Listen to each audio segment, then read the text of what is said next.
Li Yang obtained the Beast Master system and began his journey with a Digimon. The talented one, with your mediocre beast, how dare you compete with me? Li Yang, mediocre? Gabumon, evolve. Garurumon, the talented one, what? How can your beast have such a vast difference in power? The big shot, a mere wolf spirit. How can it compare to my angel? Li Yang, angel? You mean this? Angelmon, super evolve. Holy Angelmon, the big shot. An 8-winged angel, this is impossible. Li Yang mused. What's impossible about this? You haven't even seen the Archangel yet. Chapter 1, the Unicorn. System, open the homepage. Li Yang silently invoked, and instantly, a panel appeared before him, visible only to him. Name, Beast Master System. Host, Li Yang. Age, 17. Level 1. Talent, F. Cultivation method, Firefly. Beasts, 1 abilities, none. Li Yang then opened the panel for his soul beast. Beast. Level. Description. The host is too inadequate, lacking even the qualification to touch his own beast. To protect the host, this beast has been sealed. The host is advised to diligently train and lift the beast seal as soon as possible. Li Yang sighed, feeling as if nothing had changed since 3 years ago. 3 years prior, when the system first arrived, Li Yang had been overjoyed. To reward him for becoming a level 1 beast master, the system granted him an opportunity for an unrestricted lottery draw. Excited, he initiated the lottery, and the system ultimately revealed that he had drawn a beast, after which he fainted. Upon waking, he found himself unable to locate his beast. When he opened the system homepage, he discovered that he had indeed contracted with a beast, but it was so powerful that the system had sealed it. Logically, one who could not summon their beast like Li Yang should not have been able to enter high school. However, at that time, a royal-level beast master happened to be in Yang City. This royal beast master attended the entrance examination of Hope High School and sensed that Li Yang possessed a beast. Moreover, it was no ordinary beast. The royal beast master believed that Li Yang was merely concealing his abilities and spoke to the examiner at Hope High School. Naturally, the examiner deemed the royal beast master's words infallible and allowed Li Yang to enroll. When Li Yang first entered high school, everyone from teachers to the principal, even the lord of Yang City, placed great hopes on him, believing he had a bright future and would at least become a senior beast master. Beast masters and their beasts complement each other. Although Li Yang possessed only level talent, the strength of his beast could accelerate his growth, and a powerful beast could also benefit its master. Li Yang's beast had caught the attention of a royal beast master, who was capable of contracting royal beasts. Levels 13 are classified as low-level beasts, levels 46 as intermediate beasts, and level 79 as advanced beasts. Royal beasts transcend the strength of level 9 beasts, and there wasn't a single one in the entire Yang City. As the days passed, everyone noticed that Li Yang had never summoned his beast. Even during the high school freshman finals, Li Yang fought alone and ended up with the lowest score in the school. Initially, teachers thought Li Yang was merely hiding his talents and urged him to reveal them. However, by the second year, Li Yang remained a level 1 beast master, while other talented classmates had already advanced to level 2, leading to growing doubts. By the third year, half of the students had surpassed level 2, yet Li Yang still lingered at level 1, and it became clear to everyone that he was an unremarkable genius.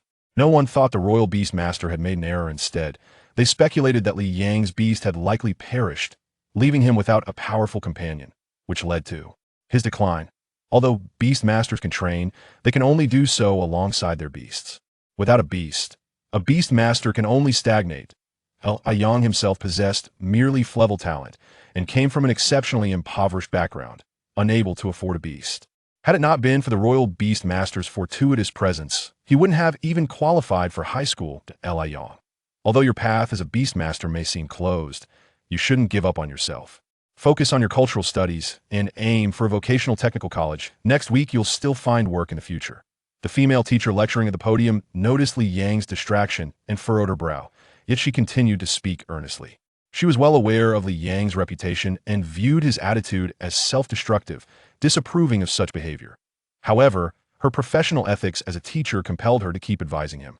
Teacher, just give up. Yeah, teacher. Li Yang is a genius. His future is limitless. One by one, classmates chimed in, the group small, fewer than 10, all of whom had little hope of attending university. Those with prospects in the realm of beasts wouldn't bother with academic subjects after beast training classes. They would rush home to practice with their beasts. Seeing Li Yang's apathetic demeanor and the raucous encouragement from his peers, the teacher grew frustrated, slamming her book on the desk and shouting, Pretend if you want. Class dismissed. As Liang walked home, he felt despondent. He dreaded returning, knowing his parents held high hopes for him. Yet he felt he had disappointed them. Ah, system, why did you have to draw such a powerful beast for me? Even the weakest one would be better than my current situation. Liang cursed under his breath, lamenting the two types of beasts. One that starts from level 1 and is relatively inexpensive, growing alongside its master and offering the highest compatibility and combat efficacy. Most people choose this type. The other type consists of already mature beasts that require no training, but they have reached their potential limit and cannot level up. They also do not coordinate well with their masters and cannot assist in training. Liang's beast undoubtedly belonged to the latter category. Help! While Liang was immersed in his grievances, he suddenly heard a cry for help. Following the sound, he ventured deeper into an alley and found a yellow-haired thug bullying a girl dressed in sales attire. Hey, little girl, come play with me. Leave me alone. Help! The salesgirl cried, tears streaming down her face. In broad daylight, how dare you bully a respectable woman? Stop this at once. Liang shouted, startling both individuals. The salesgirl initially thought she was saved, but upon closer inspection, she realized he was just a child, deepening her despair. How could he still be a child? Am I destined to lose my dignity today? With such thoughts, the salesgirl wept even more profusely. The yellow-haired thug turned to Liang, cursing. Who's this little brat, daring to ruin my fun? Get lost, or he'll take care of you too. Liang used his spiritual sight to assess the thug, confirming he was merely an ordinary person, not a beastmaster, and shouted, You little punk, take a good look. I'm a student of Hope High School, a legitimate beastmaster. I'm giving you a chance. Let her go and scram. Upon hearing Liang's declaration and noticing his school uniform, the thug's expression soured. After much deliberation, he turned and fled, not daring to utter another threat. Thank you. My name is Huang Yuxia. And what is yours? The saleswoman, taken aback by the sudden turn of events, expressed her gratitude to Liang with uncontainable joy. Ding! The host has rescued another from peril and has gained a point of chivalry. Congratulations to the host for acquiring chivalry points for the first time. As a reward, you are granted a chance to draw from the lottery. May the host strive diligently and reach new heights. Huang Yuxia gazed curiously at Liang. Her fair complexion and slender frame, though not conventionally handsome, perfectly aligned with her preferences. She donned a crisp white shirt paired with a tailored skirt and elegant black stockings, presenting an exquisite appearance. However, at that moment, all of Liang's attention was captivated by the recent system notification. Without uttering a word, he dashed home, eager to delve into the mysteries of the system. Hey, why did he run off? Huang Yuxia remarked, bewildered by Liang's abrupt departure. System, what is the significance of chivalry points? Upon returning home, Liang immediately inquired of the system, yet remained unresponsive. This system is still as uncommunicative as ever, devoid of any hints. After waiting for a considerable time without receiving an answer, he begrudgingly complained to himself. Regardless, he had secured an opportunity to participate in a lottery. System, initiate the lottery. Ding. Lottery commencing. The room underwent no discernible changes, yet in Liang's perception, a mirror materialized before him, initially shrouded in chaos. Gradually, the turmoil dissipated. What emerged in the mirror was a creature devoid of limbs, possessing only a head, adorned with a single horn atop its adorable visage. Congratulations, host. You have drawn a unicorn. Chapter 2. A digital beast born for battle? System, open the homepage. Name, Beastmaster System. Host, Liang. Age, 17. Level 1. Talent, F. Technique, Firefly. Beasts, 2. Ability, none. Chivalrous value, 1. The number of beasts has increased to 2, which means. Liang's face lit up with joy as he hurriedly opened the panel for his new beast. Beast, Unicorn. Level, Early Stage Level 1. Growth Limit, Mid-Stage Level 1. Signature Move, Bubbles. Description, a juvenile digital creature from the digital world, possessing little more than cuteness, with combat power essentially at 0. However, the unicorn is a digital beast born for battle. If the host diligently nurtures it, unexpected transformations may occur. Haha. Liang laughed exuberantly, almost mad with joy. He finally had a second beast. He finally possessed a usable beast, albeit one at only the early level. Liang swiftly activated his vital energy to summon the unicorn. Bang! The unicorn abruptly appeared in Liang's bedroom, crashing to the ground with a resounding thud. Hello, Xiaoyang. I am the unicorn, your partner. Upon its emergence, the unicorn immediately spoke in a soft and adorable voice. Unicorn, my partner. Li Yong echoed the unicorn's words with each syllable, then suppressing his excitement, introduced himself. Hello, I am Li Yong, also your partner. The unicorn blinked its large eyes, which occupied nearly a third of its face, filled with delight. Xiaoyang, I have finally found you. Li Yong was momentarily taken aback. Unicorn, you mean you have finally found me? What does that mean? Have you been searching for me all along? After a moment of contemplation, the unicorn replied, I do not know. I only remember a voice in my mind telling me to find you, Xiaoyang, and to fight for you. Unicorn, where were you before? I do not know. Since I gained consciousness, I have been sleeping in a dark place. All right, this is quite perplexing. A dark place? Li Yong pondered. Considering that the unicorn was the one he had drawn from a lottery, the description indicated that the unicorn hailed from the digital world. Was that realm shrouded in darkness? Never mind. It was of little consequence. The unicorn was now by his side, his battle companion. Unicorn, what special moves do you possess? The system indicated that the unicorn's signature move was Bubbles, and the description noted that its combat power was virtually zero, merely capable of cuteness. Yet, Li Yong still yearned to witness the unicorn's combat prowess. This flawed system lacked even a beginner's guide and was hardly trustworthy. Xiaoyang, my signature move is Bubbles, and I can also use the horn on my head to poke at enemies. Then please demonstrate it for me. All right. The unicorn readily agreed, then suddenly took a deep breath, opening its mouth wide. Li Yong felt a surge of energy coalescing within the unicorn's mouth, gradually intensifying. The energy was still insufficient. Just a little more, and enough? In the next moment, a torrent of bubbles surged forth like a blade, striking Li Yong squarely in the face. Ah! Li Yong let out a wail. After a moment, he opened his eyes and touched his face, examining it closely. Why is there no harm at all? I was clearly hit. Li Yong pondered for a while, gazing at the unicorn with a bewildered expression.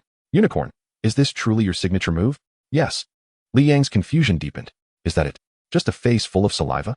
The unicorn's cheeks flushed with embarrassment, nodding its head, wishing to find a hole to burrow into. Li Yong suddenly slapped his forehead, his vision darkening as he nearly fainted. What use is this? Are we supposed to wash the enemy's face with saliva? He finally comprehended the meaning behind the system's assertion that its combat power was virtually zero. Xiaoyang, I'm so sorry. The unicorn expressed its shame, tears brimming in its eyes.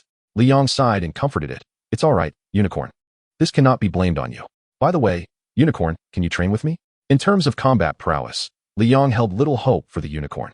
He merely wished for this digital creature from the enigmatic digital world to assist him in his training, akin to other beasts. With only a week remaining before the college entrance examination, even if he began training now, it might be too late. Still, he was determined to try. He did not wish to attend a vocational technical college. Even if he ultimately ended up at a third-rate university, that would suffice. For at least a third-rate university would allow him to pursue the path of a beast master. In contrast, the vocational technical college, while nominally on par with universities, was a world apart. Vocational technical colleges only accepted students who had failed the university entrance examination, requiring merely a level 1 beast master's qualification. They taught students to work with various auxiliary beasts. It sounded promising, yet it was far from the reality. The auxiliary beasts at vocational technical colleges were merely capable of handling trivial tasks. For instance, the wind swallow, which could only produce a gentle breeze, possessed no combat capability. The wind it generated couldn't even move a tomato, serving only to sweep away dust, and its maximum potential was merely early-stage level 1. This was the essence of vocational technical colleges: sweeping, kindling fires, cleaning floors, and so forth. To Li Yong, the unicorn was even less capable than the wind swallow. While it was unfortunate that he previously had no usable beasts, now that he finally had the unicorn, he felt compelled to give it a try, despite its apparent inadequacy. The unicorn pondered for a moment before replying, I'm sorry, Xiaoyang, I do not know. It's fine, we'll find out by trying. With that, Li Yong cradled the unicorn in his arms and activated the firefly technique, hoping to sense the unicorn's vital energy. There is nothing. How could there be nothing? Li Yong was utterly astonished. He sensed not even a trace of vital energy within the unicorn. Even the wind swallow would possess some vital energy. Xiaoyang, I'm so useless. With that, the unicorn began to weep, feeling immense shame for not being able to assist Li Yong. Sighing, Li Yong shook his head in resignation, his face a mask of discontent, but he felt powerless. Watching the unicorn sob uncontrollably, Li Yong felt a pang of sympathy. He embraced the unicorn tightly, ruffling its fur as he spoke gently. It's okay, unicorn. This cannot be blamed on you. I am also an F-grade waste. We are two of a kind, neither better than the other. As a result, the unicorn cried even louder, for it was a digital beast born for battle. Yet it could not fight for its partner. Li Yong, too, felt a surge of sorrow, tears welling in his eyes, yet they ultimately did not fall. He mourned for his bleak future, but he could not afford to cry. Chapter 3, Level 3 Energy Crystals. The following day, at Hope High School, Class 1 of the third year, before classes began, students were whispering among themselves. The college entrance examination is next week. How prepared are you? Not particularly impressive. I only just ascended to level 2 yesterday, and my beast remains at level 1. If I cannot elevate my beast to level 2 before the college entrance examination, I fear I shall be relegated to a vocational school. With a sigh, the chubby boy wore a troubled expression. This is an era dominated by beast tamers, where those who excel are revered, and attending a vocational college essentially signifies the end of one's journey as a beast tamer.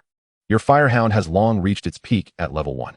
You must seize the next week to nurture it, and I am certain it will break through to level 2. In that case, gaining admission to a third-rate university is still within reach. I hope that is the case. Your swift wolf has already attained level 2. Do you have confidence in securing a spot at a second-rate university? It seems difficult. The slender boy conversing with the chubby one also sighed, a frown etched upon his face. Both my swift wolf and I stand at mid-level 2. Yet we are still far from the latter stages. Based on past performance, to gain entry into a second-rate university, one's beast must at least achieve late level 2. It appears we are both destined for third-rate universities, which is not entirely adverse. We have attended the same school since elementary, so we can continue our journey together in college. That works too. Suddenly, the slender boy glanced around at their classmates, lowering his voice as he spoke conspiratorially to the chubby boy. Have you heard? Chu Hao's father has purchased a level 3 energy crystal for him. A level 3 energy crystal? The chubby boy gasped in astonishment, exclaiming loudly, which drew the attention of their classmates. One of them jested, Wong Fatty. Are you dreaming about a level 3 energy crystal? Laughter erupted in the class, and the class monitor, Chu Hao, cast a cold look at the chubby boy and spoke. Wong Fatty, it's the last period. What are you shouting about? Do you think that once we graduate, I can no longer keep an eye on you? The chubby boy hastily clarified. No, monitor. Li Shozi mentioned that your father bought you a level 3 energy crystal, and I was so astonished that I shouted. What? The monitor's father bought him a level 3 energy crystal? That costs over $1 million. Over $1 million? He must be wealthy. The monitor's family surely runs a business. The classroom erupted in chatter, as the students were merely children of ordinary families. Perhaps citizens in large cities could muster $1 million, but those from county towns could not expect their parents to do so. You're missing the point. The monitor's beast has already reached the peak of level 2. With the level 3 energy crystal, it means that before the entrance exam, the monitor's beast will likely break through to level 3. While most students were still astonished by the money, some perceptive classmates quickly grasped the crux of the matter. Indeed, once the monitor administers the level 3 energy crystal to his beast, achieving level 3 before the entrance exam will be a mere formality. Other classmates quickly caught on, gazing in awe at Chu Hao, with some close friends inquiring, Monitor, is it true? Did your father really buy you a level 3 energy crystal? As all eyes turned to him, Chu Hao wore a proud expression. Yes, my father indeed purchased a level 3 energy crystal, which will be fed to my beast tonight. It's true.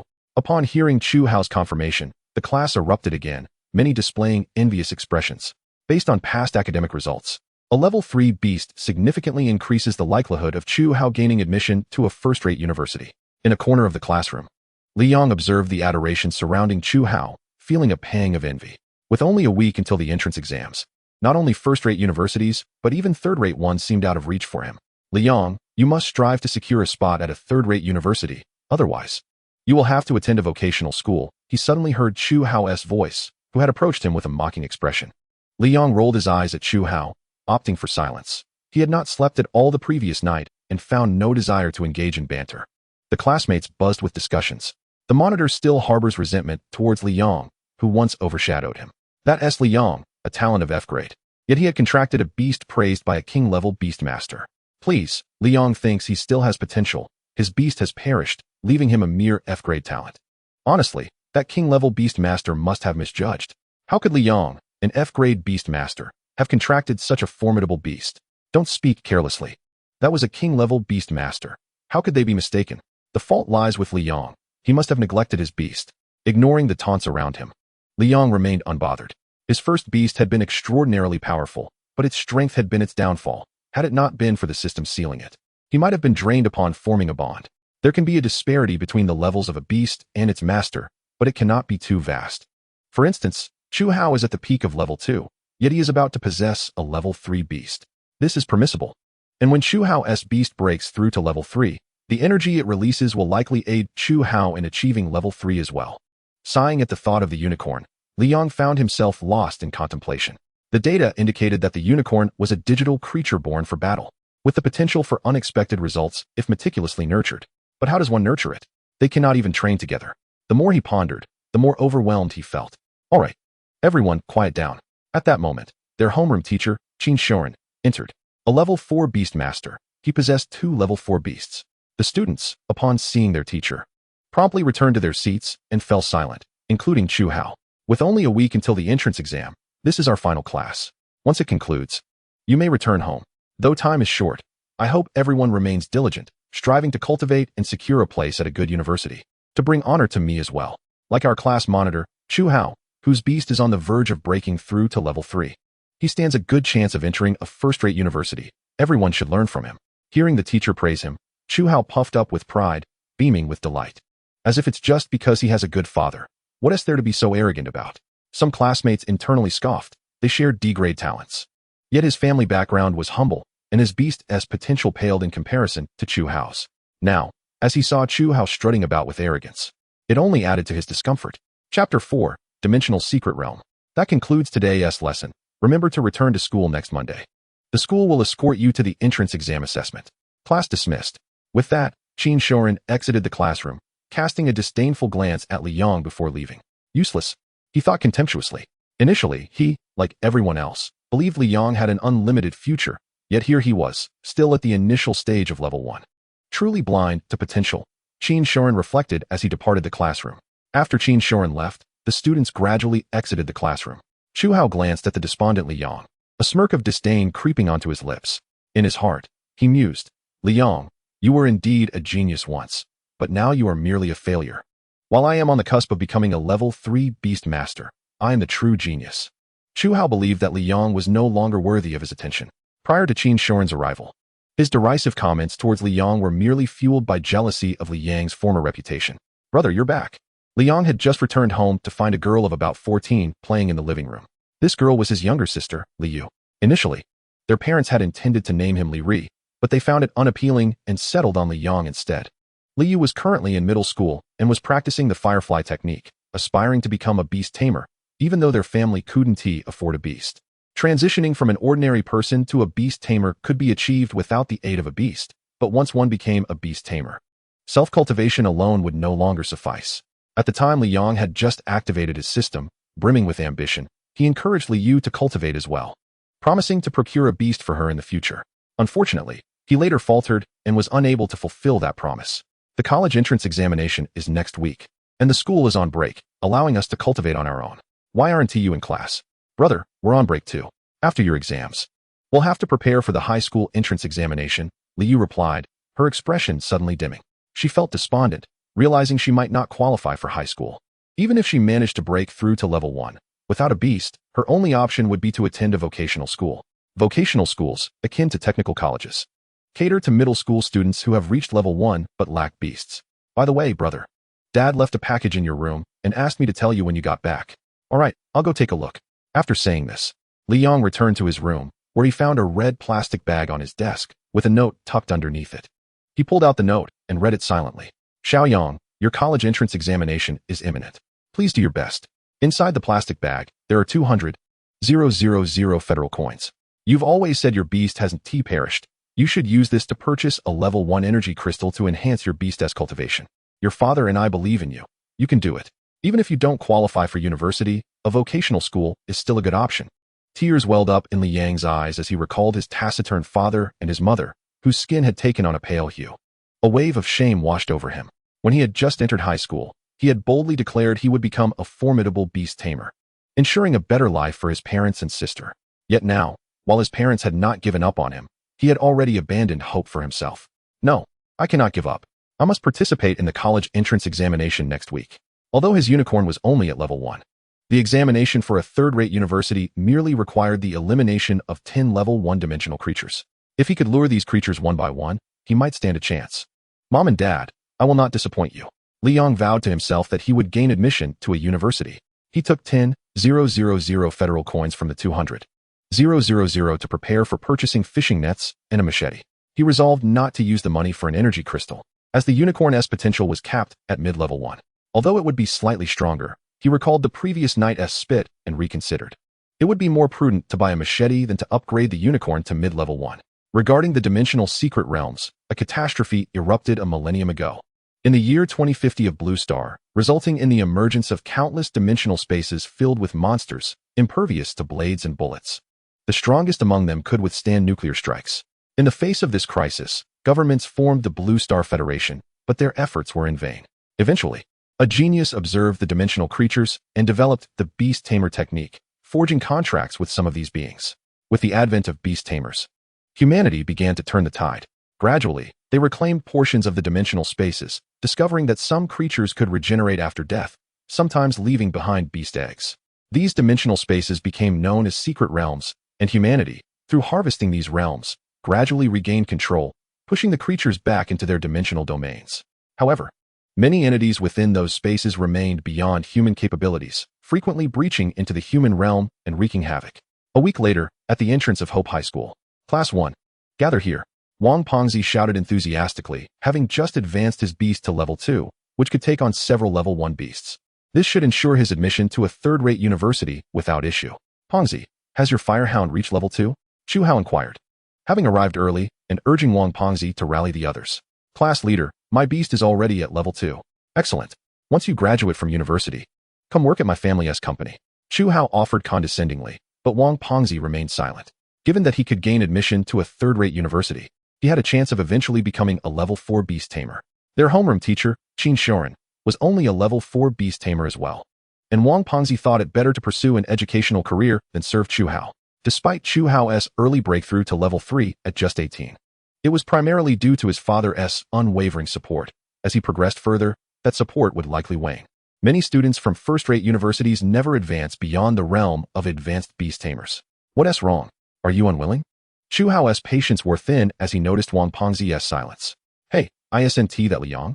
Why is he carrying so much? Just as Wang Pengzi was caught in a dilemma, Li Shouzi pointed at Liang.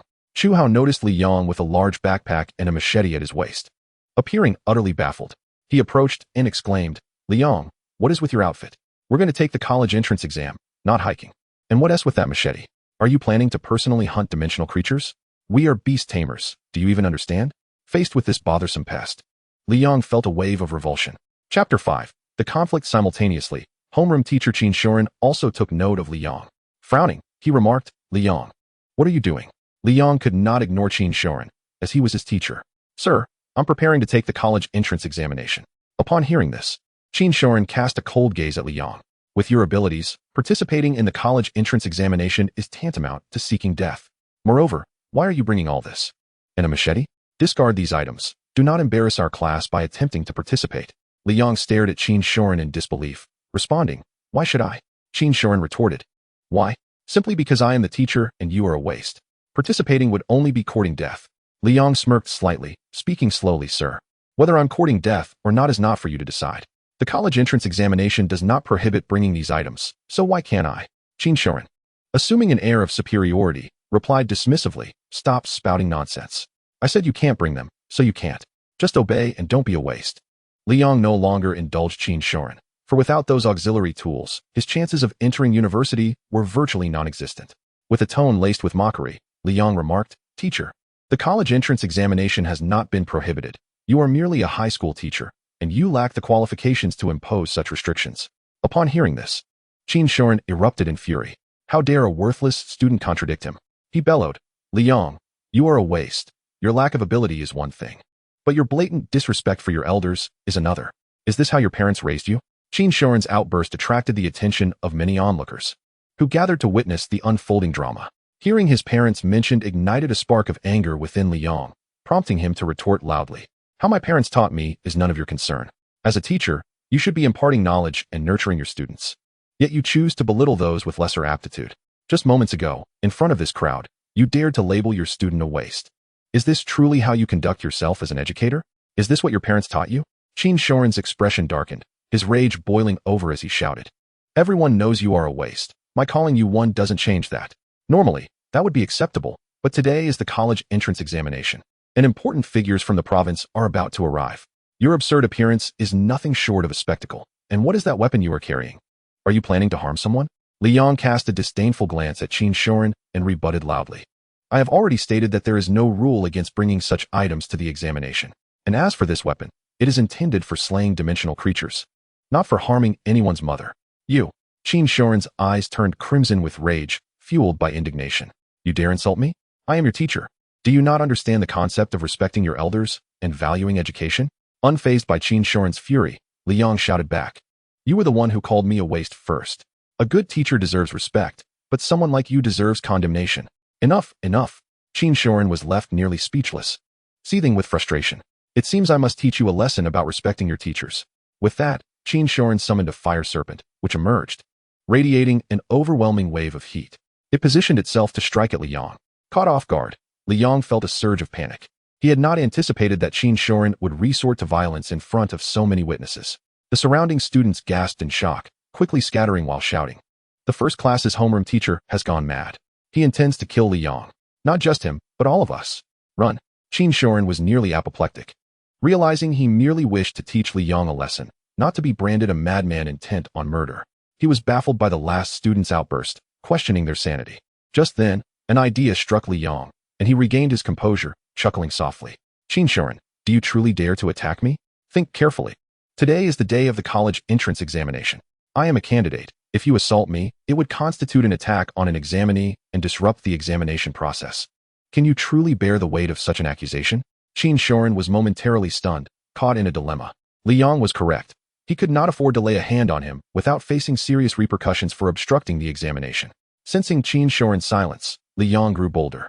Stepping closer and extending his right hand, pointing to his own head as he declared, if you have the courage, strike me here. I will not evade. You.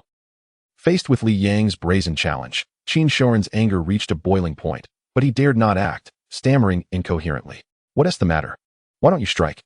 If you don't, you're nothing but my grandson. At a loss, Qin Shoren, feeling humiliated before so many witnesses as Li Yang continued to press him, seethed with resentment. He longed to punish Li Yang, yet the latter's status as a candidate rendered him powerless. It's all because of this candidate's status. If only Li Yang were not a candidate, he would not dare to be so insolent.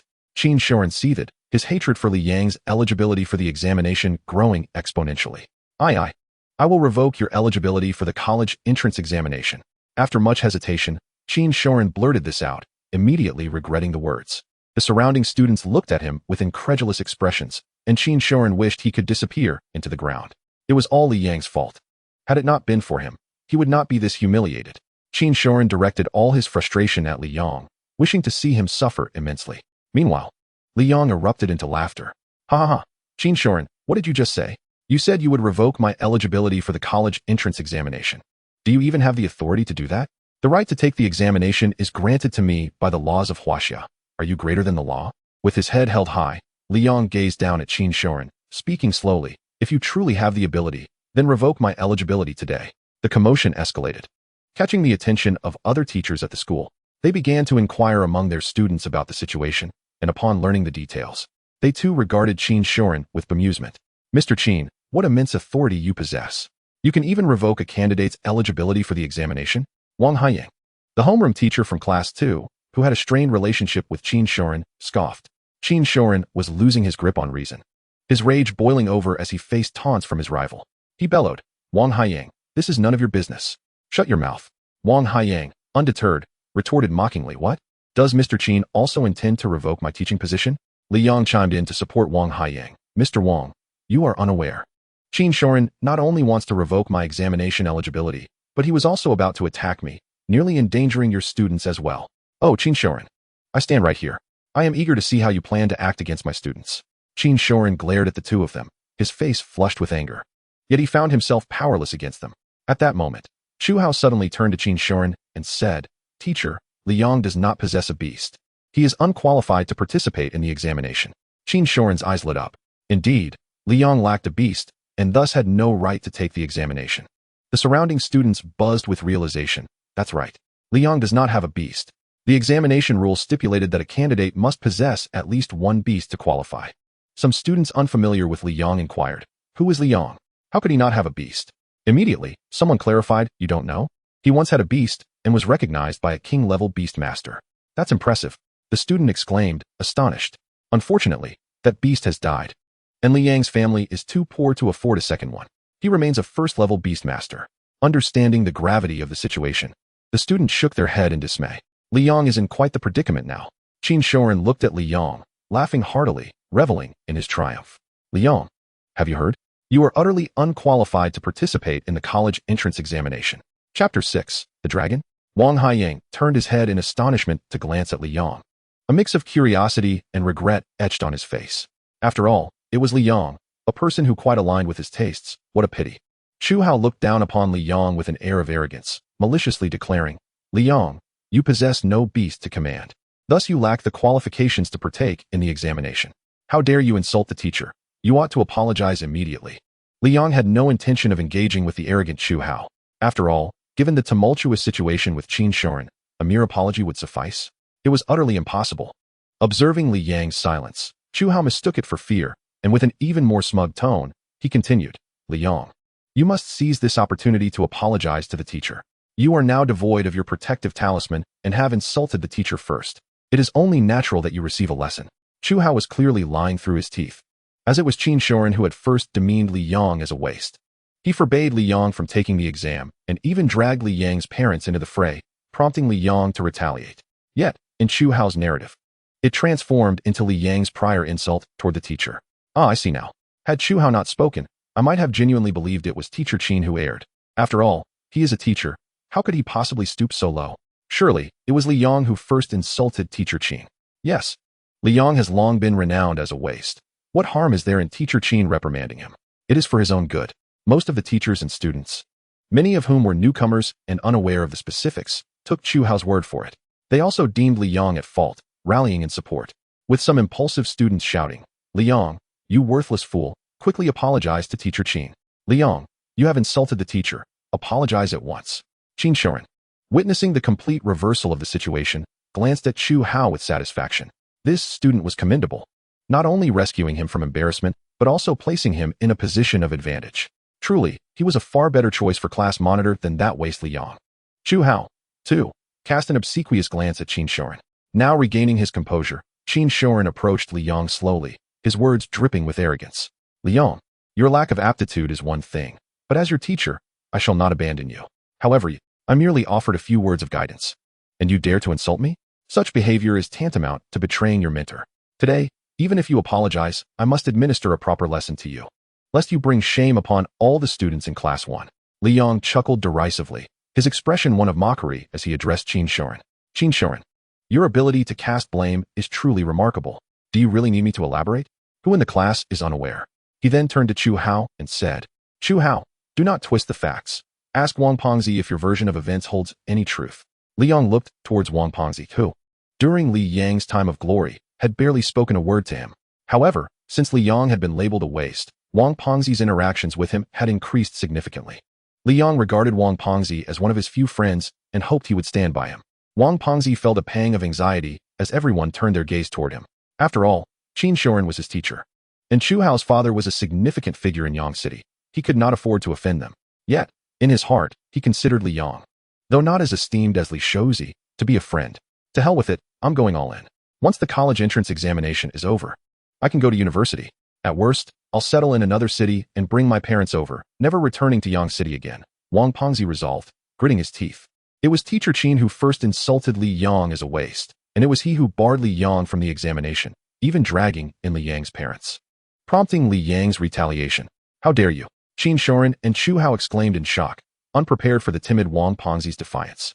The surrounding teachers and students began to grasp the truth. So Li Yang was truly wrong. We misjudged him. It is all Qin Shorin and Chu Hao's fault. Yes, they misled us. We are not to blame. As the chorus of accusations against him grew louder, Qin Shorin's fury surged anew, and he bellowed at Li Yang, do not get too smug, for no matter what, you are not an examinee. Today, I shall teach you a lesson, and no one will be able to stop me. Chu Hao clenched his teeth in frustration. It was all Li Yang and Wang Pengzi's fault. His once pristine reputation was now tarnished, and he eagerly hoped Qin Shorin would deal a fatal blow to Li Yang. Li Yang merely regarded the two, softly stating, who says I am no longer an examinee? Chu Hao immediately shouted, Li Yang, without a beast to command, you have no qualification to participate in the examination. Your beast is dead, and you possess no new one. This is common knowledge. Wang Pengzi looked at Li Yong with concern. Having lost his status as an examinee, it seemed inevitable that Li Yong would face a severe beating today.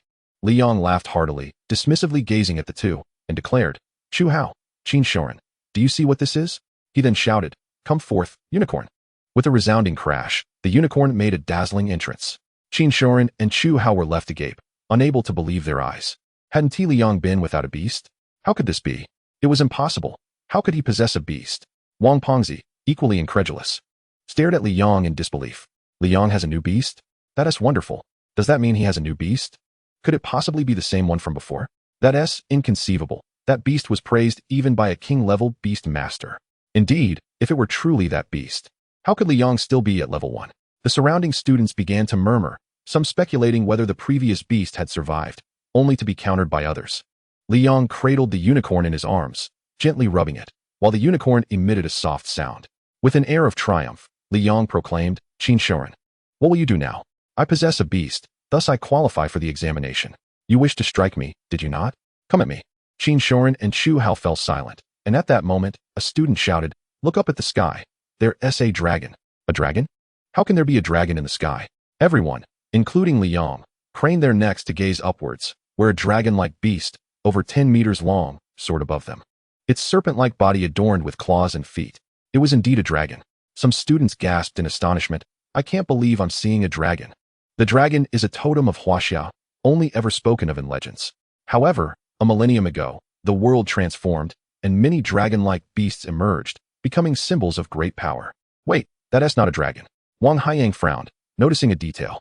Qin Shoren retorted, "What else could it be if not a dragon?" Wang Haiyang shot a glance at Qin Shoren and replied, "That is a flood dragon, not a true dragon." "A flood dragon?" The crowd paused, inspecting the beast's horns. Short and unbranched, it was indeed a flood dragon. Qin Shoren's face flushed with embarrassment. As a teacher, he had failed to recognize it. At that moment, the head of the education department approached. "That is a Qin Jiao, a pinnacle level 9 beast." Li Yong gazed at it with envy, marveling at the power of a level 9 pinnacle beast. He then reflected on his own unicorn, increasing his affectionate strokes. Time was of the essence, and the class advisors began organizing students to board the vehicles en route to the examination site. After speaking, he turned and departed. The homeroom teachers began organizing their students, and gradually, everyone dispersed. Only the students of Class 1 remained stationary, as this was their designated gathering spot. Chapter 7. The college entrance examination commences. The students of Class 1 exchanged glances between Li Yong and Qin Shoren, both appearing at a loss as they stood in place. Qin Shoren realized that he could not deal with Li Yong today, but he was also disinterested in the matter at hand and instructed, "Chu Hao, please organize everyone to board the bus, take attendance, and ensure no one is missing." With that, he boarded the bus designated for Class 1. Chu Hao offered an awkward smile. The students lined up according to their student numbers, with number 1 at the front and number 2 behind, boarding the bus one by one. Consequently, Li Yong found himself at the forefront, being number 1. There was no avoiding it. 3 years ago, a renowned beast master had remarked on the exceptional quality of his beast, and thus he had held the title of Class 1 for the past 3 years.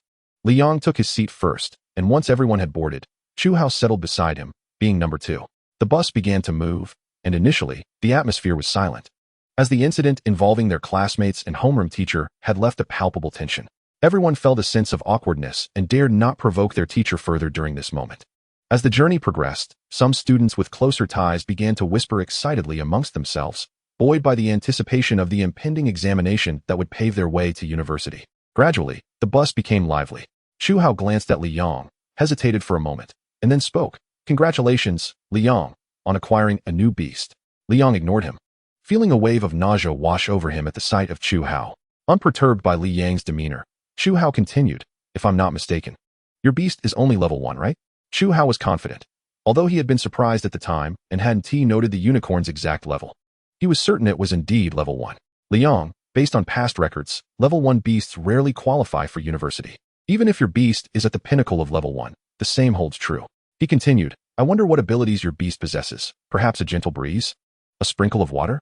"Li Yong, if its abilities are suitable, once you graduate from the vocational academy, you could come work for me." Chu Hao beamed with pride, for his family's considerable influence in Yang City favored hiring graduates from vocational academies for menial tasks. It was not that they performed better than ordinary individuals, but rather that the elite preferred to employ low-level beast masters to maintain appearances. In Chu Hao's eyes, Li Yong was destined to be relegated to such a fate. Li Yong found Chu Hao's incessant chatter grating and chose to close his eyes, seeking solace in silence. However, a nagging worry lingered in his heart. Perhaps Chu Hao was right. No level 1 Beastmaster had ever gained admission to a university in the past. Could he truly defy the odds? He certainly didn't want to end up as a mere janitor. Reflecting on the unicorn's special abilities, he sighed, realizing it would likely be ineffective in such a role, leaving only a trail of drool. Noticing Li Yang's continued silence, Chu Hao grew bored and turned to engage with other classmates. When the bus finally came to a halt, Li Yong opened his eyes, realizing they had arrived at the examination site. Everyone disembarked, receiving their admission tickets under the scrutiny of numerous soldiers, and then proceeded in groups of 3 into the examination hall. Upon entering, Li Yong discovered the venue was devoid of anything except a single door. Observing the door, he noted its ancient yet well-preserved appearance. Is this the random teleportation portal for the college entrance examination? Li Yong pondered. Online descriptions indicated that the examination locations were randomized, with officials selecting various suitable dimensional realms and sealing them in advance. Subsequently, they would utilize the portal to randomly transport each candidate to different realms. Students with poor luck could potentially encounter level 3 dimensional creatures, posing a grave risk to their lives during the examination. Alright, step inside. The examination will conclude in 2 hours. If you have not exited by then, your results will be nullified, the examiner urged. Noticing that Li Yong and his companions remained stationary. Thus, one by one, they stepped through the portal. A burst of light enveloped them, and when it dissipated, Li Yong surveyed his surroundings. Is this an ancient city of Huaxia? He mused, taking in the aged wooden structures and the stone pavement beneath his feet. Glancing back at the city gate, he noted the 4 characters spelling Dingfeng Ancient City. There were numerous videos online about Dingfeng Ancient City, yet Li Yong was not particularly familiar with it. Contemplating his strategy, he considered whether there were any dimensional creatures lurking within the nearby buildings. If not, he could set traps inside and lure them in. However, before he could act, a troop of skeletal soldiers passed by, and they were the first to notice Li Yong. Armed with bone clubs, they charged towards him, and Li Yong, taken by surprise, immediately turned to flee. What bad luck to encounter monsters right upon entering. And a whole squad at that. He lamented inwardly. Fortunately, the skeletal soldiers were slow, and after a brief sprint, he managed to evade them. Taking refuge in an alley, Li Yong gasped for breath, cursing under his breath, yet feeling a flicker of satisfaction. His teachers had informed him that skeletal soldiers possessed only mid-level strength, making them slow and generally weak in combat. Their only advantage lay in their numbers. Typically, a level 1 pinnacle beastmaster could handle 23 skeletal soldiers. And for Li Yong, relying solely on his own abilities against these low-tier foes was manageable. Even if he couldn't defeat them, he could certainly outrun them. Li Yong cautiously opened the door to a nearby house, peering inside. Wonderful. No one here, he exclaimed, a smile breaking across his face. Realizing he could set traps within and lure the earlier skeletal soldiers to him one by one. He had no intention of letting the creatures that had chased him escape easily. Unfamiliar with Dingfeng Ancient City and unsure of the prevalence of level 2 skeletal generals, he knew that wandering through the city could result in a dangerous encounter. He would have no chance against a level 2 skeletal general. After setting up his traps, Li Yong checked the time on his admission ticket. He had an hour and a half remaining. He secured the door behind him and retraced his steps to seek out the skeletal soldiers he had previously encountered. Where could they have gone? He wondered. Reaching the location where he had entered the ancient city, staring blankly at the familiar city gate. In a sudden realization, he slapped himself on the forehead, scolding himself for being foolish. Of course, the skeletal soldiers must have continued their patrol. Resolutely, Li Yong ventured deeper into the city, opting for the side streets rather than the main thoroughfare. After a short while, his eyes lit up as he spotted the same troop of skeletal soldiers. He hurriedly followed, picking up a broken bowl along the way and hurling it at the last skeletal soldier. With a resounding crash, the bowl shattered against the creature's skull, causing it to stagger. The entire squad of skeletal soldiers turned, their eerie green eyes locking onto Li Yong. Brandishing their bone clubs, they charged at him, prompting Li Yong to summon his unicorn and make a hasty retreat. The unicorn, witnessing the approaching horde of skeletal soldiers, swiftly leaped to the side. Bang, bang, bang, echoed the sound of the unicorn's hooves against the ground. Little Yong, while we had discussed our plan earlier, you could have summoned me sooner for better familiarity. The unicorn lamented, feeling somewhat aggrieved. Chapter 8, The Bet. Meanwhile, Li Yong spoke aloud. Oh, unicorn, do not hold it against me. I just now recalled that I had not shared the detailed plan with you. I acknowledge that I have put you in a difficult position this time, but rest assured, I shall make amends in the future. At the moment that Li Yong cast aside the shattered bowl, it dawned upon him that he had neglected to convey the specifics of his strategy to the unicorn. However, with the arrow already on the string, he decided to summon the unicorn without hesitation, promising to compensate it later. Turning around, Liang observed that the skeletal soldiers had pursued the unicorn, prompting him to grasp another broken bowl and hurl it at the last of the skeletal soldiers. "Make way," he shouted. The struck skeletal soldier turned to see Liang and raised its bone club menacingly, charging toward him. Liang hastily sprinted toward the house where he had set the trap. After a while, realizing that the skeletal soldier could not keep pace with him, he paused to catch his breath. Once again, he retrieved a broken bowl and threw it at the skeletal soldier. Gradually, Liang reached the threshold of the trap-laden house. He pushed the door open and dashed inside. Almost immediately, the skeletal soldier followed him in, and with a swift tug on the rope in his hand, the skeletal soldier was ensnared by the fishing net sprawled on the ground. Liang gazed at the skeletal soldier dangling above him, a smile of triumph breaking across his face as he secured the rope to a nearby pillar. Seizing the bone club from the skeletal soldier's grasp, he unleashed a flurry of blows upon it. Liang refrained from using the machete he had brought, fearing it might damage the fishing net. And knowing that the skeletal soldier, being composed entirely of bone, lacked flesh and blood, thus, a bone club proved more effective. After a vigorous assault, the skeletal soldier was reduced to a pile of shattered bones, littering the ground. Liang's tally of slain level 1-dimensional creatures increased to 1, and he beamed with delight.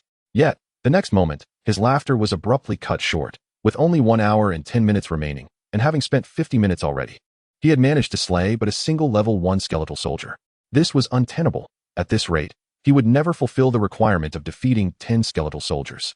Anxiety gripped Liang's heart. The admission criteria for the third-rate university mandated the elimination of 10 level 1-dimensional creatures, and this was the most mediocre of institutions. He resolved to take a risk, attempting to draw 2 skeletal soldiers at once, confident that the fishing net would withstand their combined might. Without further ado, Liang meticulously reset the trap and ventured out in search of the unicorn, his loyal beast, to whom he shared a unique bond. Meanwhile, at the entrance of the examination hall, all the teachers from Yang City's high schools convened, engaged in conversation. "Old Qin, I heard a student from your class gave you quite an earful this morning," inquired a teacher from Experimental High School, prompting a greenish pallor to wash over Qin Shorin's face as he turned away in silence. Wang Haiyang stifled a chuckle, addressing the teacher from Experimental High School. "Indeed. That student berated old Qin in front of all the students and faculty from Hope High School's senior class." The teacher from Experimental High School expressed disbelief. "Is that true? Which student had the audacity?" Wang Haiyang responded. "The student is Liang, the very one you know." The teacher's eyes widened in realization. "Ah, it's him. I thought he had become a good-for-nothing. How bold of him." Wang Haiyang laughed heartily. Though Liang may lack talent, his audacity is commendable. This morning, he incensed old Qin to the point of vowing to revoke Li Yang's qualification for the college entrance examination. The teacher from Experimental High School was further astonished. Old Qin was that infuriated? What happened afterward? Wang Haiyang glanced at the visibly agitated Qin Shorin, teasingly replying, "What else could happen? Liang is currently inside taking the exam." "Enough, Wang Haiyang, silence yourself." Qin Shorin could no longer contain his wrath, shouting at Wang Haiyang. Unfazed, Wang Haiyang smirked coldly. As a peak level 4 beastmaster, he had no fear of Qin Shorin's ire. "Mr. Qin, what's wrong? You can do as you please. But I am entitled to voice my thoughts." Qin Shorin seethed with anger, yet found himself powerless, for Wang Haiyang's strength exceeded his own. During their competition for the position of class advisor at Hope High School, Qin had secretly bribed the head of the administration, which had denied Wang Haiyang the role, relegating him to the second class instead. This had left Wang Haiyang feeling aggrieved, and he had since made it a point to oppose Qin. Given the public embarrassment Qin had suffered today, Wang Haiyang was not about to let such an opportunity slip by. With a flicker of thought, Qin Shorin concealed his anger and remarked to Wang Haiyang, "Old Wang, you seem quite fond of Liang." Wang Haiyang, taken aback by Qin Shorin's sudden calm demeanor, pondered the implications. "Not particularly. It's just that Li Yang's actions resonate with me." Wang Haiyang was known for his straightforwardness, both in manner and speech, which had previously led to his defeat by Qin Shorin's cunning. This morning's display by Liang, berating Qin Shorin, had provided him with much satisfaction. He felt a kinship with Li Yang's spirit. Qin Shorin chuckled heartily. "Perhaps we should place a wager." Wang Haiyang, sensing ulterior motives behind Qin Shorin's suggestion, cautiously inquired. "What kind of wager?" Qin Shorin promptly proposed. "Let us wager on whether Liang can gain admission to university." "I bet he cannot. What say you?" Wang Haiyang hesitated. He had observed Liang with a beast, but had not taken note of its level. Li Yang's reputation as a good-for-nothing was well established, and he found it hard to believe in his potential. Sensing Wang Haiyang's reluctance, Qin Shorin taunted, What's the matter? Are you afraid? I thought you were quite hopeful about Li Yang. Afraid to take a risk? Wang Haiyang, unable to tolerate the provocation, and recalling Li Yang's confident demeanor from the morning, declared loudly, "Who's afraid? I'll take the bet. What shall the stakes be?" A teacher from experimental high school joined in, stating, "Count me in. I stand with old Qin." Other teachers chimed in, expressing their allegiances, and soon the atmosphere became charged with excitement. Qin Shorin observed Wang Haiyang's fervor and smirked coldly. He had clearly seen that Li Yang's beast was only at the initial level 1. He was certain that this wager was in his favor. Chapter 9, Level 2 Skeletal General. Within the ancient city of Dengfeng, Li Yang had successfully located the unicorn.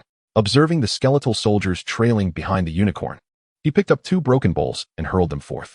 With a sharp ping, 2 skeletal soldiers brandishing bone clubs rushed towards Li Yang, who swiftly retreated into the trap room. Once the skeletal soldiers stepped into the trap, he pulled the rope, ensnaring them within a net. Watching them struggle futilely against the fishing net, Li Yang let out a sigh of relief and picked up a bone club, striking down with fervor. Before long, he had exorcised both skeletal soldiers.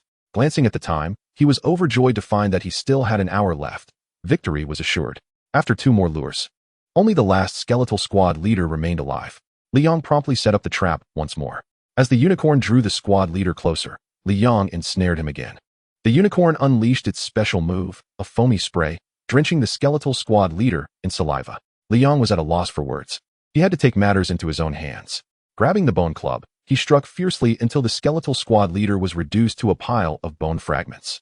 Wiping the sweat from his brow, Li Yang suddenly sensed an energy wave emanating from behind him, feeling a slight increase in his own cultivation. Turning around, he saw the unicorn looking at him with delight, exclaiming, "Xiaoyang, I've grown stronger." Li Yang quickly opened the unicorn's beast panel. Beast, unicorn level, mid-level 1, reached limit, growth limit. Mid-level 1 special move, foam description, a juvenile digital monster from the digital world. It possesses little more than charm, with combat capabilities close to 0. However, the unicorn is born for battle. With careful nurturing from its host, unexpected transformations may occur. The unicorn had leveled up to mid-level 1, reaching its potential limit. Why? Li Yang pondered, surprised that the unicorn had not even trained. He glanced at the description again. Was this what it meant to be born for battle? Defeating opponents without the need for training allowed for upgrades? The more he thought about it, the more plausible it seemed.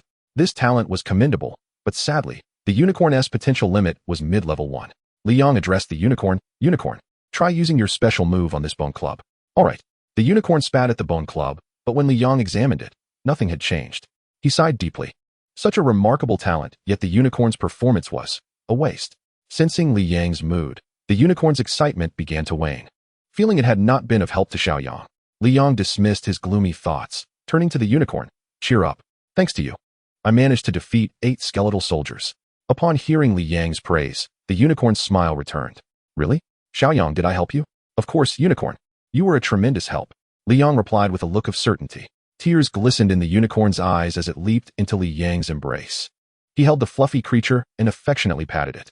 After a while, Li Yang checked the time. Only half an hour remained until the exam ended. He said to the unicorn, "Alright, unicorn, we need to find new skeletal soldiers. If we kill 2 more, we'll have a total of 10, and then I can go to university." "Uh-huh." The unicorn jumped to the ground, affirming with enthusiasm. After searching for a short while, they soon discovered another squad of skeletal soldiers. Li Yang chuckled. "There are indeed plenty of skeletal soldiers in this city. Heaven is on my side." He then instructed the unicorn, "Let us stick to our old plan. It's up to you now. Good luck. Xiaoyang, I won't let you down." The unicorn declared resolutely before hopping off to attract the skeletal squad. Li Yang picked up 2 broken bowls and tossed them aside. 10 minutes later, he beamed as he saw the kill count for level 1-dimensional creatures on his admit card had reached 10. He had met the threshold for university applications. With 15 minutes remaining, he could still take down 2 more skeletal soldiers. After contemplating for a moment and gazing at the scattered bone fragments, he decided, well, this time my luck held out. I didn't encounter any high-level skeletal monsters. Let us just end it here. Subsequently, he found the unicorn, which was still diligently circling the skeletal soldiers. Li Yang rushed to the unicorn, scooped it up, and sprinted away, soon shaking off the pursuing skeletal soldiers. The unicorn looked at Li Yang, anxiously asking, "Xiaoyang, have you met the application requirements?" "Yes, indeed. Thanks to you, unicorn. You're my great companion," Li Yang replied, his face beaming with joy.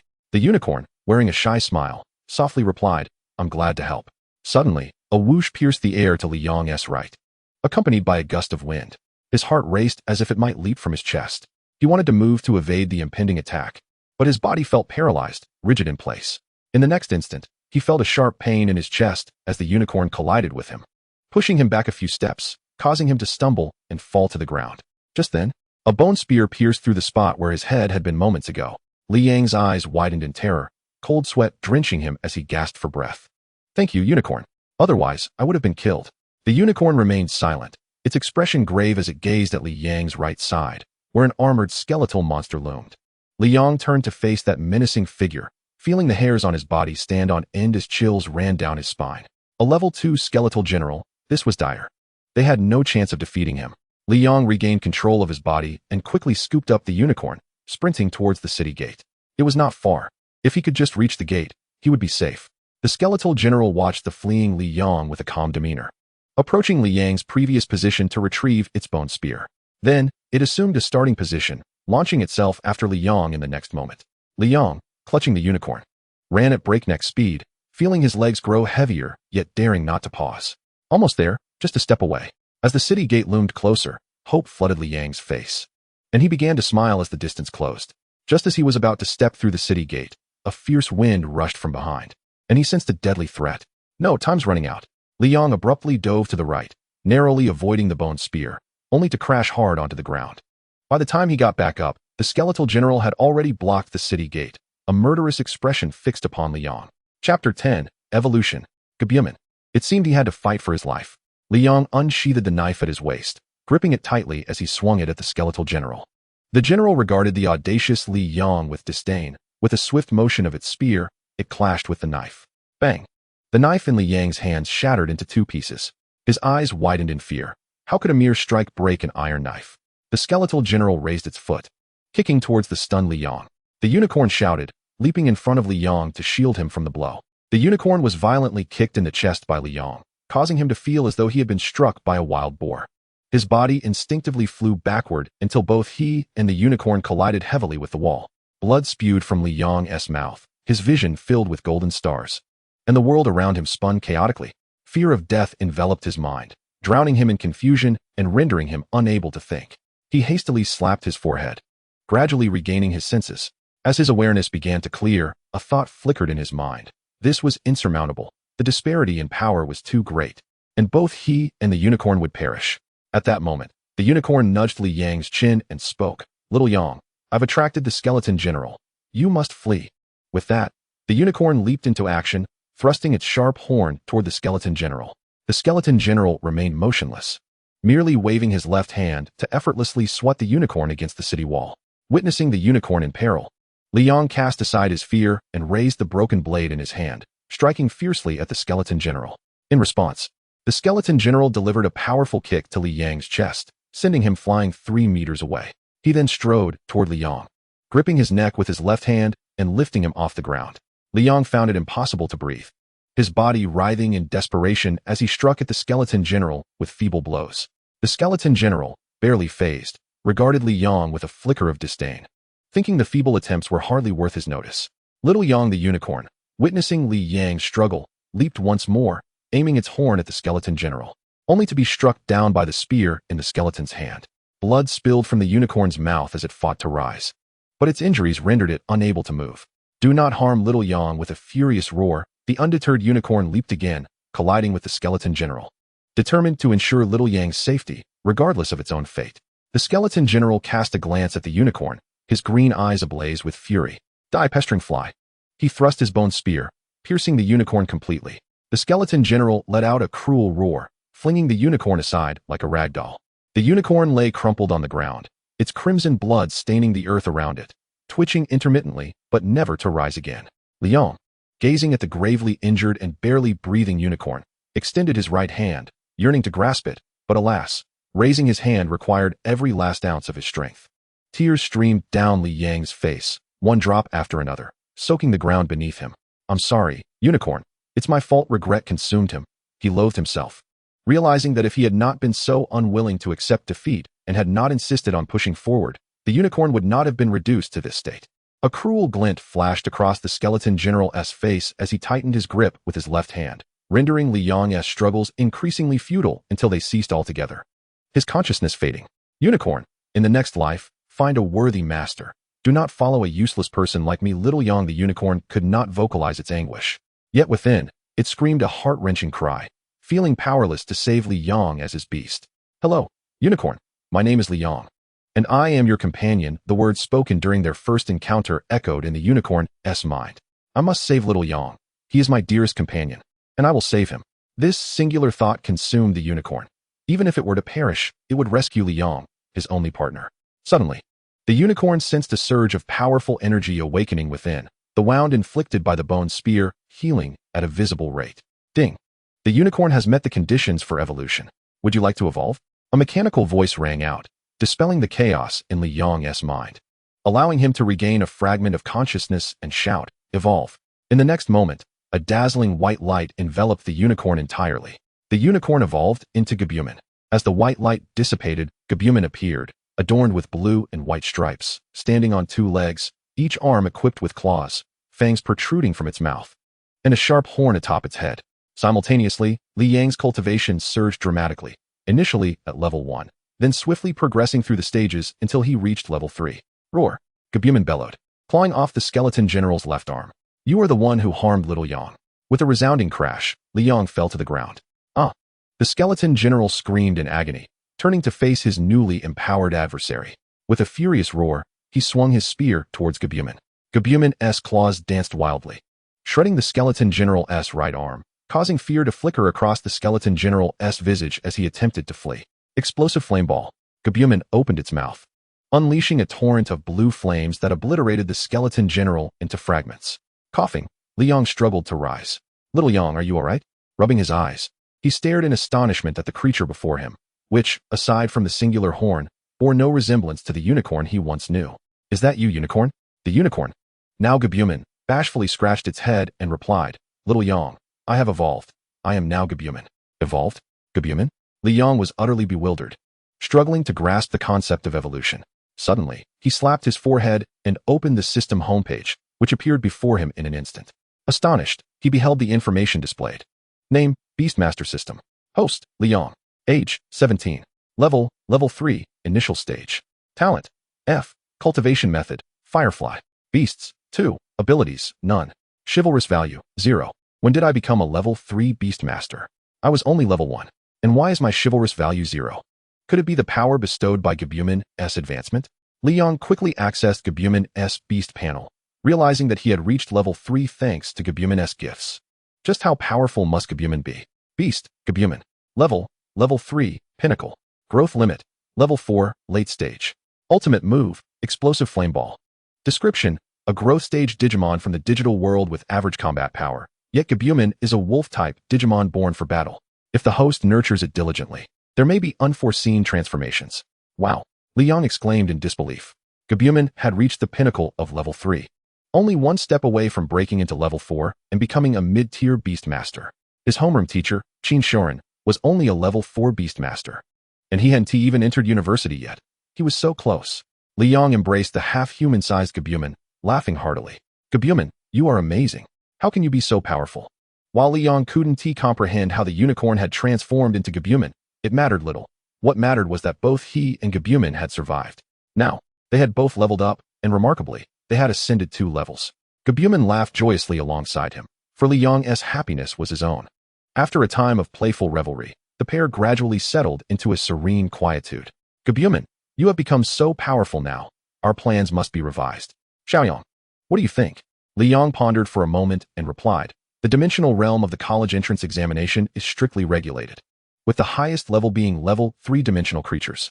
Now that you are at the pinnacle of level 3, if we slay the Skeleton King, I will surely gain admission into a prestigious university. Xiaoyang, how can we locate the Skeleton King? We should venture deep into the city. The Skeleton King must be concealed within its depths. Now that our speed has increased, we will soon find him. All right, let us hasten our stride. With that, the duo, one human and one beast, charged down the main street toward the heart of the city, their newfound strength rendering detours unnecessary. After a few paces, they encountered a squad of skeletal soldiers. Gabumon lunged forward, its claws dancing wildly, effortlessly dispatching the group. Li Yang beamed at the rising numbers on his examination permit. Shortly thereafter, they confronted a skeletal general. Gabumon advanced once more and executed another swift kill. Thus, Gabumon vanquished every foe in its path, rapidly progressing deeper into the ancient city of Dangfeng. Chapter 11. The Skeleton King. Gabumon, there lies the Lord's mansion. The Skeleton King must be within. Let us proceed swiftly. Understood, Xiaoyang. The pair dashed toward the Lord's mansion, encountering increasingly formidable adversaries as they approached. Not only did the quantity of monsters surge, but their quality did as well. Initially, they faced 5 squads of skeletal soldiers for every skeletal general, but now the ratio had become nearly 1-to-1. Fortunately, Gabumon's valor was unparalleled. Each strike resulted in a swift kill, even against the skeletal generals. Gradually, they reached the entrance of the Lord's mansion. But suddenly the skeletal creatures became frenzied. One by one, they surged forward, heedless of death. Cursed be this situation. We are surrounded, and the area to evade is shrinking. Although Gabumon could eliminate foes in an instant, the sheer number of adversaries was overwhelming. Liang found his options for evasion dwindling. However, after his ascension to level 3, he was significantly faster than the skeletal generals. Otherwise, he would have perished, for as a beast master, his own combat prowess was woefully inadequate. Explosive flame ball. Gabumon launched a blazing projectile from behind Liang, obliterating a squad of skeletal soldiers along with a skeletal general. Thank you, Gabumon, Liang said, wiping the cold sweat from his brow. Without Gabumon, he would have been in grave danger. Yet, a sense of urgency gnawed at him. Would these skeletal monsters ever cease? Suddenly, a deafening roar echoed, causing all skeletal creatures to halt their assault and slowly retreat. After withdrawing approximately 4 meters, they abruptly stopped, parting to reveal a path. A skeletal creature clad in armor and crowned approached Liang, flanked by dozens of skeletal generals. Gabumon swiftly positioned itself in front of Liang, confronting the throng of skeletal monsters. Liang scrutinized Gabumon and the peculiar skeletal figure ahead, gravely stating, Gabumon, that must be the Skeleton King. Exercise caution. The Skeleton King fixed its gaze upon Liang and Gabumon, its eyes ablaze with flickering green flames. With a low growl, the skeletal generals retreated, merging back into the ranks of the skeletal horde. The Skeleton King brandished a bone sword and assumed an offensive stance. Gabumon, seizing the opportunity, launched an attack, its sharp claws shimmering coldly as they aimed for the Skeleton King's chest. The Skeleton King parried the strike with its bone sword, then delivered a kick toward Gabumon's advancing left paw, striking the inner side of its left arm. Gabumon's left arm tingled slightly. Both attacks had proven futile. It retreated 2 meters, maintaining a wary gaze on the Skeleton King. Liang, observing the battle from behind, widened his eyes in astonishment. Gabumon, at the pinnacle of level 3, was unable to gain the upper hand against the Skeleton King.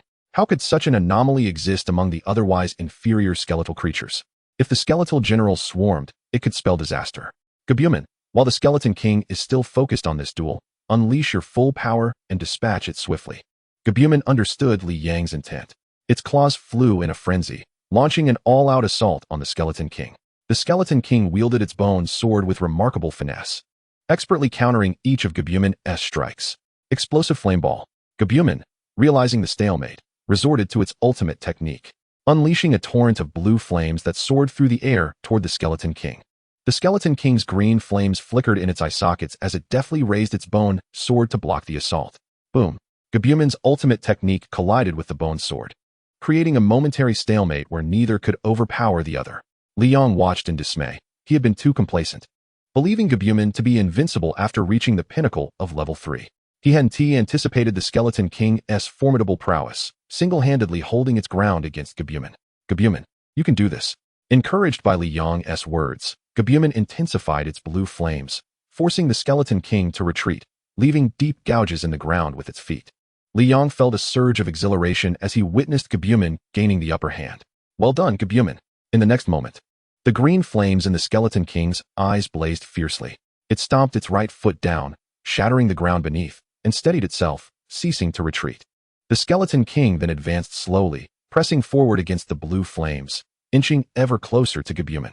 Liang clenched his fists and took a step forward, ready to assist Gabumon. However, as he did so, the skeletal generals behind the Skeleton King advanced in unison. Liang, recognizing the peril, reluctantly withdrew his fists, realizing that Gabumon was now their only hope. Gabumon, with a sudden roar, the Skeleton King gripped its bone sword tightly and swung it with great force, shattering the blue flames. Liang stood frozen in disbelief, his heart racing with astonishment. How could this be? Gabumon's ultimate technique had been so easily thwarted? The Skeleton King remained stationary, its gaze fixed on Gabumon, the green flames in its eyes seeming to mock Gabumon's powerlessness. Gabumon charged at the Skeleton King, its claws glimmering coldly as it unleashed a flurry of strikes. The Skeleton King, with its left hand tucked behind its back, wielded the sword in its right, parrying each of Gabumon's relentless attacks. After a brief stalemate, the Skeleton King deflected Gabumon's left paw with its bone sword, then lunged forward, thrusting the blade toward Gabumon's brow. Li Yang's heart raced, and cold sweat beaded on his palms. Just as the bone sword was about to strike Gabumon, it nimbly retreated 4 to 5 meters, while the Skeleton King pressed forward relentlessly. Explosive Flame Ball. Gabumon unleashed its ultimate technique once more, catching the Skeleton King off guard as it momentarily forgot about Gabumon's ranged capabilities. The Skeleton King hastily raised its sword to shield its chest. However, as the Skeleton King hovered in the air, his feet lifted off the ground, and he was repelled several meters back. Subsequently, Gab Beast unleashed a barrage of fireballs, denying the Skeleton King any opportunity to close in. Li Yang exhaled a sigh of relief. In close combat, the Skeleton King was significantly stronger than Gab Beast, making ranged attacks the most prudent strategy. Frustrated and desperate, the Skeleton King roared repeatedly, wielding his sword and striking fiercely at the fireballs. In the instant the fireballs were shattered, Gab Beast suddenly lunged to the right side of the Skeleton King. A chilling sensation coursed through Li Yang's spine. He was taken aback by Gab Beast's decision to forego its advantageous position and engage directly. The Skeleton King was taken aback upon witnessing Gab Beast approach, for he was now exhausted from his previous strike, his strength depleted, leaving him vulnerable. Gab Beast's right claw aimed for the Skeleton King's skull, prompting the Skeleton King to hastily raise his left hand to defend. Gab Beast then swung its left claw, which the Skeleton King parried with his sword. Relieved to have deflected this assault, the Skeleton King felt a momentary sense of calm. However, in the next heartbeat, Gab Beast lowered its head and thrust its horn directly into the Skeleton King's right eye. A piercing scream erupted from the Skeleton King, and the surrounding skeleton generals and soldiers rushed forward, desperate to rescue their king. Gab Beast's right claw shimmered with a cold light, delivering a crushing blow that obliterated the Skeleton King's skull, resulting in a catastrophic explosion of his body. Li Yang seized a skeletal soldier's bone club, swinging it left and right, dispatching one skeletal soldier after another. Gab Beast dashed to Li Yang's side, embraced him, and with a powerful leap, ascended to the roof of the Lord's mansion. Explosive flames erupted from the fireballs, and the blue flames burned more intensely than during the battle with the Skeleton King, resembling a laser that turned all skeletal creatures in its path to dust. Moments later, only Li Yang and Gab Beast remained in the vicinity, devoid of any other life forms. Suddenly, Li Yang's eyes were dazzled by a flash of light. To his astonishment, he discovered it was a level 3 energy crystal. Gab Beast interjected, "Xiao Yang, is there still time?" Upon checking, Li Yang noted there was 1 minute left. They were deep within the Lord's mansion, far from the city gate.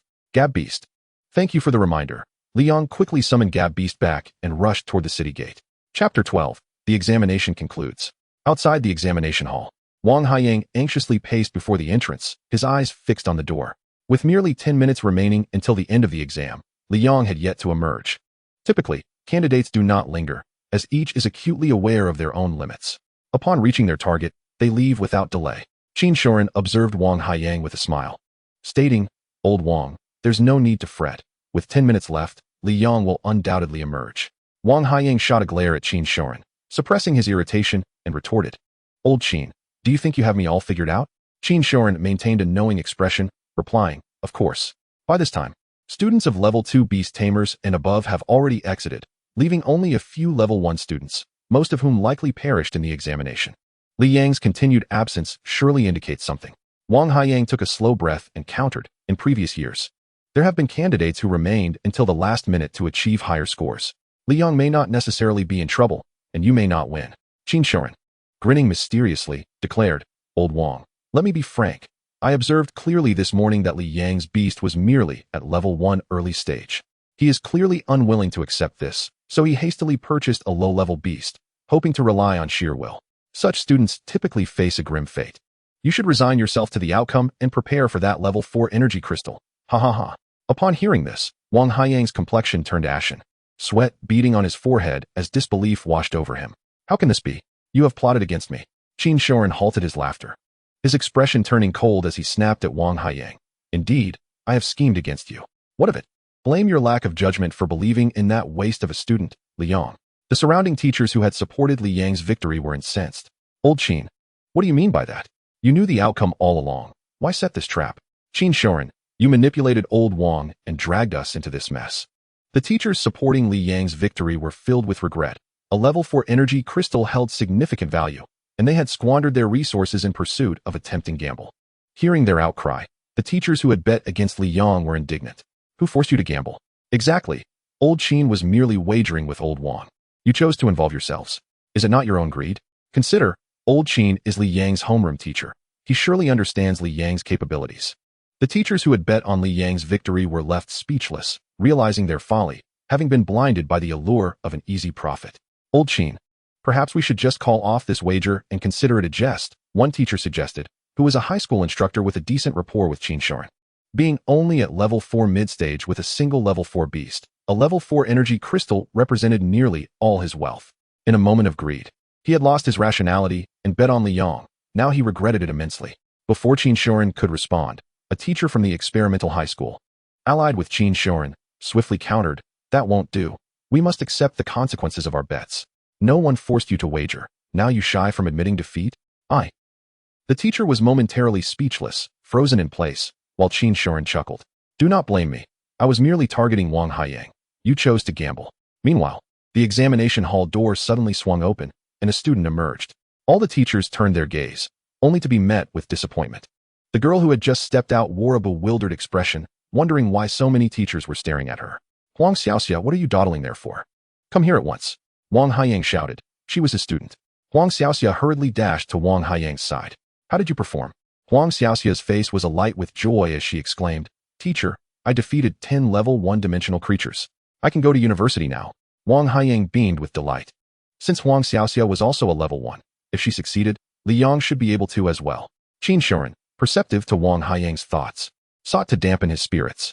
Old Wang, you should give up hope. Huang Xiaoxia is at level 1 peak, while Li Yang is merely at level 1 early stage. Can they truly be compared? Wang Haiyang's complexion paled once more. Indeed, the two could not be compared.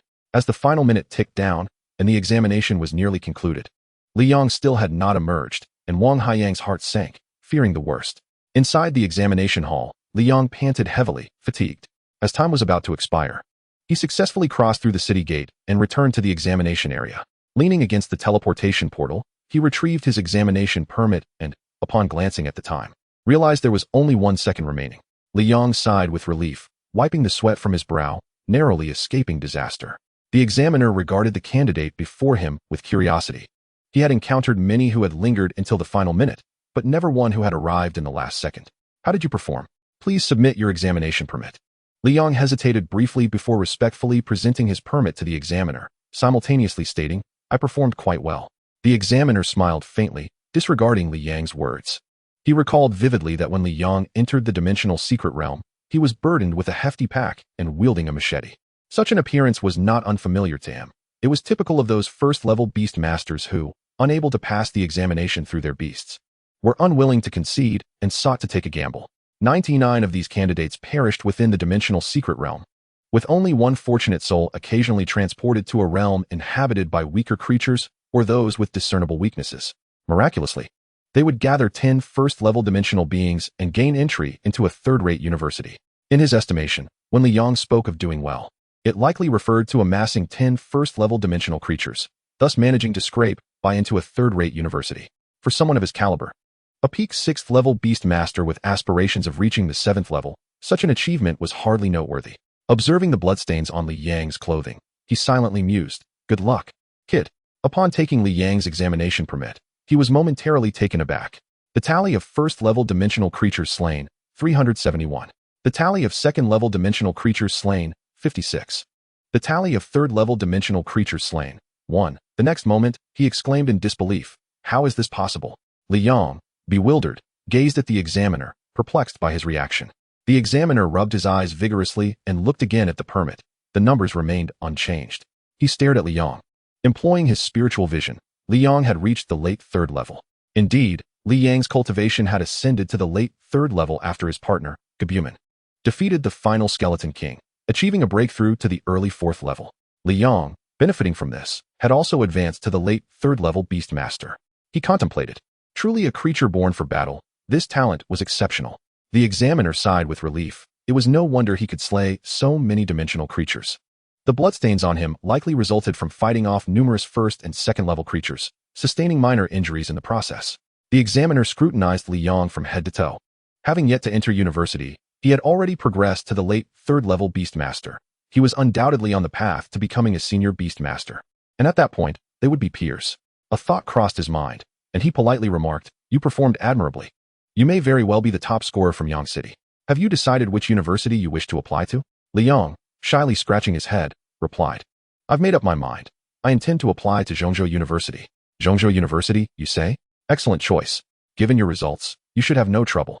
As it happens, I am also an alumnus of Zhongzhou University. What a coincidence! Li Yong exclaimed, astonished. Zhongzhou University is a premier institution renowned for cultivating numerous senior Beastmasters. Alongside the capital university, Modi University, Shijing University, and Nanhui University, collectively known as the 5 prestigious universities of Huaxia. He had not anticipated that the examiner before him hailed from Zhongzhou University.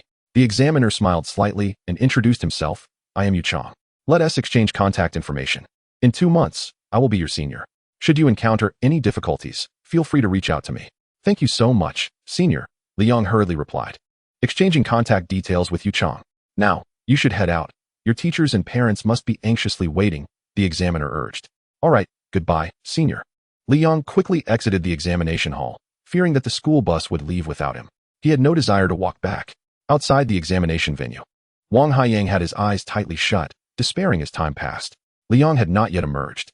Qin Shorin burst into laughter. "Old Wang, I suppose you've resigned yourself to defeat. It's been far too long. Li Yong is most likely dead in the dimensional secret realm. Prepare yourself." "What? Li Yong? How is that possible?" Just as Qin Shorin was reveling in his taunt against Wang Haiyang, he suddenly spotted Li Yong emerging from the examination hall, leaving him speechless. Wang Haiyang, hearing Qin Shorin call out Li Yong's name, quickly opened his eyes and indeed saw Li Yong standing at the entrance. Wang Haiyang laughed heartily. "Qin Shorin, it's not yet determined who wins or loses." With that, he rushed towards Li Yong, while Qin Shorin gritted his teeth, muttering, "Umph." Even if Li Yong emerges alive, it doesn't necessarily mean he managed to gather 10 first-level dimensional creatures. Besides, having exceeded the time limit, even if he did, his results would be invalidated. Li Yong was bewildered, staring at the multitude of teachers gathered around him. What is going on? Why are there so many teachers? Shouldn't their students have finished by now? Why aren't they leaving? And Wang Haiyang, why are you running towards me? Did I scold you this morning? Are you going to tear me apart? In the next moment, Wang Haiyang stood before Li Yong, shouting, "How did you do? Did you manage to gather 10 first-level dimensional creatures?" Li Yong numbly nodded. "You're the homeroom teacher of class 2, aren't you? Why are you so concerned about me?" Wang Haiyang burst into laughter, while Qin Shorin's expression darkened as he retorted, "Li Yong, you're only at the early first level. How could you possibly gather 10 first-level dimensional creatures? And why are you out so late?"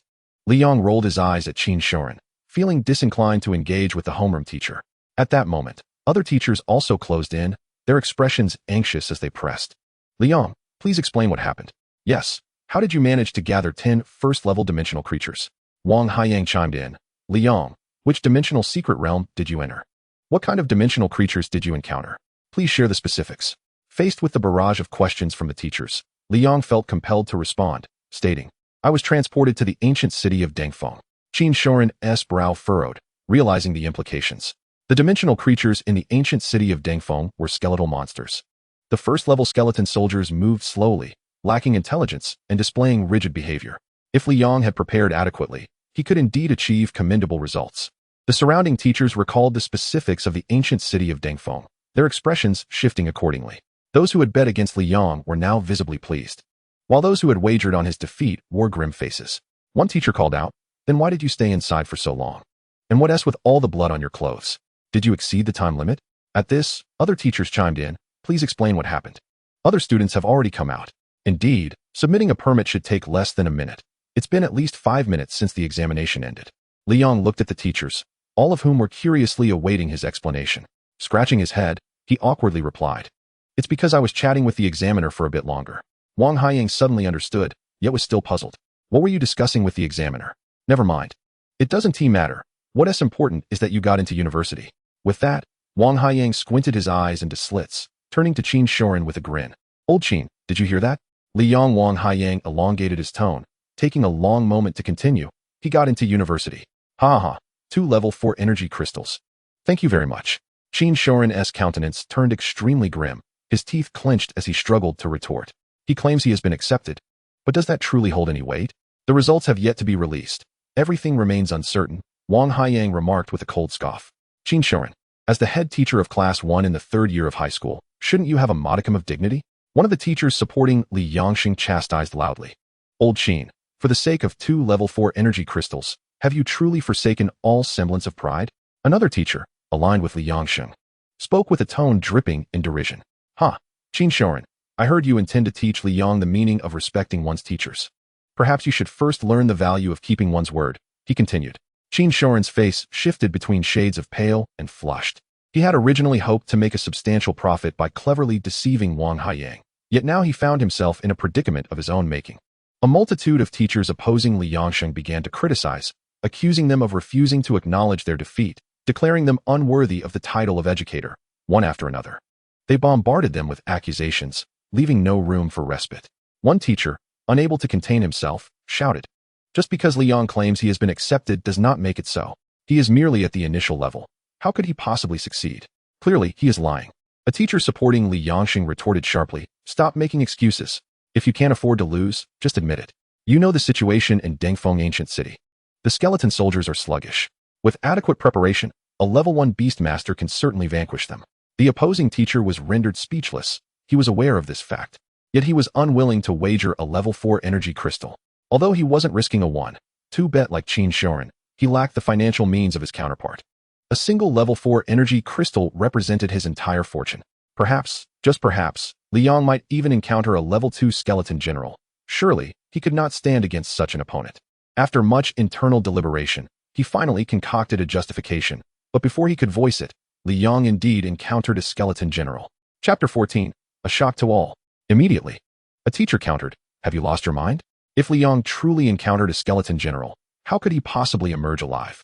"Exactly," echoed another voice. "You simply cannot bear to lose. I have long seen through your true colors." Suddenly, Li Yang interjected, "I did indeed encounter a skeleton general." The entire scene fell into an immediate hush, a throng of incredulous gazes fixated on Li Yang. Wang Haiyang quickly interjected, "Li Yang, did you not claim to have gathered 10 level 1 dimensional creatures?" Li Yang nodded affirmatively. "Indeed, I have." "Then how?" Wang Haiyang's words trailed off. Yet the implication was clear. An initial level Beastmaster could never hope to defeat a level 2 skeleton general. Perhaps Li Yang had merely caught a distant glimpse of the level 2 skeleton general and, taking advantage of its inattention, managed to evade. One of the teachers opposing Li Yangxing ventured to explain on Li Yang's behalf, simultaneously trying to convince himself, "Yes, that must be it. Right, after all. It is just a level 2 skeleton general, a low-tier dimensional creature. If Li Yang avoided it in advance, there is nothing to fear." Upon hearing this, the other teachers concurred, believing it to be the sole possibility. "No, I confronted the skeleton general head-on," Li Yang replied innocently, leaving many teachers momentarily dumbfounded. After a long pause, one teacher finally spoke. Li Yang must have attracted the skeleton general's attention with his beasts and then slipped away. That must be it. Impressive. He managed to evade the encounter. The teachers found rationale in this explanation, continuing to persuade themselves. "No, I did not escape." With those words, the teachers opposing Li Yangxing were left utterly speechless, exchanging glances of confusion, rendered mute. One teacher, supporting Li Yang's defeat, scoffed mockingly, "You didn't escape? And you're still alive? Surely you're not claiming that as a level 1 initial Beastmaster you defeated a level 2 skeleton general?" "Indeed, that is precisely what I am claiming," Li Yang replied, his eyes suddenly alight with enthusiasm, nodding fervently. Finally, a teacher began to discern the truth, and Li Yang felt a surge of joy, grateful that there were still intelligent individuals in the world. The teachers opposing Li Yangxing, witnessing this display, were suddenly gripped by a sense of panic, contemplating whether Li Yang might truly be lying. How could he possibly defeat a skeleton general? Why not claim you defeated a level 3 skeleton king while you're at it? Another teacher who opposed Li Yang's victory could no longer restrain himself from mocking. Li Yang felt exasperated. He was speaking nothing but the truth. Why did no one believe him? With hands raised in resignation, he proclaimed, "I truly did slay a level 3 skeleton king." At this proclamation, the teachers supporting Li Yangxing felt a wave of despair wash over them, internally lamenting, "It's over. This boy is indeed fabricating tales. My level 4 energy crystal." Wang Haiyang gazed at Li Yang in despair, trembling, his lips quivering, teeth clashing in a staccato rhythm. He too believed Li Yang was lying. The teacher from experimental high school, who had earlier supported Qin Shorin, could no longer contain himself, mockingly stating, "Did you all hear that? He, Liang, a level 1 initial Beastmaster, has claimed to have defeated a level 3 Skeleton King." Ha. His tone grew increasingly derisive, culminating in a loud, mocking laugh. "Liang, cease this nonsense," Wang Haiyang exclaimed, frustration boiling over. "Everything I say is the truth. Why won't you believe me?" Liang shook his head innocently, bewildered that no one would trust his words. What a world this is, where the truth goes unrecognized. "Liang, not only are you a waste, but you are also a liar who revels in boasting. Never has a level 1 defeated a level 3 in the annals of human history." After a lengthy silence, Qin Shorin, witnessing the tide turn against Liang, seized the opportunity to chastise him. "This boy, Liang, has brought disgrace upon me this morning. Now he deserves this fate." Wang Haiyang cast a disappointed glance at Liang. He had harbored a fondness for him. Though he lost a level 4 energy crystal, he was not one to begrudge the loss. It was not Liang's fault. He had chosen to wager against Qin Shorin. Yet, in this moment, Liang not only lied but also refused to acknowledge the truth when confronted. It was truly disheartening. Wang Haiyang found himself at a loss for words. Seeing Qin Shorin step forward, Liang felt a wave of nausea, rolling his eyes as he coldly retorted, "No level 1 Beastmaster could ever slay a Skeleton King. But I am not a level 1. What? You aren't a level 1? What nonsense is this? Every high school in Yang City knows you are a level 1. Upon hearing Liang's words, Qin Shorin momentarily faltered, instinctively rebutting, "I clearly observed this morning that you and your beast, which lacks a body and limbs and sports a single horn atop its head, are both level 1 initial. Liang, you continue to lie. You truly are relentless in your folly. You are nothing but a waste," Qin Shorin thought, filled with disdain. The teachers opposing Liang all erupted in laughter, mocking him. "Old Qin is right.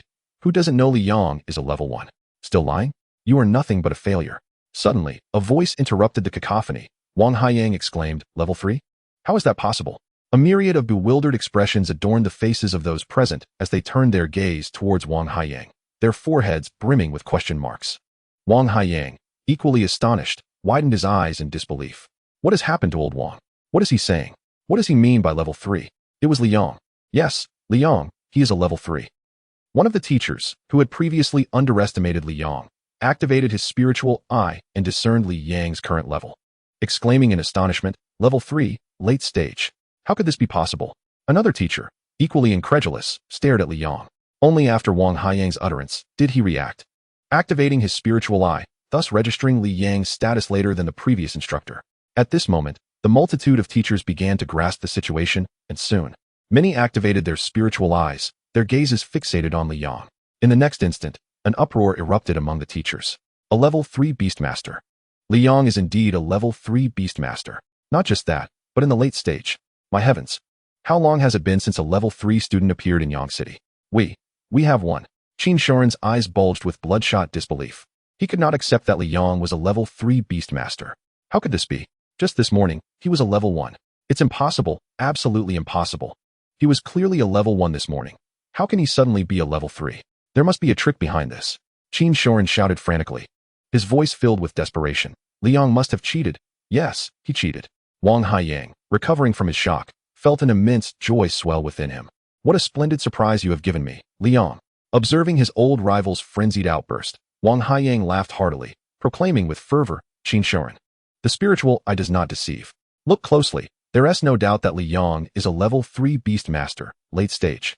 Qin Shorin, of course, understood that the spiritual eye was infallible. He had seen it clearly. Liang was indeed a level 3 Beastmaster. But how could it be? He must have cheated. Qin Shorin pointed at Liang, shouting madly, his demeanor resembling that of a lunatic. Wang Haiyang retorted sharply, "You are a teacher, not a fool.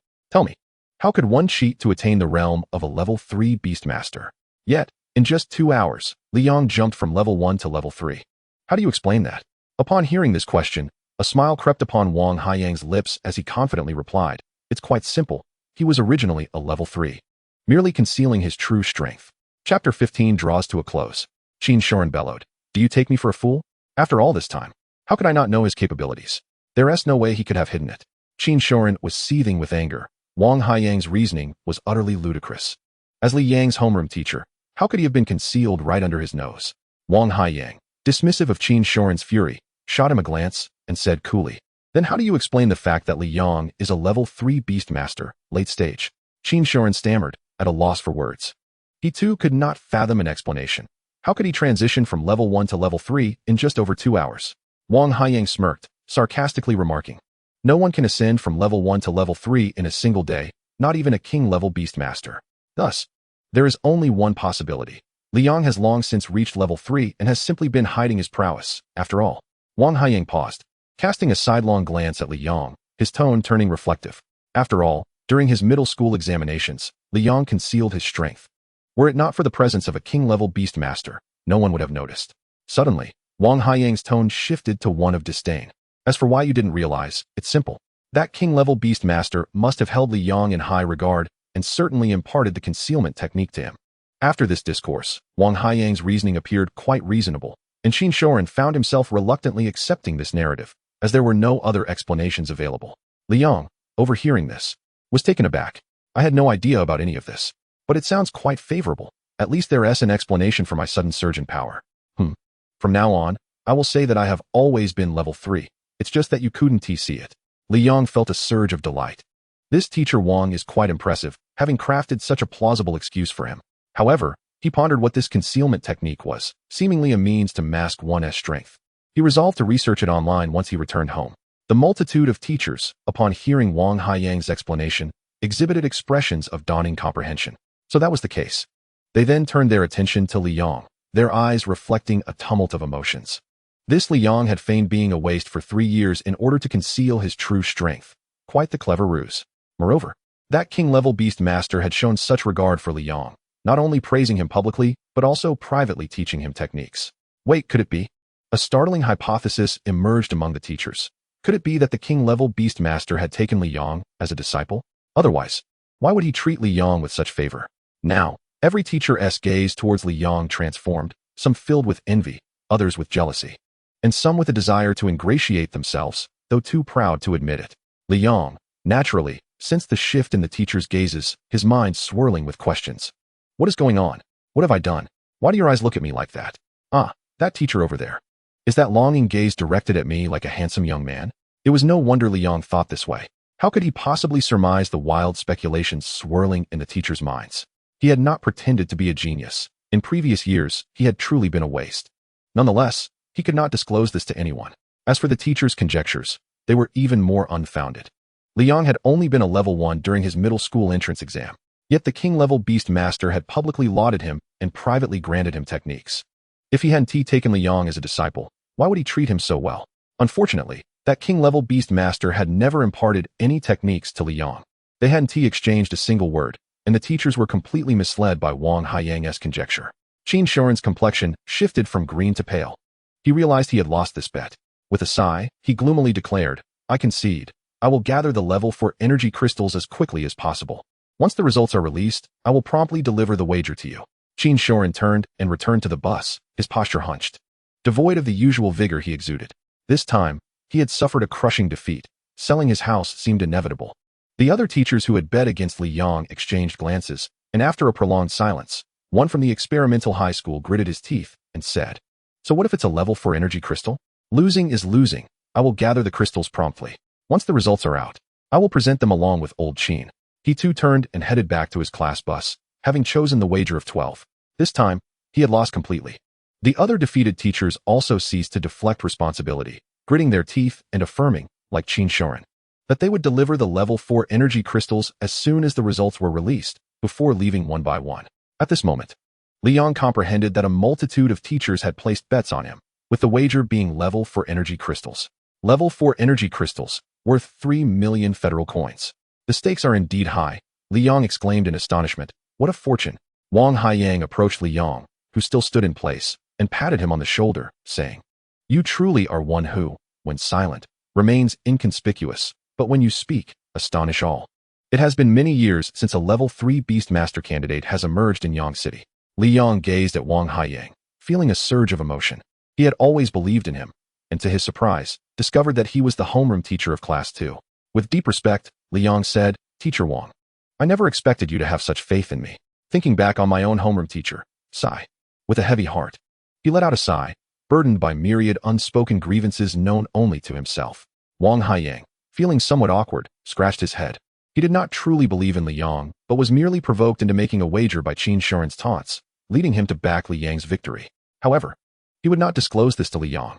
Regaining his composure, he stated, "Regardless, I owe you my gratitude. I have 4 level 4 energy crystals thanks to your help, and with these, I stand a chance to advance to a level 5 Beastmaster. If you have any requests, do not hesitate to voice them. I shall do my utmost to fulfill them."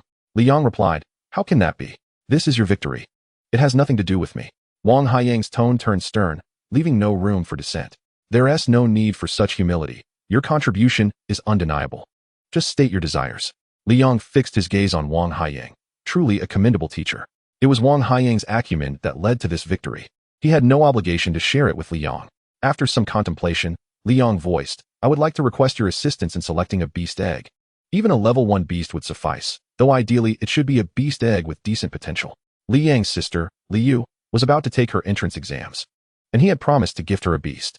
For a Beastmaster, a beast egg is the most precious gift, as it allows for growth alongside the Beastmaster from the very beginning.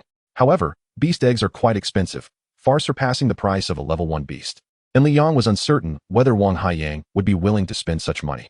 After a moment's thought, he produced a level 3 energy crystal and offered it to Wang Haiyang. "If the cost is too high, you may use this level 3 energy crystal to offset the expense."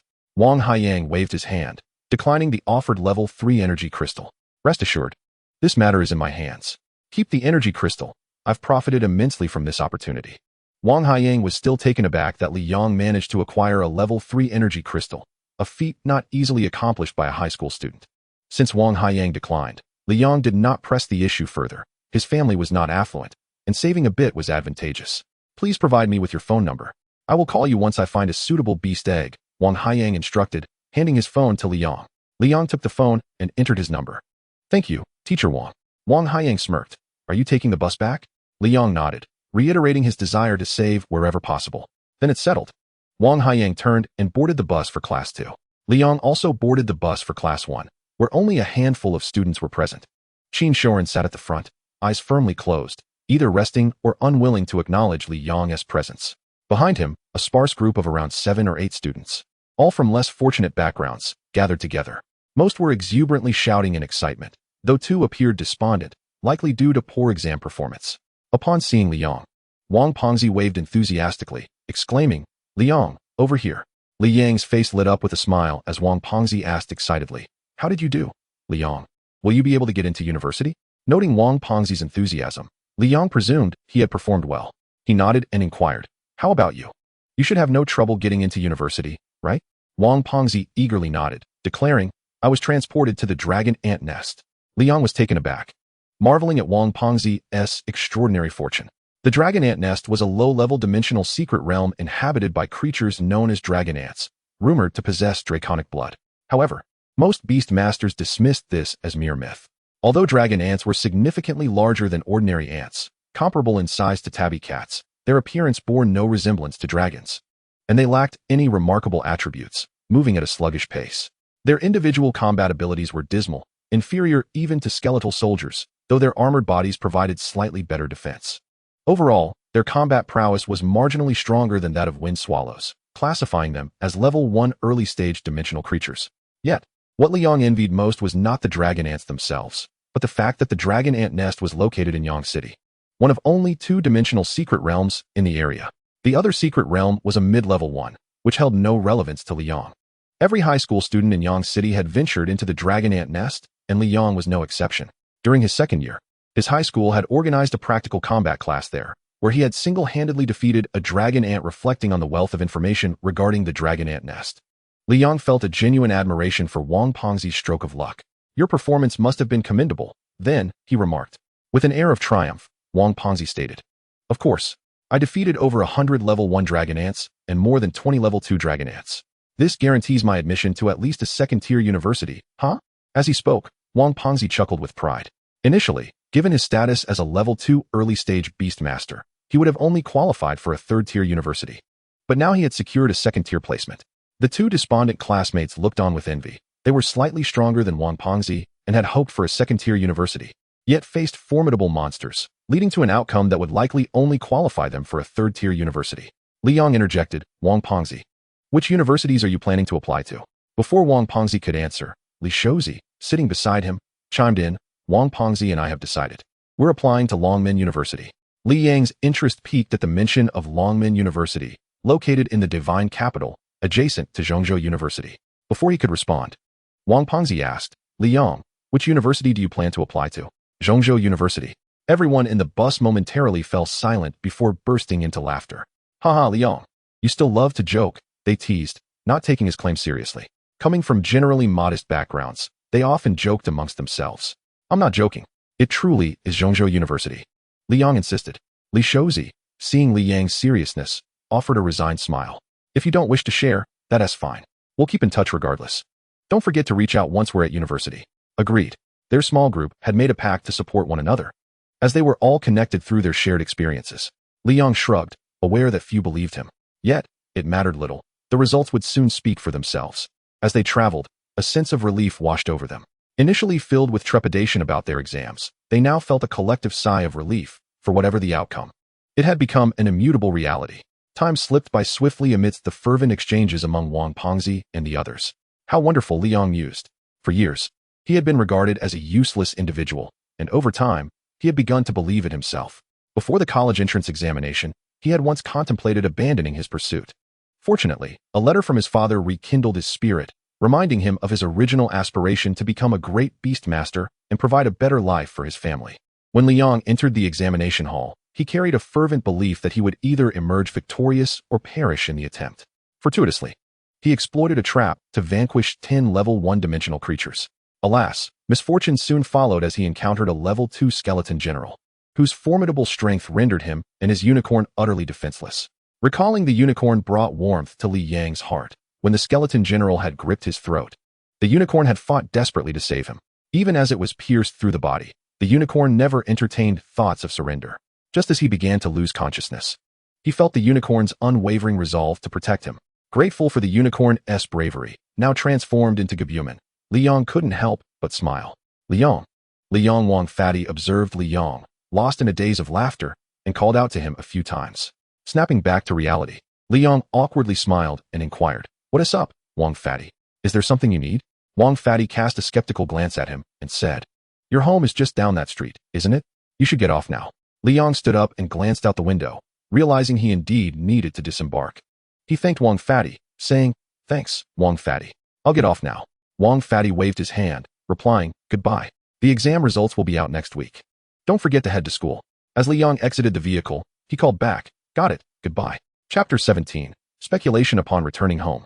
Li Yang found that both his parents were at work, leaving the house empty. In the kitchen, he heard the sound of water splashing, where his sister, Li Yu, was busy with something.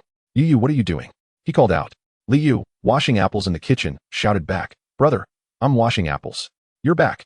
How did you do on the exam? Li Yang pulled up a stool to sit, as he feared the dust and blood on his clothes would dirty the sofa. I did exceptionally well. When the results come out, you'll be utterly astonished, he replied, his tone brimming with pride. While he felt particularly jubilant when speaking to his classmates and teachers, the thought of his parents' and sister's astonishment at his results filled him with joy.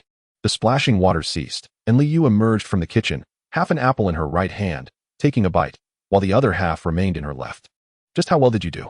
Are you going to university? Why are you covered in blood, brother? Are you hurt? Is it serious? She asked, her words tumbling out in a rush. Seeing his sister's panicked expression warmed Li Yang's heart. He grasped her right hand and gently patted her head, teasingly assuring her, Don't worry, I'm fine. This isn't my blood. It belongs to the dimensional monsters. Li Yang had only encountered skeleton monsters. There was no blood to speak of.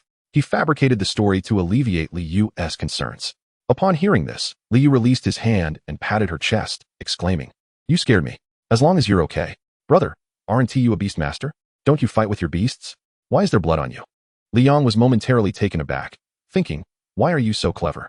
I hadn't even thought that far. Well, now I must come up with something. After a brief pause, he moved to the window, adjusting his position to let the sunlight illuminate him, striking a pose and coolly stating, It's intentional. The blood of my enemies is a testament to my manhood.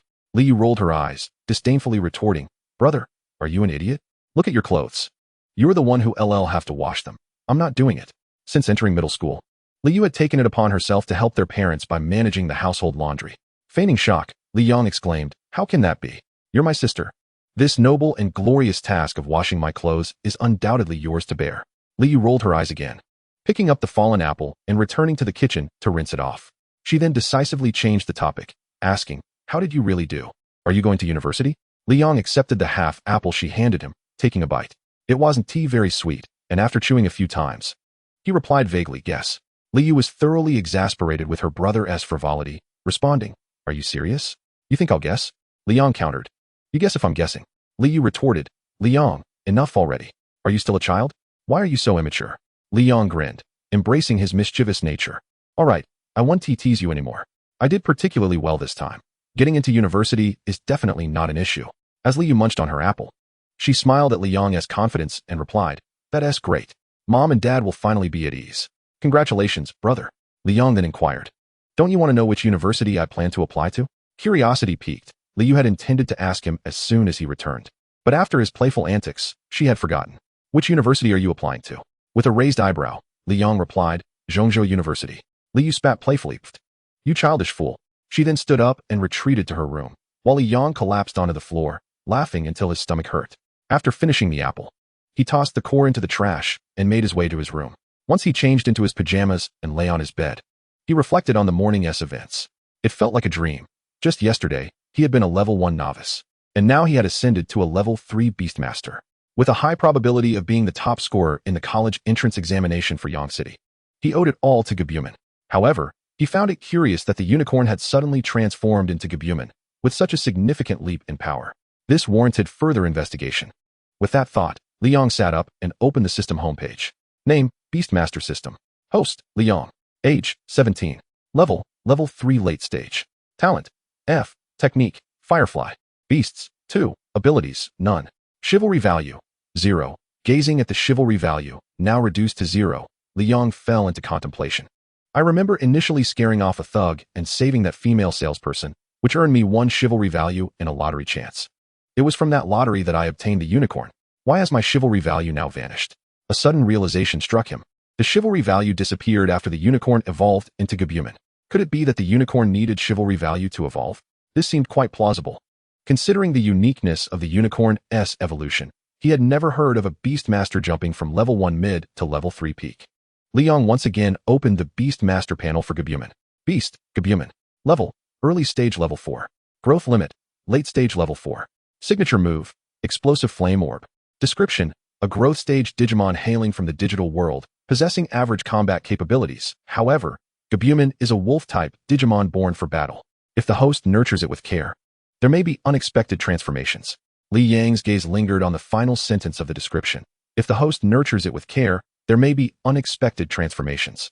Unexpected transformations. Li Yang stroked his chin, his brow furrowing.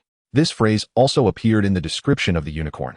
The unexpected transformation must refer to evolution, and the valor points are likely the catalyst for that evolution. Yet, something felt amiss. Exactly 1 week ago, he had acquired valor points. Yet the unicorn did not evolve at that time. A new wave of confusion washed over him, causing Li Yang to feel a slight headache. He raised his hand and tapped his forehead, then glanced back at Gabumon's panel. Growth limit, late stage level 4. Suddenly, his eyes sparkled with realization. Right. At that time, the unicorn was still at early stage level 1, and its evolution occurred at middle stage level 1, reaching its growth limit. That must be it. Li Yang's heart raced with excitement. At this moment, he felt a surge of exhilaration. The description of Gabumon still held that phrase, indicating that with careful nurturing, there might be unexpected transformations. If his hypothesis was correct, Gabumon was not the end. It could evolve once again, provided there were sufficient valor points. Chapter 18, Dragon Ant. Absolutely useless. Li Yang sat on the curb, sighing heavily. He was experimenting with ways to acquire valor points. From the name valor points, it was clear that the method for obtaining them involved good deeds. However, after a busy morning, he had not garnered even a single valor point. Helping an elderly lady cross the street proved futile. Throughout the morning, Li Yang had been assisting elderly ladies across the street one moment and volunteering for waste sorting the next, all to no avail.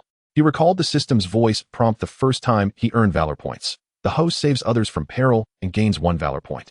Li Yang felt a headache coming on. Surely, one could not only earn valor points by aiding those in dire circumstances, could they? That would be far too difficult. There aren't that many people in peril. Li Yang stood up and bounced a few times.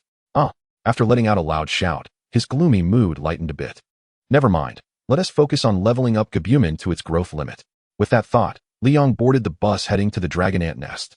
Upon arrival, he gazed at the familiar cave entrance with a sense of nostalgia. The last time he had come here, he was in his second year of high school. Now, his college entrance exams were behind him, and he was about to embark on a new chapter in his life. Liang opted not to venture into another dimensional secret realm in Yang City, a neutral realm, as he worried that Gabumon, currently at early stage level 4, might inadvertently wander too deep and encounter a multitude of level 4 or even level 5 dimensional monsters, leaving him no chance to escape. The dragon ant nest, however, was different. Here, the most formidable foes were merely level 3 ant kings, and with Gabumon by his side, he felt secure. As Liang stepped into the dim dragon ant nest, he hadn't advanced far when he encountered a squad of dragon ants. The appearance of the dragon ants bore no distinction from ordinary ants, save for their colossal size. This very fact led many beast masters to dismiss the notion that dragon ants possessed draconic lineage as sheer nonsense. With a loud bang, Liang summoned Gabumon, who immediately embraced him. "Xiaoyang, I missed you so much." Liang affectionately ruffled Gabumon's soft fur, regretting that he could not hold him like he did with the unicorn. "I missed you too, Gabumon. I summoned you today to help you level up. Let us go." Liang pointed at the dragon ants before him, and Gabumon charged forward, dispatching a single ant with each paw. In less than 3 seconds, he had annihilated the entire squad of dragon ants. Clap, clap, clap. Liang cheered enthusiastically from behind. "Great job, Gabumon. You're incredible." Gabumon did not respond, as another wave of dragon ants emerged, which he swiftly dispatched with ease. However, the dragon ants had no other distinguishing features. They simply came in overwhelming numbers. Before Gabumon could catch his breath, yet more dragon ants surged forth. Gabumon continued to slay the foes, while Liang applauded fervently as they delved deeper into the nest. Just as Liang was lost in his excitement, a larger dragon ant charged at him with lightning speed. Explosive Flame Orb. Gabumon quickly unleashed his signature move, reducing the level 2 dragon ant to mere fragments. "Wow, that level 2 dragon ant was surprisingly swift," Liang remarked, astonished. Its speed was significantly greater than that of the skeleton general. Level 1 dragon ants were slower than level 1 skeleton soldiers. Yet the level 2 dragon ant outpaced even the level 2 skeleton general. The disparity between level 2 and level 1 dragon ants was stark. Nevertheless, it mattered little, as Liang was now a late-stage level 3 beast master, and his speed had vastly improved since his encounter with the skeleton general. Even if Gabumon had not intervened, he could have easily evaded the approaching level 2 dragon ant Gabumon. The number of dragon ants is increasing. We need to pick up the pace. Understood, Xiaoyang. I will do my best. Gabumon replied earnestly, nodding. Explosive Flame Orb. Gabumon unleashed a torrent of blue flames, executing his signature move with impressive efficacy, igniting the ground with fallen dragon ants. This move effectively cleared the area, and Gabumon waved his paw at Liang. As if seeking praise, Liang affectionately patted Gabumon's fur, and the duo continued their journey deeper into the nest. Along the way, encounters with level 1 dragon ants grew increasingly rare, while the proportion of level 2 dragon ants surged. Yet, it was futile, under the onslaught of Gabumon's explosive flame orb. They were all reduced to corpses. After an indeterminate number of dragon ants had been vanquished, the pair finally emerged from the narrow passage into a more spacious underground chamber. Before Liang could fully comprehend the expanse of the underground space, dozens of level 2 dragon ants charged at them. Explosive Flame Orb. A surge of blue flames swept through, obliterating the horde of level 2 dragon ants.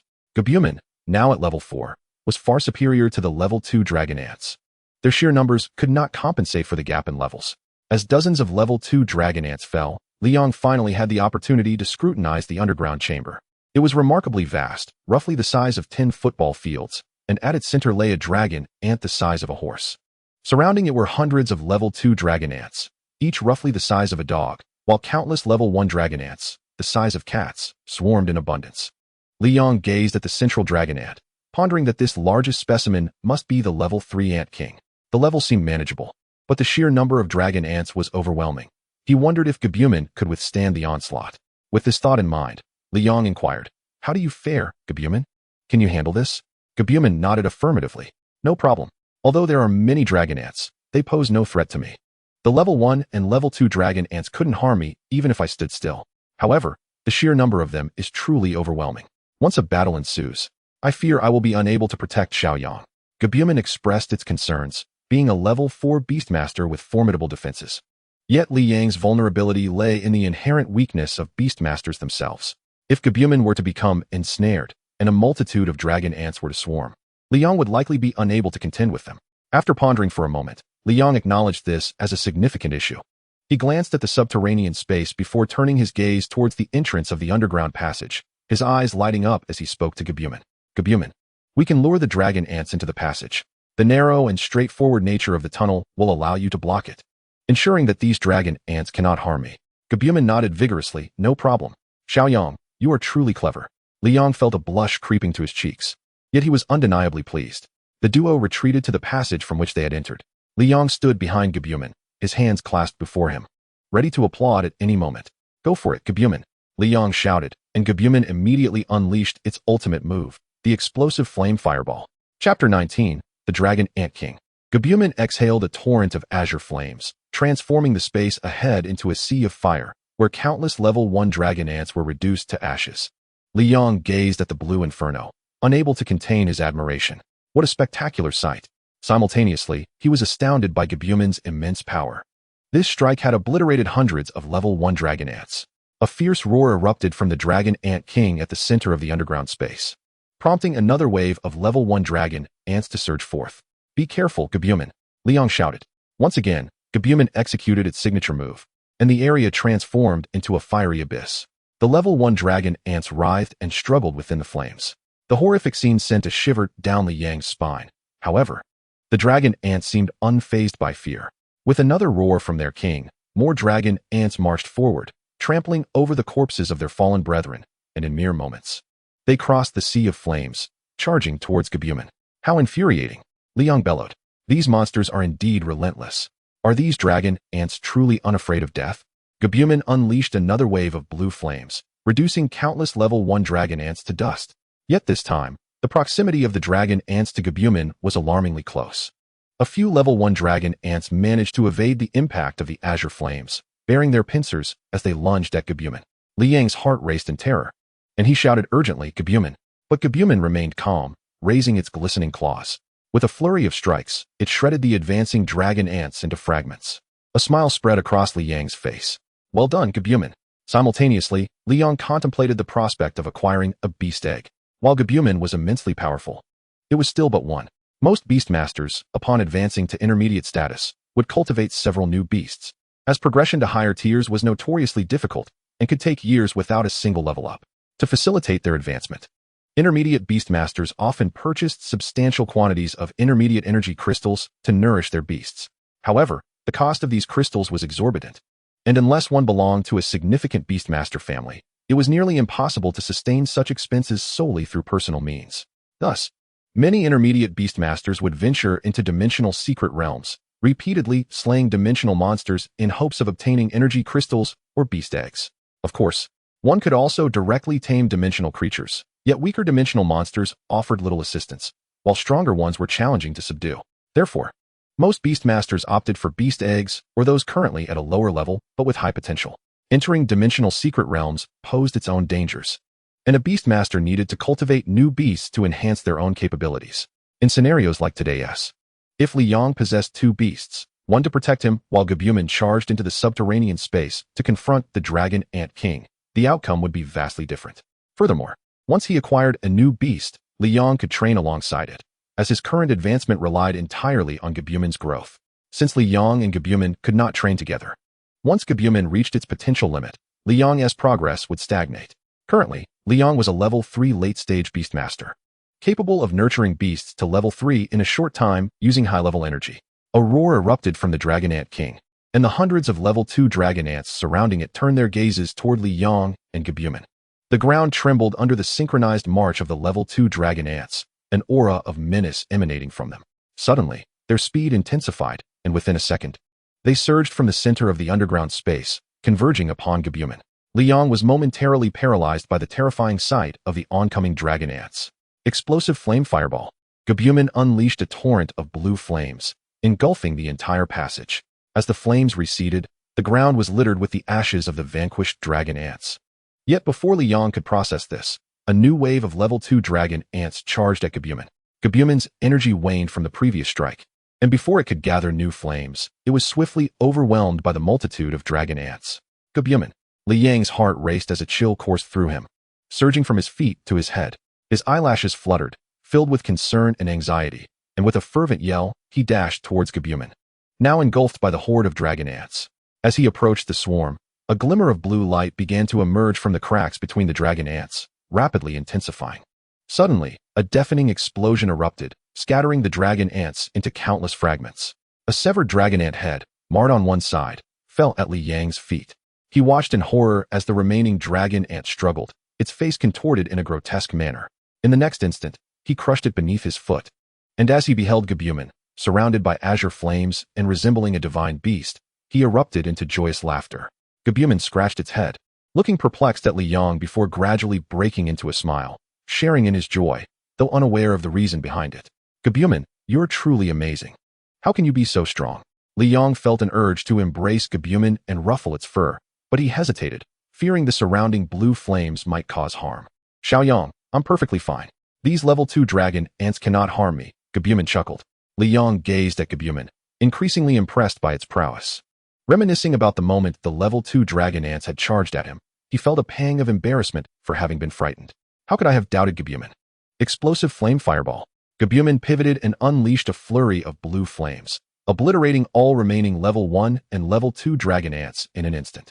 Li Yang approached Gabumon, saying, "Only the dragon ant king remains. Give it your all." Gabumon nodded confidently. "Rest assured, Xiaoyang, I will defeat the dragon ant king in just 1 second."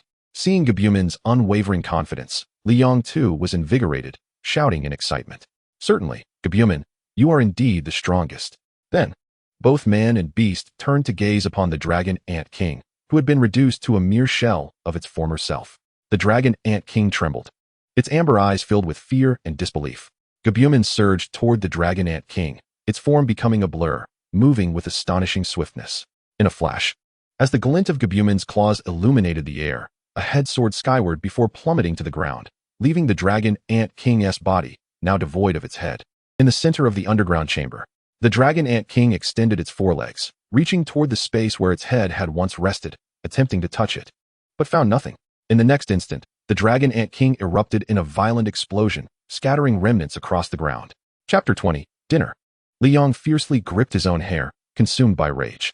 Gabumon, you have vanquished thousands of level 1 dragon ants, hundreds of level 2 dragon ants, and even a level 3 dragon ant king, yet you have not leveled up. Gabumon's cheeks flushed crimson, and it sheepishly replied, "I'm sorry, Xiaoyang." Li Yang, taken aback, approached Gabumon, clasping its shoulders with both hands, crouching down to meet its gaze, and earnestly declared, "Gabumon, this is not your fault. You need not apologize." Gabumon's eyes were filled with the image of Li Yang, and a hint of embarrassment lingered in its expression. Li Yang inquired, "Gabumon, are you my partner?" Gabumon nodded vigorously. "Of course, Xiaoyang, I will always be your partner." Upon hearing Gabumon's affirmation, Li Yang tightened his grip on its shoulders. "Very well, Gabumon. Remember this, it is never your fault, and you must not apologize." Gabumon hesitated, wanting to say something, but Li Yang interrupted. "No buts. Just like this time.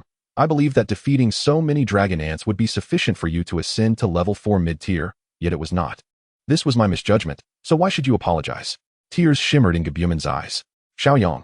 However, Li Yang stood up, smiling as he said, "All right, Gabumon. The dragon ants will take 24 hours to respawn. Lingering here serves no purpose. Let's head home." He then pulled out his phone to check the time. Though the dimensional secret realm lacked signal and internet, he could still check the time. It was already 6 p.m. Had it grown so late? Li Yang imagined cradling Gabumon like a unicorn, but found it impossible. After contemplation, he summoned Gabumon back to the beast space and swiftly made his way toward the exit of the dragon ant lair.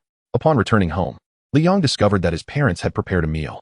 Li Yu stood beside the dining table, distributing chopsticks, and upon seeing Li Yang return, joyfully exclaimed, "Brother, you're back just in time for dinner." Li Yang nodded, washed his hands, and took a seat. Shortly after, his parents emerged from the kitchen with 2 plates of dishes, beaming smiles upon seeing their son. "Welcome home, son," Li Yang greeted, "Dad, Mom." Once everyone was seated for the meal, Li Yang's father inquired, "Li Yu mentioned you did well on your exams. How did it go? Will you be able to get into university?" Li Yang swallowed a mouthful of braised pork and confidently replied, "Dad, you need not worry. It's absolutely no problem." Upon hearing her son's self-assured response, Li Yang's mother beamed with delight and eagerly asked, "Which level of university can you get into?" At this, Li Yang's father and sister, Li Yu, turned their curious gazes toward him. Li Yang set his chopsticks aside and proudly declared, The examiner told me that barring any unforeseen circumstances, I will be this year's top scorer in the college entrance examination for Yang City, and I intend to apply to Zhongzhou University. Instantly, the expressions on his parents' and sister's faces darkened. Li Yang's father lit a cigarette, took a few puffs, and cautiously asked, Xiaoyang, last year your homeroom teacher mentioned that your beast was no longer with you. Is that true? Li Yang was momentarily stunned, assessing the expressions of the three, and resignedly replied, Dad, I assure you, I am speaking the truth. Li Yu's eyes were filled with sorrow and sympathy as she turned to Li Yang's father, saying, Dad, I heard that people under immense pressure often fantasize about being omnipotent. Could it be that my brother? Li Yang erupted in fury, jumping to his feet and cutting her off. Li Yu, that's enough. He then turned to his parents. Dad, Mom, I am telling the truth. At that moment, he noticed tears welling in his mother's eyes, feeling helpless. Mom, I'm not lying. What can I say for you to believe me? Li Yang's mother's tears cascaded down, splattering onto the table. Her voice laced with despair as she mournfully said, Xiaoyang, don't say any more. I believe you. Whatever you say, I will believe. In exasperation, Li Yang shouted, leaping around the room in wild abandon, flailing his arms as if he were mad. Witnessing his son's antics, Li Yang's mother broke into tears, while his father continued to smoke in silence. Li Yu sighed heavily, her eyes reflecting sadness. Suddenly, Li Yang halted, his eyes sparkling with excitement. With a resounding bang, Gabumon made a dazzling entrance. Li Yang proudly addressed the three, Mom, Dad, Li Yu, this is Gabumon. Now you know I was telling the truth. The sudden appearance of a monster startled the three, but given that this was an era of beast tamers, they were not entirely unprepared. Although none of them were beast tamers themselves, they were not unfamiliar with the concept. Li Yu gazed at the dazed Gabumon and asked, Brother, is this truly your beast? Li Yang, brimming with pride, grinned broadly. Indeed, this is my beast. Its name is Gabumon. Gabumon? Li Yu murmured, her gaze toward Gabumon filled with envy. She too yearned for a beast of her own, but their family's financial constraints rendered it impossible. 3 years ago, when her brother promised to gift her one, it had sent her into a state of bliss. However, shortly thereafter, news broke that her brother's beast had perished, and he had become known as a failure, causing her to refrain from mentioning it again. Today, upon seeing Gabumon, the desire to become a beast tamer resurfaced within her. In the presence of his parents and sister, Li Yang felt triumphant, nearly elevating his tail in exhilaration as he declared, So, do you still think I am lying? The three exchanged glances, gazing at the adorably soft Gabumon in astonishment, yet remained silent. Li Yang burst into hearty laughter, continuing, Do you still doubt my ability to gain admission to Zhongzhou University? Li Yang's father, offering a wry smile, replied with resignation, Xiaoyang, we believe you. Now come and eat. Though he said this, his tone and demeanor lacked conviction. Li Yang felt a surge of frustration. Having summoned Gabumon, how could they still doubt him? He turned to Gabumon and urged, Gabumon, show them your strength so they understand your prowess. Gabumon scratched its head with its paw, feeling bashful as it said, I'm not sure about that. Xiaoyang, how fierce you are. I cannot. Just let out a roar. Gabumon stood still, its face flushed with embarrassment. Li Yang urgently urged, Hurry, Gabumon. Let out a roar. Wow. Gabumon let out a loud cry, but the sound, soft and endearing, resembled that of a small child.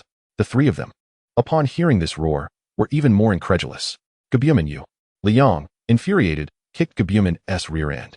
To Gabumon, with its thick fur, it was not painful, merely a bit ticklish.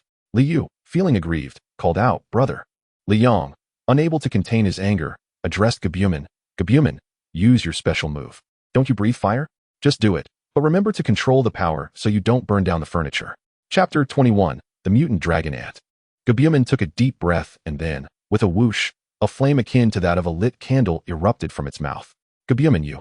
Li Yang slumped helplessly to the ground, contemplating his demise. Xiaoyang, I beg you, let us just have a nice meal. At that moment, Li Yang's mother tightly covered her mouth to stifle her cries, yet tears streamed down her face uncontrollably. Gabumon, observing Li Yang's mother, realized it had only made matters worse and felt quite aggrieved, for it was Xiaoyang who had warned it to be cautious of the furniture. Gabumon said pitifully, Xiaoyang, I'll try again. Li Yang turned to Gabumon, his expression blank, his eyes dimmed with despair. Gabumon, never mind. With a sudden burst of energy, Gabumon shouted, its face flushed, and the aura of a fierce beast permeated the entire room. In the next moment, a blue flame shot forth from Gabumon's mouth, resembling a serpentine fire, hissing and swirling in the air, unleashing a wave of intense heat. Li Yang's parents stood agape, their expressions one of disbelief, their jaws nearly dropping to the floor. Liu gazed entranced at the blue flames, an overwhelming curiosity and impulse swelling within her as she reached out to touch the flames. Just as she was about to make contact, the blue flames suddenly dissipated, jolting her back to reality, and she quickly withdrew her hand, her face a mask of shock. Gabumon extinguished the flames and stood there, scratching its head with its paw, an expression of bashfulness in its eyes. "Wow!" Liu exclaimed, incredulously staring at Gabumon, while Li Yang's parents shared the same sentiment of disbelief before bursting into joyous laughter. Liu shouted, "Brother, you were right. Gabumon is amazing." Li Yang looked at Gabumon, who had just displayed such formidable power, and instantly shook off his stupor. His spirits lifted. He leapt 3 feet in the air, nose held high, hands on his hips, laughing heartily. "How about that? Now do you see my prowess? Yes, yes, you're the best." Li Yang's mother wiped her tears, beaming with joy. Thud, thud, thud. Suddenly, Li Yang's father rushed into the bedroom and moments later emerged with a bottle of liquor, roaring with glee. "Xiaoyang, let us have a drink." I want to drink too," Liu exclaimed, hopping with excitement. After washing the dishes, Li Yang lazily collapsed onto his bed, a broad smile on his face. Li Yang's father was overjoyed, downing 2 shots in quick succession, and within minutes, he was sprawled on the floor. Liu, feeling a bit tipsy, was shouting and laughing in the room. The thrill of showcasing their talents in front of family was exhilarating, Li Yang thought. 3 days after Li Yang completed his college entrance examination, in the dragon ant nest, Gabumon blocked the passageway, unleashing a blue flame that turned countless dragon ants to ashes. Li Yang cheered wildly from behind Gabumon, shouting encouragement. "Go, Gabumon. You're doing great. You look so cool." Minutes later, only the Dragon Ant King remained in the underground space. With a swift strike from Gabumon, the Dragon Ant King was reduced to dust. Gabumon's aura surged dramatically as it roared, and after a fierce cry, it advanced to the mid-level of the 4th tier, transmitting its power back to Li Yang, who then ascended to the peak of the 3rd tier. Li Yang marveled. "Gabumon, after sweeping the dragon ant nest 4 times, you've finally leveled up." Gabumon replied, "Xiaoyang, I feel like I've become stronger." Li Yang reflected, "Indeed, advancing to the mid-level of the Beast Tamer is quite challenging." Back in the ancient capital, Gabumon only needed to defeat the Skeleton King and a few dozen skeleton monsters to reach the 4th tier. Yet now, it took clearing the dragon ant nest 4 times to progress from the early to mid-4th tier. It's no wonder many beast tamers remain stuck at the intermediate level for decades. Suddenly, Li Yang felt a surge of joy. Gabumon could level up simply by battling and defeating opponents. What an extraordinary talent. He thought to himself, with only 4 days left until the college entrance examination results were announced. And after selecting his major, there would still be more than 2 months of vacation. That would be ample time for Gabumon to reach its growth limit. By then, with Gabumon's assistance, he too could ascend to the 4th tier and become a mid-level beast tamer. To enter university as a mid-level beast tamer would certainly be rare. Gabumon, sensing something amiss, gazed solemnly toward the deepest part of the underground space. "Gabumon, let us go," Li Yang called out, turning to leave. Yet Gabumon seemed not to have heard, still fixated on the depths of the underground space. After taking a couple of steps, Li Yang noticed Gabumon hadn't followed and turned back, puzzled. "Gabumon, what is the matter?" Seeing Gabumon's unwavering gaze, Li Yang, too, looked curiously into the depths of the underground space. "There's nothing there, Gabumon. What on earth are you staring at?" After observing for a while, without discovering anything, he questioned Gabumon in confusion. Gabumon suddenly adopted an aggressive stance and warned, "Xiaoyang, I sense a formidable presence. Be cautious." Li Yang glanced again into the underground space, but found nothing. Nonetheless, he chose to trust Gabumon. Retreating behind Gabumon, he said gravely, "Gabumon, what have you found?" Before he could finish, a powerful pressure bore down on Li Yang, causing him to stagger nearly to the ground. Struggling against the weight, he gritted his teeth and shouted, "What on earth is it? Gabumon, be careful. This pressure is overwhelming." Li Yang found it strange. The dragon ant nest was merely a primary dimensional secret realm. So how could something emit such potent pressure? Even at the peak of the 3rd tier as a beast tamer, he felt a sense of lethal threat. Roar! Gabumon let out a fierce roar, emanating the aura of a wild beast that countered the mysterious pressure pressing down on Li Yang. With a sigh of relief, Li Yang gazed into the underground space. Gabumon's feral energy clashed with the mysterious pressure, creating a tense atmosphere throughout the underground space. Thud, thud, thud. The sound of heavy footsteps echoed. Suddenly, with a resounding bang, the stone wall at the deepest part of the underground space shattered, sending clouds of dust and debris flying. Amidst the swirling smoke, a silhouette, reminiscent of a horse, materialized. Li Yang furrowed his brows and spoke in a low voice. This figure resembled the Dragon Ant King. But how could the Dragon Ant King exude such formidable pressure? As the smoke dissipated, a crimson dragon ant emerged before Liang. He was taken aback and exclaimed, "This is a mutated dragon ant." The classification of dimensional secret realms had been established by humanity after a millennium of scrutiny. Generally, the biological levels within a dimensional secret realm would not exceed the realm's classification. However, there are two notable exceptions. The first occurs when the dimensional realm harbors powerful creatures that humanity's elite have yet to discover, leading to a misclassification based solely on weaker dimensional beings, a rare occurrence. Yet, it has happened, as exemplified by the infamous fallen angel dimensional realm. Initially, humanity's strongest warriors encountered only pinnacle level 9 monsters within the fallen angel realm, categorizing it as a high-level dimensional realm.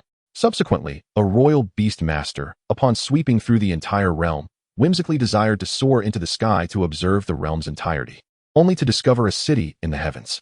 To his astonishment, as he approached the celestial city, a fallen angel emerged and, in a single encounter, dispatched the royal beast master. Fortunately, the scene of his demise was witnessed by other beast masters, who then understood the terror of the fallen angel realm, suspecting that the royal beast master had triggered a taboo. From that moment forth, any human beast master entering the fallen angel realm would be met with immediate execution by the fallen angels.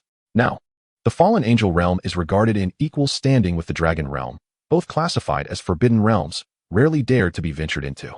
The second exception arises when creatures within a dimensional realm undergo mutations, surpassing their inherent racial limits. Observing the crimson dragon ant before him, Liang surmised that it likely belonged to the latter category. Speaking gravely to Gab Beast, he cautioned, "Gab Beast, be vigilant." Gab Beast remained silent, casting a brooding gaze upon the mutated dragon ant, sensing a formidable power coursing within its being, an essence that rivaled, if not surpassed, its own. With a fierce roar, the mutated dragon ant transformed into a blood-red shadow, swiftly dashing toward Gab Beast. The latter leaped back just in time to evade the incoming pincers. Explosive flame orb. Gab Beast unleashed a blue fireball towards the mutated dragon ant. The creature's pincers clamped down, effortlessly severing the fireball, which dissipated into harmless sparks in the air. Liang was taken aback. Gab Beast's ultimate move had previously been thwarted by the Skeleton King, albeit with considerable effort. At that time, the Skeleton King had been unsteady after breaking the fireball, allowing Gab Beast to exploit the opening and claim victory. Yet, the mutated dragon ant nonchalantly intercepted Gab Beast's signature attack. Gab Beast darted to the side of the dragon ant, its right claw glinting with icy light, striking at an astonishing speed towards the dragon ant's eyes. The mutated dragon ant raised its front leg, easily deflecting Gab Beast's assault. Gab Beast's claws danced wildly, ceaselessly attacking, while the mutated dragon ant adeptly blocked with its forelegs. The clash of Gab Beast's claws against the dragon ant's armor rang out with a piercing metallic sound. Suddenly, Gab Beast seized the mutated dragon ant's left front leg with its right paw and its right front leg with its left, then lowered its head to thrust its sharp horn towards the dragon ant's brow. Liang, witnessing Gab Beast employing the technique that had felled the Skeleton King, felt a surge of elation. "We won," he silently cheered. However, in the next moment, the two antennae atop the mutated dragon ant's head grasped Gab Beast's horn with the force of two hands, reversing the tide of battle and ensnaring Gab Beast. The pincers of the mutated dragon ant lunged towards Gab Beast's head. In this dire moment, Gab Beast unleashed a blue flame, which struck the mutated dragon ant squarely in the chest. A thunderous explosion reverberated, propelling Gab Beast back 3 to 4 meters as it watched the mutated dragon ant enveloped in blue flames.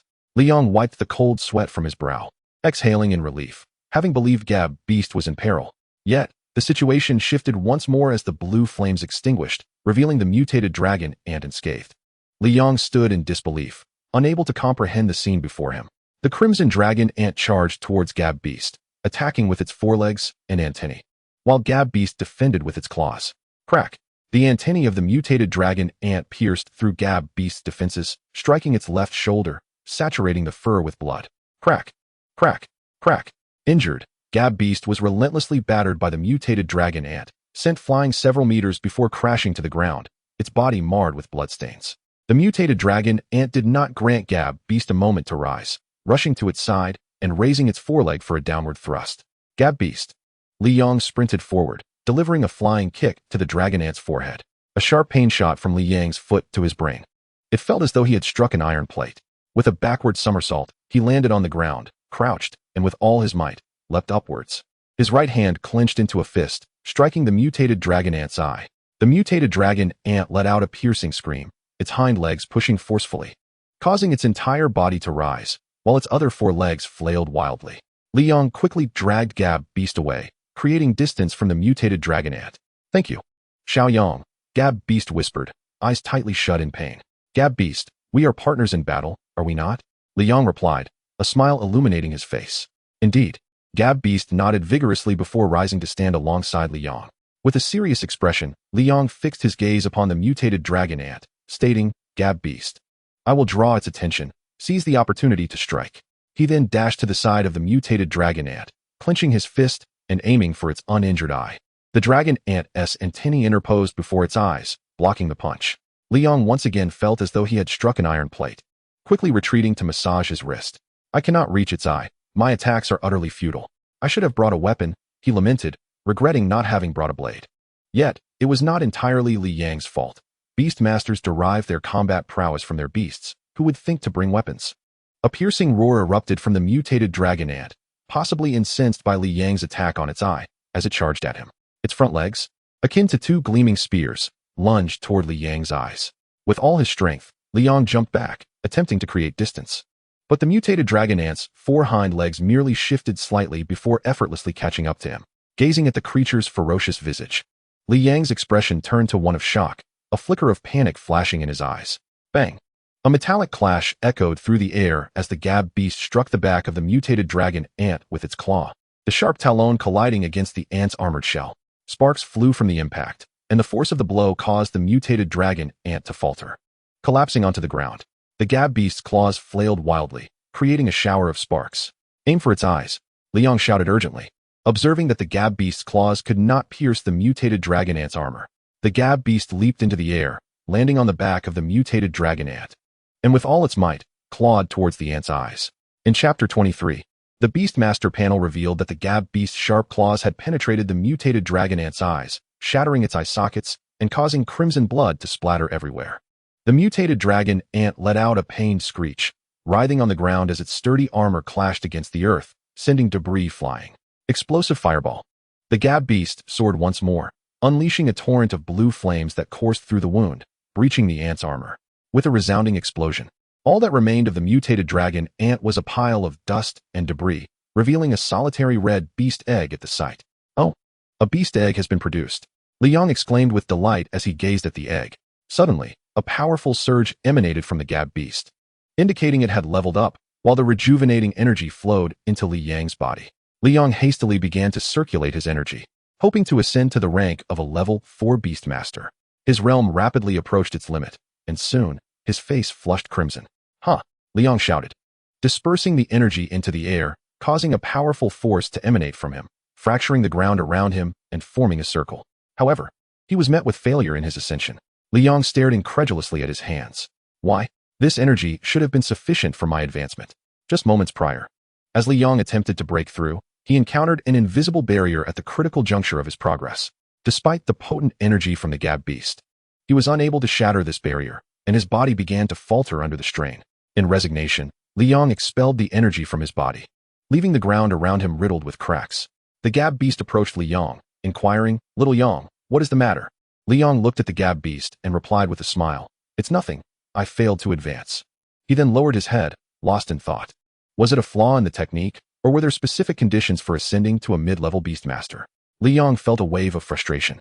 According to his original plan, he intended to elevate the Gab Beast to its growth limit during this summer, utilizing its rejuvenating energy to promote himself to a level 4 mid-level Beastmaster, while the majority of people were merely ordinary. The number of beginner Beastmasters was not insignificant. In Yang City, every high school student was a beginner Beastmaster. Mid-level Beastmasters, however, were different. Where beginner Beastmasters represented childhood, mid-level Beastmasters epitomized adulthood, possessing formidable combat prowess. Mid-level Beastmasters were capable of engaging in many significant professions.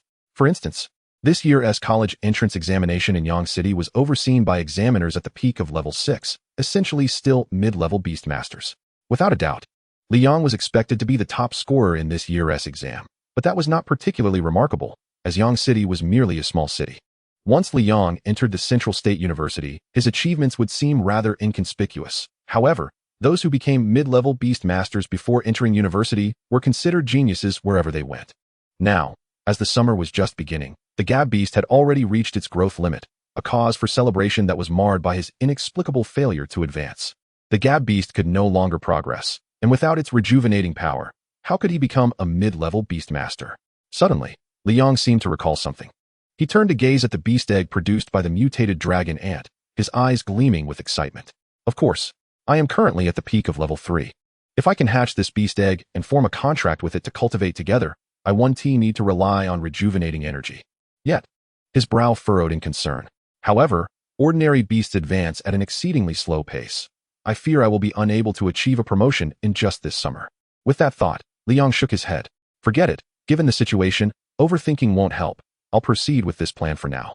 Regaining his composure, Liang approached the beast egg, cradling it in his arms.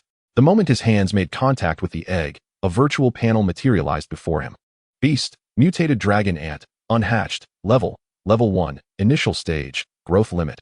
Level 4, peak, signature move, invulnerable, unmatched strength description, due to its mutation. It transcends its racial limits as a special dragon ant. Clad in armor, it possesses commendable defense and contains a very thin essence of dragon blood within, granting it immense strength, with its entire body being a vivid red. Staring at the panel, Liang's jaw dropped in astonishment. What is happening? How can I see the information panel of this beast egg? The system has such a feature? His surprise was immense. He had not anticipated that the system could read the information of the beast egg, realizing that his understanding of the system's capabilities was woefully inadequate. Wait, this isn't my fault. This wretched system doesn't even have a user manual. Liang quickly rationalized, placing the blame on the system. Then, as he hummed a tune, he perused the details of the beast egg. It truly contained dragon blood. The legends were indeed true. Gazing at the description of the beast egg, Liang was astonished. He had always believed the notion that dragon ants contained dragon blood was merely a baseless myth. Dragon ants were far too mundane, lacking any redeeming qualities, perhaps due to the extreme rarity of the dragon blood. This mutated dragon ant had purified its internal dragon blood due to its mutation. After pondering for a moment, Liang felt this theory was plausible, and at the same time, he was elated that the mutated dragon ant had produced a beast egg. By channeling his vitality into the beast egg, he could acquire a beast imbued with dragon blood. This was dragon blood. Dragons had always symbolized power. The dimensional sanctum of the dragon race had been a forbidden territory since humanity's discovery, with no one daring to enter except the mightiest among humanity. Dragon blood beasts had long been the emblem of invincibility within their ranks. For instance, this mutated dragon ant, not yet at its growth limit, had managed to overpower the Gab beast. Had Liang not assisted from the sidelines, the Gab beast would have faced dire consequences. Once Liang nurtured the mutated dragon ant to its peak of level 4, he would possess an invincible level 4 beast.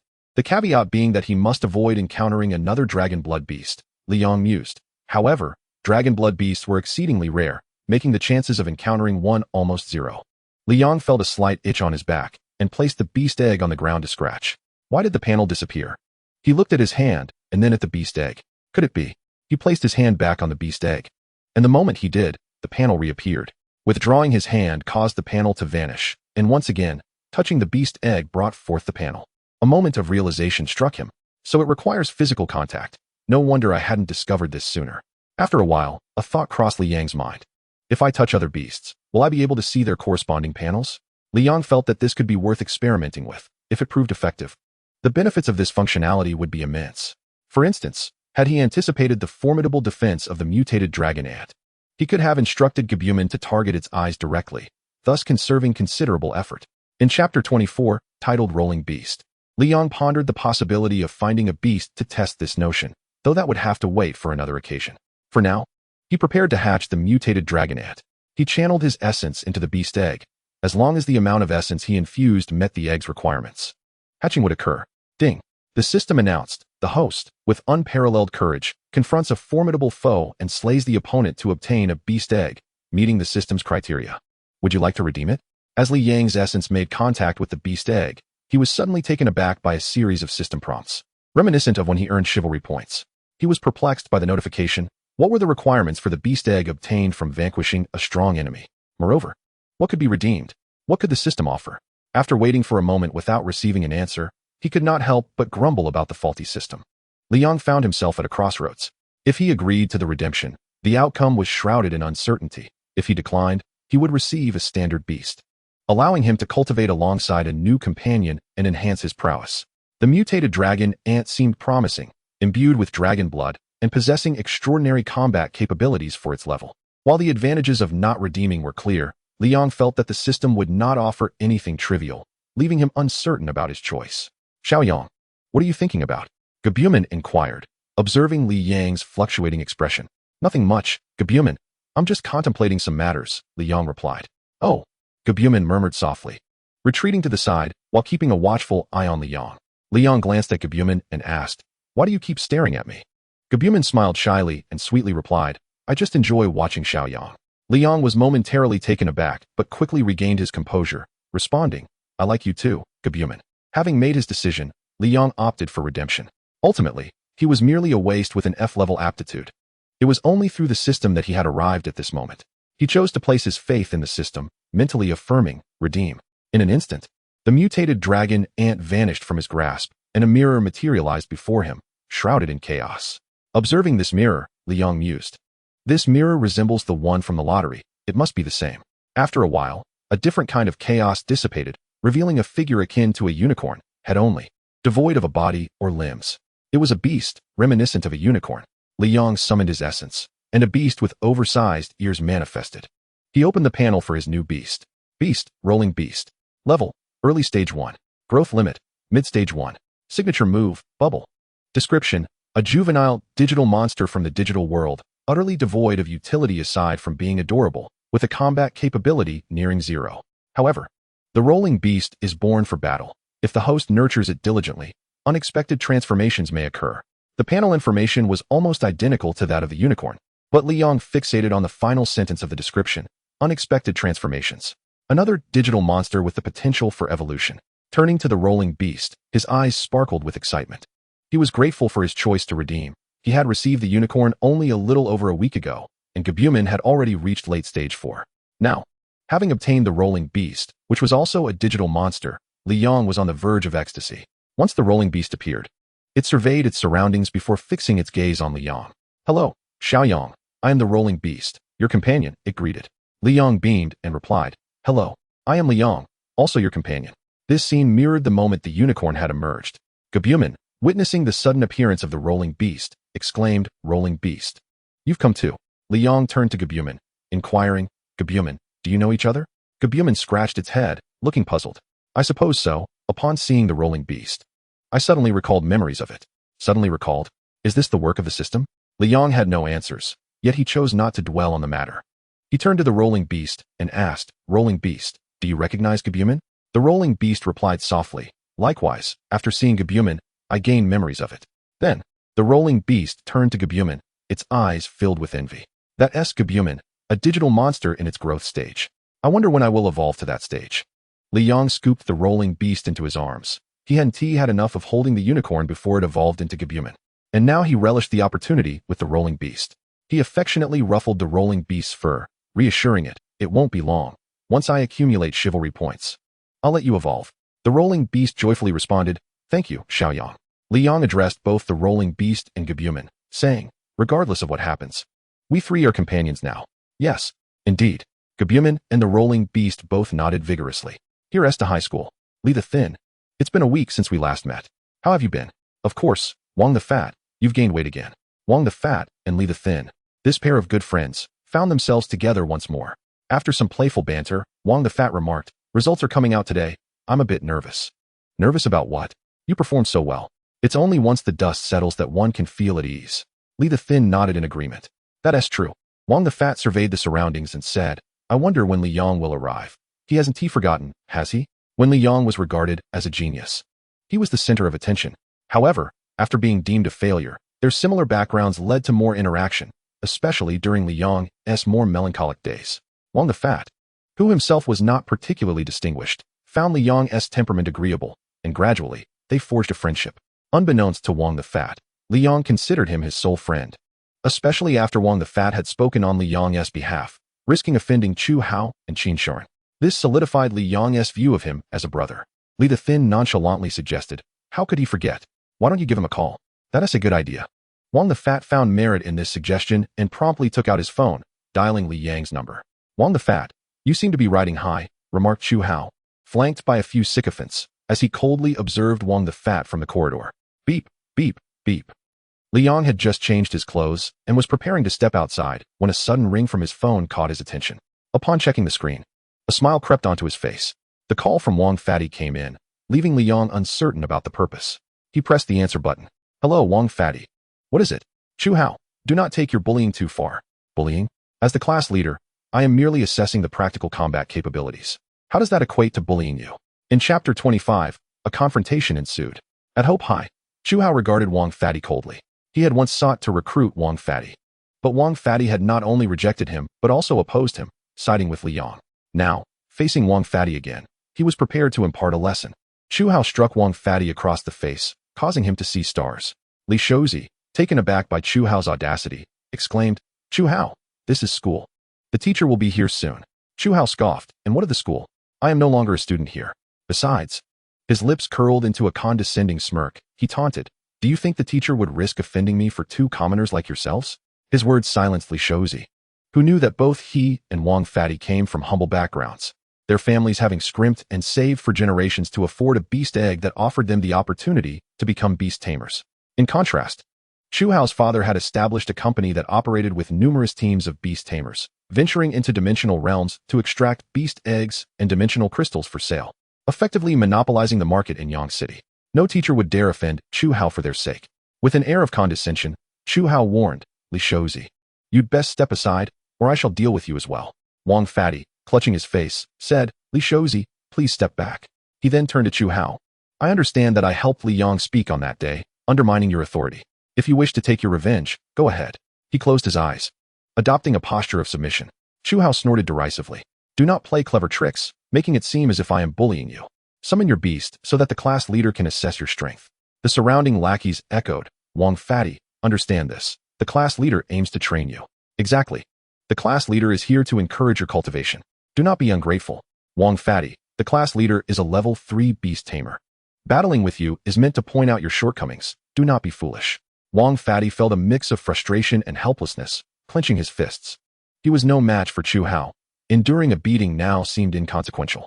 If he summoned his beast, Chu Hao could exploit the opportunity to inflict serious harm, later claiming it was merely a sparring session, leaving him defenseless. Chu Hao discerned Wang Fatty's intentions and threatened, Wang Fatty, your parents are in Yang City. They cannot move away easily. Wang Fatty's face paled in shock. Chu Hao you. He glared at Chu Hao, who remained unfazed. After a moment, Wang Fatty released his fists and summoned his beast. Now we are getting somewhere. Chu Hao observed the fire dog that appeared, a hint of a cold smile crossing his lips. He had no intention of severely injuring Wang Fatty. That would serve no purpose. What he desired was to sever Wang Fatty's path as a beast tamer. With a commanding shout, he called, Arise, Song Lang. Instantly, a gray wolf emerged, its long fangs glinting ominously. It has appeared that Song Lang is rumored to reach level 5. The class leader is the only level 3 beast tamer in our school. How magnificent. How I wish to have it Song Lang. Please, even if you had one, you could not afford to maintain it. Wang Fatty looked at the imposing Song Lang, a flicker of fear crossing his face. His fire dog was only at the initial level 2, lagging significantly behind the level 3 Song Lang. Fire dog, do not engage, focus on defense. Chu Hao's expression was one of disdain. Defense is futile when there is a level disparity. Song Lang, eliminate this fire pup. With a fierce roar, that Song Lang lunged at the fire dog. The fire dog, eyes wide with fear, leaped to the side in an attempt to evade the attack. That Song Lang, unimpressed by the fire dog's movements, swiftly closed the distance and, before the fire dog could react, delivered a crushing blow that shattered its spine. Fire dog, Wang Fatty rushed forward, cradling his struggling companion on the ground. Weeping uncontrollably, that Song Lang yawned, lying beside Chu Hao, who regarded the incapacitated fire dog with satisfaction. He approached Wang Fatty, looking down at him. Wang Fatty, this is the fate that befalls those who oppose me. Ha ha. His laughter rang out, brimming with arrogance. Li Shouzi, gritting his teeth, shouted at Chu Hao. Chu Hao, even if Wang Fatty wronged you, was such cruelty necessary? Without his fire dog, Wang Fatty's future is ruined. Witnessing his friend's tragic fate ignited a fury within Li Shouzi. Wang Fatty's family was impoverished. Their only hope rested on the fire dog, and now that hope was shattered, leaving Wang Fatty's future bleak. Chu Hao turned to Li Shouzi. Unconcerned. What? Do you intend to avenge Wang Fatty? Li Shouzi, teeth clenched, suppressed his anger and remained silent. His Gale Wolf had just reached level 2. Facing the Tsang Lang would likely lead to a similar outcome. His family, like Wang Fatty's, had pooled generations of resources to acquire a beast. He could not act impulsively. What is happening? A loud voice broke through, and everyone turned to see Li Yang. After answering the call, Li Yang had overheard the argument between Wang Fatty and Chu Hao. Realizing that Chu Hao was retaliating against Wang Fatty for helping him, he rushed over, fearful for Wang Fatty's safety, only to find him weeping over his injured fire dog. Chu Hao had threatened Wang Fatty by leveraging his parents to compel him to summon the fire dog for a spar, only to then break its spine. Li Yang approached Wang Fatty, glancing at the fire dog that could no longer stand, and the heartbroken Wang Fatty. With gritted teeth, he spoke, "I am sorry. I have brought this upon you." His voice was laced with guilt, frustration, and overwhelming rage. His only friend had suffered such a fate for aiding him. How could he not be furious? Chu Hao, seeing the main character arrive, mocked, "Li Yang, had it not been for your interference, Wang Fatty's fire dog would still be standing. He could have joyfully gone to college, but now he is finished. This is all your fault." Chu Hao fixed his gaze on Li Yang, his eyes filled with arrogance and derision. Li Yang turned to Chu Hao, his face devoid of anger. Yet his dark eyes emanated an insatiable murderous intent. Wang Haiyang, the homeroom teacher of Class 2, stood across the corridor, observing the entire event unfold. However, he chose not to intervene, deeming it unworthy. Now, he watched Li Yang with keen interest, curious about how he would respond. "Chu Hao, you are doomed." Li Yang's words were chilling, piercing to the bone.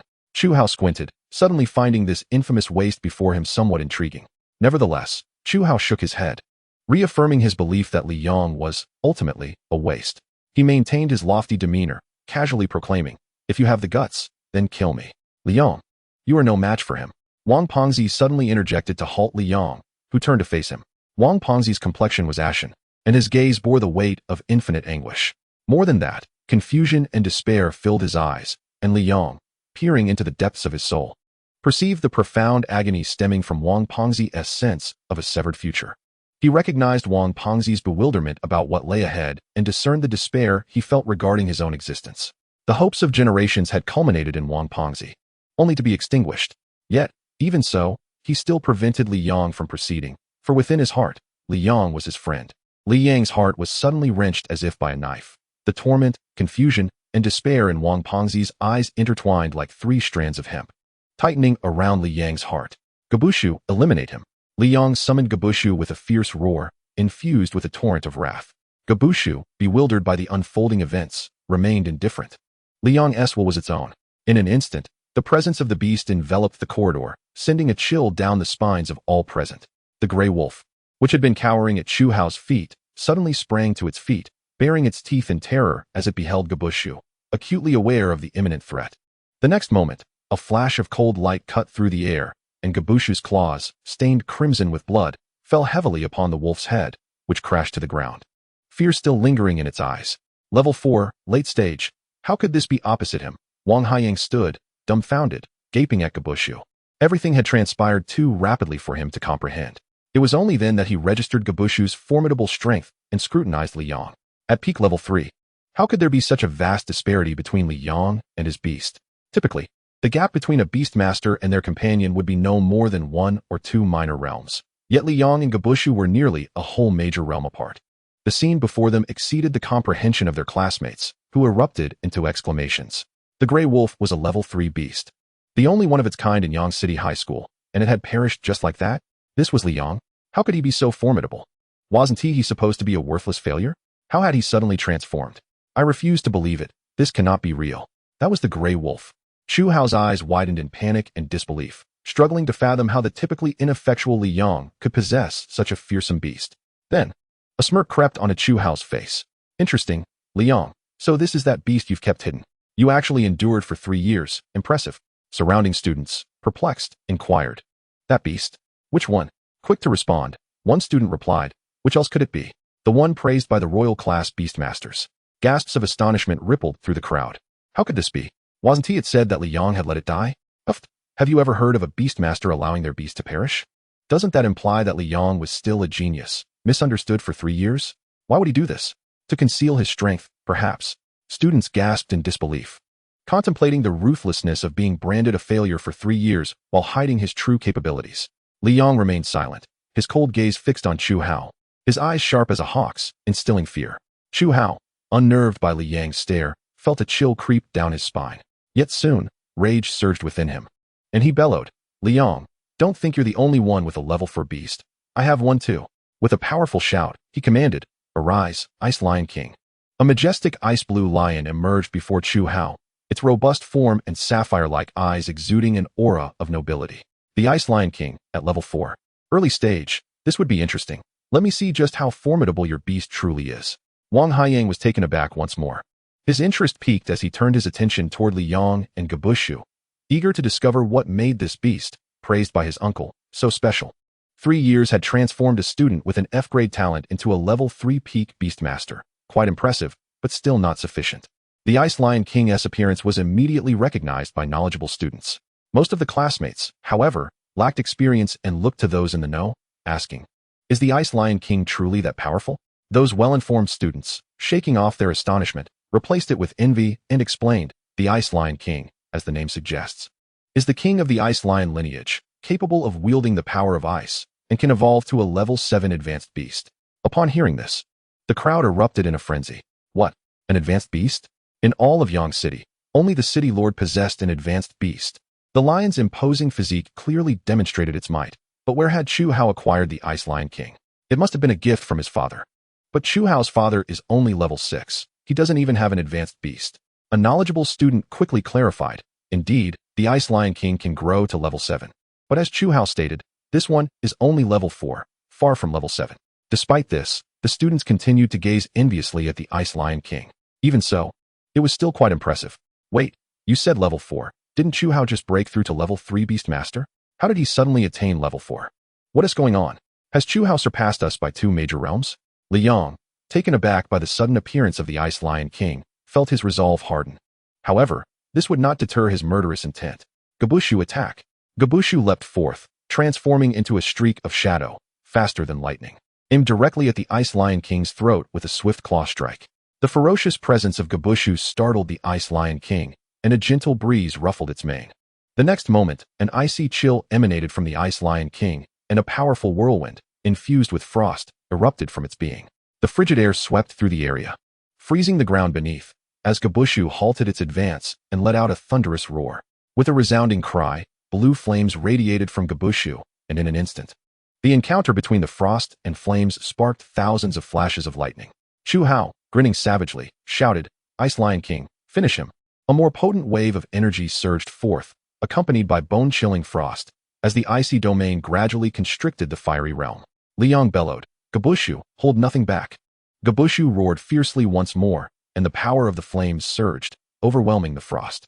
In the blink of an eye, the icy domain shrank to a mere meter in radius.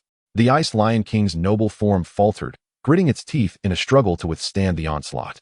Gabushu leaped forward, its entire body plunging into the icy realm. Within the freezing chill, Gabushu's claws appeared even more frigid, splattering blood as they pierced through the Ice Lion King's chest. With a savage flurry, Gabushu tore the Ice Lion King into 8 pieces. Chapter 27. Top scorer in the college entrance examination. All the students erupted into chaos, their disbelief echoing in shouts. How could this be? The Ice Lion King is dead? An advanced beast, just like that? Wait, did Li Yang's beast effortlessly defeat the level 4 Ice Lion King? Does that mean? Immediately, a classmate reacted, staring in disbelief at Gabumon, exclaiming incredulously, "In other words, this beast is at least level 4. A powerhouse like this has been insulted as a worthless creature for 3 entire years. My heavens. Li Yang possesses an extraordinary capacity for endurance." Wang Haiyang also regarded Gabumon with astonishment. Is this truly the formidable beast my uncle spoke of? Its might is astounding. It has effortlessly crushed the Ice Lion King. What is its growth limit? Level 9 beast, perhaps? Or could it be? Wang Haiyang's gaze fixated on Gabumon, suddenly entertaining a notion so absurd that even he found it hard to believe. A royal beast? How could that be? The species capable of producing a royal beast is exceedingly rare. I have never encountered this breed. Yet, if it is not of royal lineage, how could it so easily vanquish the Ice Lion King? Just as Wang Haiyang was engulfed in utter shock, Gabumon's next move jolted him back to reality. This is bad. Gabumon leaped high, its claws, stained with the blood of the Ice Lion King, aimed directly at Chu Hao's throat. Wang Haiyang immediately summoned his beast, hoping to intervene before Li Yang could act. The series of sudden events left Chu Hao utterly unprepared. Was it possible that the Ice Lion King cub, which his father had acquired at great expense, would perish just like that, killed by the very person he had always looked down upon? However, before he could process this, Gabumon's claws loomed larger in his vision. In the next instant, a tail composed of flames lashed out violently at Gabumon. Unable to evade while airborne, Gabumon crossed its forepaws defensively over its chest. A resounding crash echoed as Gabumon was sent skidding back several meters. Observing this scene, Wang Haiyang let out a sigh of relief, inwardly cursing Li Yang for his recklessness. Chu Hao's father essentially monopolized the beast market in Yang City. His influence was formidable. If Li Yang truly killed Chu Hao, he too would be unable to escape death. Does he truly dare to kill me? At that moment, Chu Hao finally grasped the gravity of the situation, a wave of terror crashing over him. He had just realized that Li Yang was not jesting. Li Yang genuinely intended to take his life, and possessed the capability to do so. His legs went weak, and he collapsed to the ground like a puddle of mud. Li Yang, how dare you lay your hands on a fellow classmate? Qin Shorin charged forward, furious and shouting. If I hadn't summoned the fire serpent just in time to repel Gabumon, Chu Hao would be dead by now. The thought of Chu Hao's father instilled a flicker of fear within him, swiftly followed by boundless rage directed at Li Yang. In the midst of his terror, Chu Hao spotted Qin Shorin approaching and immediately clung to his leg, pleading in fright. Teacher, Li Yang wants to kill me. Save me, please. Qin Shorin regarded the terrified Chu Hao and inwardly cursed him for being a coward. He then turned to face Li Yang, his emotions a tumultuous mix. By now, he was aware that Li Yang was the top scorer of this year's college entrance examination. He should have felt joy at having produced a top scholar, particularly one who had achieved the best results in Yang City in nearly 50 years. Yet, he could not summon any happiness. The incident of their public quarrel had spread throughout all high schools in Yang City. Watching Qin Shorin confront Li Yang, Wang Haiyang could not suppress a smirk. A teacher publicly berating his own student as worthless, only for that student to emerge as the top scorer. How would Qin Shorin feel about that? Amusing, indeed. Li Yang, allow me to extend my congratulations on becoming this year's top scorer. The revelation sent ripples through the surrounding students, who erupted in excitement. Li Yang is this year's top scorer? Given the strength he just displayed, it is hardly surprising. A level 4 beast, it makes perfect sense. Upon learning of Li Yang's achievement, the classmates were momentarily astonished before quickly returning to their chatter. Li Yang fixed a cold gaze upon Qin Shorin and stated icily, "Step aside." This demeanor ignited a surge of anger within Qin Shorin, yet he restrained it upon observing Gabumon. His fire serpent, a pinnacle level 4 beast, left him uncertain of his ability to best Gabumon. After a moment's contemplation, Qin Shorin spoke. Li Yang, although Chu Hao has indeed been somewhat arrogant and has insulted you repeatedly, he is ultimately still a classmate. Is it truly necessary to resort to lethal measures? Li Yang scoffed dismissively. Somewhat arrogant? Ask our classmates if that is indeed the case. It was not merely a matter of words. Chu Hao directly incapacitated Wang Pengzi's beast. Where were you at that time? Wang Pengzi had only that one beast. Did Chu Hao ever consider our camaraderie? At this moment, Qin Shorin noticed Wang Pengzi, clutching his fire hound, and cast a disapproving glance at Chu Hao, mentally cursing him as a spoiled brat. Nevertheless, he felt compelled to protect Chu Hao. Taking a deep breath, Qin Shorin endeavored to maintain his composure as he proposed. Li Yang, what if we do this? Let Chu Hao compensate Wang Pengzi with a beast and offer an apology. That way, everyone can part on amicable terms. Li Shouzi wrestled with his emotions. Wang Pengzi was his closest friend, and he lacked the means to avenge him. Li Yang was both willing and able to seek retribution for Wang Pengzi, and a sense of relief washed over him at the thought of Li Yang eliminating Chu Hao. However, if Li Yang truly killed Chu Hao, he too would be in grave danger. Li Shouzi turned to Wang Pengzi, who seemed oblivious to his surroundings, lost in despair. Mustering his courage, he called out, Li Yang, let's do it this way. It would be best for both Wang Pengzi and you. Qin Shorin echoed, indeed, Li Yang. This would be beneficial for both of you. Your future is bright. There is no need to jeopardize it over a momentary impulse. Moreover, even if you were to kill Chu Hao, Wang Pengzi's beast could not be brought back. This would ultimately be detrimental for both you and Wang Pengzi. Li Yang felt a twinge of uncertainty. Qin Shorin was right. For Wang Pengzi, acquiring a new beast was the most practical solution. Yet, to simply let Chu Hao go left him feeling unsatisfied. Noticing Li Yang's hesitation, Qin Shorin pressed on. Consider what is most important for Wang Pengzi. Then, suddenly scolding. Wang Pengzi found himself in this predicament because he aided you. Are you truly seeking vengeance for him, or merely using this as an excuse to vent your frustrations? A pang of discomfort coursed through Li Yang as he questioned his own motivations. Was Qin Shorin's suggestion truly the best course of action for Wang Pengzi? Was his own unwillingness merely a desire for personal vindication? Gritting his teeth, he inhaled deeply, resolving to follow Qin Shoren's advice. At that moment, Chu Hao suddenly threatened. Liang, do not forget that your family is also in Yang City. If you harm a single hair on my body, my father will ensure your parents and sister accompany me to the grave. Chapter 28, Rage. The moment those words were spoken, the entire room fell silent. The stillness, so profound one could hear the breath of each individual. Qin Shoren's expression froze, his heart tightening as he silently cursed, "What an idiot." He then fixed his gaze intently on Liang, whose countenance darkened, remaining silent with an expression void of emotion, eerily calm, sending a chill down the spine of those present. In the next moment, Liang's entire visage transformed into a grotesque mask of fury, his wrath erupting like a volcanic explosion. Qin Shoren, in a state of panic, urgently chided, "Liang, do you truly intend to seek personal vengeance at the expense of Wang Pengxi's future?" With his teeth clenched and a voice thick with suppressed rage, Liang replied in a low tone, "Teacher Qin, you implore me to spare Chu Hao, but look at him. Even if I were to release him today, would he ever let me go? Would he spare Wang Pengxi?" Qin Shoren thumped his chest with resolute determination, asserting, "I assure you, Chu Hao will not retaliate afterward." He then seized Chu Hao, demanding, "Quickly tell Liang that you will not seek revenge. Do it now." Qin Shoren's tone grew increasingly severe until he was nearly shouting. Chu Hao, startled by Qin Shoren's intensity, stammered a few words. Observing Chu Hao's hesitation, Qin Shoren muttered a curse under his breath, deeming him useless for failing to grasp the gravity of the situation. He firmly grasped Chu Hao's collar and bellowed, "Speak clearly, quickly." Chu Hao's eyes flickered with indecision. After a prolonged moment of contemplation, he displayed a fierce expression, forcefully shaking off Qin Shoren's grip and retorted, "What is there to say, Teacher Qin? You are the teacher. What do you have to fear from him?" Then, turning to face Liang with an arrogant demeanor, he threatened, "Liang, with Teacher Qin present, I doubt you will dare to lay a finger on me. Let me be frank, I will surely seek revenge." As he spoke, Chu Hao extended his right hand, pointing at Liang, then at Wang Pengxi, and finally clenched his fist, declaring, "Neither your parents nor your families will be spared." Qin Shoren's mind raced. Realizing the dire situation, Liang could no longer contain his fury and shouted, "Very well, then let you perish." Gabushu lunged towards Chu Hao, and the murderous intent emanating from Liang was palpable. Qin Shoren took a deep breath, commanding Hua Shi to intercept Gabushu. He positioned himself protectively in front of Chu Hao, warning Liang, "Consider your actions carefully." Liang responded with a thunderous shout, "Get lost." Explosive flame fireball.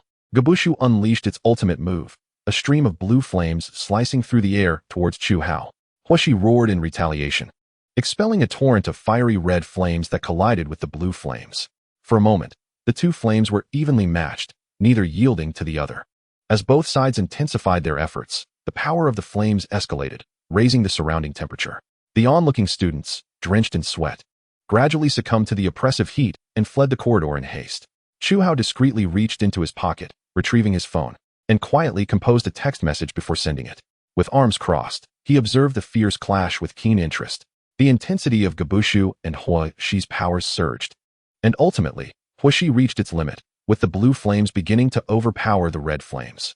The point of collision gradually advanced towards Hua Shi, drawing ever closer. The surrounding students were incredulous. It seemed that Liang's beast was even stronger than Teacher Qin's Hua Shi. Teacher Qin's Hua Shi was a pinnacle-level beast at level 4, and Liang's beast was also at the same level. The notion that a student could triumph over a teacher was utterly astonishing. Wang Haiyang watched Gabushu with excitement, exclaiming, "Impressive. Though Qin Shoren is despicable, his level 4 prowess is undeniable. To overpower him is remarkable."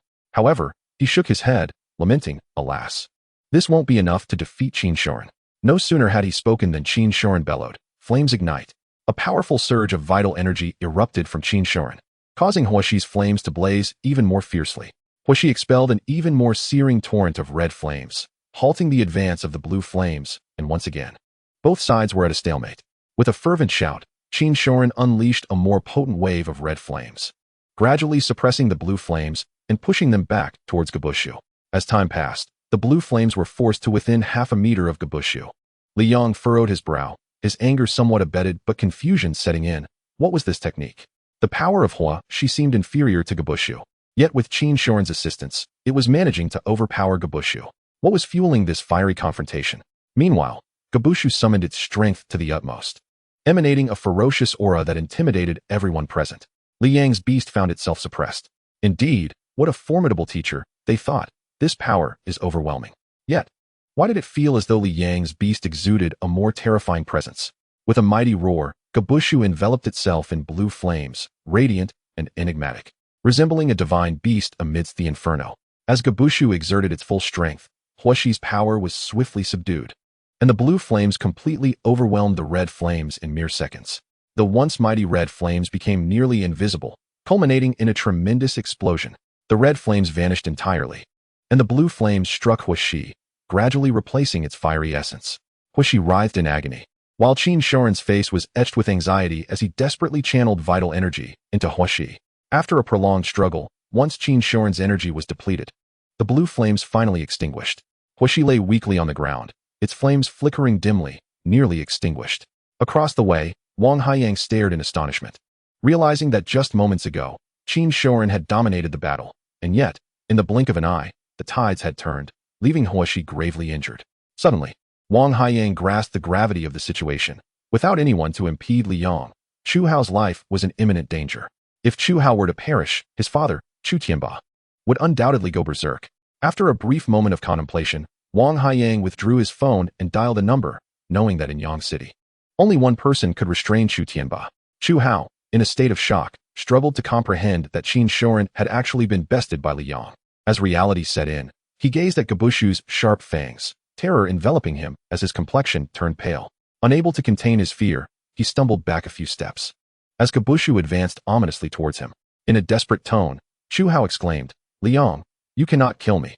My father is Chu Tianba, the most powerful man in Yang City. If you take my life, he will not spare you." Liang remained unmoved, Gabushu steadily closing in on Chu Hao. Chapter 29, The Death of Chu Hao. As Gabushu continued its relentless approach, Chu Hao's eyes betrayed his panic, and he shouted, "Liang, my father is Chu Tianba. If you dare to touch a single hair on me, your parents and family will suffer dire consequences." Though his voice was loud, it lacked conviction, sounding hollow. Gabushu stood before Chu Hao, their eyes locked in a fierce confrontation, and at that moment, Chu Hao was truly frightened. His legs weakened, he collapsed to the ground, tears streaming down his face as he pleaded, "Liang, I was wrong. We are classmates, please spare my life." At that moment, Chu Hao seemed to have grasped a lifeline, his voice tinged with regret as he urgently implored, "I swear. I promise to compensate Wang Fatty with the finest beast of his choosing, and I will never seek revenge afterward." Chu Hao repeatedly bowed his head, the sound resonating like thunder, his forehead stained with blood. "I have already sworn it.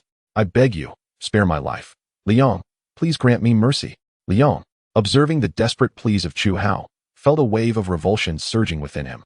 "Is it only now that you comprehend fear?" he bellowed. "Die." The Gab beast responded immediately, raising its right claw, a glint of cold light flashing as it pierced straight through Chu Hao's throat. Without support, Chu Hao's body collapsed heavily to the ground, his face still etched with terror and disbelief. Qin Shorin, witnessing Chu Hao's demise, tightly shut his eyes, drawing in a sharp breath, realizing the gravity of the situation. The surrounding students, upon realizing a life had been lost, turned pale as ghosts. Fleeing in panic while shouting in terror, "Chu Hao is dead. A murder has occurred. Run. Liang has killed Chu Hao. Liang has gone mad." Before long, the hall was deserted, save for a scant few. Li Shouzi stood rooted in place, his complexion ghastly pale, his legs trembling uncontrollably. He had not anticipated that Liang would dare to take Chu Hao's life, but it was for the sake of avenging Wang Fatty, as Wang Fatty's closest friend. At this moment, Li Shouzi regarded Liang as a comrade. He resolved to stay behind, and explained that it was Chu Hao who first threatened Liang. Qin Shorin appeared to age a decade in an instant, hunched over, speaking weakly, "Liang, why must you go to such lengths?" He then tilted his head back, exhaling a long sigh toward the heavens. "It's too late to turn back now. You must flee with your family, escape from Yang City. Also, tell me which school you wish to apply to, and I will ensure your application is submitted. Remember, do not return until you have advanced to a level 7 beast tamer." Before he could finish, a cacophony erupted from afar. It was the director of education. Having heard cries of murder, he rushed over, hoping to mitigate the situation. Upon arriving at the scene and surveying the aftermath, his pupils dilated in shock as he stammered, "Qin Shorin, what on earth happened? How did Chu Hao meet his end?" Panic surged within the director. With Chu Hao deceased, what would become of Chu Tianba? Li Shouzi, seeing Qin Shorin about to respond, quickly interjected, "Director, Chu Hao attacked Wang Fatty's beast first, and Liang acted in revenge. Chu Hao even threatened Liang's parents, prompting Liang to kill him." The director furrowed his brow, directing a questioning gaze at Qin Shorin. "Is this true?" With a helpless glance at Li Shouzi, Qin Shorin replied, "It's more or less accurate. Chu Hao launched a sudden attack, catching Li Yong off guard, and in his panic, he could not hold back, leading to this unfortunate incident. The director shot a disapproving glance at Qin Shorin. What a fine student you have raised. He then turned to Li Yong, his head throbbing. You are this year's top scorer in Yang City, while Chu Hao is the second. It would have been a proud moment for our high school to secure the top 2 spots. Why could you not coexist peacefully? Why must it escalate to this? In the director's view, the distinction of right or wrong was irrelevant. The words of both Li Shozi and Qin Shorin were meaningless to him. He rubbed his temples, exasperated. At this point, there is little we can do. Qin Shorin, you must take Li Yong and leave swiftly. Get out of Yang City as fast as possible. I'll inform the principal and try to buy you some time, hoping Chu Tianba will show some leniency. With that, he turned to leave, but suddenly halted after taking a few steps. Oh, and be sure to clarify which school Li Yong intends to apply to. If this is not handled properly, you may as well resign. With those words, he hurried toward the principal's office. Qin Shorin first cast a glance at the seemingly oblivious Wang Fatty before addressing Li Shozi. Take Wang Fatty home, and come back this afternoon so we can submit your applications together. He then approached Li Yong, urging, time is of the essence. We must leave at once. Li Yong remained motionless, unyielding. He felt no regret for having killed Chu Hao. If death was the price, so be it.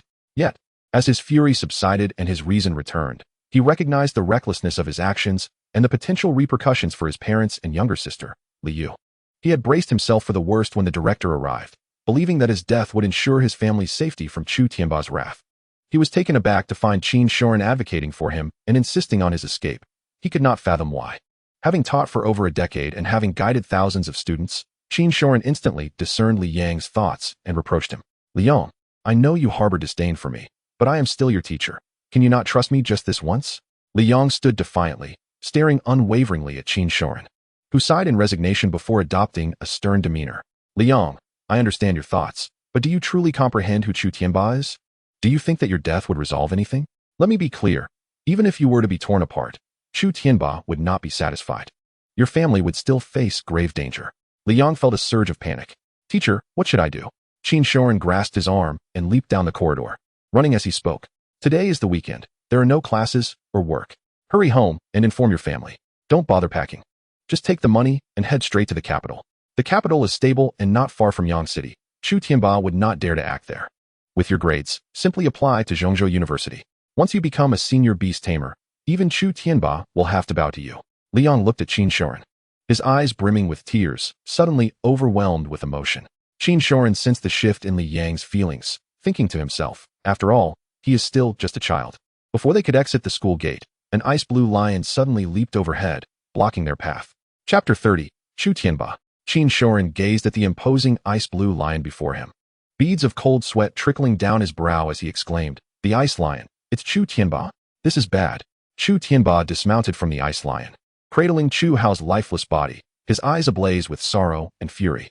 Qin Shorin stepped forward, positioning himself protectively in front of Li Yong, urgently stating, Boss Chu, please, hear me out.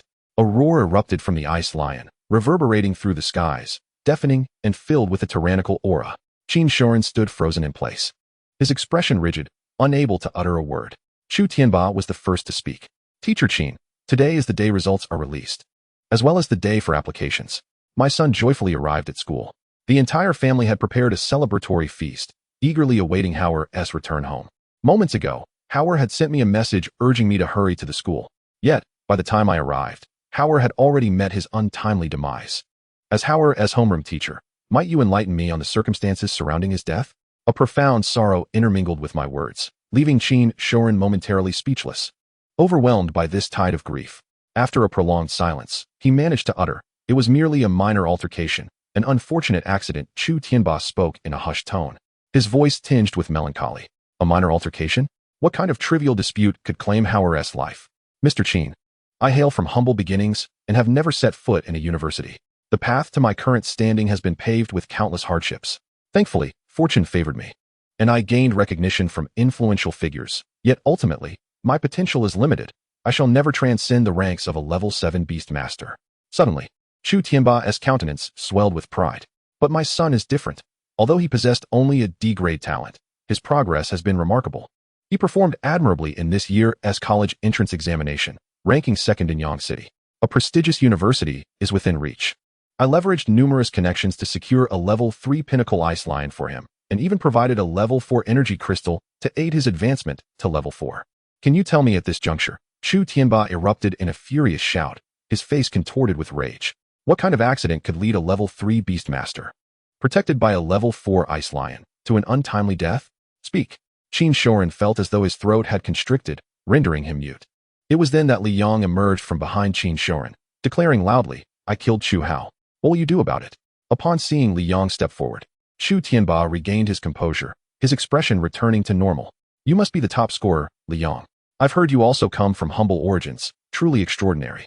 Li Yong scoffed dismissively. And what of it? With an admiring gaze, Chu Tianba praised, you possess audacity. Heroes emerge in youth. Had we met sooner, we might have forged a deep friendship. However, Chu Tianba's eyes turned icy, brimming with murderous intent. You have taken my son's life, you must pay for it. Li Yong's expression was one of disdain as he retorted, Pa, who would want to be your friend? Your son was arrogant and vengeful. It was merely a verbal dispute, yet he incapacitated another Beastmaster and threatened my family. Killing him was not only justified, I take delight in it. As for you, if you seek revenge, then bring it on. Li Yong summoned Gab Beast, assuming an aggressive stance. Chu Tianba feigned understanding, saying to Li Yong, now I comprehend. No wonder you resorted to such lethal measures. However, if Hao sought to harm your family, you should have resigned yourself to your fate. Witnessing Chu Tianba's self-righteous demeanor, Li Yong felt a wave of revulsion wash over him. Truly, the apple does not fall far from the tree, like father, like son. With the full context now known to Chu Tianba, he chose not to elaborate further. The Ice Lion took a step forward, ready to strike at Li Yong. Qin Shorin's expression shifted dramatically, and he bellowed, Chu Tianba, this is Hope High School. Do you dare act recklessly here? Chu Tianba, infuriated, laughed mockingly. Oh, Hope High School, the institution that has brought about my son's demise, dares to threaten me. You are truly formidable. Do not mistake Hope High for a sanctuary.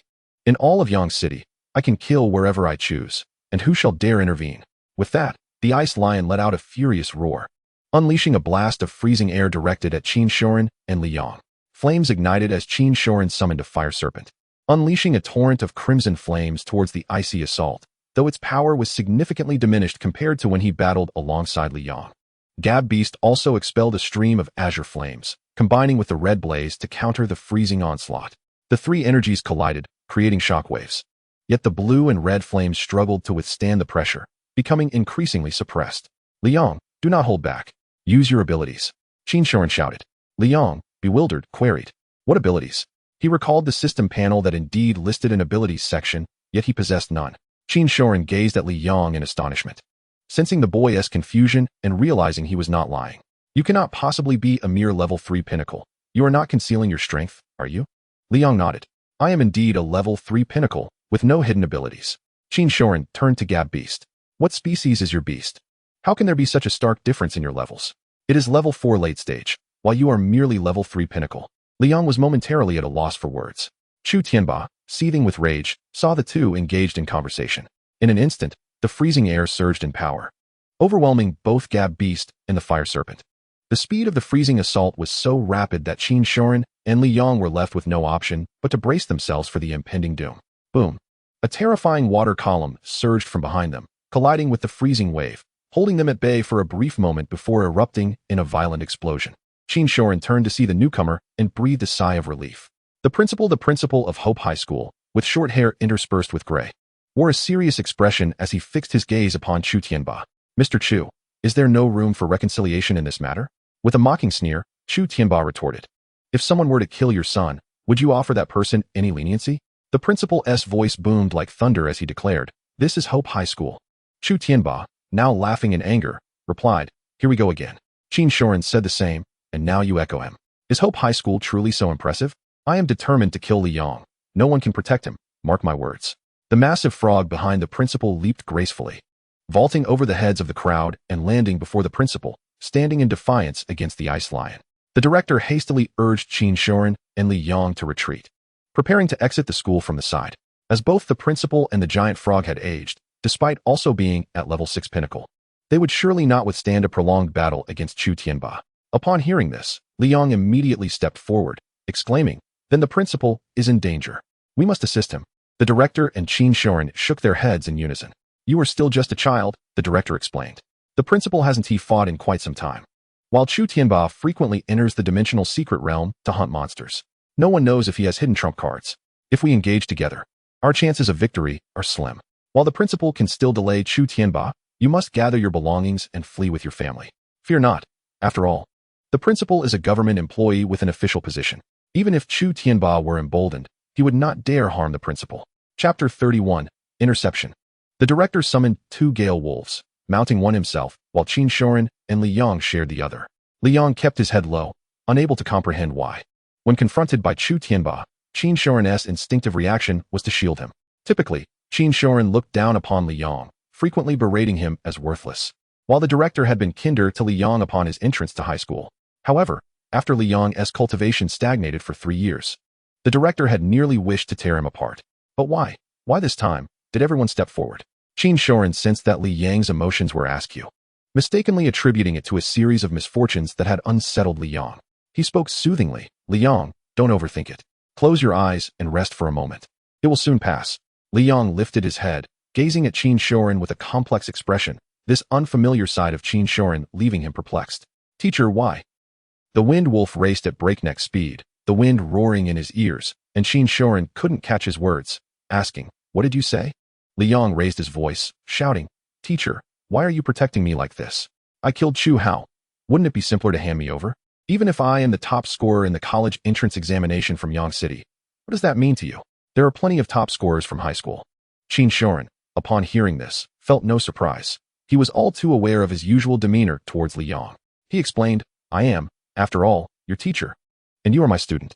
It is as simple as that. His expression then turned intricate. Chu Hao was also my student, yet he perished before my eyes. Ultimately, it was his own doing, and I have no words for that. But you, despite your faults, are still excusable. How could I bear to see you fall at the hands of outsiders?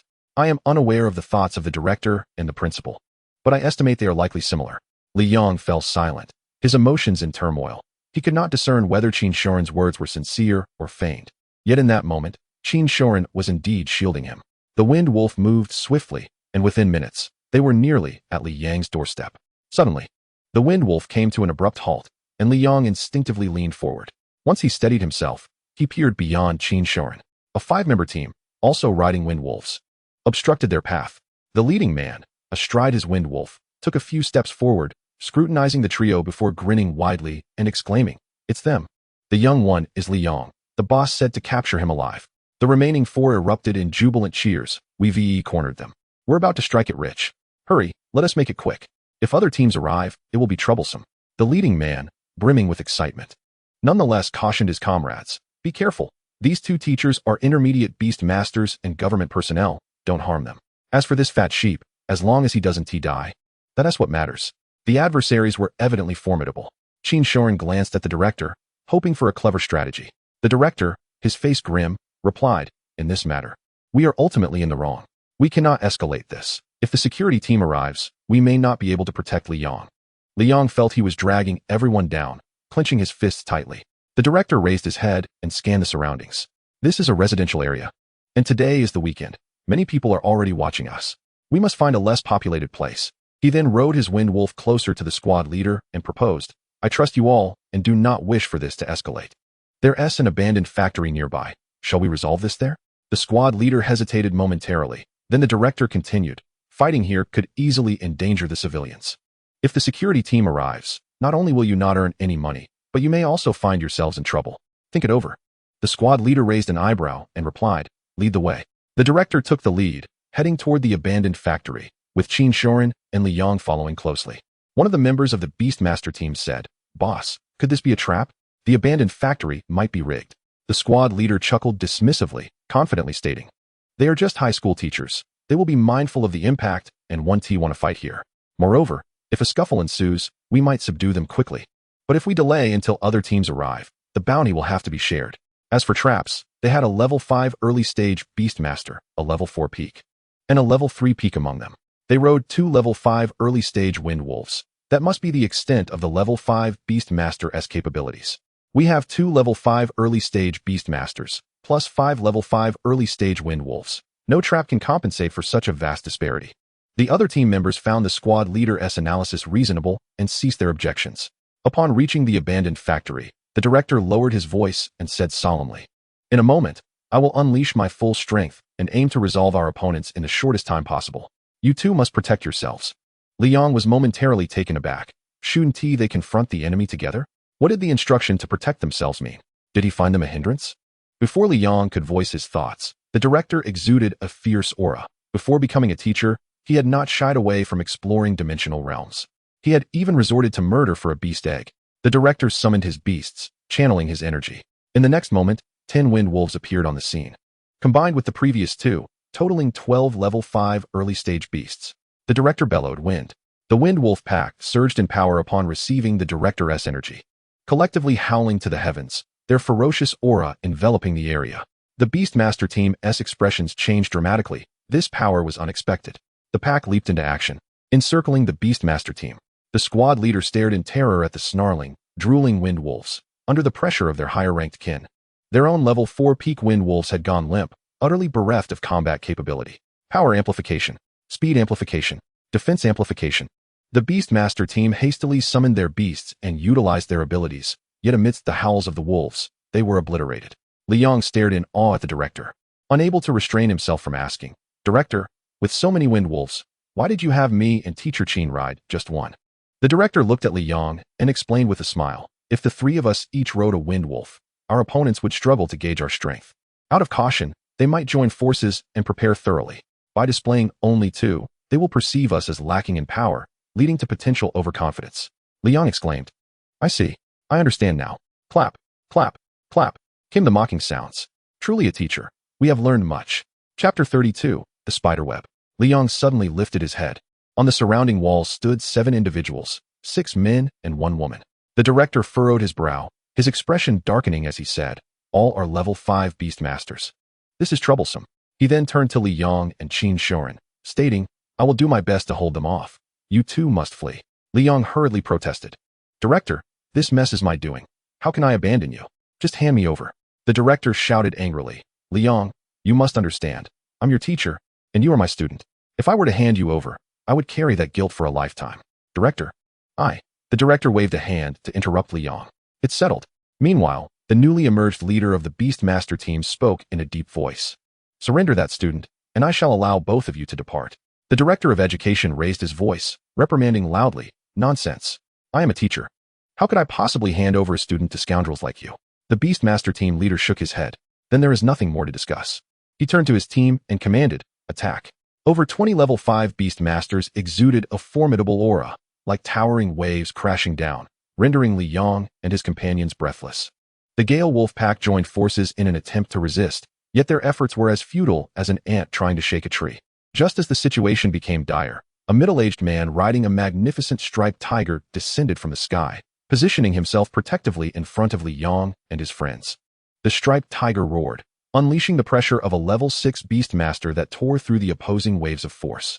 Upon seeing the man atop the tiger, the director of education's eyes gleamed with excitement as he exclaimed, "Vice Principal."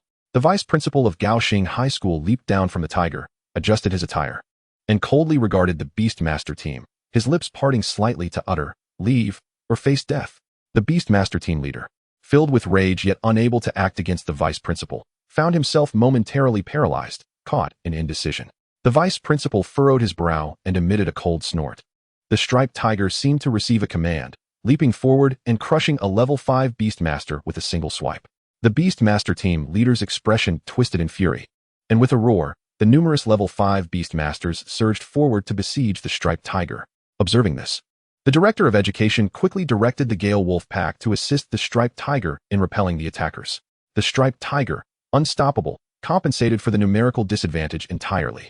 Liang watched in exhilaration, only to be abruptly pulled away by Qin Shorin, leaving him bewildered. "Teacher, why are we running? The vice principal and the others clearly have the upper hand." Qin Shorin rolled his eyes. "You fool. There are certainly more than 2 Beastmaster teams on the other side, while we have only this meager strength. Once their reinforcements arrive, defeat is merely a matter of time." Realization dawned on Liang, and he nodded, overwhelmed by the events of the day. Qin Shorin assessed Liang with a sigh, acknowledging that he still required further experience. The sole female member of the Beastmaster team watched the retreating figures of the two, letting out a cold laugh. The duo burst out of the abandoned factory and soon arrived at Liang's home. His parents and younger sister, Liu, were engrossed in watching television when they were startled by the sudden intrusion. Their expressions shifted from shock to joy upon seeing Li Yang. His father exclaimed, "Xiaoyang, you're back. How did you do? Have you finished your exams? Who is this?" Li Yang suppressed his anxiousness and introduced, "Dad, this is my homeroom teacher." His father, overjoyed, quickly shouted, "Teacher Qin, why have you come so suddenly? You could have at least given us a heads up. I haven't prepared anything." He then turned to Li Yu and his wife, instructing, "Hurry and wash some fruit. Go buy some good wine and dishes. We must treat Teacher Qin well." Qin Shuren interrupted, "I did not come for a home visit. I have other matters to discuss." "Never mind. Liang, you explain." Qin Shuren found himself at a loss for words. It was his first visit to Li Yang's home, and on what should have been a joyous occasion. Noticing a change in Qin Shuren's demeanor, Li Yang's father asked, "Xiaoyang, what has happened? Have you gotten yourself into trouble? Have you angered Teacher Qin?" Li Yang was uncertain how to respond, feeling he had burdened his parents, stammering for a long while. As time slipped away, Qin Shuren took a deep breath and said, "Mr. Li, a grave matter has arisen. Please do not inquire further. Take your money, leave everything else behind, and follow us immediately." Li Yang's father, in a daze, asked, "Teacher Qin, what is happening? Where are we going?" Qin Shuren urged, "There is no time to explain, but I promise to clarify everything later. Just come with us." Casting a knowing glance at Li Yang, Qin Shuren urged him to take his family and leave swiftly. Li Yang understood the urgency and said to his father, "Dad, we need to go now. I will explain everything later." Li Yu, confused yet trusting her brother, added, "Dad, since brother says so, let's hurry." Seeing this, Li Yang's father stopped questioning them, recognizing the seriousness of the situation. "Let us go quickly. The money is on the card. Just grab the card." The family hastily exited their home, flagged down a 7-seater taxi, and headed straight for the capital. Li Yang's father opened his mouth to speak as they headed to the capital, but ultimately refrained. Just as they left the city, the taxi was ensnared by a massive web. A spider web, it's a beast master. Qin Shuren leaped from the car, summoning a fire serpent that seared through the web. "The rest is up to you now, Li Yang. I will submit your application. Remember, do not return until you have become a level 7 beast master." With that, he gave no chance for Li Yang to respond and instructed the driver to continue driving. "Teacher." Li Yang gazed at the familiar face, tears welling in his eyes, feeling as though he barely recognized his homeroom teacher. The female beast master observed the retreating taxi with a smirk, extending a finger towards Qin Shuren, declaring, "To eliminate you, it would take merely a minute." Qin Shuren bellowed, "Let the flames burn." 3 minutes later, the taxi was ensnared once more by a spider web. Li Yang took a deep breath and addressed his parents, "Dad, I have been unfilial. I have caused trouble and dragged you into it. You must go to the capital first. I will follow shortly." He turned to Li Yu, saying, "Yu, take care of Mom and Dad." Li Yang's father could no longer contain his urgency, asking, "What on earth is happening? Why are we rushing to the capital? Why are there beast masters obstructing us?" Li Yang smiled brightly and replied, "Dad, it's nothing serious. Once we reach the capital, I will explain everything." He then opened the car door, slowly stepping out, and summoned the Gab beast to tear through the spider web, imitating Qin Shuren's earlier actions, instructing the taxi driver to drive away. Chapter 33, Gab Beast versus the Face Spider. Once the taxi had sped away, Li Yang turned to the smirking female beast master and inquired, "How is Teacher Qin faring?" The female beast master, her eyes flashing with disdain, replied, "Not dead, just lightly injured." Li Yang's anxiety lifted, although he knew that Qin Shuren was a formally appointed teacher, and unless there was a life-and-death feud, few would dare to truly kill him. He still harbored concerns about the unforeseen. Li Yang continued to ask, "What conditions did Chu Tianba offer that drove you to such madness?" The female beast master swallowed hard, her eyes glinting with greed as she responded, "A level 6 beast master perfectly suited to one's abilities." Li Yang chuckled, "I must be quite valuable then. But even if you obtain a level 6 beast master, can you truly control it?" The female beast master nodded in agreement. "You are indeed a valuable asset, a level 6 beast master, a rarity in the entirety of Yang City. As for your ability to wield such power, there is no need for concern. Boss Chu will take care of that." Suddenly, Li Yang bellowed, "Gab beast, eliminate her." With a thunderous roar, the Gab beast surged forward, its claws aimed at the throat of the female beast master. She spat disdainfully, "Pa? You wretched little brother. You possess no sense of chivalry." The faceless spider leaped high, raining down a barrage of webs from its lofty position. The Gab beast dodged deftly to the left and right, narrowly evading the entanglement. The female beastmaster's eyes shimmered with intrigue as she commended, as a high school student, "You surpass my expectations, a level 4 late-stage beastmaster. Impressive. But alas, it is still insufficient." The faceless spider unleashed a torrent of webs, ensnaring the road entirely, and leaving no room for the Gab Beast to evade. Realizing it had no options left, the Gab Beast swiped its claws, attempting to shred the webbing. The female Beastmaster, mercilessly assertive, commanded, "Resilience." The faceless spider's aura intensified as it expelled another volley of webs. The Gab Beast's claws collided with the strands, yet they proved unyielding. The Gab Beast found itself ensnared, each movement increasingly restricted by the webs. Soon, it was completely immobilized. The female Beastmaster sat cross-legged atop the faceless spider, gazing down at Li Yong with a triumphant tone. "Little brother, you have lost. Come with me." Li Yong remained unperturbed, a smirk playing on his lips. The outcome is still uncertain. With that, the Gab Beast ignited in azure flames, incinerating the webbing that had ensnared it. The flames licked through the strands, consuming them entirely in moments. The female Beastmaster stared in disbelief. "Is this the fire of a level 4 Beastmaster?" Li Yong chuckled. "Sister, who is the loser now?" Pouting, the female Beastmaster retorted, "You little rascal, quite the mischief maker." The faceless spider responded promptly, its legs piercing the ground to lift a massive stone. It hurled the boulder at the Gab Beast, which responded by shattering it with a swipe of its paw. The faceless spider, undeterred, lifted another stone, then another, bombarding the Gab Beast with a relentless hail of boulders. In a sudden clash, a colossal stone barreled towards the Gab Beast, colliding with a thunderous explosion of flames. The Gab Beast retaliated with a fireball, obliterating the boulder into countless fragments. Yet another stone, emerging from the chaos, struck the Gab Beast squarely in the chest, sending it flying several meters and crashing out of the road into the forest. Frantically, Li Yong rushed into the woods, reaching the Gab Beast's side. He embraced it, meticulously inspecting for injuries, his anxiety palpable. "How are you, Gab Beast?" The Gab Beast rose, reassuringly stating, "I am fine, Xiaoyang, just a bit sore." Li Yong exhaled in relief. "That's good." Then, his brow furrowed with concern, he added, "The opponent is a level 5 Beastmaster. This won't be easy." The Gab Beast nodded in acknowledgement. "The faceless spider's webs are indeed countered by my flames, but the level disparity is not easily bridged." Li Yong pondered for a moment before declaring, "We cannot afford to get tangled with the faceless spider. We must confront the Beastmaster directly." As he spoke, a bitter smile crept across his face. "However, she remains perched atop the faceless spider, and without breaching its defenses, we cannot reach her. Are you done, little brother?" As if in response, a massive tree was sharpened to a point, launched like a colossal arrow towards the Gab Beast. The Gab Beast, cradling Li Yong, leaped to evade the assault. Surveying their surroundings, Li Yong realized that while strategizing with the Gab Beast, the faceless spider had woven webs all around, linking the trees and ensnaring them completely. Li Yong was perplexed. What is she doing? She must realize that the faceless spider's webs are ineffective against the Gab Beast. Explosive flame ball. The Gab Beast unleashed a torrent of blue flames towards the faceless spider. In response, the spider's legs plunged into the earth, excavating a massive stone to hurl at the fireball. With a resounding crash, the fireball collided with the boulder, erupting in a cloud of smoke. From the obscured view, a volley of tree arrows shot forth, prompting Li Yong to shout, "Gab Beast, watch out. Here comes that trick again." Explosive flame ball. The Gab Beast again fired a fireball, demolishing the tree arrows. Before it could catch its breath, more arrows surged from the side. Explosive flame ball. The Gab Beast continued to retaliate with fireballs, but the faceless spider relentlessly uprooted trees, crafting arrows to bombard the Gab Beast.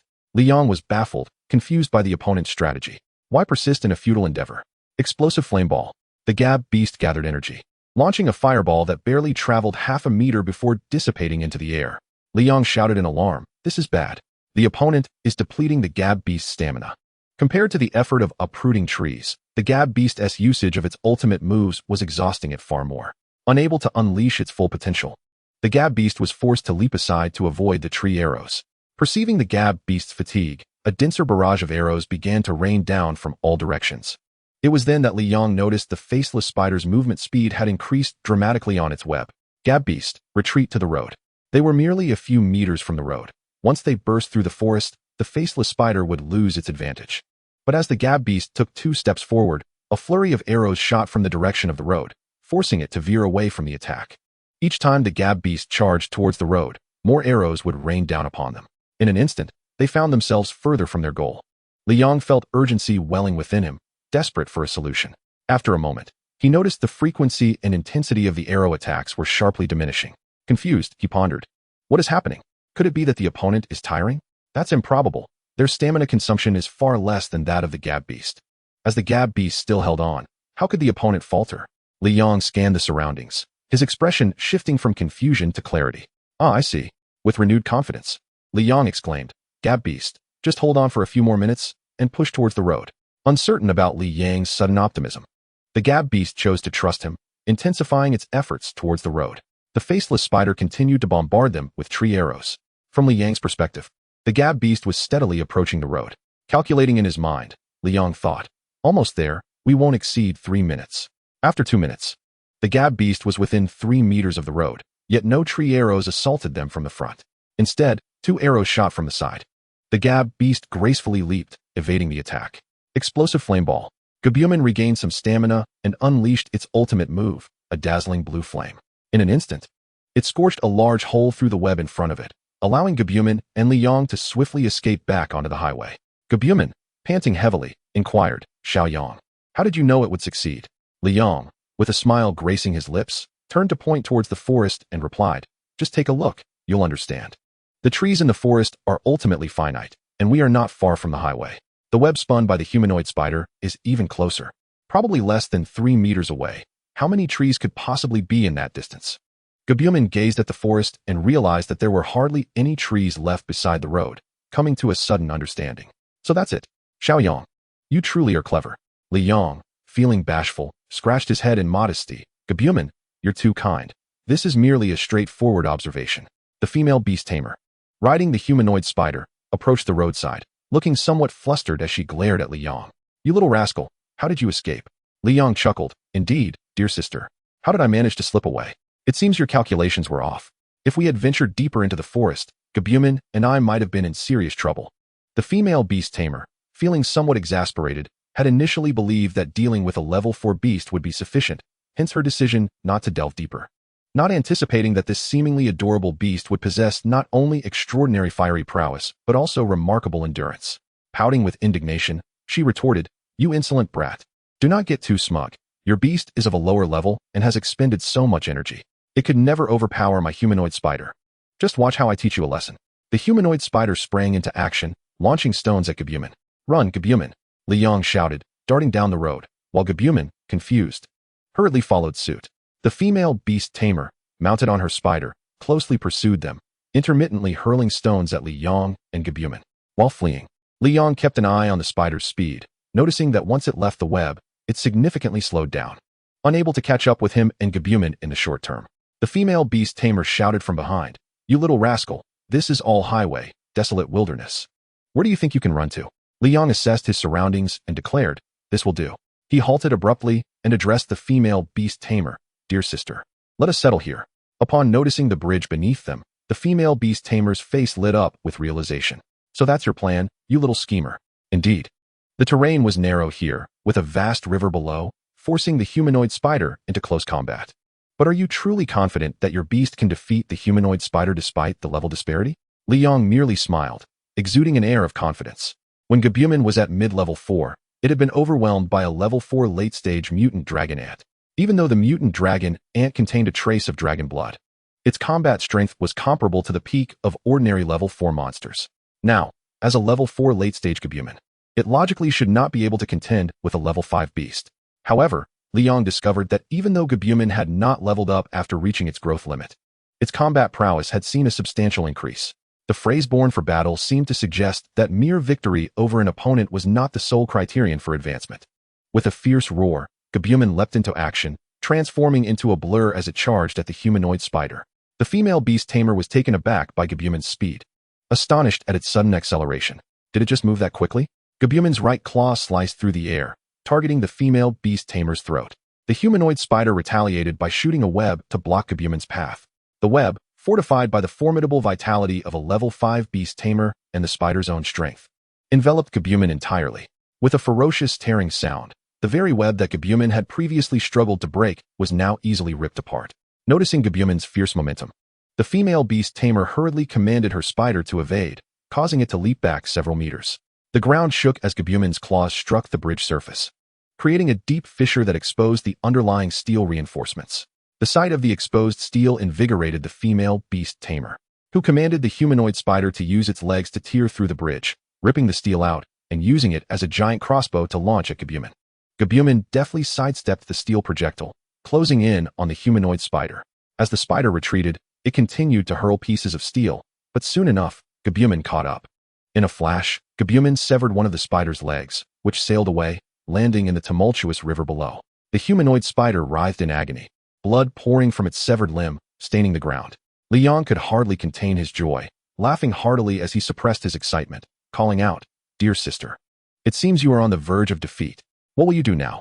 The female beast tamer's expression twisted into one of rage as she roared, "You little beast. The outcome is still uncertain. Prepare to meet your end." The humanoid spider unleashed all its strength, launching every piece of steel it had at Gabumon. In a spectacular display, the fiery projectiles melted away in the blue flames. Gabumon leapt onto the female beast tamer's head, poised to strike from above with its claws. Panic flashed across her face as she hurriedly instructed the spider to excavate a massive block of concrete, mixed with steel, and hurl it at Gabumon. With a whirlwind of motion, Gabumon shattered the concrete block, maintaining its speed as it charged towards the female beast tamer. Suddenly, the bridge, unable to withstand the relentless destruction, finally gave way, snapping in two and sending both the humanoid spider and the female beast tamer plummeting into the raging waters below. Liang rushed across the broken bridge to reach safety. No sooner had he caught his breath than a wave of concern washed over him as he shouted, "Gabumon! Gabumon!" Leaping over the rubble, quickly reached Liang's side. The female beast tamer, swept away by the current, struggled to maintain her balance against the jagged stones, soon sustaining severe injuries and falling silent. Liang, patting Gabumon on the shoulder, raised his voice to the heavens, exclaiming, "We won." After venting his exhilaration, the duo made their way down the highway towards the awaiting taxi. However, after just a few steps, a formidable figure, seated upon an icy blue lion, blocked Liang's path. Chapter 35, The City Lord. Chu Tianba's gaze fixated on Liang, a mix of astonishment, admiration, and most significantly, murderous intent flickering in his eyes. "You are quite impressive. Your beast is remarkable, defeating a level 5 despite being only level 4. No wonder you have earned the praise of a royal beast tamer. Power indeed pales in comparison to you." Li Yang's expression darkened, a fierce look crossing his face as he demanded, "What has happened to the principal?" Chu Tianba's eyes sparkled with appreciation. "He is unharmed. The giant frog is dead." Liang felt as though his heart had been seized in a vice. The giant frog, which had accompanied the principal throughout his life, was dead. Rage coursed through him, causing his entire body to tremble uncontrollably. "You, how could you? That creature had been with the principal for a lifetime, and you dare to kill it." His voice crescendoed into a roar. Chu Tianba sneered dismissively, mocking him. "The old fool is nearing his end, yet he dares to oppose me. Let alone the giant frog. Had it not been for its official status, it would have met its demise." Liang roared fiercely, "I shall avenge the principal. Gabumon, eliminate him."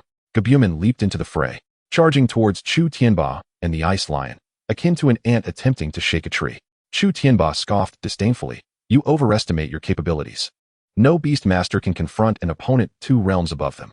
The ice lion yawned, its aura surging forth, and with sheer force, it sent Gabumon flying several meters, crashing heavily onto the ground. Gabumon Liang hurried to Gabumon's side, clutching it tightly. Gabumon, battered and unable to rise, weakly murmured, "Xiaoyang, I'm sorry. It's too powerful." Tears streamed down Li Yang's cheeks as he trembled and cried out, "This is not your fault. It's mine. I have brought trouble upon you. The principal and teacher Qin." As he spoke, he wept uncontrollably, his tears falling like rain upon the earth. Gabumon's eyes glistened with tears. "Xiaoyang, forgive me. I am powerless to protect you." Perched atop the ice lion, Chu Tianba cast a condescending gaze at Liang, coldly declaring, "You and Hao can perish together." The ice lion let out a thunderous roar, exuding an overwhelming aura of dominance, its body radiating a bone-chilling frost. Liang and Gabumon trembled under the icy pressure. Liang held Gabumon tightly, his heart heavy with despair. "My parents and Yaya are safe now. Perhaps it is better for me to die here." As Li Yang's body began to stiffen, suddenly, a wave of warmth enveloped him, dispelling the chill. "Liang, Liang, are you all right?" He felt someone shaking him vigorously. Upon opening his eyes and turning his head, he saw that it was Teacher Wang. Wang Haiying beamed with relief upon seeing Li Yang regain consciousness. "Thank goodness. I made it just in time." Li Yang, astonished, exclaimed, "Teacher Wang, what are you doing here?" Wang Haiying chuckled, "I came to save you." "So, the fearless Li Yang has been frightened to this extent. Why are you with your eyes closed, waiting for death?" Li Yang's face flushed with shame, unable to utter a single word. Wang Haiying, suppressing a smile, took a deep breath before speaking calmly. "All right, I won't tease you any longer. You're not seriously injured, so get up." Li Yong suddenly remembered something, grasping Wang Haiyang's hand tightly, and urgently said, "Teacher Wang, Gabumon is gravely injured. Please check on Gabumon." Wang Haiyang gently extricated himself from Li Yong's grip, reassuring him, "Don't worry, I've already assessed the situation. It is indeed hurt badly, but it's not life-threatening. If you return it to the beast space, it will recover on its own." Sighing in relief, Li Yong suddenly felt a surge of anxiety and cried out, "Chu Tianba is still here. We must flee." Wang Haiyang chuckled, the corners of his mouth lifting once more. "You really have been frightened out of your wits, haven't you?" Li Yong's ears burned with embarrassment. The oppressive presence of Chu Tianba had been overwhelming, and in that moment, he genuinely believed he was facing death. Wang Haiyang gestured for Li Yong to look ahead. Rest assured, Chu Tianba won't pose any further threat. Only then did Li Yong notice Chu Tianba, his face a mask of terror, staring at a portly middle-aged man. "Who is that?" Li Yong asked in surprise. "It seems Chu Tianba is afraid." Wang Haiyang replied, "Ah, he is the lord of Yang City, a high-ranking beastmaster." Li Yong raised an eyebrow. "So, he is the city lord? I never imagined the usually arrogant Chu Tianba would show fear." Wang Haiyang smirked. "Chu Tianba has every reason to be afraid." When the city lord first arrived in Yang City, Chu Tianba, believing himself invincible, constantly provoked him. The city lord swiftly dealt with him, and had it not been for the backing Chu Tianba received, he would have long since met his end. Li Yong listened intently, intrigued by this revelation. The city lord of Yang City regarded Chu Tianba with disdain, coldly stating, "Chu Tianba, I hear you killed the giant frog belonging to the former principal of Hope High School. You certainly have some audacity." Chu Tianba, feeling a mix of fear and defiance, retorted, "My son was killed by Li Yong, yet you choose to side with him. I seek revenge for my son. What wrong have I committed?" The city lord scoffed. "I have heard the details. Your son brought this upon himself. This matter ends here, and you are forbidden from pursuing it further. Otherwise, I shall take your life." Unwilling to relent, Chu Tianba shouted, "On what grounds? My son is dead, and you expect me to let this matter die with a mere word from you?" At that moment, a magnificent golden bird behind the city lord unleashed a torrent of flames, which narrowly missed Chu Tianba's head. His hair ignited instantly, and the ice lion hastily released icy breath to extinguish the flames. With a disheveled appearance, Chu Tianba glared at the city lord, shouting frantically, "If you have the guts, kill me. Otherwise, Li Yong will surely die." The city lord furrowed his brow, due to the favor Chu Tianba's benefactor had shown to his master. He found it difficult to execute Chu Tianba. "Is there truly no way to resolve this?" Chu Tianba asserted, "There is no resolution." After a lengthy pause, the city lord spoke slowly, "You two killed the former principal's giant frog. Let us consider this matter settled. But do not forget, you have an elder son." As he concluded, the city lord's murderous intent intensified. Upon hearing mention of his eldest son, Chu Tianba hesitated, unable to make a decision. The city lord continued, "Chu Tianba, I will make a concession. If you spare Li Yong, I shall assist you in breaking through to level 7. What say you?" Chu Tianba remained silent. Still unsatisfied, the city lord, raising his voice, warned, "Chu Tianba, I have been more than generous. Do you truly wish to provoke me into killing you?" Unable to contain his fury, Chu Tianba roared, "What nonsense! With Li Yang's capabilities, he could easily gain admission to Zhongzhou University. After a few years of study, he may surpass me. At that point, he could easily crush me. Who would advocate for me then?" The city lord responded, "You make a fair point. How would you have me proceed?" Chu Tianba smirked coldly. "As the city lord, you possess the authority to revoke any candidate's scores in Yang City. If you nullify Li Yong's scores, I shall let him be." Li Yong, filled with dread, thought, "What does this mean? I want to be able to attend university?" The city lord turned to Wang Haiyang, who nodded in affirmation. "Very well," the city lord concluded. Chapter 36, A Glimmer of Hope. "My scores have been revoked. I cannot attend university?" Li Yong stood frozen, having realized that Chu Tianba and the city lord had departed an hour ago. He remained unable to accept this reality. Over the past 3 years, he had tirelessly endeavored to cultivate alone, yearning to break through his limitations.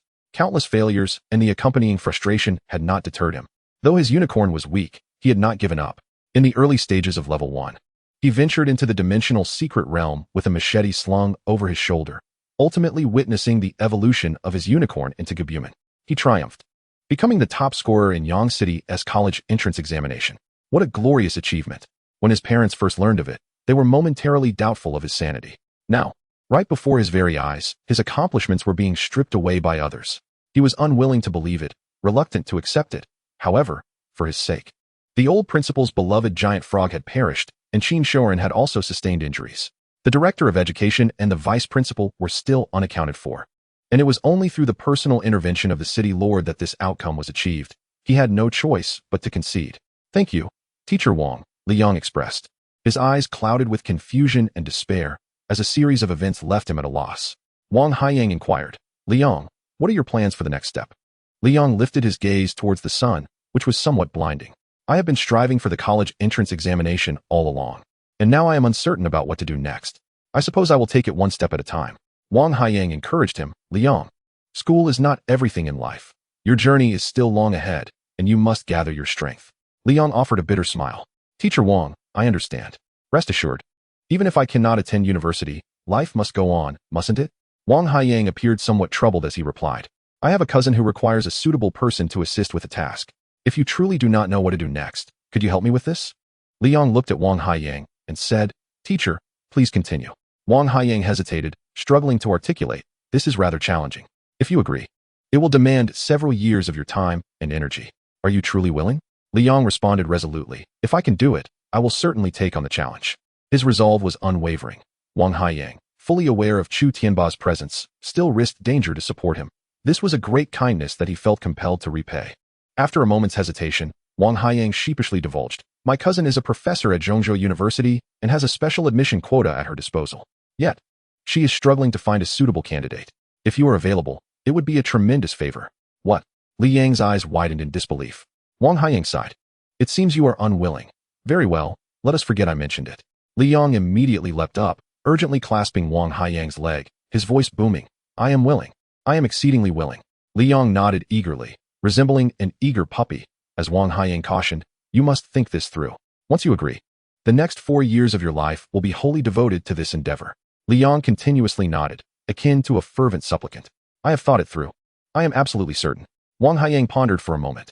Well, my cousin is a peak-level Tier 9 beastmaster who relishes summoning beasts to intimidate students, often leaving them battered and bruised. This might be quite a challenge for you. I will have her seek alternatives. Liang stood there, dumbfounded. A Tier 9 beastmaster as a professional sparring partner? He clung desperately to Wang Haiyang's other leg, lamenting, Teacher, you don't understand. I am a masochist. I thrive on being beaten. If I go a day without it, I feel utterly unwell. This job is meant for me. Wang Haiyang regarded Liang with a peculiar expression, as if he were viewing an oddity, forcefully extricating himself from Liang's grasp, and disdainfully remarked, You perverse fool. Keep your distance. Liang looked at Wang Haiyang with a pitiful expression, his voice taking on a plaintive tone. Teacher. The elongated intonation made Wang Haiyang feel nauseated. Enough. I am entrusting this job to you. Now, retract that ridiculous demeanor. Liang was elated, rubbing his hands together, and cautiously inquired, Teacher, you truly mean it, don't you? Wang Haiyang narrowed his eyes, coldly retorting, Of course, I am not in the habit of toying with you. Liang chuckled in disbelief. You've been teasing me all this time. You have such a splendid opportunity at hand and still insist that school is not everything. That the road ahead is long and I must be strong. Goodness, I almost believed it. Liang mimicked Wang Haiyang's tone, eliciting a series of eye rolls from Wang Haiyang, who delivered a swift kick to Liang's rear. Observing Liang's exuberant demeanor, Wang Haiyang asked, Are you pleased? Liang suppressed his laughter and sincerely replied, Thank you, Teacher Wang. Wang Haiyang waved his hand dismissively. How many times have you thanked me? I am growing weary of hearing it. I must take my leave. With a casual turn, he sauntered towards the setting sun. Liang extended his hand, calling out, Teacher, do give me my cousin's contact information. Wang Haiyang stumbled slightly, exasperatedly responding, Mind your manners. She is my cousin and your university professor. Liang rubbed his hands together, offering an awkward smile, prompting Wang Haiyang to sigh. Once you reach the capital, give me a call. I have everything arranged. Liang was taken aback, astonished that Wang Haiyang had anticipated Chu Tianba's move to revoke his achievements. Teacher, when did you arrange this? Wang Haiyang shrugged nonchalantly. 10 minutes ago. With another smooth turn, he continued towards the sunset. Liang rolled his eyes, realizing he had been toyed with. As he watched Wang Haiyang's retreating figure, he quickly shouted, Teacher, I have a few questions. Wang Haiyang turned back, his expression impassive. Go ahead. Liang, undeterred, asked, What about the vice principal and the director of education? Wang Haiyang replied, They are fine. They should be at the school right now. Liang's expression grew complex. What about Teacher Qin? Wang Haiyang, as if already aware of the inquiry, answered, He is unscathed, sustaining only minor injuries. The beasts, however, suffered more severely, but it's nothing grave. Liang's eyes softened with confusion as he probed further. What kind of person is Teacher Qin? He often berated me and even tried to deter me from taking the college entrance exam. I once thought he was unworthy of being a teacher. However, today, when Chu Tianba appeared, he immediately stepped in front of me, shielding me. I cannot comprehend it. Wang Haiyang chuckled resignedly. Very well. Today I shall play the role of life mentor. He continued. Liang, people are incredibly complex. Qin Shoren may scold you and look down upon you, but that does not disqualify him from being a teacher. In fact, he has produced the most top scorers in Yang City's college entrance examinations among all the educators there. He is unscrupulous and engages in bribery. Yet he also possesses his own principles. For instance, he was the homeroom teacher for Chu Hao for 3 years. And despite the countless gifts given to him by Chu Tianba, he returned every single one. His fondness for Chu Hao stems from his exceptional abilities, while his disdain for you arises from the fact that you, basking in the glow of genius, joined his class, and it subsequently circulated that this highly regarded prodigy, under his illustrious guidance, allowed his beast to perish. You see, during the 3 years he taught you, he became a laughingstock in the entire Yang City education sector. As Wang Haiyang spoke, he erupted into laughter at Qin Shoren's misfortune, relishing the irony. Liang, the complexity of human nature is ineffable. Qin Shoren is a person whose minor faults do not detract from his major virtues. Yet, Liang still finds himself perplexed by the stark contrasts within a single individual. Wang Haiyang shakes his head, indicating that some things must be discerned through personal insight that cannot be imparted by others. Liang, devoid of answers, relinquishes his inner turmoil and after a moment's hesitation, inquires about the old principal. Upon mentioning the old principal, Liang's voice drops to a whisper, laden with guilt. Wang Haiyang regards him and says, Liang, you need not feel guilty. We are educators, and this is our voluntary commitment. Rather than dwelling on how to make amends, it is far more beneficial to devote yourself to your efforts. When you become a high-ranking beast tamer, perhaps even a king level 1, you will undoubtedly make the old principal proud. This is far more valuable than uttering 1,000 apologies. Wang Haiyang gives Liang a reassuring pat on the shoulder. My boy, do not overthink. Your journey is still long, and you will face many more trials ahead. With that, Wang Haiyang turns with a flourish for the 3rd time, walking towards the setting sun. This time, Liang does not stop him, watching as his figure fades into the evening glow. Chapter 37, The Divine Capital. All right, Teacher Wang. I shall await your return at home. Rest assured, I will not step outside today. Very well, goodbye. With that, Liang hangs up the phone and leaps onto his bed. It has now been 2 months since his family arrived in the Divine Capital. During this time, they have rented a residence and settled in, with his parents securing new jobs. The beast egg that Wang Haiyang promised was sent to Liu, a flame bird, capable of evolving to the initial stage of level 4, which is not particularly impressive, but sufficient for now. Liang also mailed his level 3 energy crystal to Wang Haiyang, requesting him to procure another beast egg for Wang Pengzi. Wang Pengzi has since rallied himself, acquiring a new beast, though it remains at level 1 and has yet to progress to level 2. Upon receiving the beast egg, Wang Pengzi called Liang, overflowing with gratitude, leaving Liang feeling somewhat embarrassed. The troubles with Chu Tianba have faded. After all, Liang is a prospective university student, and his sadness comes swiftly and departs just as quickly. Just moments ago, Wang Haiyang called, informing him that his cousin had sent a student to escort Liang to meet her. Wang Haiyang specifically instructed Liang to stay home and avoid going out. The formalities have been completed. Today he would meet his teacher, solidifying his admission to university. What a relief. With matters finally settled, Liang felt a great weight lift from his shoulders. He chuckled for a moment before accessing the system panel. Name, Beast Tamer System. Host, Liang. Age, 18. Level, Pinnacle of Level 3. Talent, F. Skill, Firefly. Beasts, 3. Abilities, none. Chivalry points, 5. 2 months have passed, and Liang has turned 18. Due to the multitude of events, he did not celebrate his birthday. However, what captured his attention was not this fact, but rather the 5 chivalry points he now possessed. He had requested Teacher Wang to provide Wang Pengzi with a new beast, which he considered a rescue for him during his time of need. Gaining chivalry points seemed commonplace. Yet the presence of 5 points puzzled him. Could it be that the points awarded for saving others are not fixed? Previously, he had driven away a rogue, preventing a saleswoman from losing her dignity. This time, he had offered Wang Pengzi renewed hope. The distinction, it seemed, was not vast. Should the saleswoman have lost her dignity, her hope would likely have been extinguished as well. Suddenly, Liang's eyes sparkled with realization. Of course, Wang Pengzi's family, his grandparents, parents, and Wang Pengzi himself, total 5 individuals. The hope of this family rests upon Wang Pengzi. The new beast egg symbolized hope for them all, which perhaps explains the connection to his chivalry points. The more he pondered, the more plausible it seemed, though he had no means to verify how many family members the saleswoman had. Knock, knock, knock. A series of knocks interrupted Li Yang's reverie. Could it be? He was taken aback, quickly transforming his surprise into delight. He dashed to the door, took a deep breath to compose his expression, and opened it. Standing at the threshold was a student clad in the uniform of Zhongzhou University, appearing quite refined. Li Yang greeted him courteously. Hello, I am Li Yang. Welcome. The student, taken aback by Li Yang's quick response, momentarily froze with his arms still raised in the knocking position. He hastily withdrew his hand and replied, Hello, I am Gu Ming, sent by teacher Dongfang. Li Yang surmised that this teacher Dongfang must refer to Wang Haiyang's cousin, Dongfang Qingzhu. Upon hearing the name, he couldn't help but chuckle inwardly. Who would have imagined that someone named Wang Haiyang would have a cousin named Dongfang Qingzhu? Li Yang stepped aside, gesturing, Please, come in for a glass of water. Gu Ming waved his hand in refusal, saying, No, teacher Dongfang is waiting. Let us leave directly. Then let us hasten. Li Yang replied eagerly. Following Gu Ming downstairs, he summoned a resplendent tiger, causing Li Yang's pupils to constrict in astonishment. It resembled the beast of the vice principal from Hope High School. As Li Yang felt the power emanating from the resplendent tiger, he was astounded. It was a level 6 beast. Is this the caliber of students at Zhongzhou University? Truly impressive. Gu Ming leaped onto the back of the resplendent tiger, hesitating for a moment before asking, Li Shidi, do you have a mountable beast? Li Yang shook his head, enviously eyeing the resplendent tiger. His gab beast was only half a person tall and could only stand on its hind legs. It was utterly unsuitable for riding. He wondered if the rolling beast had evolved enough to serve as a mount. Gu Ming gave a pat to the resplendent tiger, which then summoned a gust of wind, effortlessly lifting Li Yang onto its back. As he sat upon the resplendent tiger, his admiration grew. Gu Ming shouted, Hold on tight.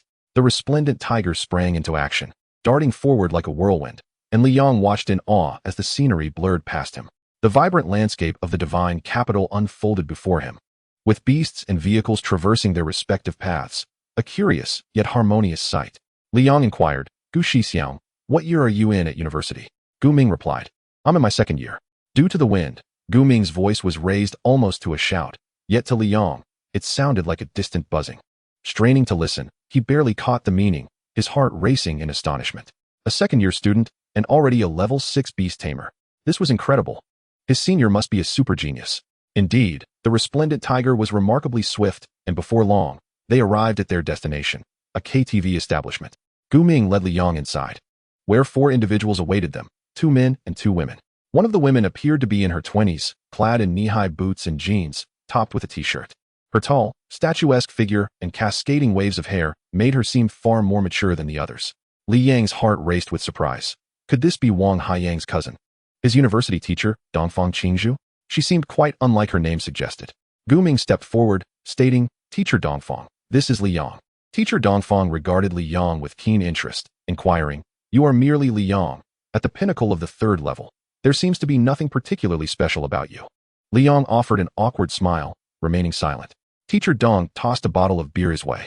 Stop dawdling. Can you drink? Li Yang nodded. Though he had just come of age, his tolerance was quite commendable. Teacher Dong flicked her long waves and exclaimed, Let us get the party started. Just so you know. No using your energy to sober up. With that, she grabbed a bottle of beer and downed it in one go. Li Yang glanced at Teacher Dong, then at Gu Ming, and inquired, Is the teacher always this generous? After pondering for a moment, the word generous seemed to encapsulate his thoughts. Gu Ming nodded in affirmation. Indeed, Teacher Dong is always this generous. As Gu Ming seized a bottle and chugged it down, Li Yang stared, astonished at the typically refined Gu Ming. Gritting his teeth, he picked up a bottle and joined in, downing it as well. The remaining 2 boys and 1 girl were taken aback by the scene, exchanging bewildered glances before also steeling themselves to drink. With a bottle downed, the atmosphere instantly transformed. Teacher Dong signaled for silence, and the room fell into an abrupt hush. Satisfied, she turned to the group and said, Allow me to introduce this young man. His name is Li Yang, and he will be your junior from now on. Please give him a warm welcome. Clap, clap, clap. Gu Ming maintained a serious demeanor, the applause resonating loudly. Teacher Dong's gaze swept over Gu Ming, approving of his behavior. Next, this is Gu Ming, a sophomore and your senior. Let us hear it for him. More applause erupted. Li Yang clapped enthusiastically, while the other 3 looked at him in disbelief, astonished at how quickly he was adapting. Teacher Dong, equally surprised, regarded Li Yang with newfound appreciation. Clearly, he had potential. She continued her introductions. This is Gu Jian, your class leader, Han 1, the second, and then there's Su Wei Yang. Li Yang observed the trio, noting their distinctive traits. Gu Jian was a robust figure, standing at least 6 feet tall, while Han Wen exuded a scholarly aura, rivaling Gu Ming. Su Weiyang, with her heart-shaped face, large eyes, and long straight hair, possessed an alluring figure that drew attention. Li Yang, captivated, wore an expression of admiration, but Su Weiyang frowned tightly, internally rating his presence quite low. Out of respect for the teacher, she averted her gaze. Teacher Dong, increasingly fond of Li Yang, called out to him, "Not bad. A graceful lady is indeed a gentleman's delight. Just between us, Su Weiyang is still single, so pursue her earnestly." Though she whispered, her voice carried enough for everyone in the room to hear. Su Weiyang's frown deepened. Being referred to as number 3 was hardly flattering. Li Yang scratched his head awkwardly. Marveling at Teacher Dong's keen observation skills, his efforts to remain inconspicuous had not gone unnoticed.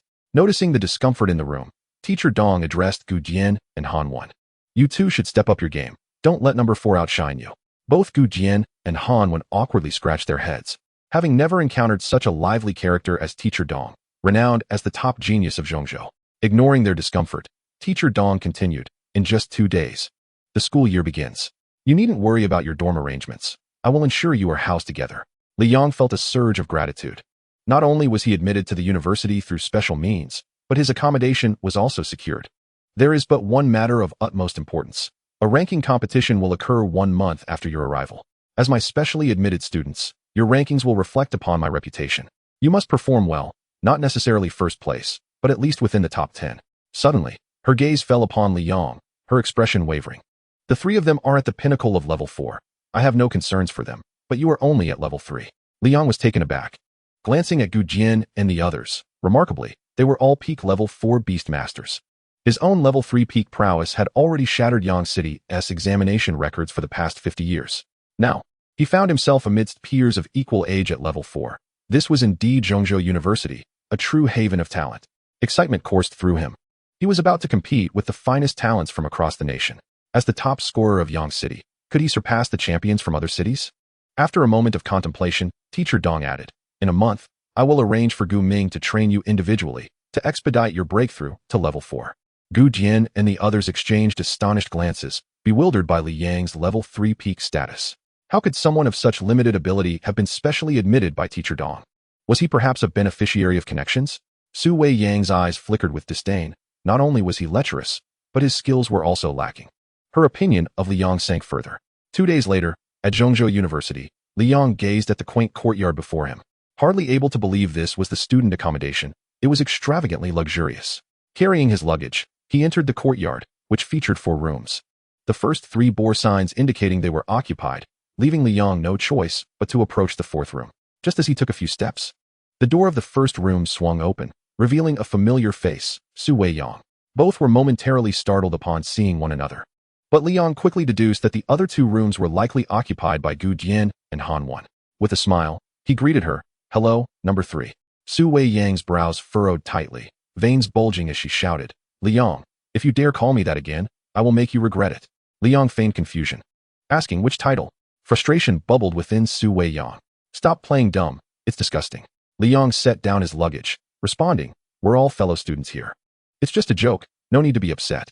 With a disdainful look, she retorted, "You, a mere level 3 peak beneficiary, are hardly my peer." Li Yang chose not to argue. He indeed had gained admission through Wang Haiyang's influence, making her accusation somewhat valid. However, Su Weiyang's evident disdain did not bother him, and he simply picked up his belongings and headed towards the 4th room. Just as he opened the door, Su Weiyang called out, "Li Yang, if I were you, I would have given up the special admission. It would save the teacher from embarrassment." Li Yang turned, narrowing his eyes. "What do you mean by embarrassing the teacher?" With a scoff, Su Weiyang replied, "You were the top scorer from Yang City, but after offending someone, you had your results revoked. I know you're unhappy about it. You sought connections to become a special student of Teacher Dong, but do you realize she only has 3 slots for special admissions? Gu Jian, Han Wen, and I were already chosen, and then you appeared out of nowhere, forcing Teacher Dong to apply to the school just for you. If you had strength, it would be one thing, but you are merely at level 3 peak. Currently, all the instructors at Zhongzhou University are eagerly awaiting your potential disgrace in the ranking matches, as a means to humiliate them. You have caused them considerable trouble. It is unclear what purpose you serve at Zhongzhou University." Li Yang was taken aback when Wang Haiyang mentioned that Teacher Dongfang had an additional special enrollment spot, which had not yet found a suitable candidate, hence Li Yang's presence here. He was unaware that the special enrollment slot was specifically requested by Teacher Dongfang. Nor did he know that his failure could be used to humiliate Teacher Dongfang. Why would my disgrace implicate Teacher Dongfang? Su Weiyang smirked disdainfully and remarked that Teacher Dongfang was originally the most talented individual in Zhongzhou, a pinnacle-level beastmaster at the age of 25, with a breakthrough to king level virtually guaranteed. However, being relatively young, he had offended many, and while he had no weaknesses, you, on the other hand, possessed the greatest vulnerability. Your strength is not even at level 4. Upon hearing this, Liang began to understand. In a world where the tall tree attracts the wind, Teacher Dongfang, as Zhongzhou's foremost prodigy at such a young age, undoubtedly had his reasons for teaching at Zhongzhou University. Perhaps it was for certain resources or a spot in a dimensional secret realm. Regardless of the motive, his arrival had undoubtedly disrupted the interests of many, and those unable to compete with him sought to use Liang as a scapegoat. Since Liang's slot was specifically requested by Teacher Dongfang, if Liang were to perform poorly, many would be quick to accuse Teacher Dongfang of ineffective teaching, no matter how remarkable Teacher Dongfang was. The ultimate measure of a teacher's worth lay in their ability to cultivate outstanding students. Realizing this, Liang sighed inwardly, recognizing that he had inadvertently become a pawn in someone else's game. Su Weiyang, observing Liang's expression, guessed that he had grasped the crux of the matter and spoke. Now you understand, don't you? Your presence has created a significant flaw in the otherwise impeccable facade of Teacher Dongfang. If you had any self-awareness, you would leave on your own. Liang chuckled derisively. If I were to leave now, wouldn't that only prove that Teacher Dongfang's choice was flawed? Therefore, I shall not depart. Su Weiyang was momentarily speechless, her anger boiling over as she shouted, Liang, must you drag Teacher Dongfang down with you? Her voice was so loud that Gu Jian and Han Wen were startled and emerged from their rooms to see the commotion. Liang refrained from arguing. Ultimately, as long as he achieved a commendable rank in the matches, he could thwart the schemes of those with ulterior motives. The Gab beast had reached its growth limit, and with the addition of a chivalrous point, it was time to attempt evolution. Oh, and he had also promised to facilitate the evolution of the rolling beast. A smile involuntarily graced Liang's lips, which, to Su Weiyang, seemed like a retort, igniting her fury. Liang, you truly are a shameless pest. Liang couldn't help but roll his eyes, wondering why she hadn't been suffocated by her own foulness. Gu Jian and Han Wen had a certain understanding of Teacher Dongfang's situation, and now the cause and effect were clear to them. Though they looked down on Liang, they respected Teacher Dongfang's choice, exchanging glances in silence. Gu Jian and Han Wen refrained from mediating, while Su Weiyang glared at Liang with gritted teeth. Liang, indifferent, rolled his eyes, and the atmosphere became awkwardly tense. Fortunately, not long after, Gu Ming entered the courtyard, noticing all 4 of them present, and spoke. Ah, just in time. You're all here. His words clearly indicated that he had come with a purpose. As the leader, Gu Jian inquired, Brother Gu, what brings you here? Gu Ming nodded. Aside from Liang, you all hail from Beastmaster families, and you should have heard by now. A new dimensional secret realm has emerged beneath the capital. The 3 nodded in agreement. Given their strength and achievements, they could choose from any university in Huaxia. And a significant reason they had come to Zhongzhou University as special enrollees was indeed for this newly birthed dimensional secret realm. A millennium ago, when the dimensional storm occurred, numerous secret realms appeared on Earth. Even after the storm, new dimensional realms continue to emerge, varying in strength. However, regardless of whether they are advanced or basic realms, at their inception, there is always a companion spiritual item found at the deepest part of the dimensional realm. This item could be a fruit or a stone, all possessing great utility. For instance, the companion item in the dragon ant's lair is a dragon blood fruit, which, when consumed by a beast master, bestows them with a trace of dragon blood. This is a primary reason why the dragon ant is believed to possess dragon blood. At this moment, a tidal wave of excitement surged within Liang. He hadn't anticipated encountering such a fortuitous new dimensional secret realm so soon after starting university. Is this what the capital is like? Anything could happen here. Gu Ming continued. The government has already ascertained that the new dimensional secret realm is not of high rank, with the strongest beasts within being level 5, refreshing every 72 hours. The government has decided to designate this dimensional secret realm for our university as a practical training ground. Liang was astonished. How audacious to directly convert a dimensional secret realm into a university's training ground. He glanced at the other 3, who showed no signs of surprise, indicating that such occurrences were not uncommon. Liang merely lacked experience. The university's higher-ups decided that the newly emerged dimensional secret realm would be named Monkey Mountain, serving as a trial ground for first-year students for a duration of 1 month. If no new student manages to seize a companion spiritual item within that month, Monkey Mountain will be open to all students of Zhongzhou University. The instructors have tasked the four of you with forming a small team to collectively vie for the companion spiritual item. Subsequently, Gu Ming shared a location within the group chat, stating, "This is the address of Monkey Mountain. Prepare yourselves and do your best." With that, he left gracefully. Li Yong watched Gu Ming's retreating figure, pondering if he was an NPC who vanished after issuing a quest. Once Gu Ming departed, Gu Jian spoke first. As usual, the companion spiritual items of the new dimensional secret realm are indeed left for the first-year students to compete for. I believe this is everyone's primary objective. So let us set aside personal grievances and devise a plan together. Su Weiyong scoffed lightly. Plan? Isn't it just a matter of relying on our own strength? Han Wen rubbed his nose and replied, "It's not that simple. Many prodigies have enrolled in Zhongzhou University for this new dimensional secret realm. To my knowledge, there are quite a few peak level 4 beasts among this year's freshmen. There are even some at level 5. While our strength is commendable, the chances of obtaining a companion spiritual item alone are exceedingly low." Su Weiyong was taken aback. She only cared about her own strength and had no habit of gathering information. Even when her family provided her with data, she neglected to read it. Gu Jian observed that Su Weiyong had not opposed the idea and said, "We certainly need to form a small team. However, the current situation at Monkey Mountain is known only to the government and the school's higher-ups. It would be prudent for us to first investigate Monkey Mountain before making further plans." Given their lack of knowledge, scouting ahead was undoubtedly the best option.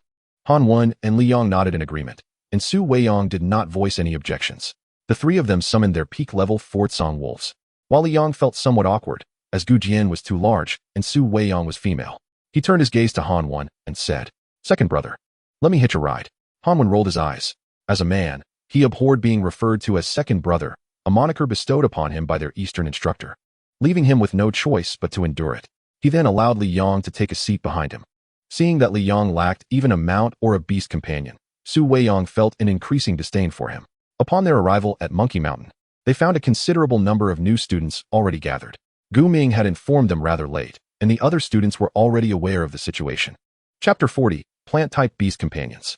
At the entrance of the dimensional secret realm of Monkey Mountain, two teachers from Zhongzhou University stood guard, preventing outsiders or upperclassmen from sneaking in to pilfer the accompanying spiritual beings. The four of them presented their student IDs, and the teachers permitted their entry into the dimensional realm. What greeted them was indeed a grand mountain teeming with trees, with Li Yong and the others standing at its base. From the forest ahead came the cacophony of battle. Li Yong approached a student who seemed to be spectating and inquired, "Classmate, what are you all doing here? Why aren't you heading up the mountain?" The observing student, filled with resentment, replied, "What else can we do but watch? Those who are already level 4 beast masters have banded together to block the path, claiming that anyone below level 4 is unqualified to compete for the accompanying spiritual beings. They've forbidden us from entering the mountain. We can't take them on, so we can only watch." Li Yong expressed mild surprise. Are they really that domineering? But this mountain is so vast. Can they truly block the way? Can't we circumvent them from another direction? The spectator shook his head. Aside from this path, all other routes are sheer cliffs. There's no way to ascend. Li Yong probed further. Can't you ride flying beasts or use climbing beasts? The observing student glanced at Li Yong, gesturing dismissively. You could. But such beasts are exceedingly rare. Even if one or two individuals managed to scale the cliffs, facing off against a horde of monkeys would be tantamount to seeking death. If they could handle the monkeys, why bother climbing cliffs? The main path would suffice, wouldn't it? Li Yong pondered, realizing the logic in that. If someone could take on a monkey horde, they would surely be level 4. Why not just take the main road? Thank you, classmate. Rejoining Gu Ding and the others, Li Yong relayed the situation. Gu Ding remarked, "We are level 4. They want to obstruct us. But Xiao Si, you are merely at the peak of level 3. Su Weiyong, seizing every opportunity to belittle Li Yong, scoffed, "With such low strength, don't harbor delusions. The accompanying spiritual beings have nothing to do with you. I suggest you return to your dorm and lie down." Li Yong rolled his eyes, choosing to ignore the long-haired, narrow-minded senior sister. Han Wen attempted to mediate. "We are all at the peak of level 4. While we may not be the strongest, we are certainly formidable enough. With us leading, they should not impede Xiao Si." Gu Ding found Han Wen's reasoning sound and decisively stepped past the gathering of spectators toward the main path. Immediately, voices arose from the crowd, pointing at them. "Here come a few level 4s. It's over for us. We're done for." The previously observing students stared at Li Yong in astonishment. "Isn't he at the peak of level 3? What is he doing?" Someone quickly discerned Li Yang's cultivation level and shouted, "Wait. The one at the end is at the peak of level 3, not level 4. What is he doing going up there? Is he trying to embarrass himself? I bet a bag of spicy strips that he'll be sent back. I'll wager 2 bags." I'll bet 3 bags. Soon enough, Li Yong and his companions encountered the obstructing students, numbering over 10, all at the early level 4 stage. Gu Ding and the others summoned their energy. Exuding a powerful aura, the obstructors looked astonished and hastily stepped aside. Just as they were about to pass through, one individual suddenly blocked Li Yong, stating, "He is at the peak of level 3. He cannot enter." Gu Ding turned around, unleashing a formidable wave of energy. "Classmate, he is our junior. Please show some consideration." The obstructing student hesitated. "This is against the rules." Hanwen chuckled and stepped forward. "What rules? Who established these rules?" The obstructing student hastily replied. "No one below level 4 is allowed to enter the mountain. This was set by several level 4 peak special students, and many level 4 classmates have endorsed it." Hanwen scoffed. "We are also at the peak of level 4 and are special students. Our rule is that my junior can enter the mountain. What say you?" As he spoke, he unleashed a powerful surge of energy, joining forces with Gu Ding, pressing heavily against the obstructors. The 10 or so obstructors banded together to resist the two. Su Weiyang, witnessing the scene, pursed her lips, and a surge of potent energy erupted from her, joining forces with Gu Ding and Hanwen, instantly overwhelming the obstructors. The obstructors struggled to breathe under the immense pressure of the energy and quickly conceded, "We give up. He can pass." Upon hearing this, Gu Ding and the others retracted their energy, smiling as they said, "Apologies, classmate, we didn't mean to offend." They then escorted Li Yong up the mountain. Li Yong rubbed his nose, feeling quite pleased that he didn't have to lift a finger. The crowd at the foot of the mountain was left dumbfounded. How can he get in? Obviously, he is with a bunch of level 4s. This is an overt display of favoritism. Ugh, a privileged air. When Li Yong was initially blocked, they wore expressions of anticipation. As Gu Ding unleashed his energy, they eagerly awaited a confrontation, longing for a fight. But once Li Yong successfully passed through the checkpoint, they seethed with frustration, their teeth gnashing in envy. As Li Yong and his companions trekked for approximately 20 minutes, they sensed the fluctuations of battle and hurried toward the scene. 3 early level 4 students were engaged in a fierce struggle against a few monkeys. Hanwen pointed at the apple tree behind the monkeys, exclaiming, "That is a plant-type beast companion." Li Yang's heart stirred. He immediately gazed at the apple tree. Is this what a plant-type beast companion looks like? Plant-type beast companions are significantly rarer than animal-type ones. Their scarcity is not the crux. Most plant-type beasts will concentrate their essence into beast fruits. These beast fruits are imbued with potent energy, whose functions are varied. A considerable portion can accelerate the advancement of beast companions, and some can even enable them to transcend their racial limitations, achieving greater heights. Moreover, plant-type beast companions have long lifespans and can produce beast fruits multiple times. Many beast companion families cultivate plant-type beasts to yield beast fruits, thereby hastening the growth of their companions. Gu Ding gazed at the apple tree with fervent eyes and declared, "Beast fruit trees belong to the capable. These students are merely early level 4s, each possessing only one level 4 beast companion. They are no match for the monkey horde. If we defeat the monkeys, we will have saved them. Thus, the beast fruit tree should rightfully belong to us." Hanwen nodded vigorously. "Without us, they would undoubtedly perish. We are saving them, not merely after the beast fruit tree." Li Yong squinted at the two, surprised to discover this side of them. However, they were correct. The beast fruit tree belongs to the capable. These 3 students are to blame for their lack of strength. Gu Ding asserted, "We will handle these monkeys. Shall see. Just protect yourself. Afterward, we will share a beast fruit with you." With that, the 3 of them summoned their peak level 4 azure wolves, which howled fiercely and charged forward. The 3 students in the scene were taken aback upon the appearance of the Songlong, their faces paling further as the creatures swiftly dispatched several monkeys. Addressing Gu Jian and the others with a grave tone, they asserted, "This beast-controlling fruit tree was discovered by us first, and therefore, it rightfully belongs to us." A glimmer of disdain flickered in Gu Dian's eyes as he retorted, "This beast-controlling fruit tree is evidently wild. How can you claim it as yours?" The trio, their eyes ablaze with fury yet lacking the strength to confront, had no choice but to suppress their anger. "We arrived first, and thus this beast-controlling fruit naturally belongs to us." Hanwen scoffed, stepping forward. "What a claim of first come, first served. By your logic, since the fruit tree belongs to the monkeys, having slain them means it is now ours." The trio's faces turned a ghastly shade of green, but they could do nothing but seethe in silence. "What you're doing is outright robbery." Su Weiyang, finding Gu Jian and Hanwen too verbose for her liking, would have preferred to simply beat the trio into submission to resolve the matter. Casting a cold glance at them, she declared, "Even if you try to steal, what will you do? Leave at once, or you shall find yourselves ours as well." Li Yong stared at Su Weiyang in astonishment, pondering her audacity. Was she not only after their possessions, but also their very dignity? Noticing the confusion in his gaze, Su Weiyang clarified, I mean, if you don't leave, the beast you possess will also become ours. The trio erupted in fury, their anger palpable as they realized that not only were they being robbed of their claim to the fruit tree, but now their very beasts were also at stake. After a furious exchange, they retreated in shame. Once the trio had vanished from sight, Gu Jian and the others lowered their guard, their eyes alight with eagerness as they gazed upon the beast-controlling fruit tree. Gu Jian spoke up first. Whoever can tame the beasts here shall claim them as theirs. There are 7 beast fruits. Since Xiao Si did not contribute, he will receive 1, and the 3 of us will each take 2. What do you say? Han Wen and Su Weiyang nodded in agreement, having no objections. They then turned their gaze toward Li Yong, who they had no intention of sharing with. However, recognizing Li Yong as a student of teacher Dongfang, and given that the teacher had commanded them to form a team, it would be unreasonable not to allocate a portion to him. Li Yong shrugged indifferently, expressing that he was fine with whatever, as he had not exerted any effort and felt fortunate to receive even 1 beast fruit. Observing the lack of dissent, Gu Jian sighed in relief. As the leader, he understood that uneven distribution could sow discord within the team. Turning his attention to the beast-controlling fruit tree, Gu Jian pondered for a moment before commanding the Wind Wolf. Wind Wolf, go. The Wind Wolf promptly responded, dashing towards the fruit tree. As it drew near, the ground suddenly erupted with countless wooden spikes.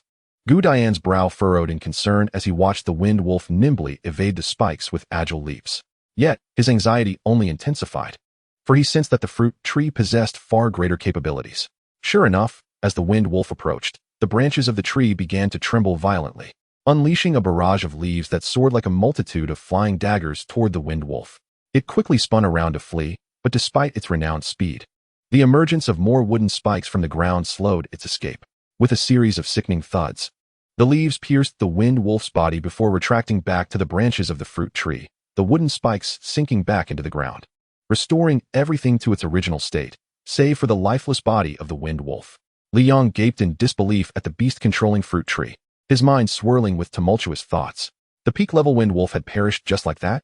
According to Gu Ming, the most formidable beast in Monkey Mountain was level 5. What of this fruit tree? Gu Jian, seemingly unfazed by the loss of a peak-level beast, remarked solemnly. A peak-level beast of that size harbors energy that exceeds that of a level 5. The wooden spikes combined with the flying leaves leave no room for evasion. However, it appears to rely solely on physical attacks. As long as we possess a fire-type beast, it should be manageable, Han Wen added, shaking his head. It is premature to draw conclusions. We need to probe further. Li Yong looked at Gu Jian and Han Wen in astonishment. Was this the nonchalance of those raised in beast-hunting families? A peak-level Wind Wolf had just perished, and they viewed it as merely a test? He mused about their potential wealth of beasts. Aside from his own level 4 Gab beast and a non-combative rolling beast, what could he bring to the table? A wave of anxiety washed over him. If he hoped to excel in the ranking matches, it was not going to be as simple as he had envisioned. These heirs of beast-hunting families were far stronger than he had anticipated. He finally voiced his concerns. A peak-level beast has just died, and you're not at all saddened? The trio paused momentarily, Han Wen regarding Li Yong with newfound interest, having previously forgotten that this junior was of humble origins. He explained, some beast families specifically capture wild beasts to subdue them using secret methods, selling them to others. This Wind Wolf was one such case. It was not raised alongside the leader. For these beasts, as long as one has the money, they are plentiful. There is no reason to grieve. Li Yong fell silent, recalling that wild beasts could indeed be tamed, as he had learned in high school. He recognized, through Gu Dian's demeanor, that the deceased Wind Wolf was wild. Yet even so, a peak-level beast was still a valuable asset. He pondered the sheer number of beasts Gu Jian and his companions must possess. If he encountered a scion of a beast family in the ranking matches, what chance did his Gab beast stand against a summoning of dozens or even hundreds of level 4 beasts? Clenching his fists tightly, he resolved that he must hasten the evolution of both Gab beast and rolling beast. Just as Gu Jian and the others prepared to continue their probing, the sound of galloping hooves echoed from behind. Turning to look, they beheld a man clad in white riding a majestic white steed, galloping toward them. Swiftly crossing the threshold of the wooden spikes, Li Yang's heart raced. Could there be yet another player in this game? Yet, could this figure contend with the beast-controlling fruit tree? As the silver stallion sprouted a pair of silver wings and took to the air, the wooden spikes became utterly ineffective. The beast-controlling fruit tree seemed to sense the impending danger, shedding all its leaves, which transformed into a myriad of flying daggers aimed at the silver-winged horse and its rider. With a slight smile, the man on the horse did not flinch or evade, instead bellowing, "Child of the wind, The wings of the silver horse manifested two unusual symbols that radiated light, conjuring a fierce gale. The barrage of flying leaves was scattered by the tempest, revealing a clear path to the trunk of the tree. The white-clad man effortlessly plucked 3 beast fruits. Just as he reached for the fourth, a massive golden bird suddenly appeared beside Su Weiyang, unleashing a torrent of flames toward the white-clad man. Startled by the appearance of the golden bird, the man momentarily hesitated, hastily abandoning his attempt to gather the remaining fruits. He mounted his silver-winged horse and landed a short distance from Gu Jian and the others. Gu Jian regarded the white-clad man with a cold smirk, stating icily, "The mantis stalks the cicada, unaware of the oriole behind. What a clever scheme." The white-clad man chuckled softly. "As you all have mentioned, the beast fruit trees are wild and lack any sense of priority. They belong to whoever possesses the ability to claim them." Hanwen remarked disdainfully, "Yukuin, you stand alone. Yet you exude such confidence that you can snatch the beast fruit trees from the 4 of us." Yukuin, intrigued, turned his gaze toward Hanwen. "This classmate possesses keen insight. I am but an unremarkable figure, and acquiring 3 beast fruits is sufficient for me. All of you have extraordinary backgrounds, especially with the Su family present." With that, his eyes shifted towards Su Weiyang, expressing envy. "You are a direct descendant of the illustrious Su family, renowned for its royal-grade beast cub, the blazing golden bird, which is said to bear the bloodline of the golden crow. Truly admirable." Li Yang and the others' expressions changed dramatically, and the classical Han was taken aback by Su Weiyang's identity. Although the two had long suspected this, the confirmation still left them astonished. The Su family of the capital is the foremost family in Zhongzhou, famous for their fire element beasts. The current provincial lord of Zhongzhou bears the surname Su, and it is said that the strongest members of the Su family rank among the top 10 on the list of powerful individuals in Huaxia. Li Yang gazed in astonishment at the blazing golden bird, noting its resemblance to the beast of the lord of Yang City. He had initially thought they belonged to the same species, but upon closer inspection, the blazing golden bird appeared even more noble. Stroking his chin, he mused that Su Weiyang must have a significant background. Possessing a royal-grade beast cub certainly explained her haughty demeanor.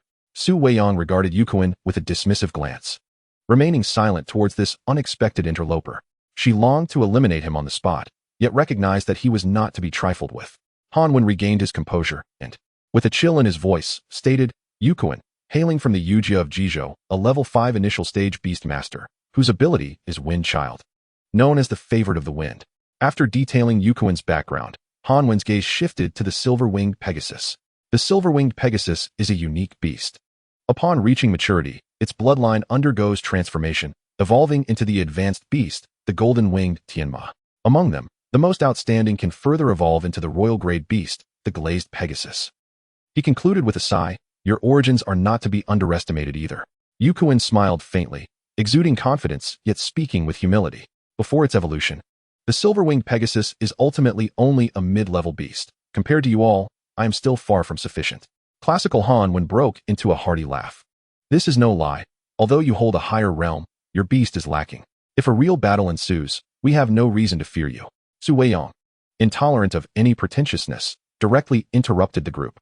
"Since you are aware of your insufficient combat power, how dare you openly provoke us? Speak. How do you intend to compensate?" Yukuin stared at Su Weiyang in astonishment. He had merely been modest, yet she took it seriously, then burst into laughter. "The Su family truly embodies a generous spirit. I acknowledge my initial transgression."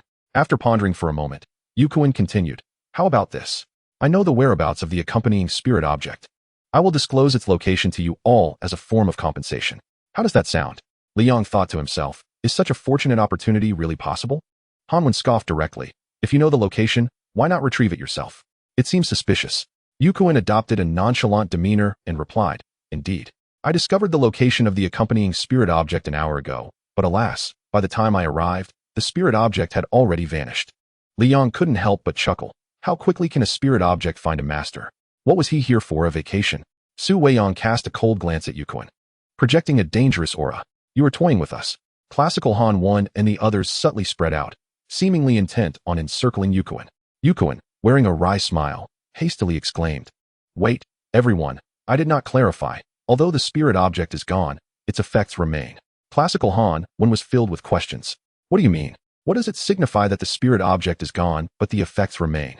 Yukuin explained, "Based on the growth environment, this accompanying spirit object is likely a spirit fruit." Classical Han remained perplexed. "So what does that imply?" Yukuin's face displayed a mysterious expression. What name does this dimensional secret realm bear? Li Yang's heart stirred. Spirit fruit? Monkey Mountain? Could it be? He noticed Han Wen's sudden realization, presuming he had grasped Yukuin's implication as well. Meanwhile, classical Han Wen remained oblivious and responded. Monkey Mountain, so what? Yukuin couldn't help but roll his eyes, thinking, how can you not deduce this? Han Wen suddenly interjected, it must be monkey wine. What monkey wine? Classical Han Wen gazed at him in confusion before understanding dawned on him. Yes, it's indeed monkey wine. Monkeys have long had a tradition of gathering fruits to brew wine. Thus, this accompanying spirit object was likely transformed into monkey wine by the monkeys. Classical Han Wen, upon grasping the key point, was overjoyed. I have heard that monkey wine's effects are already astonishing. Now with the addition of the accompanying spirit object, the results are unimaginable. Li Yang cast a disdainful glance at classical Han Wen, thinking he was a coward, for he dared to imagine. Seeing that everyone had grasped the crux, Yukuin continued. From the traces of the spirit object's harvesting, it is apparent that the spirit object has long existed in Monkey Mountain, predating its disappearance in the capital. Thus, there is a 90% probability that the spirit object was brewed into monkey wine. Classical Han Wen was filled with excitement, exclaiming, then let us hurry and get the wine. Han Wen, with a grim expression, countered, it won't be that simple. Yukuin nodded in agreement. Indeed, it is not so straightforward. I have observed that the area surrounding monkey wine is guarded by a troop of monkeys, not to mention the Monkey King and several level 5 monkey guards. There are at least 1,000 level 4 monkeys. With our meager numbers, we are hardly enough to intimidate the monkeys. Li Yang regarded Yukuin. Finally realizing that his intention was to unite everyone, the notion of offering the spirit object as a form of apology was all nonsense. Han Wen naturally recognized this as well, but it wasn't the time to dwell on it. He asked, how many individuals have you allied with? Yukuin, aware that his intentions had been uncovered, shrugged nonchalantly. In Monkey Mountain, I have persuaded all level 4 beast masters. Only a few remain, including the 3 you scared away, approximately over 100 individuals. Li Yang's pupils constricted sharply. There were over 100 level 4 beast masters just after entering university. No wonder Zhongzhou University is so formidable. His anxiety deepened. Classical Han Wen shouted, then let us make haste. Han Wen couldn't help but roll his eyes at classical Han Wen. Do we still want the beast fruit trees and the beast fruits? Classical Han Wen awkwardly scratched his head. Oh right. Yukuin chuckled, saying, you all may rest assured to collect the beast fruit trees. I will safeguard you. Han Wen suggested. Since plant-type beasts are most afraid of fire, let Su's blazing golden bird take the lead. Under Su Weiyang's predatory gaze, Han Wen hastily altered his address from little girl to little Su, prompting Su Weiyang to merely roll her eyes in indifference. The blazing golden bird flapped its wings, surrounded by a multitude of flames, creating a domain of fire. In the face of this fiery domain, wooden spikes and flying leaves lost all efficacy, and soon, all flying leaves were reduced to ashes, leaving the beast fruit trees with nothing but bare branches. Su Weiyang plucked the remaining 4 beast fruits and tossed one to each of Li Yang and his companions. Li Yang, filled with delight upon encountering such a peculiar item for the first time, eagerly accepted the fruit, wiping it repeatedly with his hands, fearful of even a speck of dust. After toying with it for a while, he tucked the beast fruit into his bosom. Gu Jian and Han Wen, having received their own fruits, summoned forth a thumb-sized spirit beast, resembling a petite and enchanting fairy with a pair of transparent wings adorning its back. They presented the beast fruits to the spirit, which joyfully accepted the offering, planting a kiss upon it before the fruit vanished without a trace. Li Yang stared in astonishment, bewildered by the instantaneous disappearance. How did your beast fruits vanish? He inquired, a look of confusion etched across his face. Gu Jian turned to Li Yang, chuckling softly at his apparent bewilderment. This is a storage spirit, a non-tiered spirit beast, which possesses a small space within its body for storage. Li Yang gazed enviously at the storage spirit, marveling at the convenience of simply handing over the beast fruit to it. Such an extraordinary spirit beast. Observing Li Yang's envious expression, Han Wen summoned another storage spirit, absorbing his own energy to present it to Li Yang. Li Yang, taken aback, asked, is this for me? Han Wen nodded, and Li Yang scrutinized him with a knowing gaze. What do I need to trade for it? Han Wen chuckled softly. Storage spirits aren't particularly valuable. Most people have 1 or 2. I have plenty. He added, consider this a gift. If you feel indebted, just share a bit more of the monkey wine when the time comes. Li Yang studied Han Wen intently, attempting to discern his true intentions. After a moment, he accepted the storage spirit, expressing his gratitude with a simple, thank you.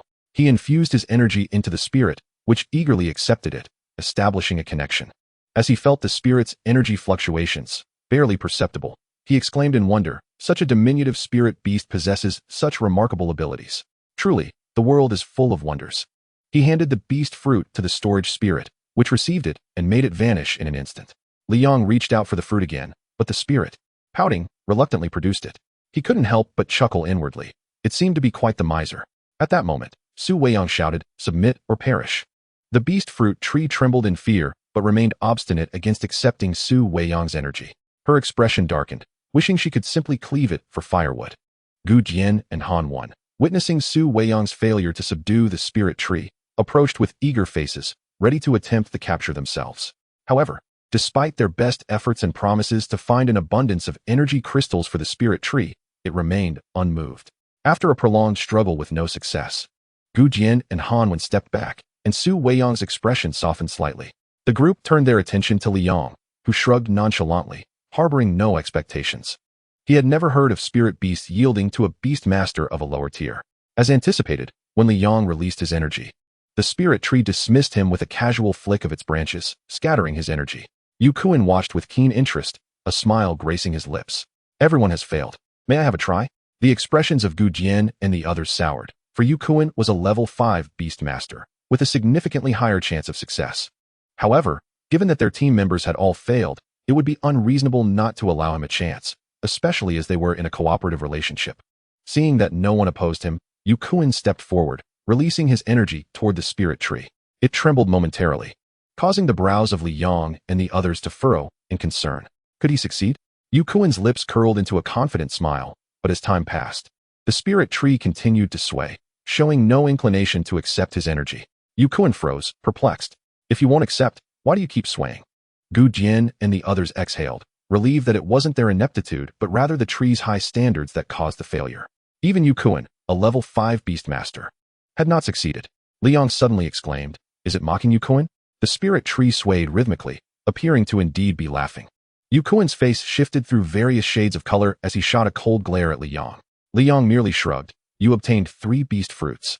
Now you seek the spirit tree as well? Dream on." Gu Jian and the others regarded the spirit tree with expressions of helplessness. What now? We can't just kill it. Unlike beast-type spirit beasts, plant-type ones, once dead, would only respawn as juvenile forms. Moreover, many unique spirit trees would not respawn upon death. The group fell into silence, recognizing that numerous spirit trees were unique. Although the current spirit tree was only level 4, its low rank did not diminish its significance. Yu Kuan spoke up. "If you cannot make a decision, I can contact some friends to see if they can subdue it." Gu Jian and the others shot him icy glares, while Yu Kuan feigned innocence. Su Weiyang's expression hardened as she snorted, unleashing the phoenix of flame, which erupted in a torrent of flames. The spirit tree struggled within the inferno, only to be reduced to ashes in an instant. Gu Jian and Han Wen's expressions turned complex, while Yu Kuan lamented, "What a waste! What a waste!" He then led the group toward the assembly point, oblivious to the tender green sprout that emerged amidst the ashes, reminiscent of spring. 100 or so level 4 beast masters gathered, their eyes gleaming with fervor as they gazed at the distant Monkey King. Yu Kuan, as the initiator of the collaboration, stepped forward and declared, "Classmates, the monkey wine is hidden within the hollow of the tree where the Monkey King resides. If we can defeat the monkey horde, the wine will be ours." All the students turned their gazes toward the tree hollow concealing the monkey wine, their eyes brimming with greed and desire. Yu Kuan surveyed the crowd with satisfaction and shouted, "Let us move." As his words echoed, Liang called out, "The quantity of monkey wine is limited. With so many of us, how will we divide it?" Yu Kuan shot him a cold stare. "You talk too much. Indeed, how will we divide it? Even if the wine were abundant, it wouldn't suffice for all of us. Will we each even get a sip?" Yu Kuan pondered for a moment before his smile returned. "Fear not. Monkey wine is still wine, and wine can be diluted with water. We can mix in some water, allowing those with higher cultivation to have more, while those with lower cultivation will receive less. This way, everyone will have a share. How does that sound?" The students fell into silence, considering the proposal. It seemed feasible, especially for those with lower cultivation levels, who would likely receive nothing if the quantity was insufficient. Diluting the wine appeared to be a reasonable solution. Liang chimed in. "But will the diluted monkey wine still retain its efficacy? It won't lose its potency, will it?"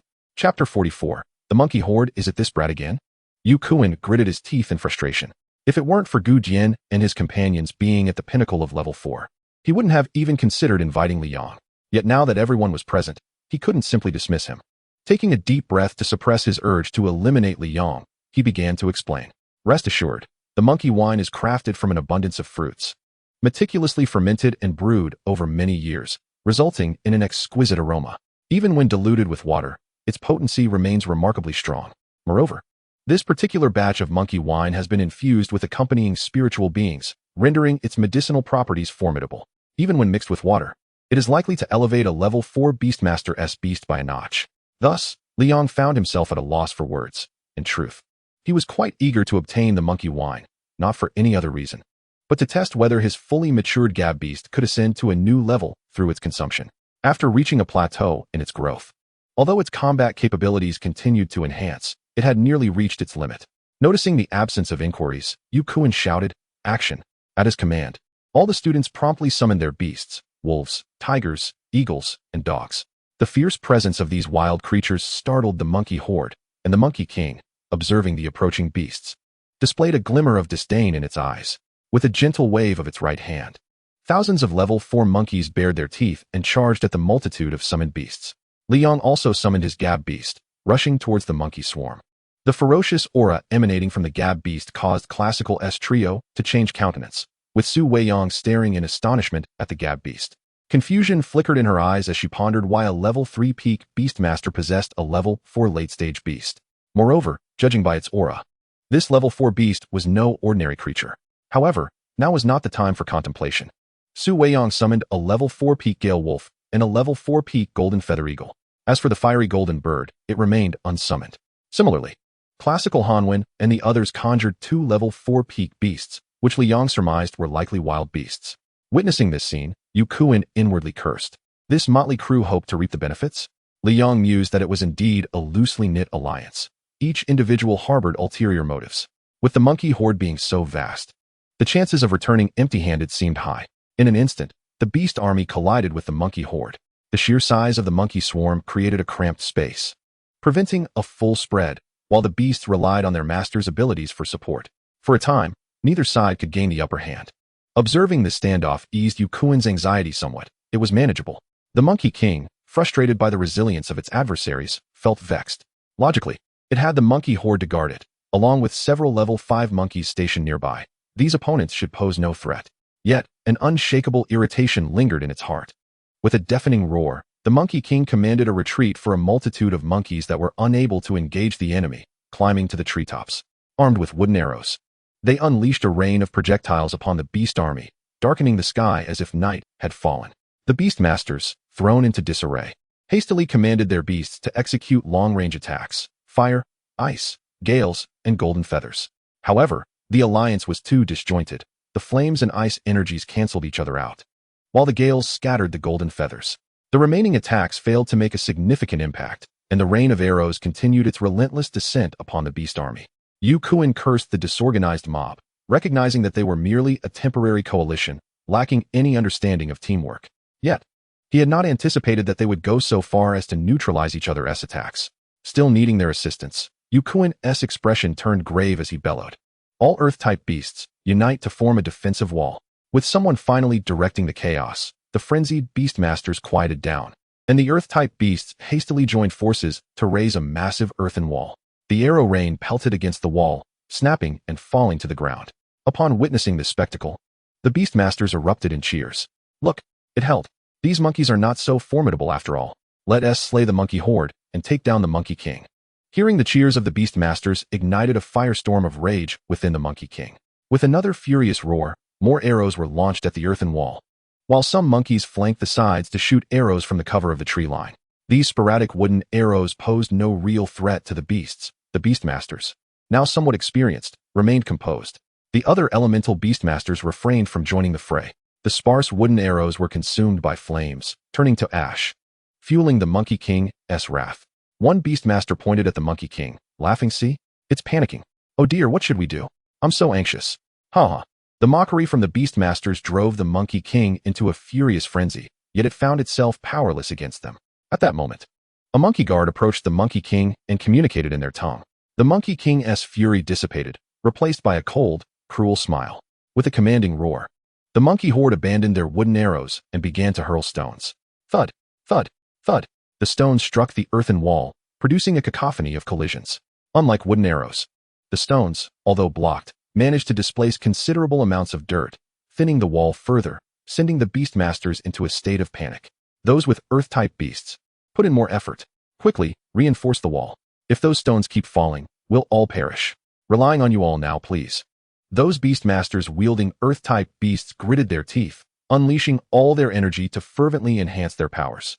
With the support of their Beastmasters, the Earth-type beasts surged in strength, gradually thickening the wall, allowing the Beastmasters to breathe a sigh of relief. The Monkey King, observing this turn of events, smirked dismissively. While the brief surge of power from the Beastmasters alleviated the situation somewhat, how could dozens of Earth-type beasts withstand thousands of monkeys? After the initial burst, the earthen wall began to weaken again, and the hearts of the Beastmasters sank once more. It's thinning again. Use all your strength. Furious, the Earth-type Beastmasters shouted back. You just talk. If you're so capable, come and do it yourself. Bang! A stone shattered through the earthen wall, crashing to the ground amidst terrified gazes. As one stone broke through, more followed, creating gaping holes in the wall. The wall was gone. With so many stones landing, death was inevitable. Oh, my beasts! The Beastmasters fell into chaos once more, unleashing fire, ice, gales, and golden feathers in a desperate attempt to retaliate. Beasts were crushed into pulp beneath the relentless barrage. The Monkey King's eyes gleamed with malice as it grinned wickedly, slowly pointing at the Beastmasters. The monkey horde shifted their focus, and a rain of stones descended upon the Beastmasters, who were now engulfed in terror and disarray. Why aren't the level 5 Beastmasters stepping in? Why are the peak level 4 special recruits holding back? Are they treating us as cannon fodder? How infuriating. Chapter 45, one by one, they stepped in. Numerous Beastmasters turned to Yukuin, only to find him mysteriously absent, leaving despair etched across their faces. I don't want to die. I'm only 18. My life has just begun. Oh, Beast God, save me. At this moment, Yukuin hid in the shadows, observing Su Weiyang with keen interest. The Su family had always claimed to be the protectors of the central province. As a direct descendant of the Su family, would she remain idle? Indeed, Su Weiyang, witnessing the Beastmasters weeping and wailing, displayed a flicker of compassion in her gaze. The majestic and resplendent flame golden bird made its appearance, and Su Weiyang leaped onto its back, soaring before the beast tamers. The flame golden bird flapped its wings, revealing a mysterious symbol. An endless inferno enveloped them, akin to a realm of fire. Su Weiyang's expression turned solemn, her lips parting slightly, uttering a few words, Queen of Flames.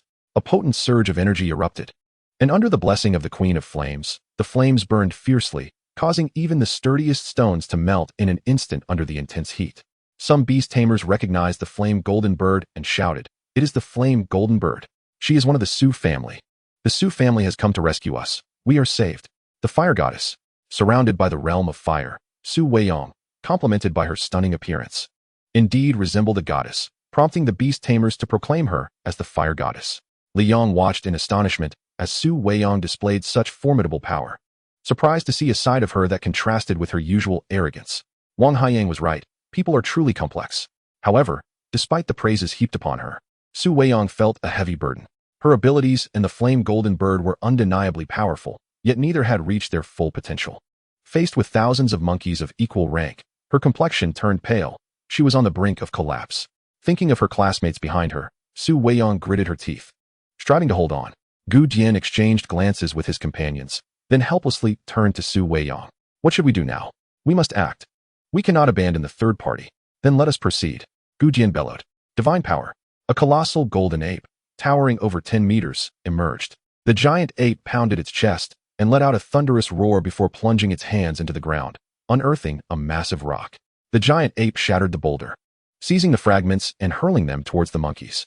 In terms of both quantity and size, the projectiles paled in comparison to those thrown by the monkeys. Yet, the shards accurately struck dozens of monkeys, penetrating their skulls and causing them to struggle momentarily before succumbing to death. Hanwen shouted, "Infection!" A demon clad in armor, shrouded in dark energy, appeared. As the demonic aura spread, the recently deceased monkeys rose once again, their eyes glowing red and bodies shrouded in darkness, charging towards the monkey horde. Yukuin observed this scene with a smirk. The golden giant ape and the demonized general were indeed formidable. As Gu Jian and his companions made their move, an increasing number of special recruits grew restless. A fierce tiger with wings soared into the sky, unleashing a tempest. A colossal three-eyed bull emitted 3 beams of laser light, which swept across, claiming the lives of dozens of monkeys. The fallen monkeys were soon infected by the demonized general and rushed towards the monkey horde in a frenzy. Yukuin laughed heartily. The flying tiger and the three-eyed bull are impressive indeed. Xiaolong and Thunderwolf, one after another, powerful beasts emerged, shifting the tide of battle in favor of the beast tamers. The Monkey King roared in fury, leaping in agitation.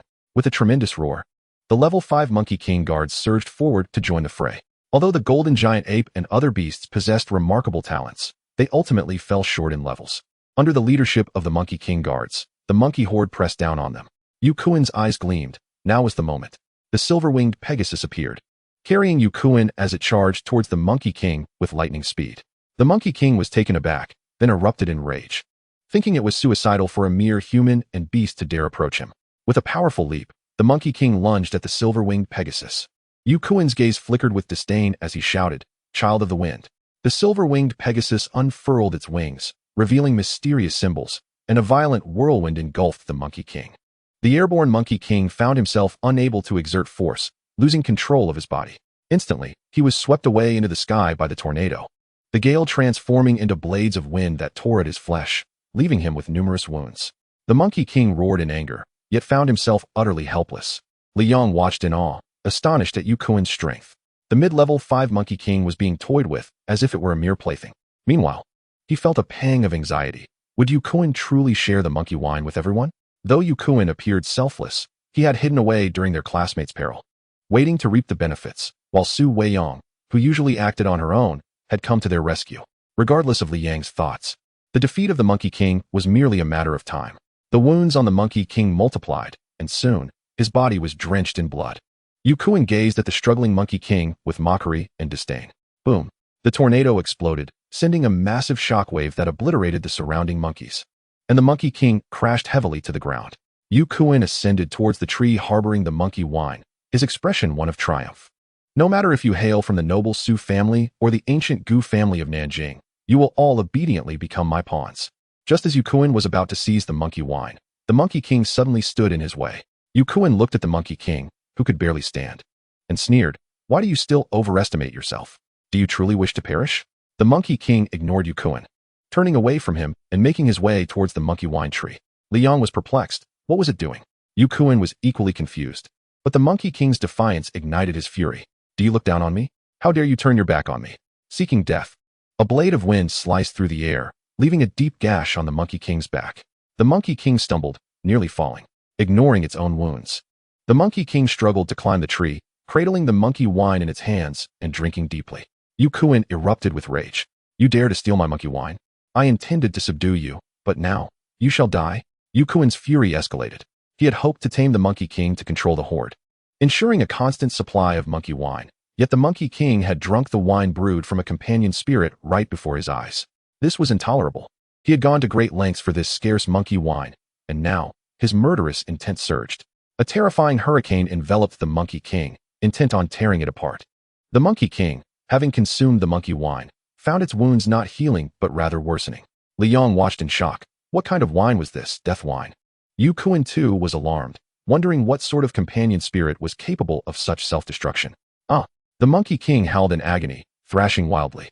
Liang noticed something was amiss. The wounds were expanding, but why was no blood flowing? The increasingly large wounds spread across the Monkey King's entire body until they reached its head, ultimately tearing it apart. In the next moment, a golden-furred Monkey King emerged, shattering the hurricane, its eyes fixated on Yukuin, exuding an aura of terror. Chapter 46, Retreat. Yukuin stood in shock, unable to believe the power radiating from the Monkey King. How could this be? Level 5 peak. Yukuin articulated each word, and all present felt a chill run down their spines as they gazed at the monkey wine with fervent eyes. Just one sip had allowed the Monkey King to surpass its racial limits, leaping from mid-level 5 to peak level 5. What a treasure this was! If only his own beast could take a sip. Yukuin recognized the immense value of the monkey wine, yet he could not spare a thought for it at that moment, for the Monkey King was glaring at him with murderous intent. The silver-winged Pegasus flapped its wings, attempting to flee from the Monkey King, but a flash of golden light appeared, and one of its wings was snapped cleanly off. The silver-winged Pegasus crashed heavily to the ground, lying there in pain, howling and struggling. The Monkey King observed the silver-winged Pegasus with satisfaction, a sinister grin on its face, while Yukuin's eyes were filled with terror. "Hasten to summon forth all of your summoned beasts. the Gale Wolf, the Lightning Bird, and the Pangolin, totaling 8 level 5 beasts, all of whom charged forth with a ferocious roar towards the Monkey King. The Monkey King, filled with wrath, engaged fiercely with the numerous summoned beasts, providing an opportune moment for Yukuin to mount the silver-winged Pegasus and bellow, Child of the Wind. Astonishingly, the silver-winged Pegasus sprouted a wind wing, taking to the skies in conjunction with its intact wing, as the Monkey King gazed after the retreating Yukuin with unbridled fury. Roaring incessantly, it realized it could not fly and instead unleashed its rage upon the multitude of summoned beasts. Within mere moments, all 8 level 5 creatures lay lifeless. Unsatisfied, the Monkey King charged into the throng of beasts, wreaking havoc indiscriminately, swiftly tearing apart the recently formidable Flood Dragon, prompting a special student to cry out in anguish. The Flood Dragon. However, the tide had turned. The special student, bereft of the Flood Dragon, cast a vengeful glance back at the Monkey King, mounted the Gale Wolf, and retreated. Witnessing the fate of Yukuin and the Flood Dragon's master, all the students were engulfed in terror, shouting, "Even the special students have failed. The Monkey King is beyond our capability to confront. Flee. Those who linger shall perish." They hastily recalled their beasts, those capable of riding swiftly, mounting their summoned creatures to escape the scene. Bereft of the beasts that had once obstructed it, the Monkey King pursued a lone student, who could only watch helplessly as his beast was torn to shreds, screaming in abject terror, "Help me. I do not wish to die." Regrettably, the students, paralyzed by fear, only lamented their own speed, having no intention of aiding him. The Monkey King continued to ruthlessly slay several students without mounts. Observing this horrific scene, Su Weiyang furrowed her brow, feeling a pang of compassion. Queen of Flames. Ultimately, Su Weiyang resolved to act. She was a member of the Su family. The blazing golden bird flapped its wings vigorously, unleashing an inferno that enveloped the Monkey King. The Monkey King, disdainfully baring its fangs, regarded Su Weiyang with a mocking glint in its eyes. In the next heartbeat, as the flames dissipated, both the blazing golden bird and Su Weiyang found themselves utterly drained, leading her to realize the futility of the situation and urgently command the bird to retreat from the Monkey King. The Monkey King slowly lowered itself, picking up a stone and hurling it with great force towards the blazing golden bird. Su Weiyang's face turned pale as she beheld the incoming projectile. The exhausted blazing golden bird could not evade the stone. Just then, a blue flame erupted, shattering the stone into fragments, and Su Weiyang turned to see Gabumon. Her expression was one of complex emotions as she glanced at Liang, who had already made it to the foot of the mountain. Seeing that Su Weiyang was unharmed, he recalled Gabumon. Hastily exiting the dimensional space, Classical Hanwen emerged first, crouching on the ground, panting heavily. Upon seeing Liang safe and sound, he exclaimed, "Xiao-Si, you are quite clever. I just wonder how Xiao-San is faring." The mention of Su Weiyang brought a twinge of guilt to both of them. They were a team, under the same instructor, meant to face challenges together, yet they had fled in the face of danger. Liang nonchalantly rubbed his nose and replied, "She should be emerging soon. I saw her riding the blazing golden bird, moving away from the Monkey King." Hearing this, Classical Hanwen collectively sighed in relief. "That's good." Indeed, in the next moment, Su Weiyang burst forth from the dimensional realm, crashing heavily to the ground, her face pale and gasping for breath. Classical Hanwen quickly assisted her, asking, "Are you uninjured, Xiao Su?" At Su Weiyang's piercing gaze, the two quickly corrected their terms of address, prompting Liang to stifle a laugh. Even in such a weakened state, her concern was amusing. Su Weiyang shook her head, weakly stating, "I am merely exhausted. It is nothing serious." Yukuin pointed accusingly at the special students, filled with reproach. "Why did you conceal your strengths? Otherwise, we would have secured the monkey wine long ago." The special students bore grim expressions. The situation had escalated to this degree due to Yukuin's own machinations. Now he was attempting to shift the blame onto them, as if they were mere clay to be molded. The special student, whose flood dragon had been slaughtered, named Wang Long, seethed with anger, hearing Yukuin's accusations, and began to curse vehemently. You are the one at fault. Do you think you can manipulate the situation for your own gain, and let the Monkey King drink the monkey wine to undergo a transformation? Go to hell." Yukuin's face twisted in displeasure as he struggled to formulate a rebuttal, realizing that he had indeed brought about this situation. Seeing Wang Long grow more incensed, Yukuin waved his hand in frustration, shouting, "Enough! Stop cursing. I admit my mistakes, but I have also suffered greatly. The silver-winged Pegasus has lost a wing, and I do not know how long it will take to recover. Isn't that sufficient?" Wang Long was not swayed by this, continuing to curse. "Enough for you? I curse your eyes. I curse you." The words grew increasingly vile, causing Yukuin's complexion to fluctuate between shades of green and white. Liang listened with delight, thinking, is it this pleasurable to insult someone? I must learn this. Unable to tolerate any further, Yu Kuan roared, if you have the ability, face me in single combat. Wang Long retorted, single combat with you? Regarding Wang Long, Yu Kuan found himself at a loss, while the surrounding special students stifled their laughter, acting as civilized individuals. However, it was a losing battle, and classical Hanwen erupted into laughter. Once he laughed, the entire gathering succumbed to mirth, the cacophony resonating painfully in Liang's ears. Taking a deep breath, Yu Kuan closed his eyes, choosing to ignore the laughter and allowing the crowd to mock him. When the laughter subsided, Yu Kuan finally opened his eyes and spoke. Though this incident has brought unexpected turmoil, it has also proven the astonishing potency of the monkey wine. If only our summoned beasts could partake. He did not finish his statement, but everyone grasped his implication. Should their beasts consume the monkey wine, it would likely elevate their abilities effortlessly, given their already remarkable potential. One special student, suppressing his greed, cautiously remarked, with our current group, how can we defeat the Monkey King and obtain the monkey wine? Yu Kuan confidently replied, we certainly are insufficient. But we are not the only special students in the first year. The special student's eyes gleamed with realization. Are you referring to those below level 3? Yu Kuan rolled his eyes in exasperation, responding, beasts below level 4 would struggle to breach the Monkey King's defenses even if it stood still. I mean to say there are many other special students. Those who had not yet reported to school remained oblivious to the monkey wine situation. They could serve as our allies. Hanwen nodded in agreement, stating, there are 2 days for reporting. Today is the first day, and many special students have yet to arrive. Their numbers are considerable, and a few of them are level 5. It is indeed worth a try. Chapter 47. Inability to evolve. The group deliberated, planning to unite all special students for a renewed battle against the Monkey King the following day. Liang returned to his room, burdened with thoughts. He closed his eyes. Lying on the bed, as images from the day flashed through his mind, the blazing golden bird like a fire god, the hellish demon-like figure, the roaring golden giant ape, the soaring tiger, and the three-eyed bull, concluding with Yu Kuan's silver-winged Pegasus and the 8 level 5 beasts. A question arose in Liang's mind. Could Gabumon truly prevail against them? No, if it came to that, defeat was inevitable. A bitter smile crossed his face. The disparity in levels and numbers was too great. He was not afraid of losing, but how could he possibly contend against so many? Could he really defeat dozens of special students alone? Liang felt a heaviness in his heart, pondering for a moment before silently commanding, System, open the panel for Gabumon. Beast, Gabumon. Level, late stage 4, at its limit. Growth limit, level 4 late stage. Ultimate move, explosive flame bomb. Description, a Digimon in its growth phase originating from the digital world. Its combat prowess is rather average, yet Gabumon is a wolf-type Digimon born for battle. If nurtured diligently by its host, it may undergo unexpected transformations. Evolution. Liang waited for a considerable time, but there was no response. Despite having sufficient valor points and Gabumon reaching its limit, why was evolution unattainable? Could it be that the valor points were insufficient? But where could he possibly acquire more valor points now? The more Liang pondered, the more agitated he became. He had come to Zhongzhou University not to languish in obscurity, especially since his ranking was closely tied to teacher Dongfang's interests.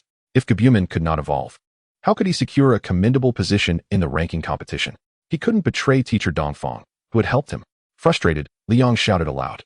After a while, he took a deep breath, forcing himself to calm down. He couldn't rush. Haste would yield no results. He needed to devise a plan and reflect on the scene of the unicorn's evolution. Even if Gabumon could not evolve, he could allow Raleigh to evolve first.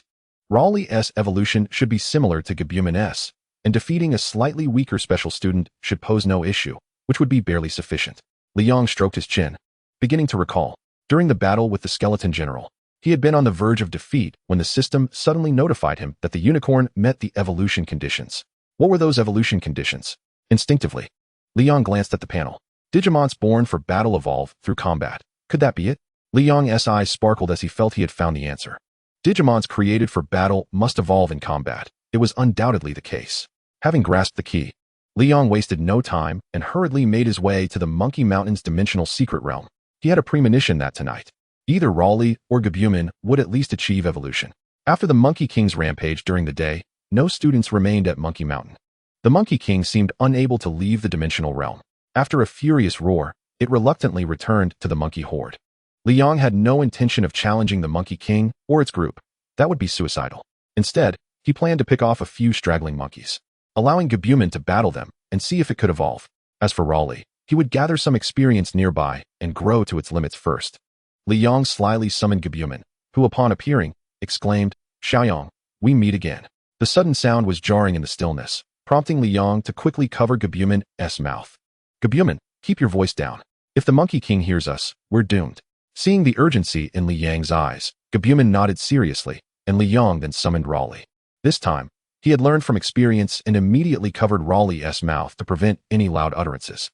Li Yang and the two Digimons traversed a great circle around the mountainside in foot, yet they encountered not a single monkey. Li Yang scratched his head, puzzled. Where had all the monkeys gone? Then, a flicker of trepidation crossed Li Yang's mind as he glanced up at the mountain peak. Should he dare to venture there for a stroke of luck? However, recalling the scene of the Monkey King tearing apart 8 level 5 beasts during the day sent shivers down his spine, and he vigorously shook his head. Absolutely not. Encountering the Monkey King would mean certain death. Sighing, Li Yang lamented, "If I don't go to the peak, I won't find any monkeys, but if I do, I'll be shredded. Am I just wasting my time tonight?" Frustrated, he sat down on the ground, and as soon as he hit the earth, he was suddenly pricked by something sharp. Li Yang sprang up, clutching his rear. What on earth? He looked at the spot where he had just sat. How did he end up here without realizing it? This place felt oddly familiar as he surveyed his surroundings. Discovering he had returned to the location of the beast fruit tree he encountered during the day. Reflecting on the beast fruit tree, Li Yang felt a twinge of admiration. A tree that would rather perish than surrender truly possessed integrity. Just as he prepared to leave, he suddenly noticed something green moving on the ground. What could that be? Li Yang instinctively inquired aloud, but upon hearing his voice, the green object hastened its movement. Quickly, he blocked its path, peering with curiosity, and his expression turned to one of astonishment. "Are you the beast fruit tree?" Before him was a tree the size of a thumb, identical to the beast fruit tree from earlier, albeit smaller. The miniature beast fruit tree, seeing Li Yang obstruct its path, immediately changed direction, its roots resembling feet as it scurried away. Li Yang chased for a while, realizing the beast fruit tree was surprisingly agile. He could keep up but couldn't he catch it, and he yelled in frustration, "Gabumon, grab it!" Gabumon sprang into action, stepping on the beast fruit tree, and Li Yang, grinning broadly, lifted the beast fruit tree, with an impish glint in his eyes, taunting, "Why aren't you running now?" The beast fruit tree trembled, seemingly struggling. But it was futile. Its current size and strength were far too inferior compared to Li Yang. Once the malicious amusement faded, Li Yang stared blankly at the beast fruit tree, unsure of what to do. It was indeed a valuable item, yet difficult to subdue. Suddenly, Li Yang's eyes lit up. The powerful beast fruit tree had refused to submit to him earlier, but now that it was weak, perhaps there was a chance. Li Yang released his vital energy, gazing eagerly at the beast fruit tree. In response, the beast fruit tree swung its branches, forcefully dispersing Li Yang's energy. Li Yang sighed in exasperation. As expected, it still doesn't work. After contemplating for a moment, he resolved to destroy it instead. It was better than letting someone else claim it. "Gabumon, eat it." Gabumon hesitated, gazing at the beast fruit tree. Could this thing even be eaten? In the next moment, the beast fruit tree darted onto Gabumon's nose. Its two branches aimed squarely at Gabumon's eyes, as if attempting to stare him down. The scene froze in that instant. After a long while, the beast fruit tree suddenly leaped to Li Yang's side, extending a branch to poke at his ankle. Li Yang felt a tickle, scratched at it, and then looked at the beast fruit tree. "What do you mean?" After poking for some time without a response from Li Yang, the beast fruit tree jumped to the ground and inscribed a few words in the ashes. "Release your vital energy." Chapter 48, The Deceased Monkey King. Li Yang stared at the two characters on the ground, suddenly realizing what was needed, and hurriedly released his vital energy. Sensing that the beast fruit tree accepted his energy, Li Yang's heart soared with joy. How had such good fortune befallen him? "You little rascal, you've caused great trouble for Tree Lord." A furious roar suddenly echoed in Li Yang's mind, startling him into a fluster. "Is someone there?" Li Yang glanced around, but found nothing. "Stop looking around. Isn't Tree Lord right here?" At that moment, the beast fruit tree hopped into Li Yang's palm, leaving him dumbfounded as he stared at it, incredulous. "Were you the one speaking?" The beast fruit tree jumped forward, striking a pose reminiscent of a person with hands on hips. Who else could it be but Tree Lord? Li Yang gazed at Tree Lord in astonishment and inquired, "You can actually talk?" Tree Lord swayed its branches as if shaking its head. "Tree Lord cannot speak. It's merely a special form of soul communication with you." Li Yang's mind was filled with questions. What is soul communication? Tree Lord seemed to roll its eyes. "Why bother with so much? If you wish to communicate with me, simply do so through your thoughts." Li Yang's eyes sparkled with excitement as he promptly tried it out. Indeed, it worked, truly marvelous. Observing Li Yang's childlike delight, Tree Elder leapt up and delivered a resounding slap to him. Li Yong patted the membrane bag, noting that Tree Elder was only at level 1, so it didn't hurt. He chuckled. However, this sudden interruption dulled Li Yang's previous enthusiasm, and he turned to Tree Elder with a puzzled expression. Tree Elder, what made you suddenly willing to become my beast companion? Have you realized my extraordinary talents and remarkable presence? With a hint of exasperation, Tree Elder delivered another slap to Li Yong, then pointed at Gab Beast, saying, because of it. Li Yong gazed at Gab Beast, his face a picture of confusion. Because of Gab Beast? What is wrong with it? Tree Elder sighed deeply. I sense a unique power emanating from it. It possesses an unwavering trust in you, one that transcends the master-servant relationship, more akin to that of partners or friends. Moreover, it harbors a benevolent energy that I cannot quite articulate. I believe that a beast master capable of forging such a profound bond with a creature as special as this one would not harm me.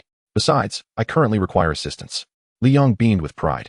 Gab Beast and I are indeed partners, right, Gab Beast? Gab Beast nodded vigorously, affirming, of course, feeling satisfied with Gab Beast and himself. Li Yong basked in his self-adoration for a moment before inquiring. Tree Elder, you mentioned needing help. What is it? Can I assist? Tree Elder scrutinized Li Yong before responding. I intend to ascend to the mountain peak. Will you accompany me? Li Yong was momentarily taken aback. Tree Elder, what do you need to go to the mountain peak for? Be cautious of those monkeys. They might use you for firewood.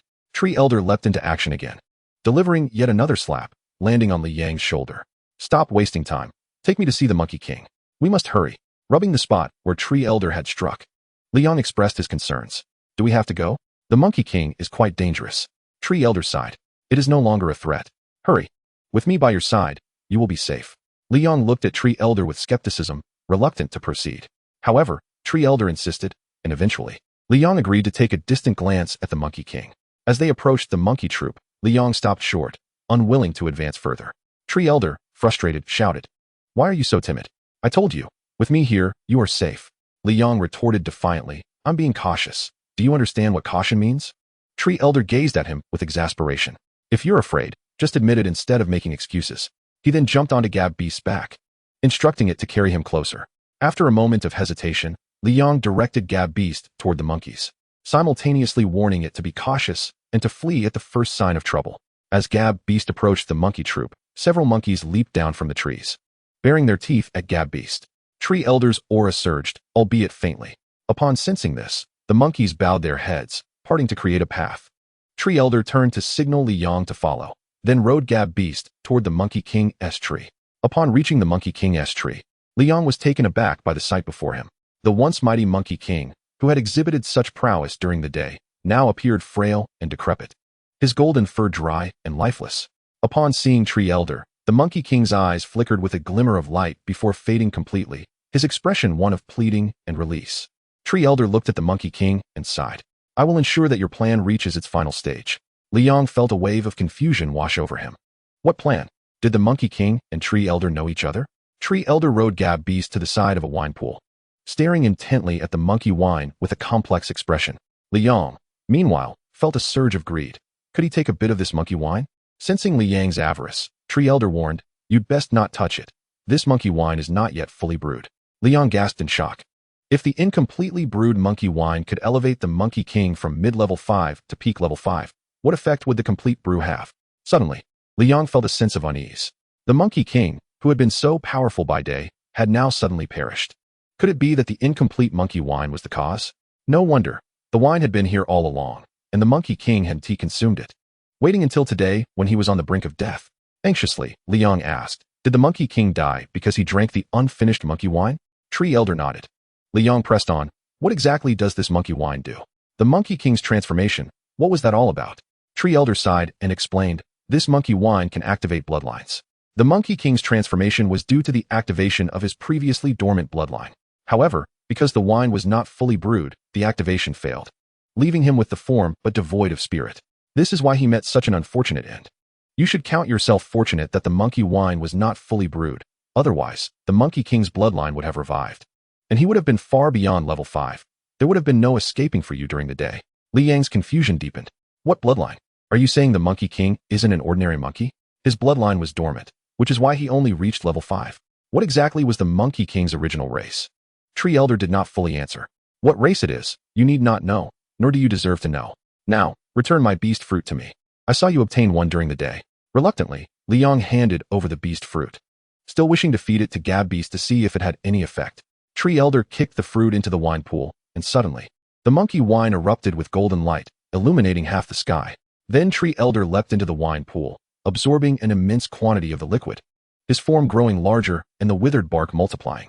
Eventually, the withered bark shed away, revealing a brand new beast fruit tree before Liang. Chapter 49, The Peach Demon. Liang stared at the newly emerged Tree Elder, which had burst through the Monkey King's tree, feeling utterly despondent.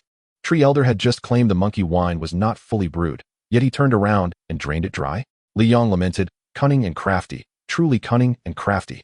Once Tree Elder's transformation concluded, Liang rushed forward to embrace him, exclaiming, "What about my monkey wine and beast fruit? You must return them to me." Tree Elder extended a branch, effortlessly lifting Liang. Sensing Tree Elder's newfound strength, Liang realized he could no longer bully him. Putting on a compliant face, he sweetly said, "Tree Elder, I was only joking. I don't need the monkey wine or the beast fruit anymore."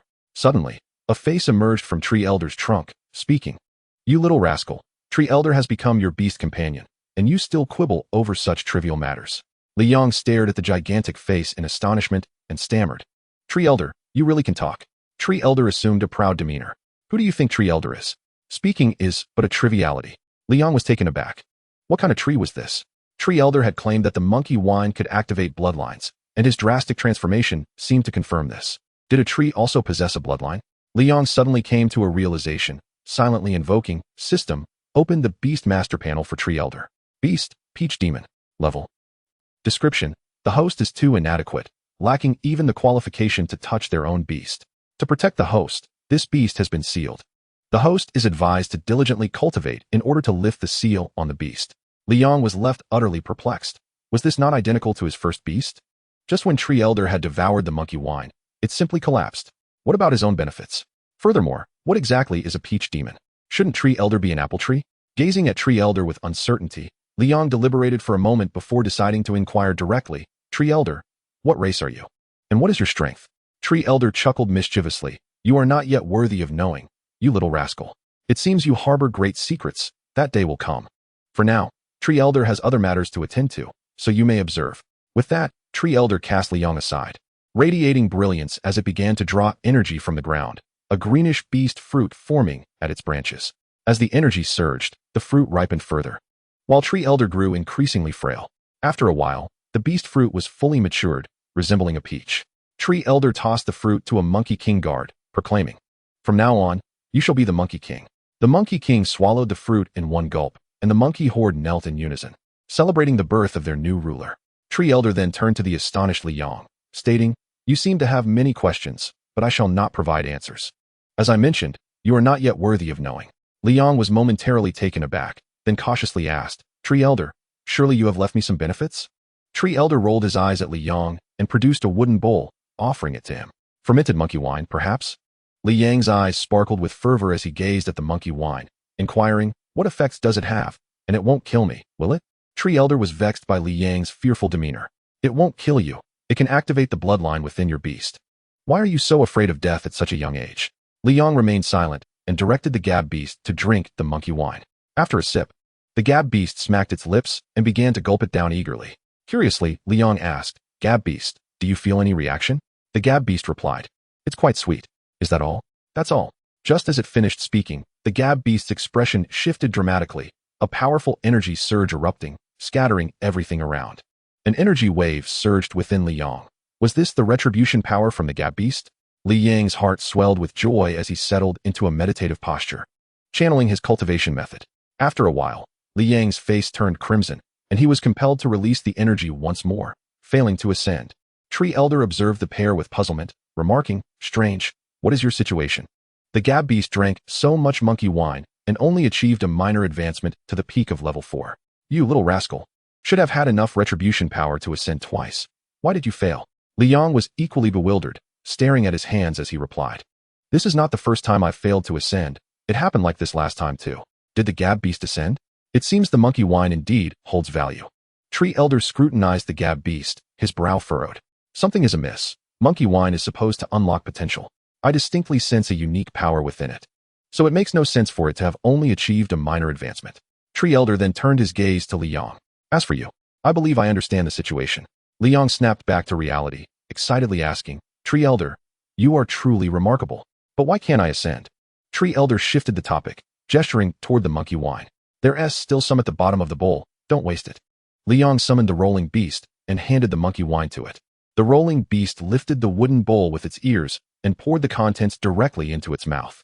In the next moment, the rolling beast hit its growth limit, and a trickle of retribution power surged within Li Yang, albeit minuscule and insufficient for his ascension. Tree Elder looked at the rolling beast with pity, muttering, It's just a waste, it's a mere useless creature. Feeling slighted, the rolling beast hopped into Li Yang's embrace, letting out a soft whimper. Li Yang shook his head. The rolling beast is not useless, just like the Gab beast, it is my companion. Tree Elder, dismissive in his thoughts yet not arguing outwardly, asked, Are you prepared to ascend? Li Yang's face lit up with excitement as he nodded vigorously, having awaited this day for so long. Tree Elder bellowed, Monkey horde, obey my command, eliminate this little thief. The previously amicable monkeys, upon receiving the order, bared their teeth and revealed their ferocious nature, charging towards Li Yang with cries of rage. Li Yang was taken aback. Why, Tree Elder? Tree Elder offered no reply. Instead, a menacing monkey lunged forward, swinging a fist towards Li Yang's face. The Gab beast swiftly interposed itself before Li Yang, repelling the monkey without lethal intent, puzzled by Tree Elder's meaning. However, the monkey horde attacked mercilessly, one after another, advancing towards Li Yang. Explosive flame fireball.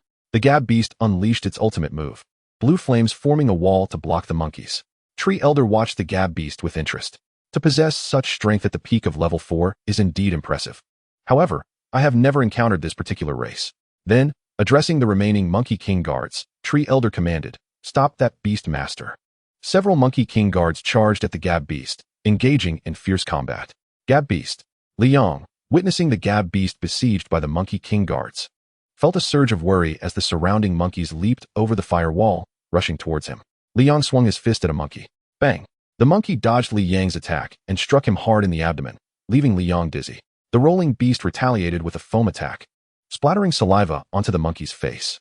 Tree Elder observed this scene and commanded the monkey horde to retreat, leaving only a level 4 initial stage monkey within the firewall to mercilessly pummel Li Yang and the rolling beast. Kid, do not blame me. To ascend, you must overcome your own fears. Chapter 50, Evolution. Agumon. The monkey kicked the rolling beast, sending it crashing to the ground, severely injured and struggling to rise, leaving Li Yang without any beasts to protect him. Li Yang shook his head, the dizziness easing slightly. He looked up just in time to see a fist coming toward him and quickly rolled away, narrowly avoiding the attack. Rising swiftly, he attempted to flee, cursing, Tree Elder, for heaven's sake, make the monkey stop. Tree Elder remained unmoved, calmly watching as Li Yang endured the beating. Li Yang's speed ultimately could not match that of the monkeys. He had not run far before they cornered him. A monkey executed a shoulder throw, sending Li Yang crashing to the ground. Panic surged within him. Could Tree Elder truly intend to kill him? Tree Elder, I thought you wanted me to ascend. What is this? Li Yang waited long for a response, fear gradually creeping in. Was he truly to be killed? Li Yang endured relentless beatings, his head now bloodied and bruised, while the surrounding troop of monkeys erupted in jubilant cheers. Ooh, ooh, ooh. Spurred by the response from their kin, the monkeys intensified their assault, delivering a devastating punch to Li Yang's head, leaving him slightly disoriented. As he listened to the cacophony of the monkey horde, his fear began to dissipate, replaced by a surge of anger, and he bellowed, I shall defeat you first. With that, he swung his fists at the monkeys, who regarded him with a hint of disdain, effortlessly evading his attacks and countering with a punch that sent Li Yang sprawling to the ground. Quickly regaining his footing, Li Yang charged at the monkeys once more. Despite suffering continuous injuries, his consciousness began to fade, and the flames of rage within him blazed ever higher. No matter how fiercely he attacked, one punch, two punches, the monkeys dodged with ease, while he found himself increasingly battered. Gradually, Li Yang's fury waned, and he entered a peculiar state of being, devoid of fear and joy, merely continuing to throw punches in a trance-like manner. Observing Li Yang's relentless onslaught, the rolling beast, lying on the ground, suddenly felt a surge of immense power within. The Tree Elder gazed at the rolling beast in astonishment, disbelief etched across his face. How is this possible? It was supposed to be a worthless creature. Suddenly, a mechanical voice emanated from the system. Ding. The rolling beast has fulfilled the conditions for evolution. Would you like to evolve? This sound dispelled the chaos in Li Yang's mind. allowing him to regain a modicum of clarity. Evolution. A dazzling light of transformation erupted as the rolling beast began to spin, accompanied by electronic music. The rolling beast evolved into Agumon. As the evolution light faded, a dinosaur-like creature, standing half a man's height, emerged. Agumon, completely healed, unleashed a torrent of flames. The small fireball hurled through the air, sending the monkeys flying several meters back, their bodies ignited in agony as they howled in pain. The tree elder released a wave of energy, extinguishing the flames engulfing the monkeys. Turning to the now unconscious Liang, he remarked, "You've endured much, little Yang. Are you all right?" Liang awakened, his eyes fluttering open to behold a sandy-colored creature. "Gabumon, why have you shed your fur? Are you feeling hot? And where are your horns?" Agumon blushed, for it bore a striking resemblance to Gabumon, save for the blue and white stripes and the singular horn. Gabumon leapt in front of Liang, speaking hurriedly, "Little Yang, I'm right here. That is Agumon, and I am Gabumon." Liang stood in shock, his gaze flitting between Agumon and Gabumon. Agumon nodded. Gabumon nodded. Suddenly, realization dawned upon Liang as he grasped Agumon's shoulders, exclaiming with delight, "You evolved from the rolling beast into Agumon?" Agumon scratched its head. "Little Yang, have you lost your mind?" Liang leapt 3 feet into the air, joyously shouting, "I'm not crazy. I'm simply overjoyed. You finally evolved." After a moment of exuberant bouncing, Liang quelled his excitement and inquired, "What about the tree elder? That old rascal. We helped him, yet he betrays us." The tree elder rolled his eyes at Liang, irritated. "You ungrateful brat. Don't fail to recognize good intentions. I am helping you. Haven't you noticed that you've advanced?" Liang paused, sensing his newfound strength. Indeed, he had advanced. Yet he still felt uneasy and quickly accessed the system's homepage. Name, Beastmaster System. Host, Liang. Age, 18. Level, Mid-Stage Level 4. Talent, F. Skill, Firefly. Beasts, 5. Abilities, Courage, Friendship, Firefly. Chivalry value, 4. Courage. Only with courage can one repel formidable foes. This ability, born of synergy with Agumon, can double its combat strength. Friendship. The bond between Beastmasters and their beasts cannot be reduced to mere servitude. This ability, synergized with Gabumon, can also double its combat strength. Firefly. The light of the firefly can rival the moon, enhancing the combat strength of all beasts by 0.1 times. Liang stared in astonishment at his statistics, elated beyond measure. "I've directly advanced to mid-stage level 4, and I possess 3 abilities. Courage is unique to Agumon, friendship pertains to Gabumon, and Firefly must be related to the Firefly skill. However, the disparity in enhancement was striking.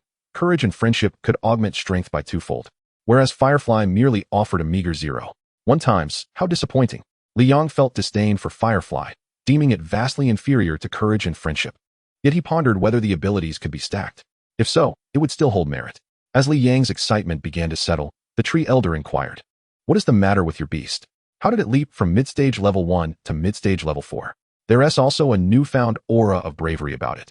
And how did its head transform into that of a dragon?" Liang, taken aback, pondered, "Mid-stage level 4? That can't be right. System, open Agumon S Beast panel. Beast, Agumon. Level, mid-stage level 4. Growth limit, late-stage level 5. Signature move, small fireball. Description, a rookie Digimon from the digital world, average combat power. However, Agumon is a dragon-type Digimon born for battle, with few rivals at the same level. If the host nurtures it carefully, unexpected changes may occur." Liang was left speechless as he absorbed the information about Agumon. To evolve directly to mid-stage level 4, with a growth limit of late-stage level 5, and a dragon type with few equals at its level, this was astonishing. It surpassed Gabumon by leaps and bounds. Instinctively, he pinched his own thigh. Painful, not a dream. "Ha ha ha." Liang's joy overflowed, erupting into laughter, though the tree elder, displeased by Liang's exuberance, swatted him down with a branch. "You still haven't answered my question." Liang scrambled to his feet, dusting himself off. "Agumon and Gabumon are the strongest.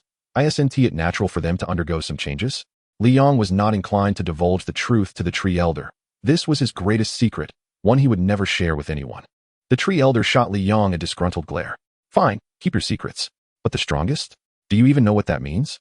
Just as he finished speaking, a chilling aura erupted nearby. Liang turned to see the new Monkey King. Chapter 51, The Forbidden Dimension of Monkey Mountain.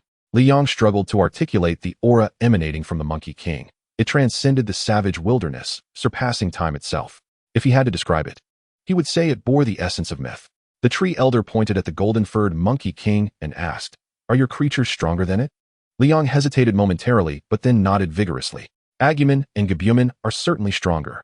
He held unwavering faith in Agumon and Gabumon, convinced that one day they would surpass the Monkey King and the realm of myth itself. The Tree Elder did not contest this, laughing heartily. Let us hope that day truly comes. Liang pondered for a moment before asking, Tree Elder, just how powerful is the Monkey King? The Tree Elder rolled his eyes. You don't even know the strength of the Monkey King, yet you wish to surpass it?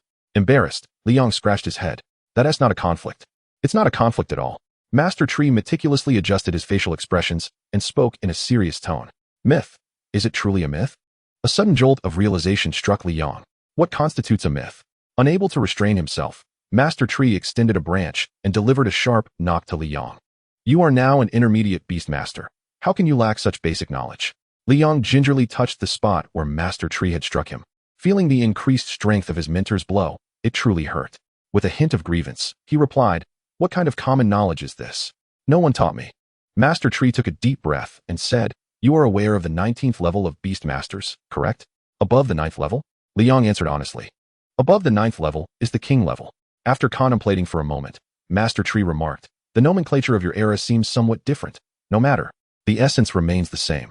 Do you know why the 19th level is distinguished by a number, while those above the 9th are referred to as King level, rather than the 10th level? Liang's eyes revealed his confusion. Indeed, why is that? Master Tree shot him an exasperated glance. Am I asking you? Or are you asking me? Without waiting for Liang to respond, he began to explain. The distinction between King level and the 19th level is one of qualitative difference. If we liken the realms of Beastmasters to historical heroes, the 9th level, though powerful, ultimately remains mortal, great for a moment, but destined to fade into obscurity. In contrast, the King level transcends the mundane, becoming an epic force powerful enough to weave a saga for future generations to admire. Liang inquired, And what lies beyond the epic? Master Tree replied, Naturally, it is the immortal legend. Above legend resides the current realm of the Monkey King, an eternal myth. Liang unintentionally murmured, The transient might of mortals, the awe-inspiring epic, the enduring legend, the eternal myth. How intriguing.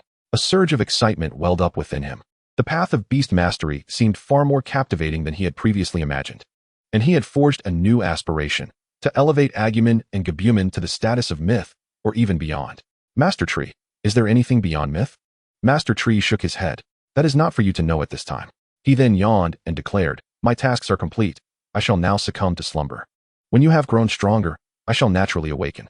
He added, Also, refrain from visiting Monkey Mountain in the future. The current Monkey King will not permit any other races to set foot there. With that, ignoring Liang's protests, he retreated to the Beast Master space and fell into a deep sleep.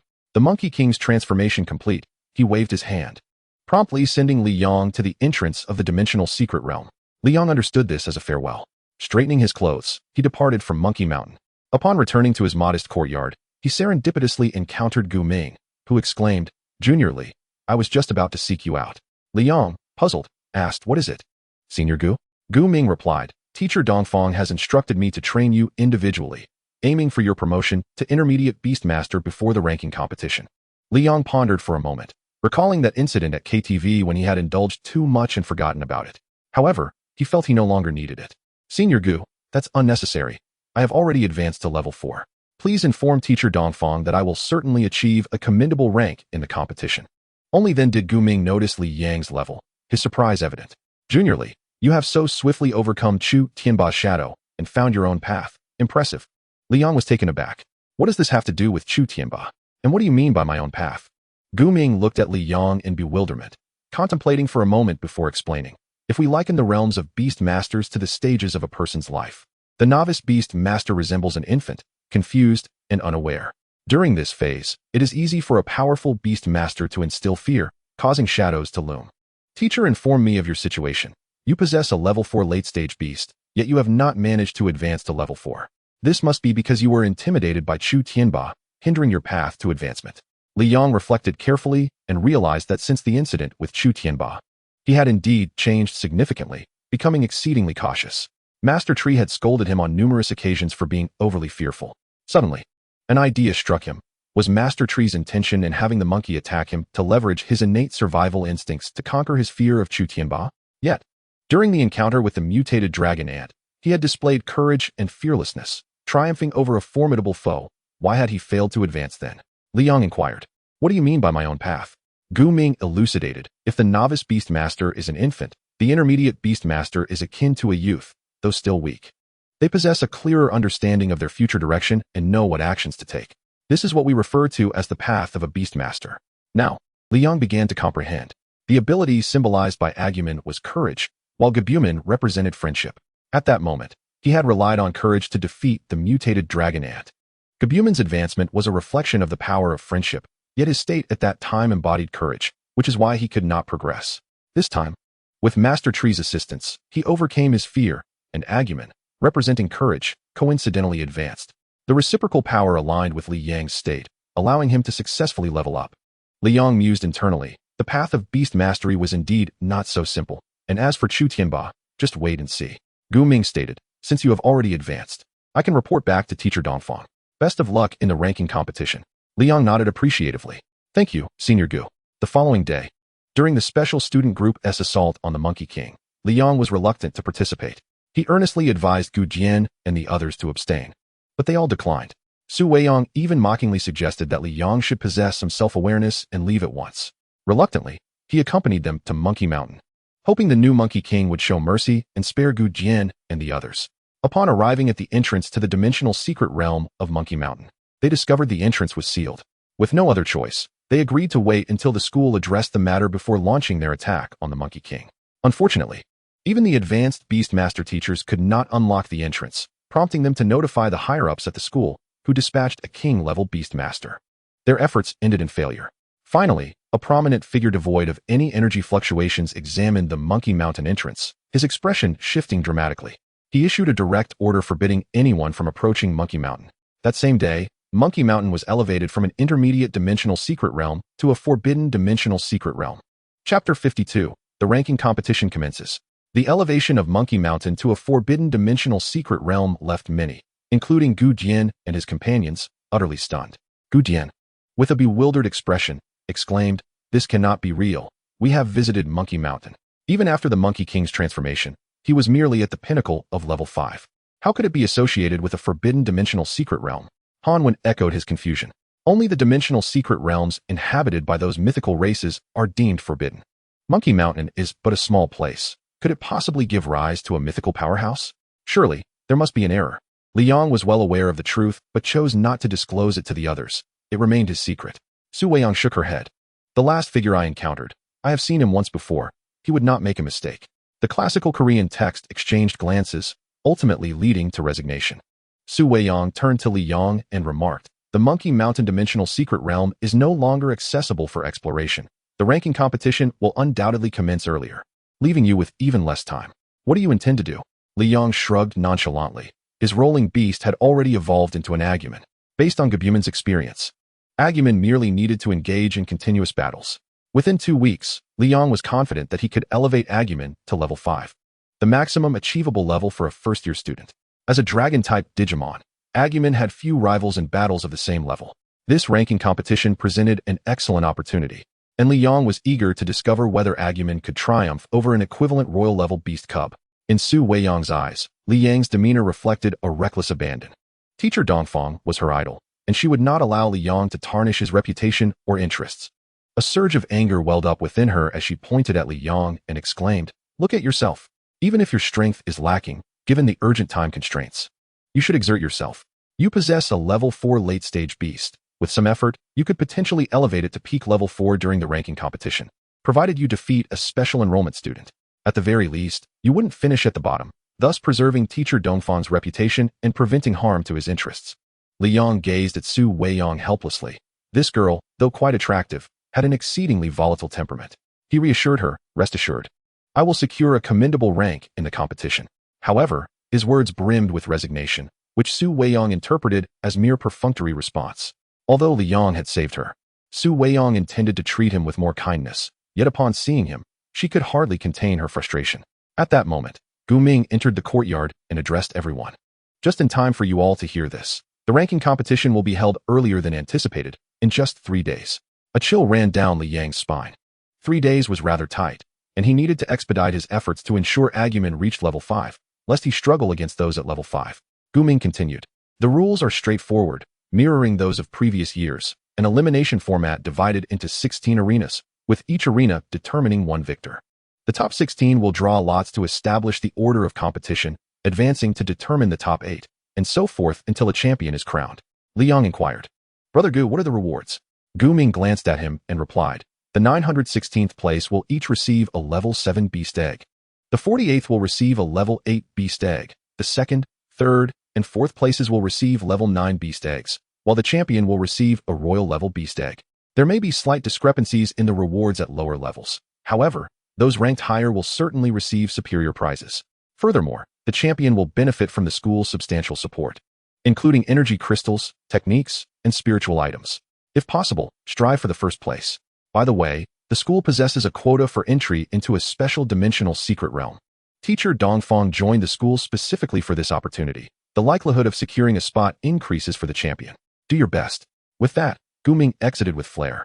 Li Yang reflected on Gu Ming's retreating figure, contemplating that he was undoubtedly an NPC. The classical group was already aware of the rewards for the ranking competition, yet they were ignorant of the final quota, leaving them puzzled about the nature of this so-called special dimensional secret realm and its limited entry. However, they understood that this dimensional secret realm was likely extraordinary, or else Teacher Dongfang would not have joined Zhongzhou University. Li Yang speculated that this dimensional secret realm might be connected to mythology, considering that Teacher Dongfang had already reached the pinnacle of level 9 at the age of 25, and her ascension to a royal-level beast master was virtually assured. Her aspirations undoubtedly reached for a higher realm, perhaps a legend or mythology. In Li Yang's view, achieving legendary status should not pose a challenge for Teacher Dongfang. It was likely only the myth that remained elusive, corresponding to the forbidden dimensional secret realm. The classical group, lacking complete information, failed to draw any conclusions and chose not to dwell on the matter, as it was still distant from their concerns. Hanwen produced a USB drive, stating, "Here is the information on all the special enrollment students for this session. You may review it. However, the surface strength may not represent their full capabilities, so do not place excessive trust in this data." Li Yang's eyes sparkled at the prospect of this resource, while Su Weiyang regarded it with disdain, as she had never cultivated the habit of studying her opponents, preferring a more brazen approach. Ultimately, Li Yang copied the information for himself, though he did not rush to study it, as he had more pressing matters to attend to. A middle-aged teacher ascended the high platform, prompting a thunderous cheer from the students in the stands. As the host teacher gestured for silence, the applause gradually subsided. The teacher surveyed the crowd and proclaimed, "Students, there are a total of 1,024 new entrants this year, divided into 16 arenas, with 64 participants per arena, competing in pairs. Each participant must engage in 5 matches to determine the top 16. The top 16 will draw lots to establish the order of combat. Now, please proceed to your respective arenas. Those whose names are called by the judges should ascend the platform promptly. Failure to do so will be considered a forfeit. The ranking competition begins now." The middle-aged teacher eschewed unnecessary elaboration, swiftly introducing the rules before returning to the judges' table. Students sprang into action, hastily locating their corresponding arenas. Li Yang was assigned to arena number 9, while the classical group members were distributed among different arenas. Li Yang breathed a sigh of relief. Had he encountered the classical group, he would have had to eliminate them, which would have been a disservice to Teacher Dongfang. Observing the excited students around him, Li Yang felt at ease, his singular objective clear, to claim first place. He held absolute confidence that no one could threaten him in this competition. Just as Li Yang reveled in his self-assuredness, the judge for Arena 9 called out, "Luo Wenfeng, Zhu Dachang." 2 peak-level third-year students leaped onto the arena, greeting one another. Though their cultivation levels paled in comparison to Li Yang's, he found himself reflecting that, without him, the top student from Yang City would have had no chance of being admitted to Zhongzhou University. At that moment, the 2 beasts on stage clashed with vigor. Chapter 53, The Duel of Spear and Shield. "Slow down, Wang Fatty," Li Shouzi shouted frantically. Wang Fatty anxiously turned to him, saying, "Li Shouzi, hurry up. The ranking competition has already started. We need to rush to cheer for Li Yang." With that, he grabbed Li Shouzi and raced toward the competition grounds of Zhongzhou University, leaving Li Shouzi with no choice but to follow. Meanwhile, Li Yang watched the battle on stage with keen interest. To his surprise, he was witnessing such a classic confrontation right from the outset. The duel was indeed remarkable. One side featured a rock golem, renowned for its defensive prowess, while the other boasted a golden feather eagle, famed for its offensive capabilities. The question loomed, could the spear break the shield, or could the shield withstand the spear? Zhu Dachang, confident in the golden feather eagle's ability to fly, mounted it and soared into the sky, relentlessly attacking the rock golem. The strikes of the golden feather against the golem resonated like metallic clashing, yet the rock golem remained unscathed. Observing this, several students nearby shook their heads, muttering, "It seems the rock golem is destined to lose." Indeed, another student chimed in. Although the rock golem's defense is formidable, it cannot reach the golden feather eagle. At this rate, it will inevitably lose. The surrounding classmates nodded in agreement, all endorsing this viewpoint. A level 4 student happened to squeeze over, overhearing the conversation, and scoffed loudly, proclaiming, "The one to lose will undoubtedly be the golden feather eagle." The first student, perplexed, inquired, "Why is that?" Clearly, the golden feather eagle is continuously on the offensive, and the stone man can hardly touch it. The classmates around them also cast puzzled glances. Sensing the focus of attention upon him, the level 4 student reveled in the moment and elaborated, "Your understanding is rather superficial. On the surface, it may appear that the stone man cannot strike the golden feather eagle, leading to inevitable defeat in a prolonged battle, but the reality is quite different." The first student, somewhat dissatisfied, retorted, "I asked for the reasoning behind your conclusion, yet your response merely reiterates the conclusion itself. Nonsense. Do elaborate on your reasoning." The oratorical student adjusted his attire nonchalantly and replied, "Because this is a competition." The surrounding classmates were bewildered. "A competition?" The speaker nodded affirmatively. "Indeed, competitions have constraints. The referee will not permit a stalemate to persist indefinitely if a resolution is not reached soon." He continued, "The referee will surely order the golden feather eagle and the stone man to confront each other directly. At that juncture, do you believe the golden feather eagle can prevail?" The classmates suddenly grasped the implication. Right. The referee would never allow a match to drag on for too long. What a pity. If it were not a competition, Zhu Dachang would not have lost. Upon hearing this, Liang shook his head. "No, it will be Luo Wenfeng who loses." The oratorical student, taken aback by dissent, retorted mockingly, "Oh, do enlighten us with your esteemed opinion." Liang, undeterred by the sarcasm, explained, "What you said holds merit. Indeed, if it comes to a direct confrontation, the golden feather eagle is doomed, provided it cannot break through the stone man's defenses." The oratorical student chuckled derisively. "Do you truly believe the golden feather eagle can defeat the stone man in a short span?" Liang nodded confidently. "It can." At this, the oratorical student could no longer contain himself, raising his voice in derision. "I genuinely thought you had a profound insight. Instead, you're merely spouting nonsense. The golden feather eagle cannot penetrate the stone man's defenses." Everyone observed incredulously as he maintained his belief that the golden feather eagle could swiftly triumph over the stone man, rendering it utterly ludicrous. The surrounding classmates chimed in. Indeed, the golden feather strikes have no effect on the stone man. In such a scenario, how could one possibly defeat the stone man? Seeing that all present concurred with his stance, the oratorical student wore a smug expression, casting a disdainful glance at Liang. Liang, however, focused intently on the battle, observing Zhu Dachang riding the golden feather eagle soaring above, and confidently stated, "You all present valid points. Yet the stone man's defenses are not infallible. If the golden feather eagle can exploit this vulnerability, it can easily vanquish the stone man. And Zhu Dachang will certainly identify this weakness." The classmates exchanged bewildered looks, murmuring, "I've never heard of any weakness the stone man possesses. Could it be its eyes? That could count as a weakness, but the golden feather eagle would hesitate to approach. How could it strike the eyes?" Listening to the discussions around him, the oratorical student scoffed at Liang. "If the golden feather eagle can indeed strike the stone man's eyes, I would have nothing to say. Perhaps you just got lucky." Liang smiled subtly, shaking his head in denial. "The weakness is not the eyes, it is Luo Wenfeng. The stone man's defenses are indeed formidable, yet Luo Wenfeng, as the beast master, is its greatest vulnerability." Meanwhile, the battle on the stage unfolded precisely as Liang had predicted. Zhu Dachang commanded the golden feather eagle to relentlessly attack Luo Wenfeng, who was caught off guard by this tactic. In a flurry of confusion, he ordered the stone man to protect him, yet the stone man was barely taller than him. How could it adequately shield him? Ultimately, realizing the peril he faced, Luo Wenfeng raised the white flag in surrender. The oratorical student was left speechless, while the surrounding spectators experienced an epiphany. With such a large frame and no defenses, how could the stone man protect him? Exactly right. Why didn't I think of that? Don't feel bad. I didn't think of it either. Everyone turned to Li Yang in admiration, exclaiming, "How is he so astute? What kind of mind does he possess? I'm genuinely curious to know." Upon hearing this, Li Yang's expression shifted dramatically. Initially basking in the praise of his classmates, he now found himself taken aback by the variety of opinions.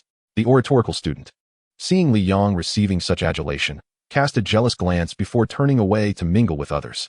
Li Yang paid him no mind. instead concentrating on the realization that a Beast Master's duel hinged not solely on the beasts, but also on the masters themselves.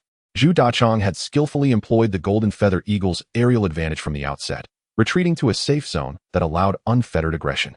In contrast, Luo Wenfeng relied on the Stone Man's defensive prowess, failing to recognize that he himself was the greatest liability. I must remain vigilant in future battles. Within the Dragon Ant Nest, had it not been for the unique environment, the Gabu beast would likely have failed to protect me. Li Yong recognized his own shortcomings. While the Agumon and Gabu beast were formidable, they were primarily offensive types. He needed to acquire a defensive beast to safeguard himself, lest he face dire consequences. Li Yong, a voice suddenly called out, drawing Li Yang's attention. He turned to see Wang Pengzi and Li Shouzi squeezing through the crowd, their faces flushed with exertion. We heard your school is holding a ranking competition, and we came to cheer for you. What's this? Not welcoming male cheerleaders? Li Yong laughed heartily. How could that be? I'm just thrilled to see you. As Li Yong conversed with Wang Pengzi, the referee announced, next up, Li Yong versus Wang Long. Upon hearing Li Yang's name, Wang Pengzi urged, Li Yong, it's your turn. Hurry up there and do your best. Li Yong nodded confidently, replying, I will certainly win. We'll catch up afterward. With a light leap, Li Yong ascended the platform, eyeing his opponent. Wang Long. I'm facing a special recruit right away. Li Yong recalled Wang Long vividly. He had once berated Yu Kuan, leaving Yu Kuan visibly shaken, a moment that brought Li Yong immense satisfaction.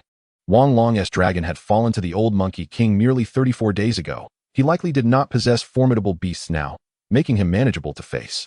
Li Yong felt fortunate to confront Wang Long first. Defeating him would alleviate the crisis for teacher Dongfang. Wang Long regarded Li Yong with surprise. I remember you. You were that peak level 3 special recruit. The referee paused, intrigued by Wang Long's words, and turned to look at Li Yong, thinking, is this the Li Yong that Dongfang Qingzhu specially recruited? He doesn't seem extraordinary. The judges in the panel directed their attention to Ring 9, while the director of teaching at Zhongzhou University observed Li Yong with keen interest. That young man is Li Yong? The head of the first-year department nodded. Indeed. He is the exceptionally recruited student personally requested by teacher Dongfang. The director scrutinized Li Yong from head to toe and mused, This lad has concealed his cultivation level using the hidden element.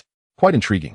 The head of the first-year department could not discern any extraordinary traits in Li Yong and, misunderstanding the director's intent, casually agreed. It is indeed somewhat interesting.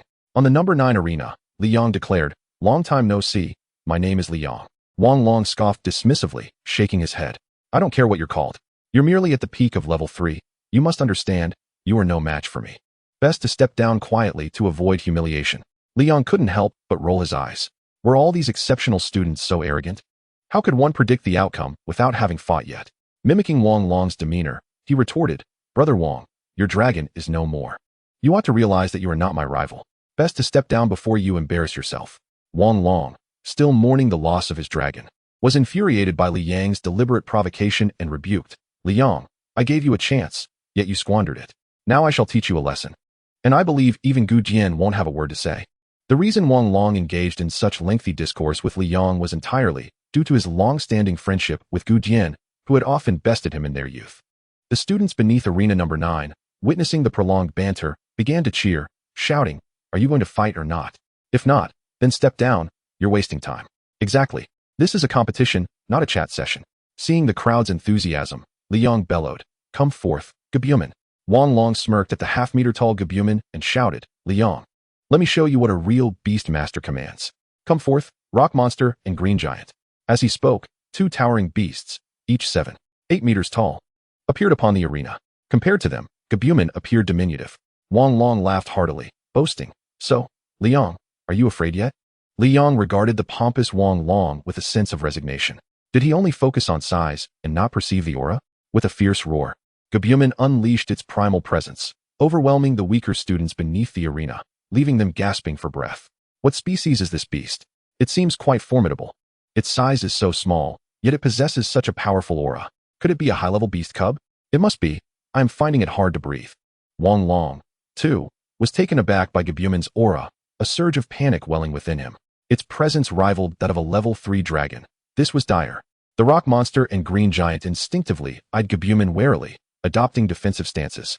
Gabumon charged forward, its claws glinting ominously in the sunlight, exuding a chilling aura.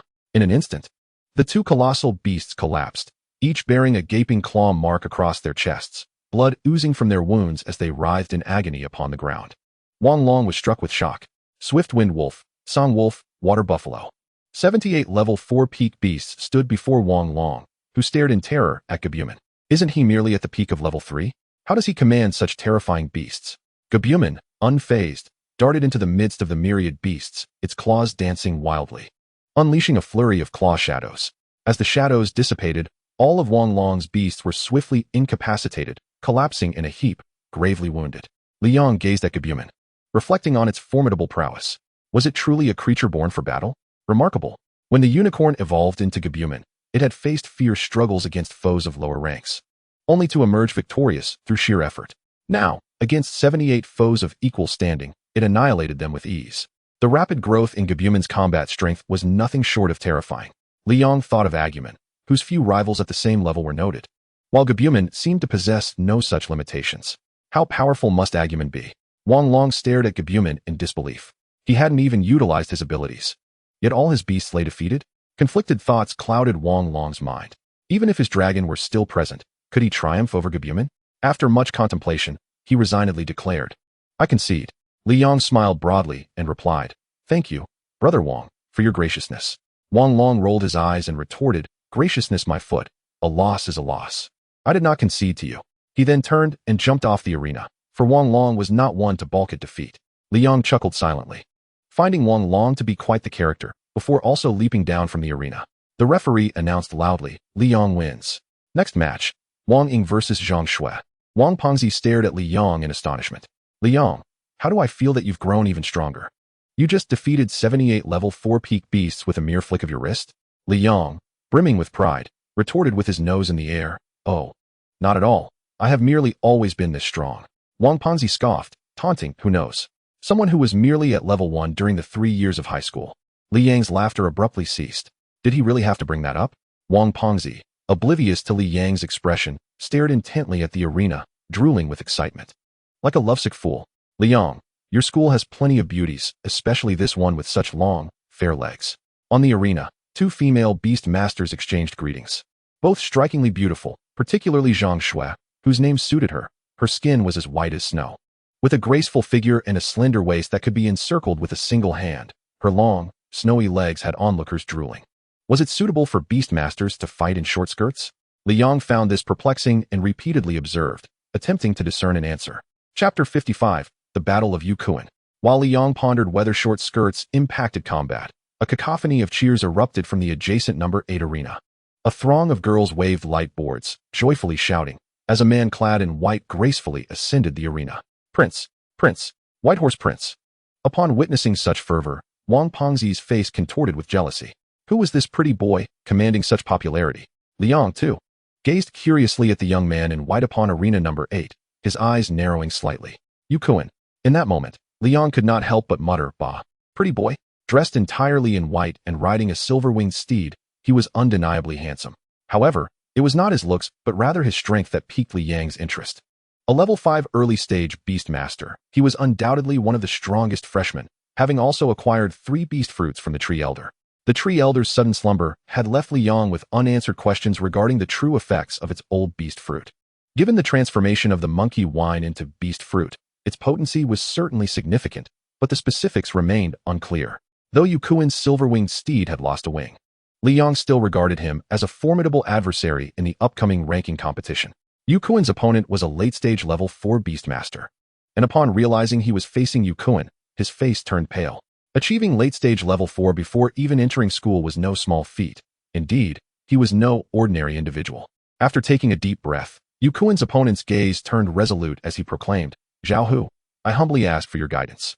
Yukuan, embodying the demeanor of a gentleman, wore a congenial smile as he replied, "Yukuan, I seek your counsel as well." Zhao Hu did not dare to underestimate his adversary and promptly summoned his beast, the striped tiger. With a powerful shout, he commanded, swift as the wind.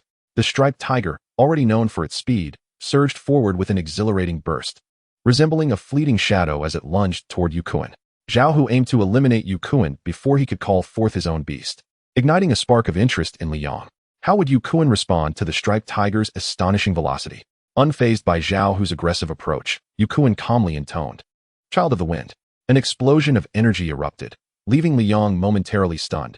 Yu Kuan had not summoned his beast, but had instead unleashed his own abilities. What could this signify? Just as the striped tiger was about to strike Yu Kuan, a flicker of triumph appeared in Zhao Hu's eyes. Had he won? In the next instant, Yu Kuan vanished from his position, leaving Zhao Hu in shock. Where had he gone? Zhao Hu frantically scanned his surroundings, and suddenly, he felt a heavy blow to the back of his head, rendering him unconscious. Yu Kuan retracted his hand, a smile gracing his face as he gazed at the fallen Zhao Hu, apologetically stating, "I apologize. I may have been a bit too forceful." With Zhao Hu defeated without even summoning his beast, a chorus of boos erupted from the male students surrounding ring number 8. Yu Kuan's admirers, however, erupted in jubilant cheers, extolling his virtues to the heavens. Liang, astonished, pondered, can Yu Kuan's abilities enhance his own power? Why can't mine? He was engulfed in confusion. While courage and camaraderie were unique attributes of Agumon and Gabumon, the Firefly was a creature he had cultivated solely for beast mastery. At that moment, Wang Fatty suddenly erupted in frustration. Damn it, I was so focused on the pretty boy that I missed the beautiful lady's match. Wang Fatty lamented, wishing he could cry. After Yu Kuan's opponent conceded, he hastily shifted his gaze to ring number 9, but alas, he was too late. Zhang Shui had already secured victory. Wang Fatty's outburst interrupted Li Yang's contemplation. Turning to Wang Fatty, he inquired, "Does your school not hold ranking matches?" Upon hearing this, both Wang Fatty and Li Shozi wore complex expressions.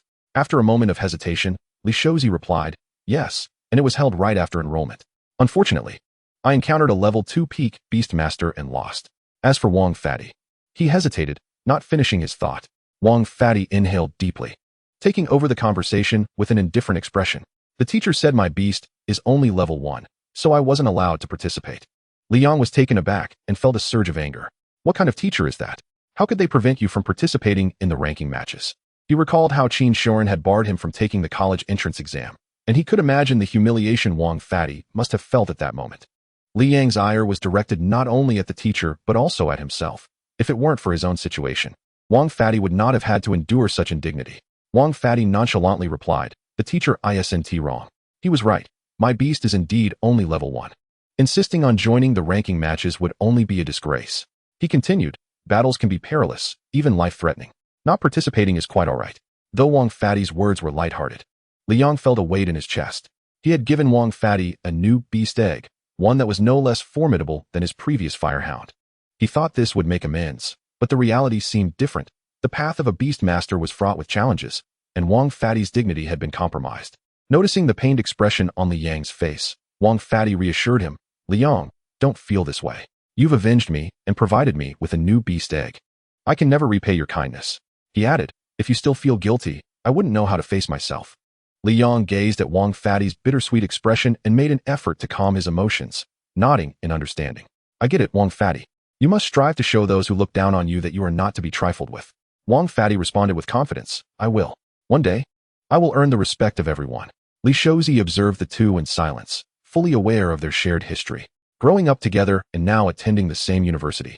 He understood Wang Fatty's recent humiliation and struggles all too well. Given their backgrounds, he knew that their potential would likely cap at being mid-tier beastmasters. The notion of earning everyone's respect felt more like a comforting lie to Li Yang. Despite their internal struggles, outwardly, they appeared to have shed their despondency. After watching the matches for a while, Li Yang found them lacking in quality and lost interest. It was only the first day of the ranking matches, and the caliber of combat was subpar. With nothing else to do, he suddenly recalled Yu Kuan's ability to enhance himself and asked, "Wang Fatty, can a beast master's abilities only augment their beasts?" Wang Fatty looked at Li Yang in surprise and replied, "Of course not. A beast master's abilities can also enhance themselves. We covered this in high school. Why do you ask?" Li Yang stood there, momentarily stunned, contemplating, "Is it that only my abilities cannot enhance myself? What is going on?" Chapter 56, The Final Showdown at Ring Number 9. Lying in bed, Li Yang could not fathom why only his abilities could not enhance himself. Was it due to his inferior aptitude? Or perhaps a flaw in his techniques? He pulled out his phone and dialed Wang Haiyang, deciding it was better to ask someone directly than to guess. "Hello, Li Yang. What prompted you to call? Have you landed yourself in trouble again?" Wang Haiyang's words made Li Yang feel a bit embarrassed. Was that the impression he gave? He retorted, "Come on. It's as if you think I'm always stirring up trouble. I just wanted to ask if there's a situation where a beast master's abilities can only enhance their beasts and not themselves." Wang Haiyang seemed at a loss for words, taking a moment before responding. "How did you perform in your cultural courses in high school?" A Beast Master's abilities can certainly enhance themselves, no exceptions. After a pause, Wang Haiyang seemed to grasp something and inquired, "Are you already a mid-tier Beast Master? What ability do you have that only enhances your beast and not yourself?" With a hint of resignation in his voice, Liang responded, "I am a mid-tier now. My ability is Firefly, which amplifies my beast's power by 0.1 times, but it indeed cannot enhance myself." Wang Haiyang expressed surprise. "I recall you practiced the Firefly technique." "That's odd. Generally, an ability developed from a technique is fixed. Firefly's ability should pertain to flame enhancement. What is this Firefly of yours? Does its name coincide with its ability? It's rather peculiar." Liang was even more astonished than Wang Haiyang. "What gives? Isn't the Firefly ability derived from the Firefly technique? Then where did it come from? Could it be?" Suddenly struck by inspiration, Liang recalled his first beast, pondering if it might correspond to his initial familiar. Yet, why did the abilities of this first beast bolster all others? Something felt amiss. Ultimately, Wang Haiyang and Liang failed to reach a conclusion. Wang Haiyang suggested he would look into the matter further before ending the call. As Liang ruminated on these thoughts, he succumbed to slumber. The following day, after freshening up, Liang made his way to Arena Number 9. Upon arrival, he spotted the portly Wang and the lanky Li. "Wang, Li, why are you both more enthusiastic than I?" Liang exclaimed. In unison, they rolled their eyes. "Brother, it's already 10 o'clock. The competition began 2 hours ago. It's not that we're eager, it's you who lacks enthusiasm. Aren't you concerned about your upcoming match?" Liang checked his phone and realized it was indeed true, feeling a bit embarrassed as he scratched his head. "I'll set an alarm for tomorrow. I promise I won't be late." Wang merely shrugged and returned to watching the match, while he fixated on Liang. After a moment of hesitation, he spoke up. "Liang, I can't shake the feeling that you've changed." Liang dismissed this notion, thinking it quite normal to evolve after everything he had experienced, and casually replied, "What change are you talking about?" Li, with a grave expression, remarked, "Throughout our 3 years in high school, whether you were feigning incompetence or genuinely struggling, you always exuded a fighting spirit. Now, that vigor seems to have waned. You've grown lethargic, devoid of that competitive edge." Liang paused, taken aback. Is that so? He contemplated the notion. Since Agumon's evolution, he realized he had indeed grown somewhat complacent. While he valued this ranking competition, it was primarily for teacher Dongfang. He hadn't particularly regarded his opponents. Not even Yu Kuan, who had once treated him as a pawn. He merely paid him a cursory glance, unconvinced that Yu Kuan could triumph over him now. A cold sweat broke out on Liang's brow as he recalled Wang Long, who had been overly confident, believing victory was assured before the match even began. Was he not guilty of the same arrogance? Even with Agumon's presence and his first place ranking in this competition, what about the next time? Taking a deep breath, Liang expressed his gratitude. "Thank you, Li." Li was somewhat perplexed. He had merely sensed a shift in Liang, and now Li was thanking him. Nevertheless, he thought little of it, accustomed to Liang's eccentricities. Liang's gaze grew resolute. First, he would seize victory in the ranking competition, then seek methods to facilitate the further evolution of Agumon and Gabumon. He believed in the power of reciprocal growth. As long as he advanced in strength, they would awaken naturally, culminating in breaking the seal of his first beast. This first beast had been his companion for 3 years, yet he didn't even know its name. Shaking his head with a smile, he felt a surge of genuine confidence, distinct from the arrogance he had previously exhibited. In the days that followed, Liang participated in several matches. Perhaps luck was on his side, for he did not encounter any special recruits. He dispatched his opponents with ease. 2 even forfeited upon realizing they faced Liang, having been awestruck by Gabumon's annihilation of 78 peak-level beasts. Liang reached the climactic battle at Arena Number 9. Victorious, he smoothly advanced into the top 16, with at least a level 7 beast egg guaranteed as a reward. Glancing at Wang beside him, he had already formulated a plan for the beast egg from the ranking competition. Ascending the stage, he faced his opponent. Another special recruit he recognized, Lei Jun, master of the Thunder Wolf. "Liang, I look forward to your guidance," Lei Jun sneered. "You're quite cunning, aren't you?" Liang felt a flicker of interest, raising an eyebrow. "What makes you say that?" Lei Jun smirked. "During the campaign against the Monkey King, you concealed your true power with the hidden element, leading everyone to believe you were merely at peak level 3. Yet, when you faced Wang Long, you unveiled your genuine strength, catching him off guard. Otherwise, he wouldn't have lost so easily." Liang found the accusation amusing. He hadn't deliberately hidden his abilities. He had genuinely been at peak level 3. "So, you think my victory over Wang Long wasn't due to skill?" Lei Jun nodded emphatically. "Of course. Even without the dragon, Wang Long would be out of your league." Liang understood now. These special recruits looked down on his background. With a resigned sigh, he thought, "Very well, Let me show you what true strength can achieve. Lei Jun laughed heartily, brimming with disdain. Winning against Wang Long through trickery has inflated your ego. Even without the dragon, he is still no match for my Thunder Wolf. Today, I'll show you what it means to be outclassed. With that, Lei Jun summoned his Thunder Wolf, which let out a bone-chilling howl, accompanied by crackling bolts of lightning that electrified the arena. Li Yang gazed at the majestic Thunder Wolf, exclaiming, "What a magnificent silver wolf of thunder." He quickly shifted his focus. But my Gabumon is not to be underestimated. Come forth, Gabumon. As Gabumon materialized, a powerful aura surged through the arena, locking eyes with the Thunder Wolf. The tension escalated as the two beasts squared off, their presence enveloping the competition area. Onlookers from other arenas turned their attention to the fierce showdown. Is that the finals? What an intense energy. Is that the royal beast cub, Thunder Wolf? What creature stands against it? I haven't seen it before. Anything that can stand up to the Thunder Wolf must also be a royal cub. Students nodded in agreement. Acknowledging this assessment, Gudian Hanwen surveyed Li Yang, standing against Lei Jun, with a hint of astonishment. Is that really Li Yang? How has he grown so formidable? Though they didn't voice it, they harbored a degree of contempt for Li Yang. In the realm of beast tamers, strength dictated respect. Despite sharing a mentor, only prowess could earn their admiration. Su Weiyang's expression shifted to one of disbelief. It appears he has managed to have his beast consume the beast fruit. Not bad. A slight smile crept onto her lips, deeming his strength barely acceptable. She mused that teacher Dongfang's interests would remain intact. Yet Li Yang's smug demeanor was quite distasteful, prompting her to involuntarily scoff. The supervising director at the judges' table regarded Gabumon with keen interest. Is this the beast that old Dongfang mentioned? It certainly piques my curiosity. Who do you think will win? The director suddenly inquired. The head of the first year was momentarily taken aback before responding. The Thunder Wolf is respectable among royal beasts, while Li Yang's beast is impressive. I believe it cannot surpass the Thunder Wolf. I predict Lei Jun will emerge victorious. As the director scrutinized Gabumon and the Thunder Wolf, his gaze seemed to penetrate the very essence of their beings. Moments later, a smile graced his lips as he remarked, "Is that so? I believe Li Yang will be the one to triumph." The head of the first year regarded the director with skepticism. This peculiar beast has a chance against the Thunder Wolf?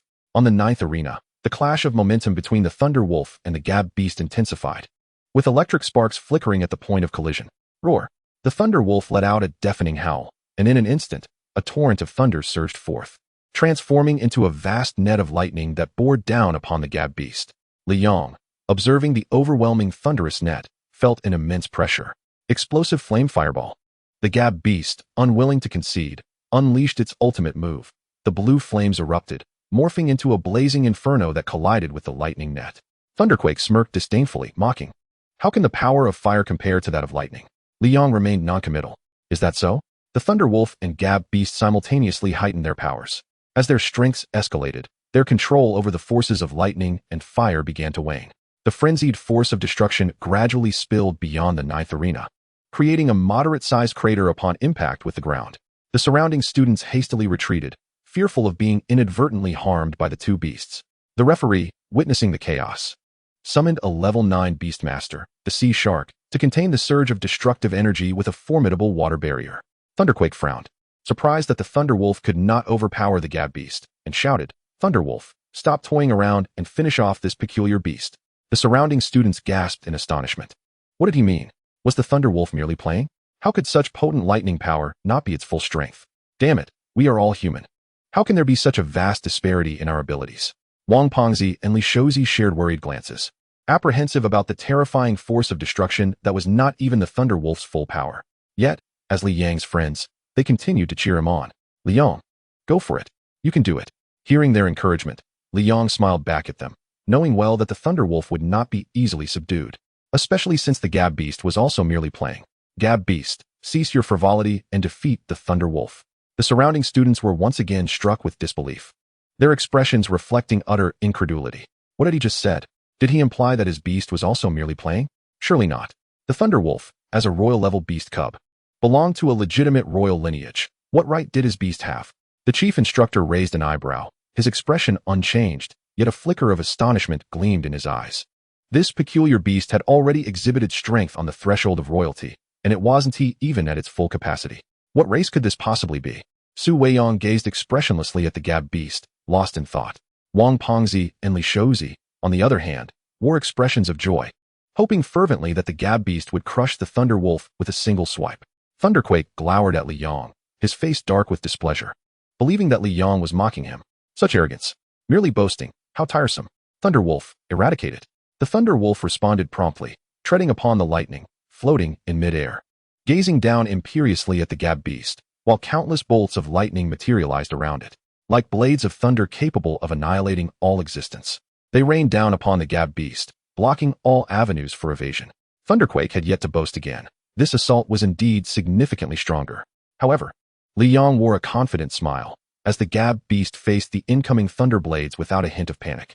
An endless swirl of blue flames enveloped Li Yang and the Gab beast, forming a protective barrier around them. As the thunderblades struck the fiery shield, sparks erupted, yet ultimately failed to breach it, resulting in a temporary stalemate between thunder and flame. Thunderquake's anxiety grew with each passing moment. What sort of beast was this? Capable of matching the Thunderwolf? Thunderquake, now somewhat flustered, resolved not to hold back any longer and bellowed, "Heavenly thunder!" Empowered by Thunderquake's abilities, the Thunderwolf became engulfed in a wild dance of silvery lightning, resembling a torrent of thunder serpents. The overwhelming force of destruction pressed through the fiery barrier, making it difficult for Li Yang to breathe, leaving him feeling distraught, as if he might perish beneath the heavenly thunder at any moment. Heavenly thunder? What kind of ability was this that amplified its power so dramatically? Li Yang was profoundly alarmed. The Thunderwolf's momentum had surged by more than double. This ability had surpassed Li Yang's own capacity for enhancement through friendship. All the special students, including Yukuin, stared in shock at the Thunderwolf wielding lightning, their hearts racing as they recognized Thunderquake as a formidable rival. The chief instructor cast a surprised glance at Thunderquake. The Thunder family had not produced heavenly thunder for several generations. This young man was impressive, yet regrettably, the Thunderwolf seemed somewhat unworthy of him. The chief instructor then shifted his gaze to the Gab beast, recalling the words of an old friend. The beast had not yet revealed itself, yet it had caused his royal-level beast to tremble in unease, as if confronted by a mythical race. Gab beast, what powers do you truly possess? Do not hesitate to reveal them. Li Yang, faced with the formidable Thunderwolf, refused to be careless. He summoned his energy, employing both friendship and firefly simultaneously. The Gab beast, receiving the enhancement from both abilities, experienced a significant surge in power, exuding a fierce aura that thoroughly dispelled the pressure from the Thunderwolf. The Gab beast gazed at the Thunderwolf with fervent intensity, its entire being brimming with combat spirit. Chapter 58, Top 16. Thunderquake, sensing the Gab beast's might, was utterly astonished. Why? How can someone of your humble origins possess such strength? Observing Thunderquake's flustered demeanor, Li Yang smirked derisively, retorting, "Indeed, lineage can grant one an advantage, but if you consider it the sole standard for judging other strength, you are gravely mistaken." This statement clashed with Thunderquake's beliefs, prompting him to shout defiantly, "Nonsense! Open your eyes and take a good look. This first-year student from Zhongzhou University, born of commoners, reaching the late stage of level 4 is already a rarity. The progeny of beast families have level 4 peaks in abundance, and several even at the early stage of level 5. What do you commoners have to compare with?" Thunderquake was not entirely wrong. Many students from humble backgrounds possessed considerable talent, yet due to a lack of resources, their strength was significantly inferior to that of their beast family counterparts. Li Yang dismissed this with a carefree smile. According to your logic, if lineage determines everything, then if you were to encounter someone of superior lineage, say Su Weiyang, would you not concede immediately? What sort of competition would that be? Everyone should simply display their lineage. Whoever has the better lineage wins. Thunderquake fell momentarily silent, struggling to articulate a response. After a long pause, he stammered, "That's not the same. How could a commoner like you be compared to me?" This was clearly a desperate attempt at argumentation. Hearing this reply, the chief instructor involuntarily frowned, while the guidance instructor silently lamented the wasted potential. Such exceptional talent. Yet with such a poor mindset, the Thunder family had truly failed in nurturing a genius, leading to their decline.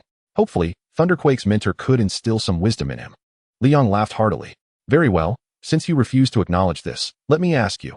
Your ancestor from the Thunder family also rose from obscurity. If he could defeat the scions of the great families, why can't I?"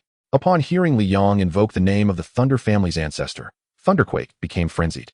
His face contorted in rage as he roared. "How dare you compare yourself to the esteemed ancestors of the Lei family?" Li Yang retorted with a confident smile. "Why not?"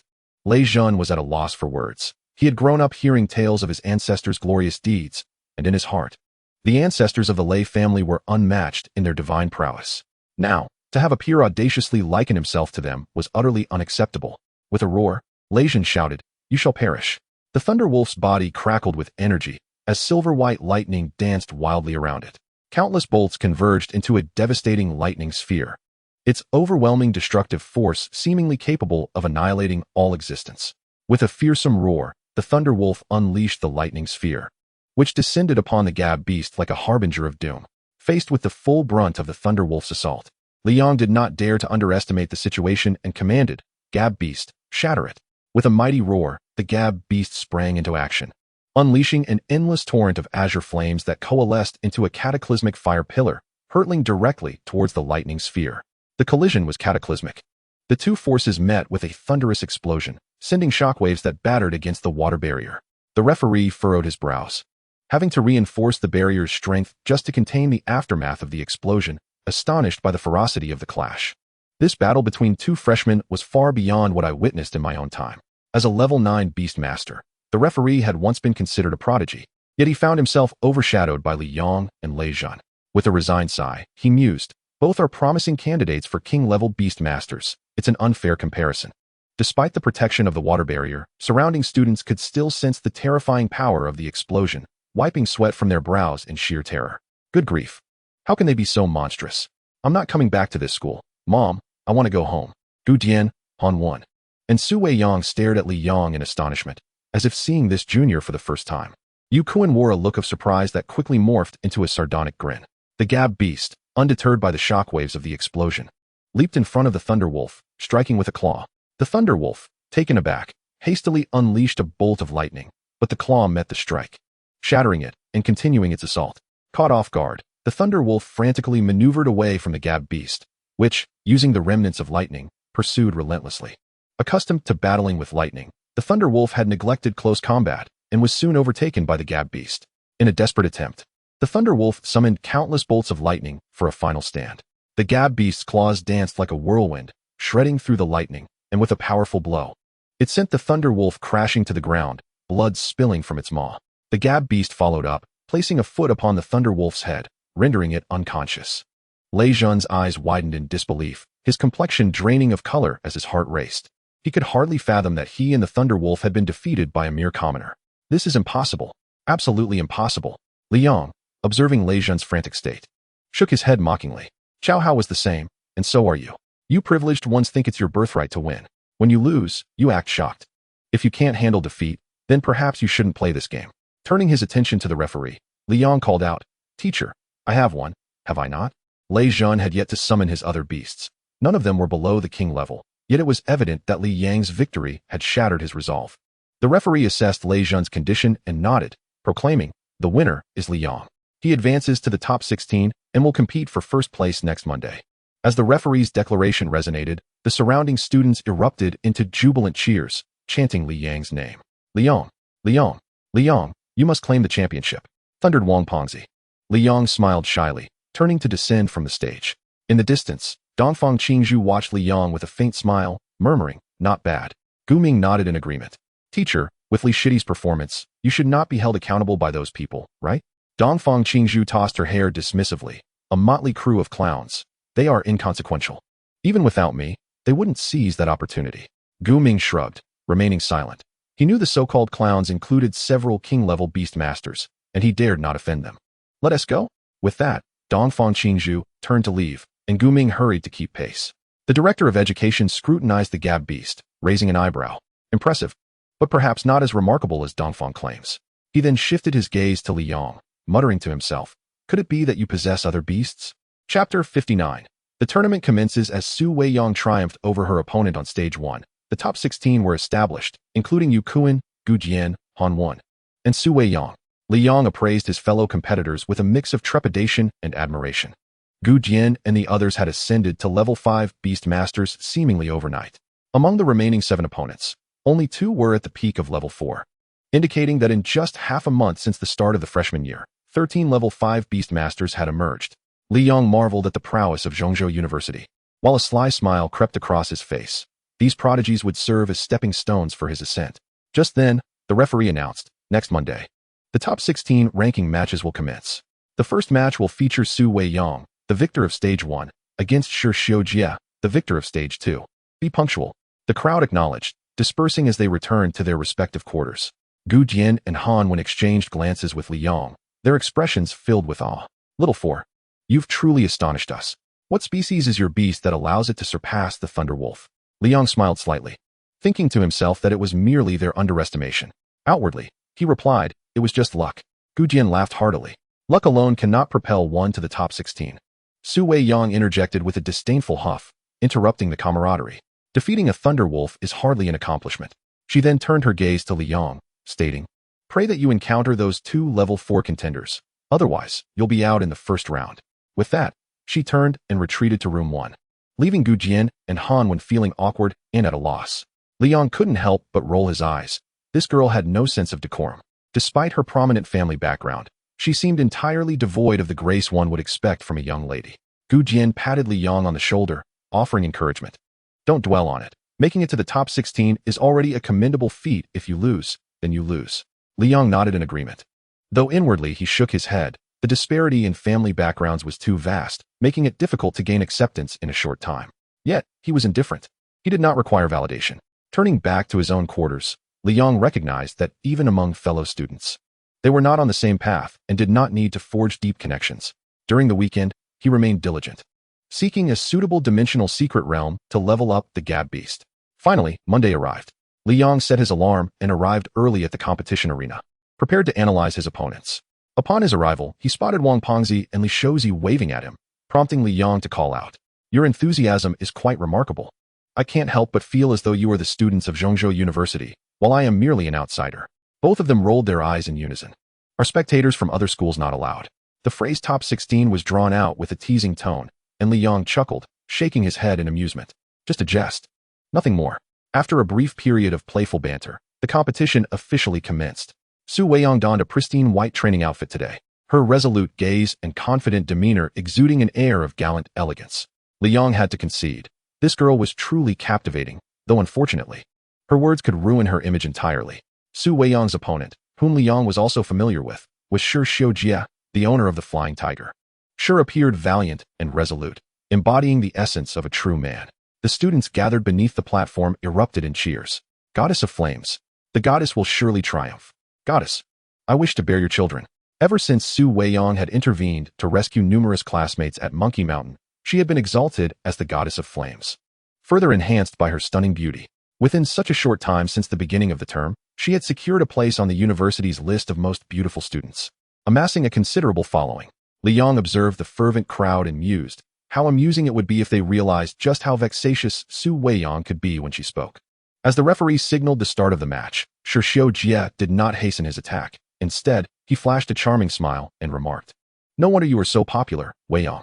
Su Weiyang, growing impatient, coldly retorted, Shi Xiujie, don't act so familiar, we are not close.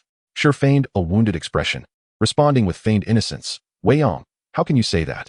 We have been childhood sweethearts, and you once declared that you would marry me.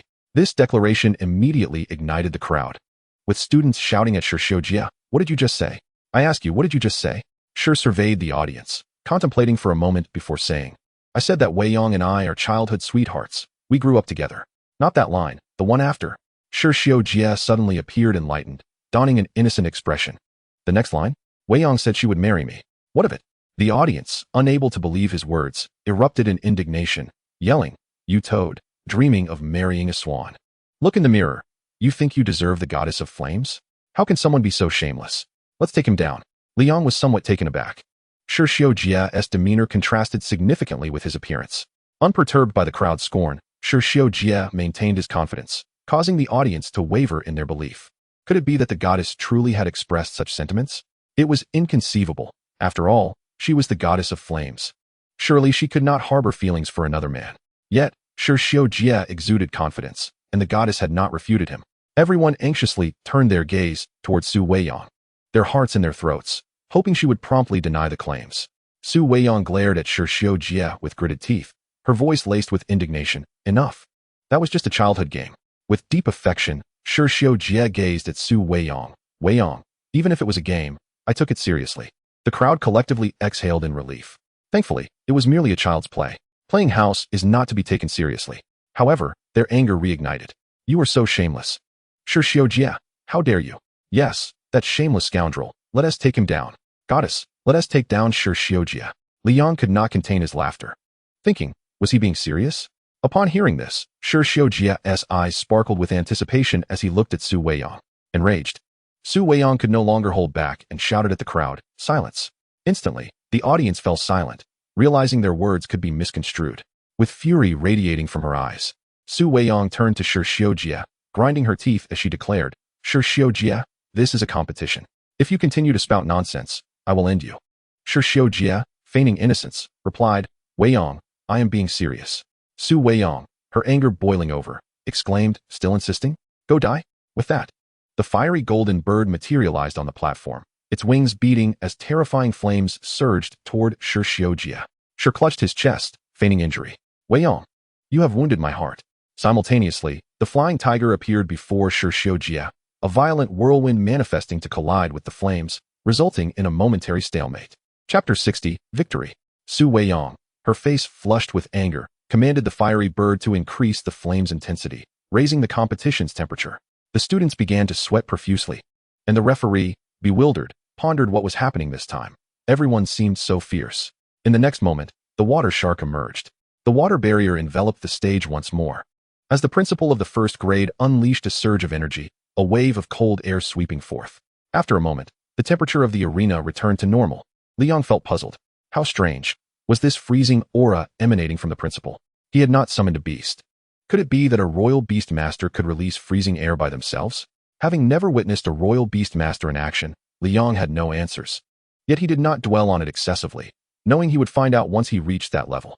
In the audience, an elderly man, having surpassed 60 years, turned to Dongfang Qingzhu and inquired, Qingzhu, do you believe your student can surpass Xiujia? Dongfang Qingzhu was reluctant to engage with the old man.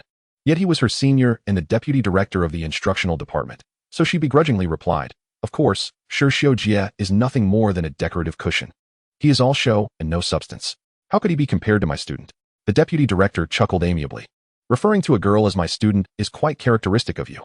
However, to label Xiujia as merely ornamental may be an overstatement. I believe he possesses some merit. Dongfang Qingzhu thought to herself, naturally, you would not admit your own grandson is merely fluff.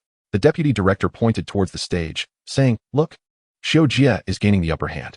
On the platform, as the flames intensified, Shi Xiujia realized he could no longer remain passive. He commanded the flying tiger to unleash its full power. The terrifying whirlwind overwhelmed the flames, and Shi Xiujia seized the opportunity to shout, Hurricane. With Shi Xiujia's enhancement, the flying tiger surged with newfound might, the force of the whirlwind resembling a natural disaster, engulfing the entire arena. While the flames of the fiery golden bird could only extend approximately half a meter from its surface, Su Weiyang sat cross-legged atop the back of the fiery golden bird, akin to a fragile boat amidst a tempest in imminent danger of capsizing. Yet, faced with such dire circumstances, Su Weiyang wore a mocking expression. She refrained from employing her own abilities, relying solely on the fiery golden bird to combat the threat. The fiery golden bird flapped its wings, enveloped by an infinite inferno, resembling a domain of fire. This fiery domain gradually expanded, encroaching upon the territory of the whirlwind. Shi Xiujia's calm demeanor began to shift, revealing a hint of astonishment. How could this be? She had not even utilized her abilities yet displayed such formidable power. The domain of fire expands evermore. The temperature of the flames soaring, as the magnificent golden bird of flame erupts with boundless divine might, seemingly shattering some unseen boundary. A mysterious symbol manifests upon its wings. And the moment it appears, the ferocity of the flames surges once again, instantly claiming dominion over the tempestuous space. Feeling the searing heat within arm's reach, a flicker of dread permeates Shi Xiujia's eyes. The escalating temperature constricts his breath, rendering him breathless. An endless inferno encircles Shi Xiujia, the soaring tiger elevating its aura to an apex, yet still engaged in futile struggles. Each passing second for Shi Xiujia feels like an agonizing torment. His heart races, as if it might burst forth from his chest at any moment, his eyes brimming with terror amid the relentless suffering. A thought arises within him, pleading for the torment to cease, to grant him a swift end. Unconsciously, Shi Xiujia's hand reaches toward the flames. The flickering flames seem to possess a fatal allure, beckoning him like a moth to a flame, just as his hand is about to breach the tempest. Upon making contact with the flames, they suddenly vanish. Stripped of the flames' pressure, the last vestiges of strength in the soaring tiger dissipate, causing it to plummet from the heavens. It crashes heavily to the ground, and Shi Xiujia, disheveled, crawls out from beneath the wings of the fallen tiger, his complexion ashen, collapsing to his knees, gasping for breath. He recalls his recent actions, unable to suppress a wave of fear. Su Weiyang sits cross-legged upon the back of the golden bird of flame, gazing down upon Shi Xiujia with a condescending air. Now you comprehend the chasm that lies between us, she mocks. This time, I shall spare your life. Should you dare to speak recklessly again, I will show no mercy. With that, she commands the golden bird of flame to depart from the arena, and the audience erupts in fervent cheers, the howls of wolves reverberating throughout the competition grounds. Goddess, goddess. The vice principal, who had been so haughty just moments ago, now wears a grim expression as he observes Shi Xiujia's disheveled figure, left speechless with rage. Dongfang Qingzhu unabashedly bursts into laughter, exclaiming, "Well done, little third wheel. Take that embroidered pillow down a notch, Xiujia." The embroidered talent? His words dripped with sarcasm. As the vice principal, darkening in countenance, stood up and departed the audience area in silence. Dongfang Qingzhu cast a glance at his retreating figure, muttering to himself, "Old fool." Relying on his age, Li Yang, taken aback, recognized that Su Weiyang's strength exceeded his expectations. The director of education's eyes sparkled with surprise. This girl from the Su family is impressive. Her golden bird of flame is commendable as well, achieving such prowess without the aid of a beast master. He mused. In my opinion, she has the potential to become a beast monarch. The senior director's eyes reflected astonishment, struggling to believe. This golden bird of flame is indeed remarkable. But to suggest it could transcend its bloodline limitations and become a beast monarch seems a touch exaggerated. The director recalled the mysterious symbol upon the golden bird's wings and confidently asserted, not at all exaggerated, as long as it does not falter along the way. It will undoubtedly become a beast monarch. The senior director remained skeptical, acknowledging that a beast monarch is a formidable entity in any realm, and his own beast had never reached that pinnacle. Although Su Weiyang had departed the arena, the cheers of the wolves continued unabated for quite some time before the competition grounds fell silent. The referee announced loudly, "The victor is Su Weiyang." Next match, Niu Chengwang vs. Wang Jia. As soon as the words left his lips, the previously silenced cheers erupted once more, the goddess's name echoing throughout. Niu Chengwang and Wang Jia exchanged glances, both managing wry smiles. Although it should have been their turn to compete, the audience's cheers were for another. The referee approached Shi Xiujia, patting him on the shoulder, signaling it was time for him to leave. Only then did Shi Xiujia regain his senses. Accepting the bitter truth of his defeat, standing up with a pallid complexion, staggering down from the arena. A chorus of boos erupted from the audience, observing Shi Xiujia's demeanor. Once the arena quieted, Niu Chengwang and Wang Jia leaped onto the stage, greeting each other with a clasp of fists, with the referee declaring the match to commence. Both summoned their beasts, a three-eyed king bull and a lava giant. The two similarly sized behemoths collided head-on, engaging in a test of raw physical strength. Chapter 61, Surrender. Renowned for its immense power, the lava giant's runes ignited, surging forward step by step, forcing the three-eyed king bull to retreat. The four-legged three-eyed king bull found itself unable to withstand the overwhelming force, and Wang Jia, determined to seize the moment and decisively defeat the three-eyed king bull, shouted, "Divine power!" The lava giant, in a fit of rage, hoisted the three-eyed king bull above its head and hurled it toward the edge of the arena. Niu Chengwang slapped his forehead in exasperation, lamenting, "You monsters from Nanjing are even more violent than my old bull." Niu Chengwang felt utterly helpless.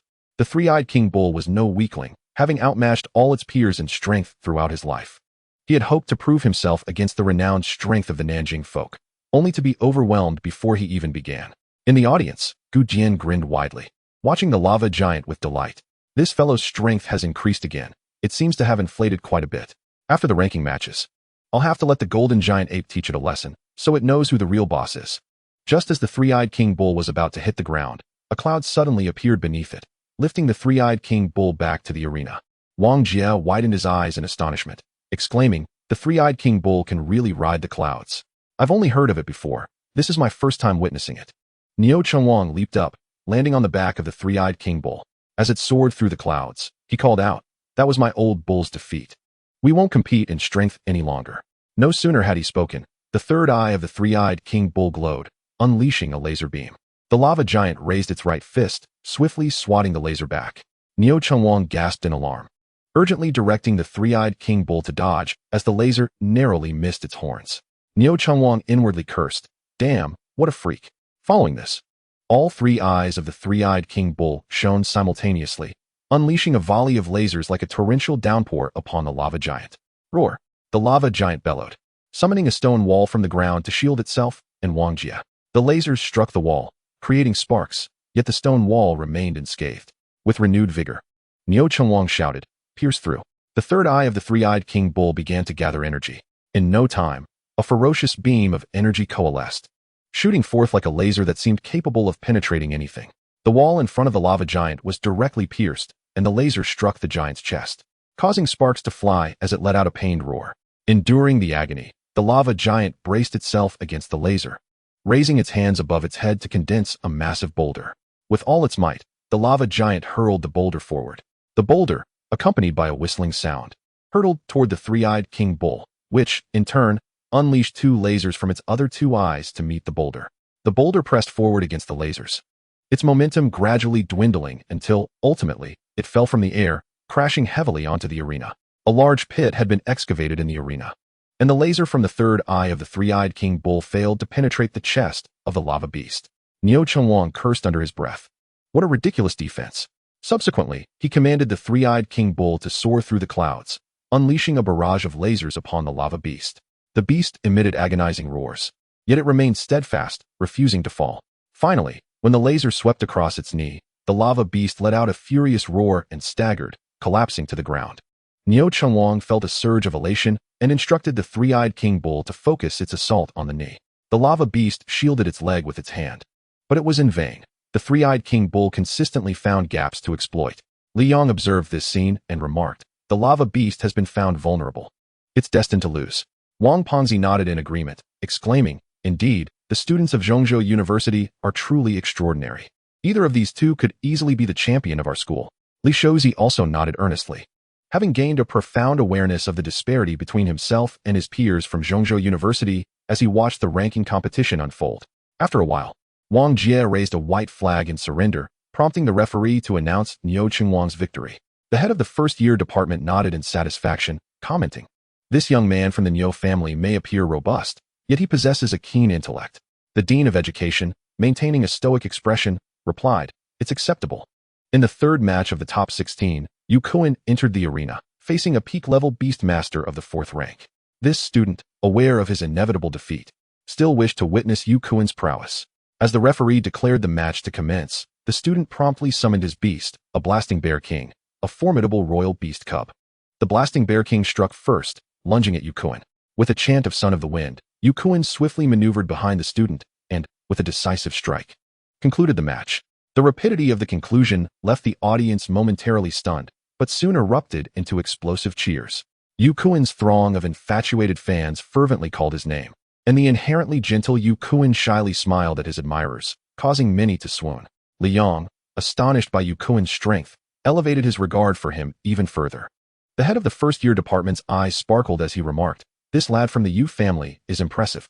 He has yet to summon a single beast throughout the ranking matches and has advanced to the top 8 solely by his own merit. In my opinion, he is the frontrunner of this competition." The dean of education shared a look of admiration, stating, "Indeed remarkable, but..." He then directed his gaze toward Li Yong in the audience, adding, "Who the frontrunner truly is remains uncertain." The head of the first-year department chuckled, "Director, I must respectfully disagree with your viewpoint. Shall we place a wager?" The dean's eyes lit up as he turned to the head of the first-year department and inquired, "What sort of wager?" The head of the first-year department proposed, "Let us wager on whether Yu Kuan is indeed the frontrunner. I will bet that he is, with the stake being a royal beast egg. What say you?" The dean sighed, "Quite a generous wager. I shall bet that the frontrunner is not Yu Kuan." The head of the first-year department confidently replied, "Director, just remember not to dispute your loss." Yu Kuan's formidable presence instilled a sense of pressure among the remaining contestants, even evoking trepidation in Su Weiyang's gaze. In the 4th match of the top 16, the classical duel pitted Han won against Gu Jian, with Dongfang Qingzhu wearing a reluctant expression as he muttered, "What bad luck for them to face each other." Gu Ming concurred, "Indeed, quite unfortunate." Gu Jian smiled, "After you." Second, Han won, with a cold demeanor, nodded and raised his right hand, declaring, "I concede." The audience erupted in boos, with someone shouting, "What a farce." Gu Jian appeared taken aback. "Why?" Han Wen explained, "My magical transformation is ill-suited for this competition. Even if I fought, I would be unable to win." With that, he turned and leapt off the stage. Wang Ponzi glanced at Li Yong, stating, "You're up." Chapter 62. The turtle shell tactic. Li Yong stretched lazily and leapt onto the stage. Gazing at the intact arena, he mused, Earth-type beasts truly make excellent architects. His opponent was the last peak-level beast master of the 4th rank, and Li Yong felt a wave of relief, thinking, I can easily make it to the top 8. The referee announced the beginning of the match. Li Yong channeled his energy, summoning Gab Beast, which surged forward toward his opponent. The latter lamented, oh, such a temper. A crocodile turtle emerged to block Gab Beast, and suddenly, the opponent shrank down to merely 10 centimeters in height. Nimbly leaping onto the turtle's neck and hastily retreating into its shell, Li Yong was left utterly bewildered. What on earth is this? From within the shell? The opponent's voice rang out, if you have the ability, come hit me. Li Yong was both amused and exasperated, thinking, what a coward. Gab Beast gazed at the crocodile turtle, scratched its head, and unleashed a torrent of blue flames. The crocodile turtle countered with a jet of water, extinguishing the flames. Gab Beast darted to the side of the crocodile turtle, slashing at its eyes with its claws, but the turtle promptly retreated its head into its shell. Gab Beast's claws struck the shell with a resounding clang, producing a metallic sound. Gab Beast then redirected its assault to the turtle's limbs and tail. But the crocodile turtle had withdrawn completely into its shell. After a moment of contemplation, Gab Beast aimed its claws at the turtle's tail opening and thrust inside. A similar metallic clang echoed as Li Yong observed closely, noticing that the wounds on the limbs and tail were sealed with a shell-like material, offering no gaps. When he turned to the turtle's head, he found it equally obstructed. Gab Beast furiously struck the shell. Clang, clang. Sparks flew as the metallic clashing resounded continuously. After a moment, Gab Beast halted its assault and looked toward Li Yong, saying, Xiaoyong, I can't break through. What should we do? Li Yong called out. Come out and face me head-on. The opponent retorted, I won't come out. Li Yong, filled with frustration, shouted, Are you a cowardly turtle? Come out if you have the guts. The opponent replied, I am indeed a cowardly turtle. If you have the ability, come inside. Li Yong was furious, exclaiming, I've never encountered such shamelessness. Retreating into your shell when you can't win. The opponent, equally incensed, shot back, I've never seen someone so shameless. You haven't even hit me, and you claim I can't win. Li Yong felt a headache coming on. What kind of person was this? Suddenly, he had a clever idea. Are you so cowardly that your parents know? What about your girlfriend? Li Yong chuckled inwardly, thinking, if you lack shame, surely your parents and girlfriend are just as shameless.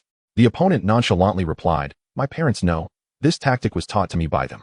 As for my girlfriend, she prefers the crocodile turtle's big head more than me. At this, Li Yong was left speechless, exclaiming, this is a competition. We must determine a winner sooner or later. So hurry up and come out. The opponent responded, you concede, and I shall exit. Otherwise, I shall await the referee's command to leave. Li Yong cast a helpless glance at the referee, who returned a look of helplessness. This is their strategy. I cannot interfere, the referee replied. Li Yong shouted in frustration. Surely, he cannot remain hidden in his shell indefinitely. How long must this endure? The referee responded, this is merely the beginning. Let's see how long he can hide. Li Yong, feeling utterly powerless, began to grasp his opponent's tactic. By evading for an extended period, they would eventually emerge to strike briefly before retreating into their shell again. Wearing down Li Yang's resolve until he revealed a flaw, allowing for a sudden attack. Over time, even with an awareness of the strategy, Li Yong would inadvertently expose weaknesses. Resolute not to prolong the standoff, he unleashed his energy. Firefly. The Gabumon roared, its might escalating as it thrust a claw toward the shell. Duong. The shell remained impervious. Unscathed. Friendship. Li Yong did not retract the Firefly. Instead, he layered it with friendship, and the aura of the Gabumon enveloped the arena, provoking a quivering sound from within the shell. Are you serious?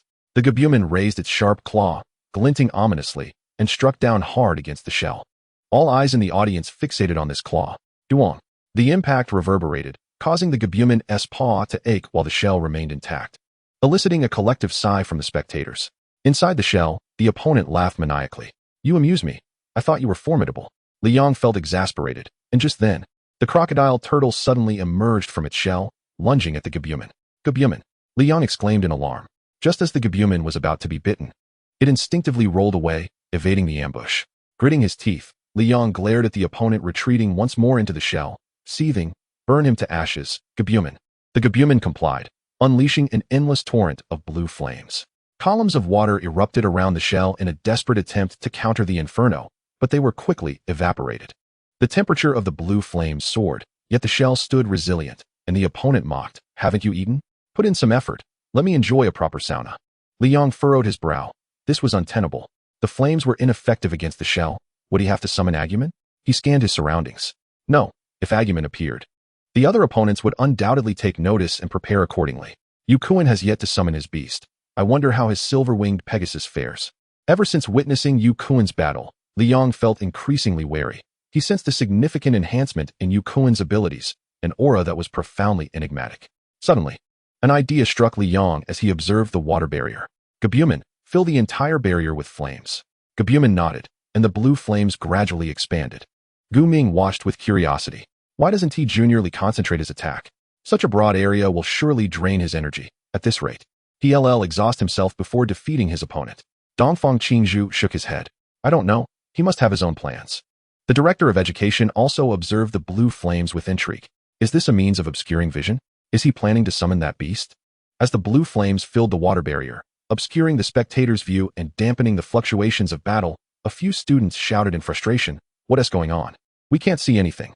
Liang was already struggling to breach the crocodile turtle's defenses. Now, with his attack dispersed, what was the point? I say, just surrender. Liang, just admit defeat and go home for some milk.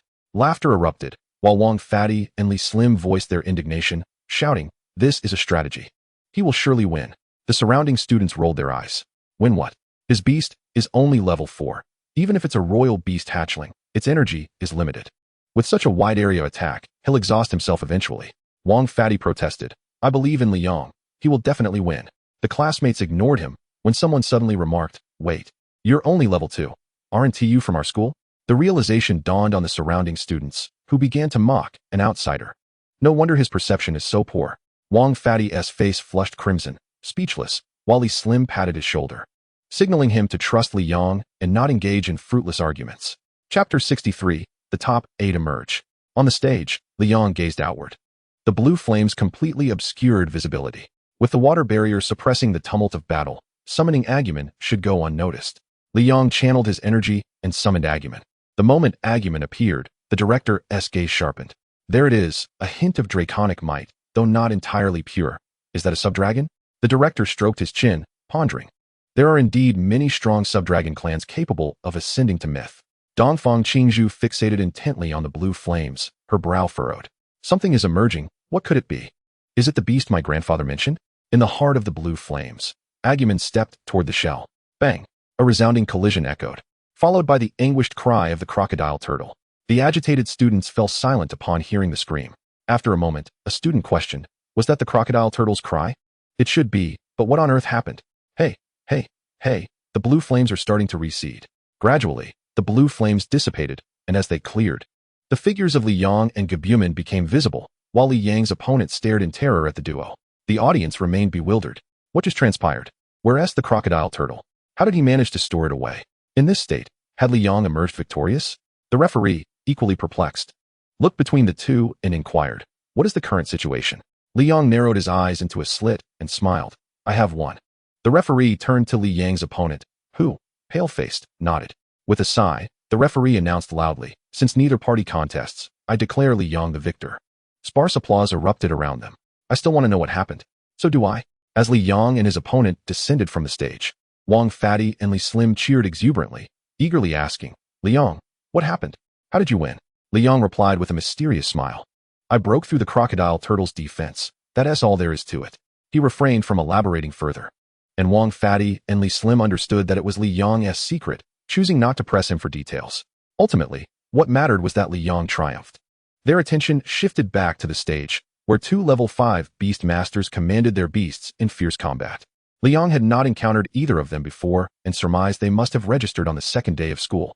The two displayed comparable strength. And after a fierce battle, the master of the bloodthirsty Wolf King emerged victorious. Liang contemplated how, in a match of equal levels, the bloodthirsty Wolf King pales in comparison to the Thunder Wolf of Lei Zhan.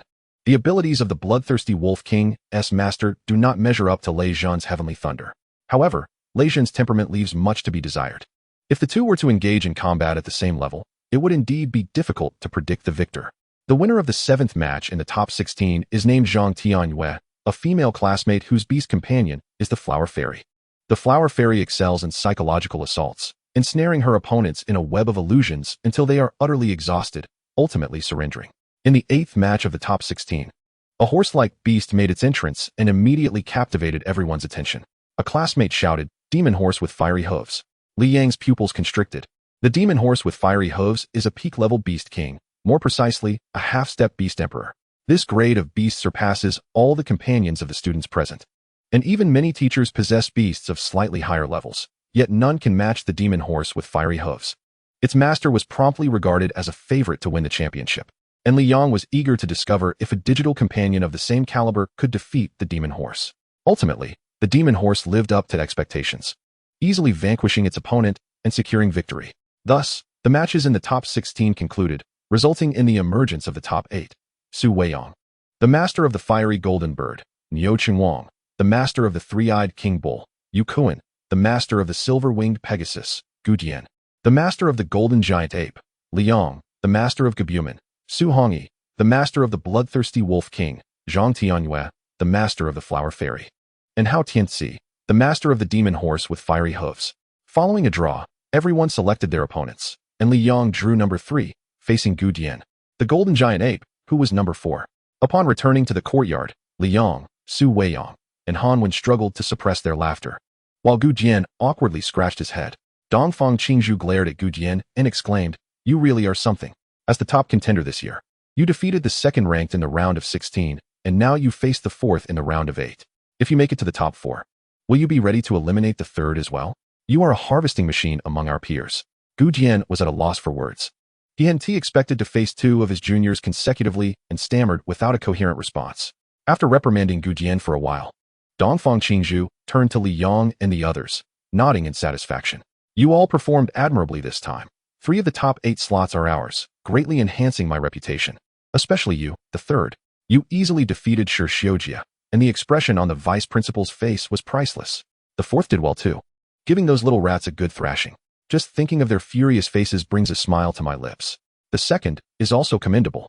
Your beast is not suited for direct combat, and I genuinely feared for your mental state." After praising everyone, she offered a few encouraging words before shooting a disdainful glance at Gu Jian and leaving with a flourish. Perhaps surprised by Li Yang's advancement to the top 8, Su Weiyang refrained from mocking him this time, casting a meaningful glance at Gu Jian before retreating to her room. Gu Jian grinned awkwardly, glancing at Li Yang and Han Wen, who could not help but roll his eyes and remarked, "What are you being so coy about? As long as you keep winning, we're bound to face each other eventually. I'm not blaming you, and I believe the fourth isn't that kind of person either." Li Yang nodded, asserting, "Boss, the competition is based on strength. Whoever is stronger will advance. Rest assured, tomorrow I will not show you any mercy. I will ensure your defeat is both convincing and undeniable." Gu Jian laughed heartily, declaring, "The fourth, I won't let you win either. I will show you that the boss will always remain the boss." Han Wen interjected, "That's settled then. Let us have a good match tomorrow, but..." His tone shifted into one of concern. "Regardless of who advances, there's a high probability we will face Yu Kuan or Hao Tianxi in the semifinals. The reputation of the demon horse with fiery hooves is not to be taken lightly." Li Yang nodded gravely. "I also watched the last match. The demon horse appeared to manipulate flames, but in reality, it was its astonishing speed that secured victory. Its agility is truly remarkable. The opponent barely laid a finger on it." Han Wen continued, "Hao Tianxi is no simple foe. I feel he has significantly improved since our last encounter." Gu Jian replied, "Our beasts have consumed beast fruits and have advanced to early stage level 5. While he has acquired 3 beast fruits, he won't be stagnating." Han Wen contemplated for a moment and concluded, "I estimate he is likely at late stage level 5. Both Li Yang and Gu Jian wore serious expressions. One of them would likely face either Yu Kuan or Hao Tianxi. Ultimately, Li Yang boldly stated, "When soldiers meet, we shall see who prevails. The outcome remains uncertain." Chapter 64, Fiery Golden Bird vs. Flower Fairy.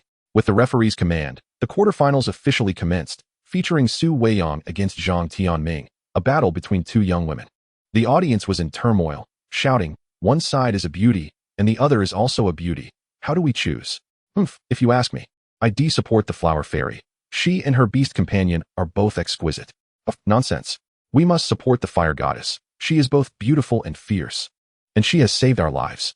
Both sides argued passionately, unable to sway one another. Li Yang observed the Flower Fairy with keen interest as he pondered. The Flower Fairy specializes in mental attacks. Even if an enemy is fully focused on defense, they could still fall victim to her illusions. How would I counter her if I encountered the Flower Fairy?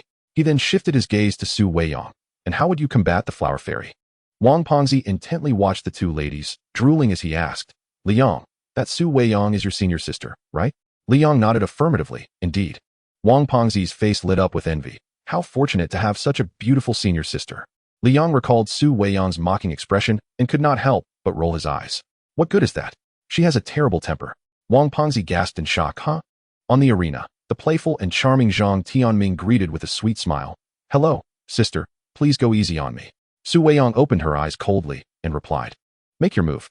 Then, the fiery golden bird appeared, unleashing a torrent of flames, catching Zhang Tianming off guard as she failed to summon her beast in time, leaving her singed and disheveled.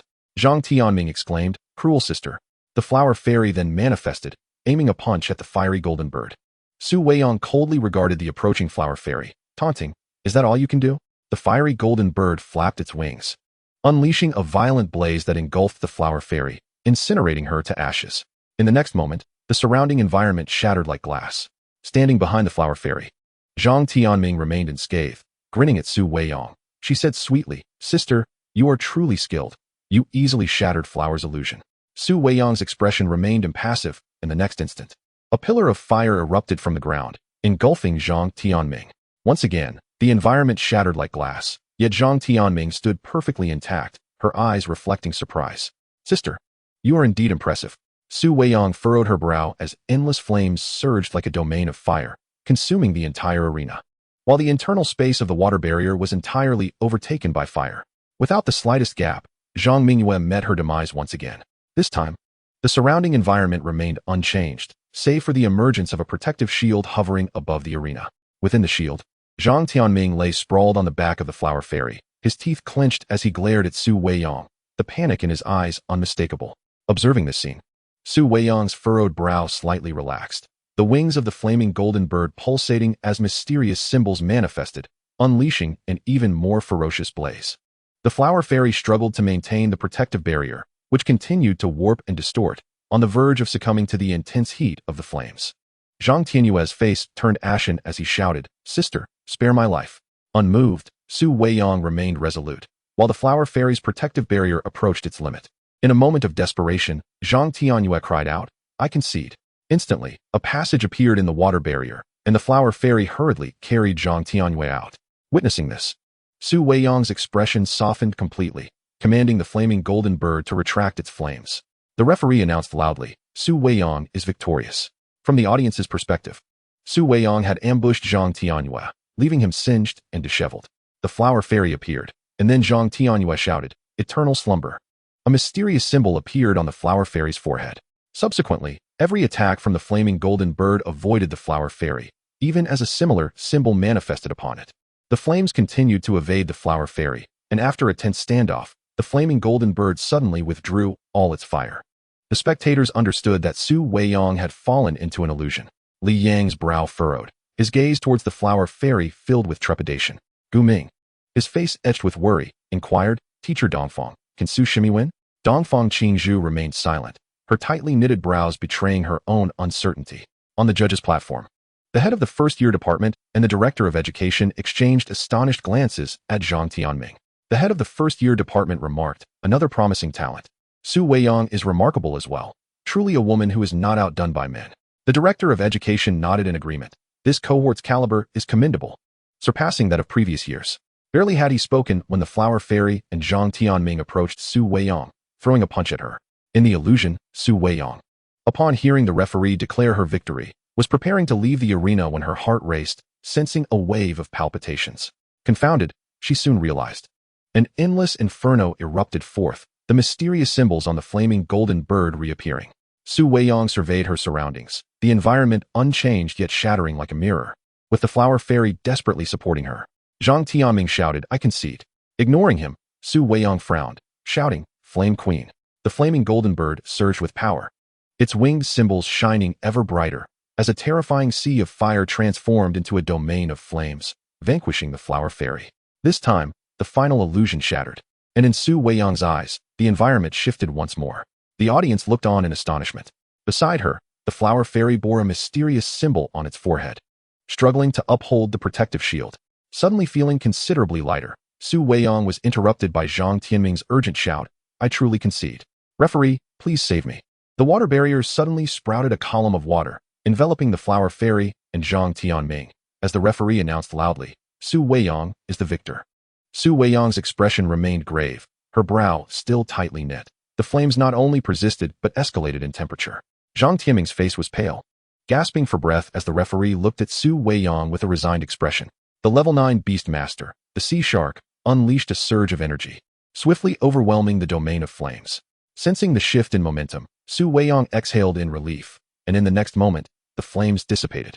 Casting a wary glance at Zhang Tianming, she descended from the arena, her heart filled with trepidation. The terror of his illusions lingered in her mind. He had first feigned a hit, leading her to believe she was ensnared in an illusion. Then, with each shift of the environment, the surrounding illusions shattered like mirrors, revealing glaring flaws. She was wary of the Flower Fairy, naturally believing its illusions to be far from rudimentary. At that moment, when he shifted illusions again, he did so silently, crafting a scene of collapse and surrender to mislead her into thinking the illusions had lifted. When she let her guard down, he struck, only her instincts warning her just in time. Realizing something was amiss, she unleashed all her power. Yet, even in such a disadvantaged position, he stubbornly resisted, deploying his final layer of illusions. Fortunately, she had not been careless this time. He failed to gain the upper hand. The step-by-step misdirection had allowed her to emerge victorious. Aided by the confines of the arena, reflecting on the battle, Su Weiyang felt a wave of anxiety. Zhang Tianming's illusions had cast a significant shadow over her. Chapter 65, Agumon appears. Next up, Liang and Gujian. Liang's eyes burned with fighting spirit as he ascended the arena. Despite their unspoken thoughts, it was evident that Gujian and Han Wen held a degree of disdain for him, believing themselves to be unmatched due to their prestigious backgrounds. Liang had longed to spar with them, to show them the harsh realities of life. Gujian grinned widely, saying, "Little four, I won't hold back. When it's time to concede, just concede." A smile curved Liang's lips as he replied, "Very well." With the referee's command, Gabumon sprang forth. And rather than summoning the golden giant ape, Gujian opted for an initial level 5 Gale Wolf. Gujian laughed heartily, "Little four, your insufficient level is your greatest weakness." The Gale Wolf lunged at Gabumon's head, but Gabumon remained unperturbed, unleashing a torrent of blue flames that left the Gale Wolf severely injured. Liang shrugged and asked, "Boss, should we summon more wild beast masters?" Gujian shook his head. "To be able to cross levels and defeat the Gale Wolf, your beast master is indeed impressive. I've simply never encountered this breed among the many royals." Liang kept Gabumon's origins a secret, his personal mystery. Gabumon charged at Gujian once more, and the next moment, a towering golden giant ape appeared, thundering its chest and releasing a mighty roar, generating waves of air that hindered Gabumon's advance. Standing before the golden giant ape, Gabumon appeared diminutive in comparison. Explosive flame fireball. Gabumon, not daring to underestimate the moment, unleashed its full power, the blue flames emanating an alarming heat as they surged toward the golden giant ape. In the face of Gabumon's ultimate move, the golden giant ape spread its palms wide, forcefully swiping its right hand, dispersing the flames in all directions. Liang focused his energy, silently invoking friendship. Gabumon's might doubled as it leaped into the air, seizing the opportunity as the golden giant ape attempted to strike. Gabumon curled into a ball, spinning to halt its forward momentum, slipping between the golden giant ape's fingers. Seizing the moment, it landed on the back of the golden giant ape's hand, scaling up its arm to its shoulder. With claws glinting like ice, Gabumon arched through the air, slashing down, leaving a bloody mark on the golden giant ape's neck. The golden giant ape, consumed by fury, relentlessly swung its massive hands toward the Gab beast. The Gab beast deftly evaded the strikes with agile lateral leaps, occasionally inflicting wounds upon the golden giant ape. After a prolonged assault, the golden giant ape found itself bearing several injuries instead. In a fit of rage, it let out a thunderous roar, unleashing a terrifying surge of bloodlust that sent the Gab beast flying. The creature spun through the air but managed to land gracefully on the ground. Gujian, with a glint of astonishment in his eyes, exclaimed, "Shao Si, your beast is truly remarkable. Despite its lower level, it has managed to engage the golden giant ape for such an extended period. Impressive." He then shifted his tone. "However, I must now take this seriously." With a commanding shout, Gujian invoked divine power. The golden giant ape's might surged, overwhelming Liang, who found it difficult to breathe. The ape plunged its right hand into the ground, uprooting a massive boulder, which it crushed into countless fragments before hurling them at the Gab beast. Under the immense pressure of the golden giant ape, the Gab beast felt weighed down, unable to evade. Explosive flame bullet. The Gab beast unleashed its ultimate move, barely managing to fend off the attack. Li Yong let out a sigh, fully aware that this was the Gab Beast's limit. Faced with an adversary of a higher rank, it was evident that the Gab Beast could not defeat it. Feeling disheartened, the Gab Beast turned to Li Yong and said, "Xiaoyang, I'm sorry, I can't defeat it." Li Yong gently stroked the Gab Beast's soft fur, offering comfort. "You've done exceedingly well, Gab Beast. There's no need for apologies. Now, leave the rest to the Agumon." The Gab Beast nodded in resignation. Gu Dian, grinning widely, called out, "Shao Si, you've reached your limit, concede." Li Yong, with unwavering confidence, gazed at Gu Dian and retorted, "Boss. The outcome is still uncertain."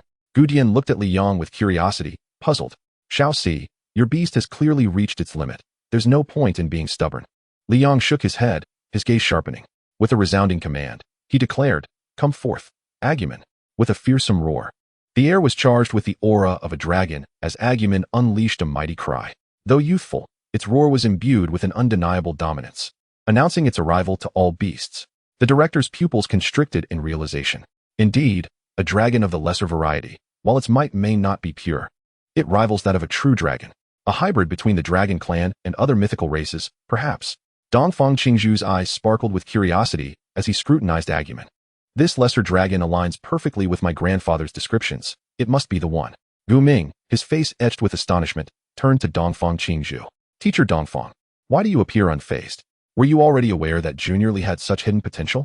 Dongfang Qingzhu nodded. "I knew he possessed a stronger beast. However, this is my first time witnessing it." Su Weiyang's eyes brimmed with disbelief. "He has a lesser dragon as well? Has he been concealing his true abilities all along?" Remembering his own past jabs at Li Yong, Su Weiyang felt his face flush with embarrassment. What an unprincipled individual. He must have been mocking me internally. Yu Kuan and Hao Tianxi watched Li Yong with keen interest, their expressions filled with confidence, as if everything was a mere stepping stone for them. Gu Dian, taken aback, stared at Agumon in silence for a long while before bitterly smiling and murmuring, "A level 5 lesser dragon. Shao Si, you've kept your cards close to your chest." Though Agumon stood only half a person tall, none dared to underestimate it. Its imposing presence and appearance made it clear to all that this was indeed a lesser dragon. The dragon clan is a mythical lineage, and any beast associated with dragons is no ordinary creature. Shaking off the shadows of doubt, Gu Dian roared towards the heavens, "Come forth. Shao Si, let me see if your hidden lesser dragon can surpass my golden giant ape." The golden giant ape let out a furious roar and hurled more boulders. Li Yong, filled with unbridled enthusiasm, laughed heartily. "Boss, I'm taking this seriously now." As soon as the words left his lips, Agumon darted forth, transforming into a flurry of afterimages that slipped through the gaps between the flying debris, a glimmer of cold light flashing. A deep gash appeared on the golden giant ape's right leg, exposing bone. The ape, undeterred, swiped its enormous hand at Agumon. Agumon did not flinch or evade. Instead, it leaped up and pierced through the golden giant ape's hand, letting out a fierce roar. The golden giant ape howled in agony. Small flame. A torrent of terrifying flames struck the golden giant ape head-on, and after the explosion, it collapsed limply to the ground. Gu Dian hurriedly assessed the golden giant ape's injuries. Relieved to find that its life was not in danger, and with some rest in the beast's space, it would recover. He let out a bitter smile and turned to Li Yong, saying, "Shao Si, you have won." Li Yong stepped forward, playfully clapping Gu Dian on the shoulder with a chuckle. "Boss, don't hold it against me." Gu Dian grinned widely, bursting into laughter. "I don't blame you. It's just unexpected to lose so easily. It's a bit hard to accept. Well, it seems I still have a long way to go. I need to practice more." With that, he patted Li Yong on the shoulder, and the two shared a smile as they descended from the stage. The referee, lost in nostalgia, remarked, "The vigor of youth is truly splendid." He then announced loudly, "The victor is Li Yong." Next up, Yu Kuan versus Su Hongyi. Yu Kuan and Su Hongyi leaped onto the stage, Yu Kuan's demeanor warm and inviting, while Su Hongyi's expression was resolute, forming a stark contrast. At the referee's command, the bloodthirsty Wolf King surged forth as Su Hongyi bellowed, "Bloodthirsty." The bloodthirsty Wolf King's eyes glowed with an eerie red light, its fur drenched in crimson. In an instant, it transformed into a blood wolf, its speed exponentially increased, becoming a blur as it lunged directly at Yu Kuan. With its maw agape, exuding a menacing scent of blood, the wolf aimed for Yu Kuan's throat. Yu Kuan harnessed his vitality and chanted, "Child of the Wind." Empowered by the Child of the Wind, Yu Kuan's speed surged as well, allowing him to sidestep the bloodthirsty Wolf King and charge towards Su Hongyi. Su Hongyi's face twisted with derision. "Do you think I'm the kind of rubbish that you can defeat without summoning your beast?" In the next moment, a blood shadow flashed before Yu Kuan.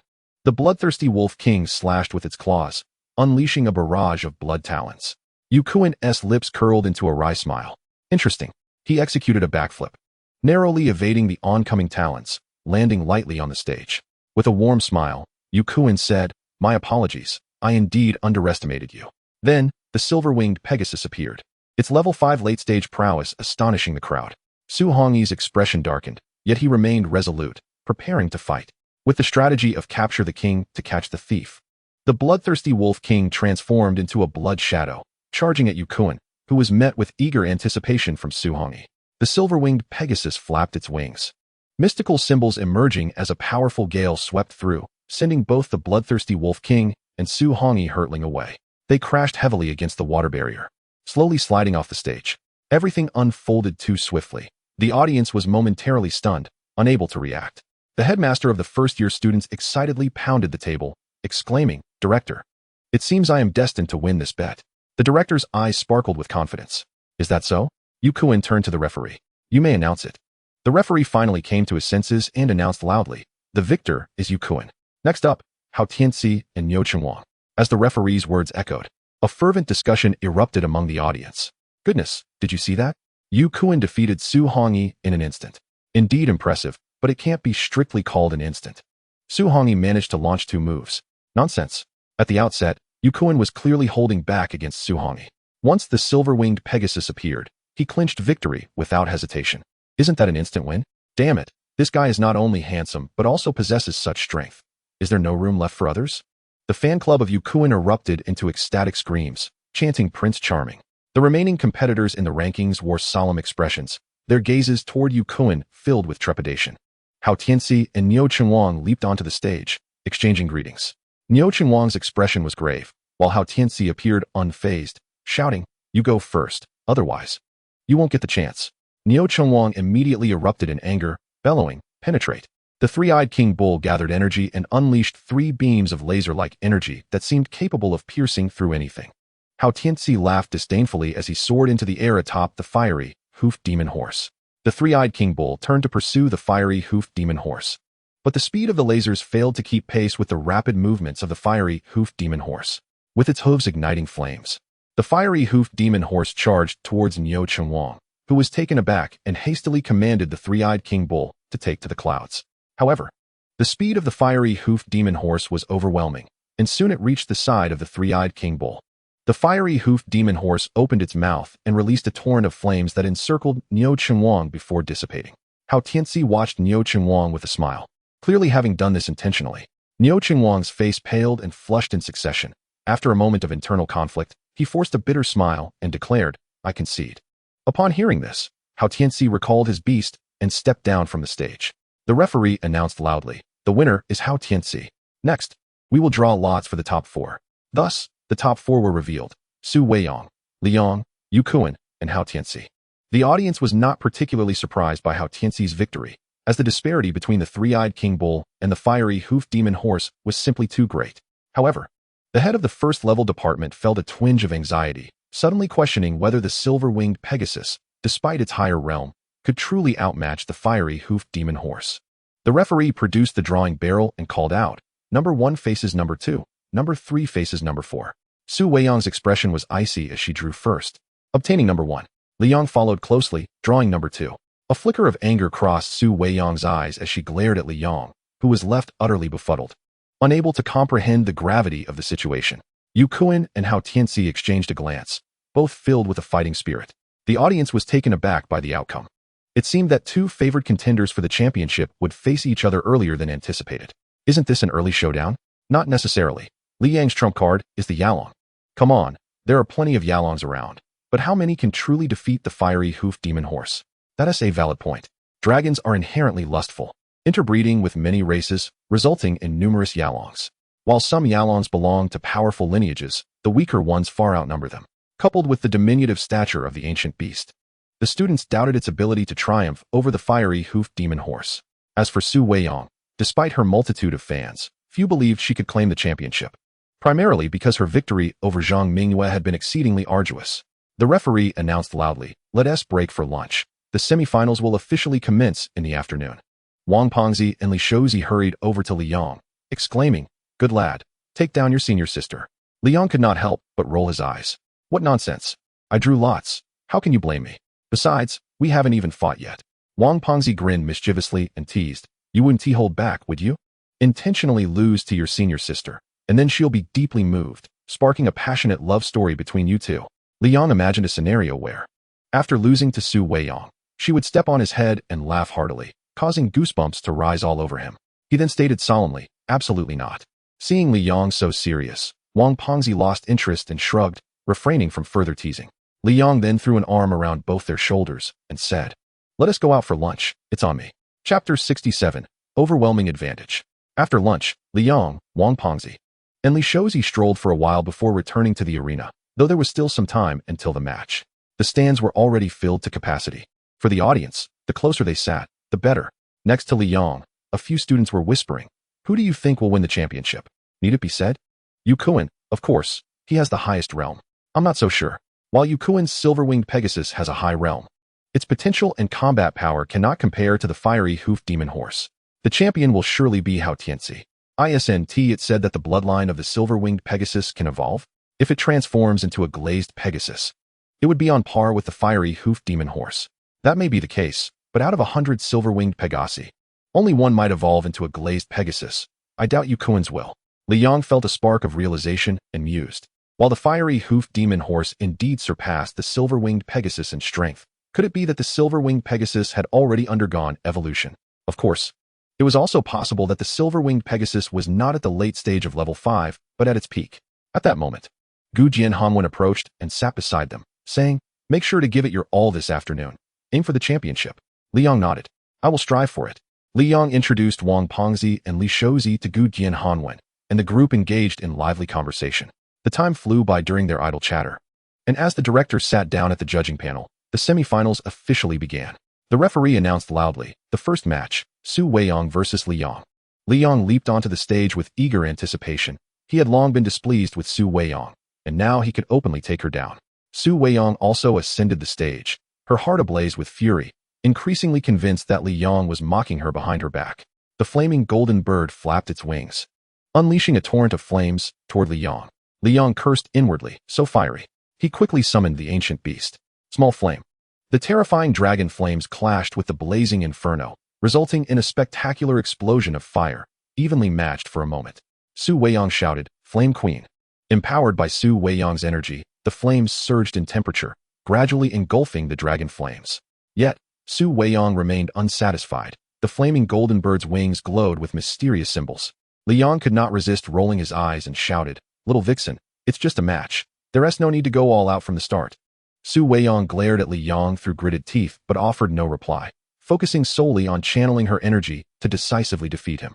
Liang turned his gaze toward the ancient beast and called out, Ancient beast, stop playing around. The ancient beast responded with an "Oh," and the dragon flames surged dramatically. Its dragon might pressing down through the overwhelming flames towards Su Weiyang. Su Weiyang felt a tightness in her chest, fully aware of the insurmountable gap between her and her opponent, knowing that victory was beyond reach. Yet, her indomitable spirit would not allow her to concede defeat. Gritting her teeth, Su Weiyang desperately channeled her vital energy in an attempt to turn the tide of battle. But the overwhelming advantage of Long Yin showed no signs of waning. Witnessing this scene, everyone recognized that Su Weiyang was simply no match for Liang. The disparity was far too great. Dongfang Qingzhu regarded Su Weiyang, who stubbornly refused to yield, and sighed. Like me, she knows winning is impossible. No sooner had the words escaped her lips than the fiery golden bird trembled, reaching its limits regardless of Su Weiyang's unwavering resolve. In the next instant, Long Yin completely overwhelmed the flames, halting abruptly just half a meter away from Su Weiyang. She raised her hand in surrender, then jumped off the stage and fled the arena. Dongfang Qingzhu sighed and chased after her. Upon witnessing this, Su Weiyang's fans erupted in fury, their emotions ignited. Damn it, did the goddess just get beaten to tears? How dare a big man bully a little girl?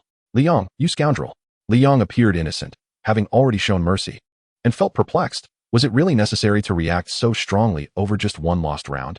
Amidst the collective outcry, Liang calmly descended from the stage.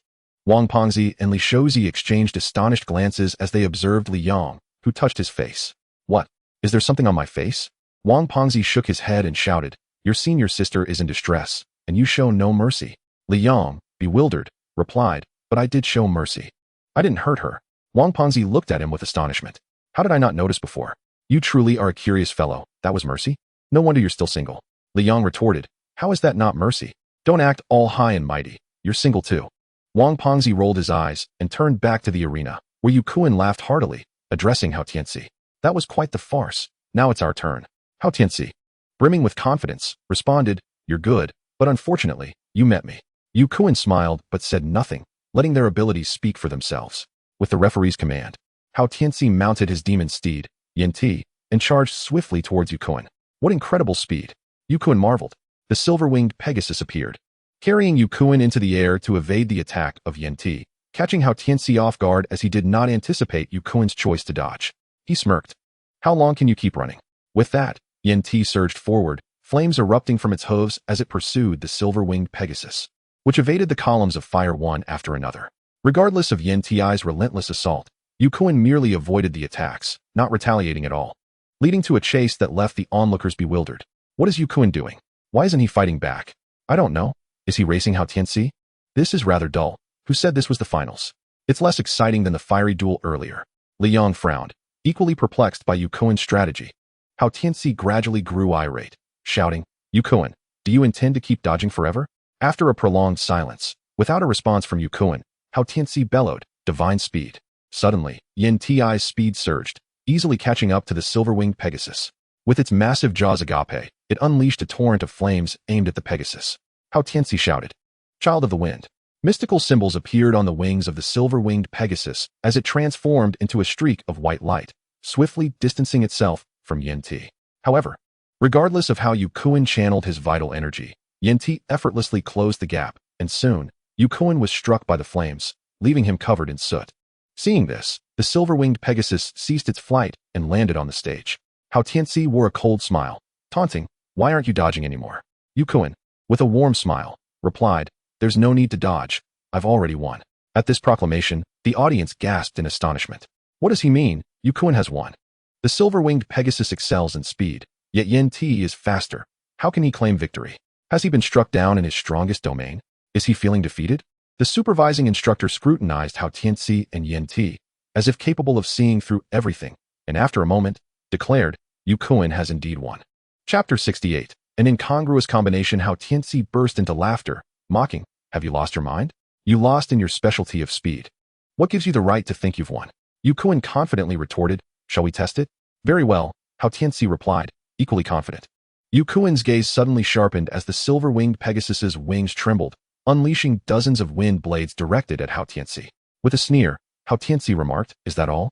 Yin Ti leaped sideways, easily evading all the wind blades, then unleashed a flame towards Yu Kuan. The silver-winged Pegasus quickly amplified its power, mysterious symbols glowing.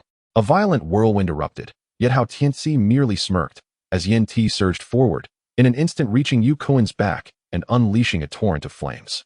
The spectacle still appeared to favor Hao Tianxi, but Li Yang sensed something amiss this time. While Yin Ti's speed was indeed remarkable, effortlessly dodging the silver-winged Pegasus's attacks. Why was Hao Tianxi so fixated on evading rather than attacking? Li Yang voiced his confusion. Something's not right. It truly feels off. Wang Pengzi, puzzled, turned to Li Yang. What do you mean by not right? Li Yang hastily explained. Both the silver-winged Pegasus and Yu Kuan are wind-based, whereas Yin Ti is fire-based. Wind is agile. While fire is powerful, logically, the wind should triumph through speed. Fire is supposed to excel in sheer force, yet this match has completely reversed roles. With the silver-winged Pegasus continuously on the offensive, Yin Ti is perpetually dodging. Doesn't that strike you as illogical? Upon hearing Li Yang, Wang Pengzi began to understand, pondering. It does seem unreasonable. Perhaps they have some other plan. On the stage, Yin Ti's ambush was thwarted by the raging whirlwind. Yu Kuan turned to Hao Tianxi and said, You should understand now. Hao Tianxi furrowed his brow, directing Yin Ti to evade the incoming storm. Under Hao Tianxi's influence, Yin Ti achieved astonishing speed, effortlessly avoiding any of the silver-winged Pegasus's fierce gales. Yet, Hao Tianxi grew increasingly agitated. As time passed, Hao Tianxi's frustration boiled over, and he shouted, Why is this happening? What is going wrong? Regardless of how he attempted to ambush Yu Kuan, the Tempest easily thwarted his attacks. Hao Tianxi could not comprehend why Yin Ti, though a fire-based entity with greater lethality, was being suppressed by the storm. Yu Kuan gazed at Hao Tianxi in astonishment before suddenly bursting into laughter. Shaking his head, he chuckled. You've made me laugh. I initially thought you were forced into this, but it turns out you're just a fool.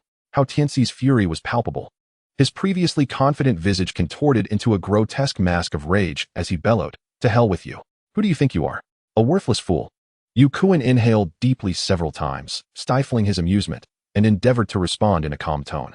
The destructive power of the Inferno Steed is undoubtedly superior to that of the silver-winged Pegasus. That is beyond question. The issue lies with you. Li Yang's brow unfurled with understanding, a light of realization dawning upon him. Ah, I see now. The spectators erupted in a cacophony of speculation. What does this mean? Is there something amiss with Hao Tianxi? He appears quite formidable. What could possibly be wrong with him? Surely this is mere nonsense. Yet, Yu Kuan emanated confidence, suggesting he was not merely spinning tales. At this juncture, a handful of individuals began to grasp Yu Kuan's assertions, while Hao Tianxi remained obstinately bewildered, unable to comprehend what flaws he possessed. Observing this, Yu Kuan continued his elucidation. As beast tamers, we must synchronize with our beasts, fighting side by side. It is not sufficient for a beast to be powerful. It must be compatible with its tamer. He continued, your skills are aligned with the wind element, which simply does not harmonize with the fire element of the Inferno Steed. Thankfully, while the Inferno Steed is indeed of the fire element, it excels in speed as well. You have triumphed over numerous adversaries. I initially assumed your reliance on speed was a desperate measure due to your inability to unleash the full might of fire. Yet, you were utterly ignorant, a complete and utter fool. With a look of regret, he regarded the Inferno Steed. Even though its attributes do not complement yours, the Inferno Steed's swiftness surpasses that of the silver-winged Pegasus, underscoring its true power. You are simply unworthy of it. Hao Tianxi gazed at his hands in disbelief. Realizing that he himself had been the stumbling block, Yu Kuan narrowed his eyes, a chilling glint within them, as he remarked, a beast tamer must choose a beast that is not only strong but suitable. The Hao family, being so illustrious, surely possesses individuals of great intellect. They cannot be oblivious to such fundamental truths. If I am not mistaken, you forcibly acquired the Inferno Steed from someone else. At these words, Hao Tianxi's complexion drained of color, while the majority of his classmates erupted in outrage. What a farce. We thought he was a prodigy from a noble family, but instead, he is merely an entitled scion, a fraud. It was apparent that Hao Tianxi had leveraged his family's influence to seize the Inferno Steed. The original owner, a true talent, had been robbed of their path as a beast tamer. What a pity. The students rallied in condemnation of Hao Tianxi. Yet Yu Kuan was unperturbed by this topic, asserting loudly, surrender. You are not my match. Filled with loathing for Yu Kuan, Hao Tianxi could hardly contain himself as he retorted, you speak the truth, but you cannot defeat me. Given time, I refuse to believe you 1T reveal a weakness. Seeing Hao Tianxi still struggling, Yu Kuan scoffed, you 1T shed tears until you see the coffin. You're courting death. In the next moment, the silver-winged Pegasus trembled, mysterious symbols materializing as a furious tempest manifested, instantly enveloping the entire water barrier. The Inferno Steed immediately summoned its energy to the maximum, erecting a fiery shield in a desperate struggle. However, within moments, the shield was shattered. A column of water emerged from the water barrier, shielding Hao Tianxi and the Inferno Steed. The judge, casting a frigid gaze upon Hao Tianxi, bore no affection for him, having suffered at the hands of the privileged offspring of noble families in the past. Were it not for his current role as a judge, he would have had no inclination to rescue Hao Tianxi. The judge announced loudly, the victor is Yu Kuan. Tomorrow morning, in the finals of the ranking competition, Li Yang will face Yu Kuan. As Yu Kuan recalled the silver-winged Pegasus and descended from the arena, the director of education scrutinized Hao Tianxi with keen interest. The silver-winged Pegasus should not possess such immense power. Has it undergone a transformation? Perhaps it can extract the true strength of that quasi-dragon. The head of the first-year department laughed heartily, proclaiming, Director, Yu Kuan is exceptionally powerful and astute. He surely deserves a slot. The director of education raised an eyebrow, stating, slots are limited. You first-year students are entitled to only one. We shall see if he claims the championship. The head of the first-year department, brimming with confidence, added, though Li Yang is commendable, he pales in comparison to Yu Kuan. You must have noticed that Yu Kuan's silver-winged Pegasus has undoubtedly undergone a transformation, and he has yet to exert his full strength. The director of education furrowed his brow, replying, the decisive battle has yet to commence. Everything remains uncertain. Moreover, Yu Kuan's innate talent is already significant. By comparison, Li Yang requires this opportunity more. The head of the first-year department shook his head, countering, that cannot be said. Setting aside whether Li Yang can capture the championship, even if he does, he is ineligible for the slot. His aptitude is merely F. Even if he enters the dimensional secret realm, How much improvement can he truly achieve? It is more prudent to grant this chance to Yukoin. Should Yukoin's aptitude rise to S, when the sacred land opens, he may very well attract the favor of a mythical beast. A glimmer of coldness flickered in the director of education's eyes as he growled, "What does this mean? We had agreed that the champion of the ranking competition would receive the slot. You are suddenly changing your mind." The head of the first-year department explained, "Do not be angry. This is merely a hypothesis. Do not forget our wager. I placed my bet on Yukoin. It seems Li Yang stands no chance against him, and you will soon owe me a king beast egg." The icy demeanor of the director of education dissipated as he admonished, "I have not forgotten our wager. Such jesting should be avoided in the future." That evening, Li Yang was engrossed in a game in his room when he was abruptly interrupted by a knock at the door. He shouted, "Coming," then leaped from the sofa to the door, grumbling, "Damn it, who is it? I'm in the middle of a team battle." With irritation, he flung open the door, only to exclaim, "Oh my, teacher, what brings you here?" Dongfang Qingzhu wore a bemused smile, retorting, "I thought I heard someone cursing at me. It wouldn't be you, would it?" Li Yang immediately patted his chest, declaring, "How could that be? You are my teacher. I would never speak ill of you." It must have been a figment of the imagination, purely an auditory illusion. Dongfang Qingzhu regarded him with a knowing glance, then entered the room and settled onto the sofa. The teacher did not appear to be angry, and Li Yang, feeling sheepish, scratched his head before cautiously inquiring, "Teacher Dongfang, what brings you here?" Leaning back on the sofa, Dongfang Qingzhu crossed her legs and smiled warmly at Li Yang. "Not welcome?" Li Yang dared not utter such words, responding eagerly, "Of course not. You are most welcome. It's just that it's already past 10. Dongfang Qingzhu abandoned any pretense, her demeanor turning serious. "Xiaoxi, you absolutely must secure the championship tomorrow. It is crucial for your future growth potential." Li Yang felt a stir of curiosity and replied, "I will certainly give it my all. But how does winning the championship relate to my growth potential?" As Dongfang Qingzhu spoke, Li Yang began to speculate, suspecting it likely had to do with certain limited resources. Dongfang Qingzhu proceeded to explain, "You ought to comprehend that the path of a beast master is not solely reliant on possessing a formidable beast. Talent, techniques, and resources are all indispensable elements." Li Yang nodded in acknowledgement. These were lessons imparted during high school. However, at this moment, talent and techniques held little relevance for him, as he had never trained alongside his beasts. His advancement was entirely dependent on the nurturing bestowed by his Agumon and Gabumon during their ascension, with resources being the only factor of assistance. Gabumon had already demonstrated that these spiritual entities could enhance the realm of digital creatures.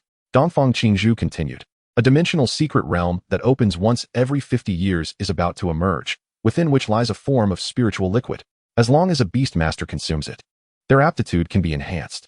Li Yang suddenly felt a wave of disinterest. For him, talent was the least significant aspect, as he had never engaged in training. Such a spiritual liquid was of no consequence to him. Observing Li Yang's evident indifference, Dongfang Qingzhu's eyes flashed with irritation. "Li Yang, I am aware of your poor aptitude, relying entirely on your beasts for cultivation. But do you grasp why our ancestral sages classified the talents of beast masters into the tiers of 369? Li Yang shook his head, genuinely uninformed. In the past, he had envied those with superior qualifications, yet after acquiring Gabumon, he had surpassed many with far better aptitudes without any training whatsoever. Among them were individuals with B-grade and even A-grade talents. To the current Li Yang, the tier of beasts was the true path. The qualifications of beast masters seemed utterly inconsequential. Dongfang Qingzhu sighed, realizing this student was indeed unique. The high school curriculum had likely taught that when a beast master selects a beast, the beast also chooses its master. However, given that people now cultivate from beast eggs, this principle appeared less critical. After all, in the form of beast eggs, the awareness of the beasts was quite feeble, making them easily susceptible to the energy of the beast master. Li Yang concurred, acknowledging that high school did cover this knowledge. But it was evident that this was centuries past, when the ancients were unaware of the existence of beast eggs. The sages could only tame wild beasts, during which it became apparent that, despite equal strength, some individuals easily subdued high-tier beasts while others struggled even with low-tier ones. Moreover, the speed of cultivation following the taming of a beast varied immensely. Through prolonged exploration, the sages discovered that these discrepancies were intrinsically linked to the aptitude of the beast master. Those with superior talents not only cultivated more swiftly, but also found it easier to tame high-tier beasts. Thus, the sages categorized the talents of beast masters into the current S, A, B, C, D, and F grades. However, since the discovery of beast eggs, such distinctions had become obsolete. Dongfang Qingzhu sighed again, stating, for instance, an F-grade beast master can at most tame a level 13 low-tier beast.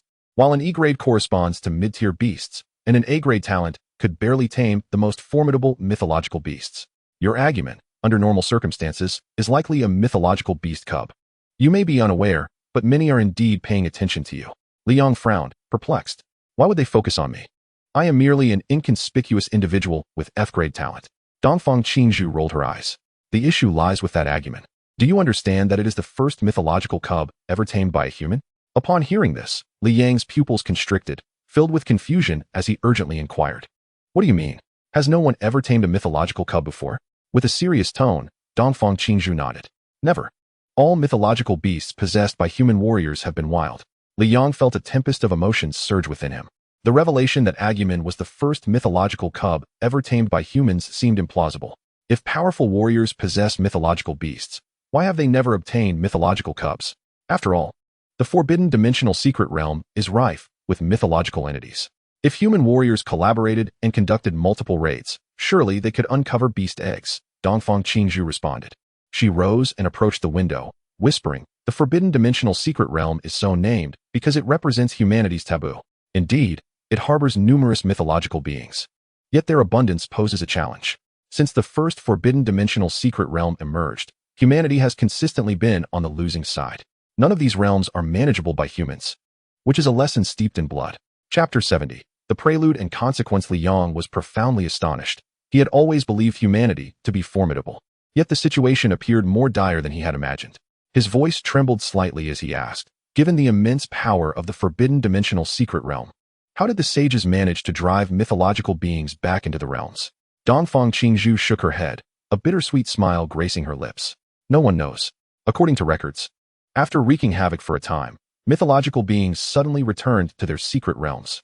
Since then, only one or two mythological beings sporadically emerge from the realm, causing tremendous calamities for humanity, yet they swiftly retreat back. The sages were unaware of the reason, but fortunately, they later discovered sanctuaries where several sages managed to tame wild mythological beasts, thereby alleviating the sporadic threats posed by mythological beings. To date, humanity has acquired some mythological beasts. Provided the forbidden dimensional secret realm remains stable, that is sufficient. Li Yang pondered deeply, stating, no one can guarantee that the forbidden dimensional secret realm will remain stable indefinitely. Dongfang Qingzhu concurred. Indeed, no one can assure that. Many powerful individuals among humanity are preparing for that eventuality, yet their efforts are largely in vain. Within the land of Huaxiao alone, several forbidden dimensional secret realms have been discovered, each teeming with mythological beings. How can humanity respond?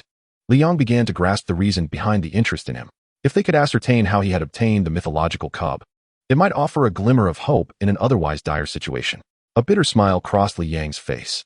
Agumon is not a mythological cub, it is a digital creature, acquired through the system exchange. He sighed and added, Agumon came to me by chance. I am unaware of its origins. Dongfang Qingzhu turned to face Li Yang, a knowing smile playing on her lips. You need not say, I am already aware. Everyone who pays attention to you knows your background. You underestimate their scrutiny of your life. Your experiences, whereabouts, and even your daily meals have been thoroughly investigated. You harbor no secrets in their eyes. Li Yang was taken aback, contemplating this revelation, yet it seemed only natural. If their interest lay solely in uncovering Agumon's origins, what could their motives be? After much contemplation, Li Yang's voice turned hoarse as he asked, Teacher Dongfang, what role do you play in all this? Li Yang pieced together the events from 3 years prior, recalling the royal tier beast master who sensed the presence of his first beast, mistaking it for a mythological cub. This led to his smooth admission into high school, where he had made no progress in his cultivation over 3 years. Perhaps those individuals had given up, believing the royal tier beast master had erred in his perception. Yet, at the time of the college entrance examination, Gabumon made its grand debut, propelling Li Yang to the top of the examination in Yang City. This reignited the interest of those observing him, resulting in his entry into Zhongzhou University via special admission, despite the stripping of his test scores. Moreover, during the recent ranking competition, it seemed they sought to ascertain whether Li Yang's beast was indeed a mythological cub. Today, Agumon showcased its remarkable prowess, evidently providing clarity to those present. It seems that the imminent objective will be to seize Agumon. However, Li Yang finds himself perplexed by the purpose of teacher Dongfang's visit this evening and the multitude of words she has spoken. Dongfang Qingzhu's gaze is somewhat enigmatic. Do you believe that your arrival at Zhongzhou University was preordained, merely to have your beast seized? Li Yang retorts. Is it not so? Dongfang Qingzhu asserts confidently. Of course not. Wang Haiyang is indeed my cousin. Your presence at Zhongzhou University was at his behest. Initially, neither Wang Haiyang nor I were aware of your existence. After you pledged yourself to me, those individuals approached me, revealing the backstory. You need not worry about our intentions towards you. The origins of your beast are of no concern to us. We shall not covet it. Our sole desire is to nurture your growth, enabling you to ascend to mythic status. This explanation takes Li Yang by surprise, leaving him somewhat bewildered. Are these individuals truly so benevolent?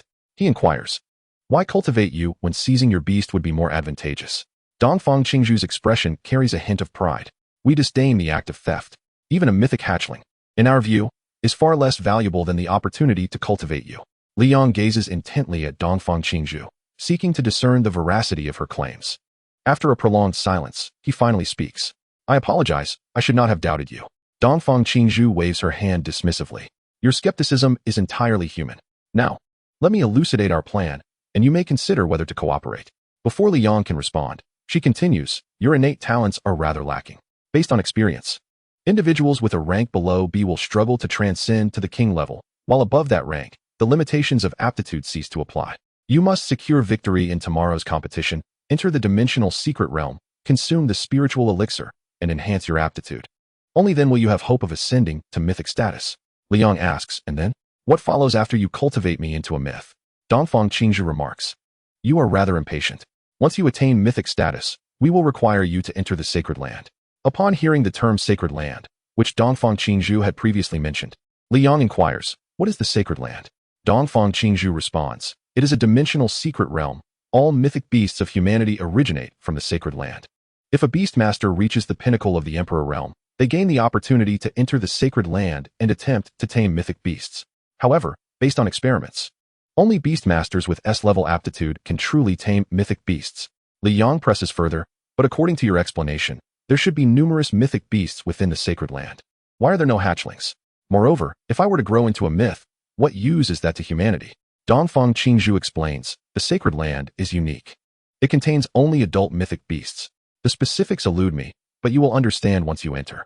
As for human myths, whoever claimed that humanity possesses myths? Li Yang's eyes widen. You said, Dongfang Qingzhu rolls her eyes and retorts, I spoke of humanity having mythic beasts, not of humans being myths. Li Yang mirrors her eye roll. Is there a distinction? Dongfang Qingzhu delivers a sharp retort. There is a significant difference. All mythic beasts of humanity are wild. They have reached their growth limit and cannot assist humans in becoming myths. The highest realm achievable by humans is the pinnacle of the Emperor realm. Li Yang is taken aback. He had not anticipated that humanity lacked a single myth. Then what must I do after ascending to myth and entering the sacred land? Dongfang Qingzhu replies, I do not know. Once you attain mythic status, you will naturally be informed.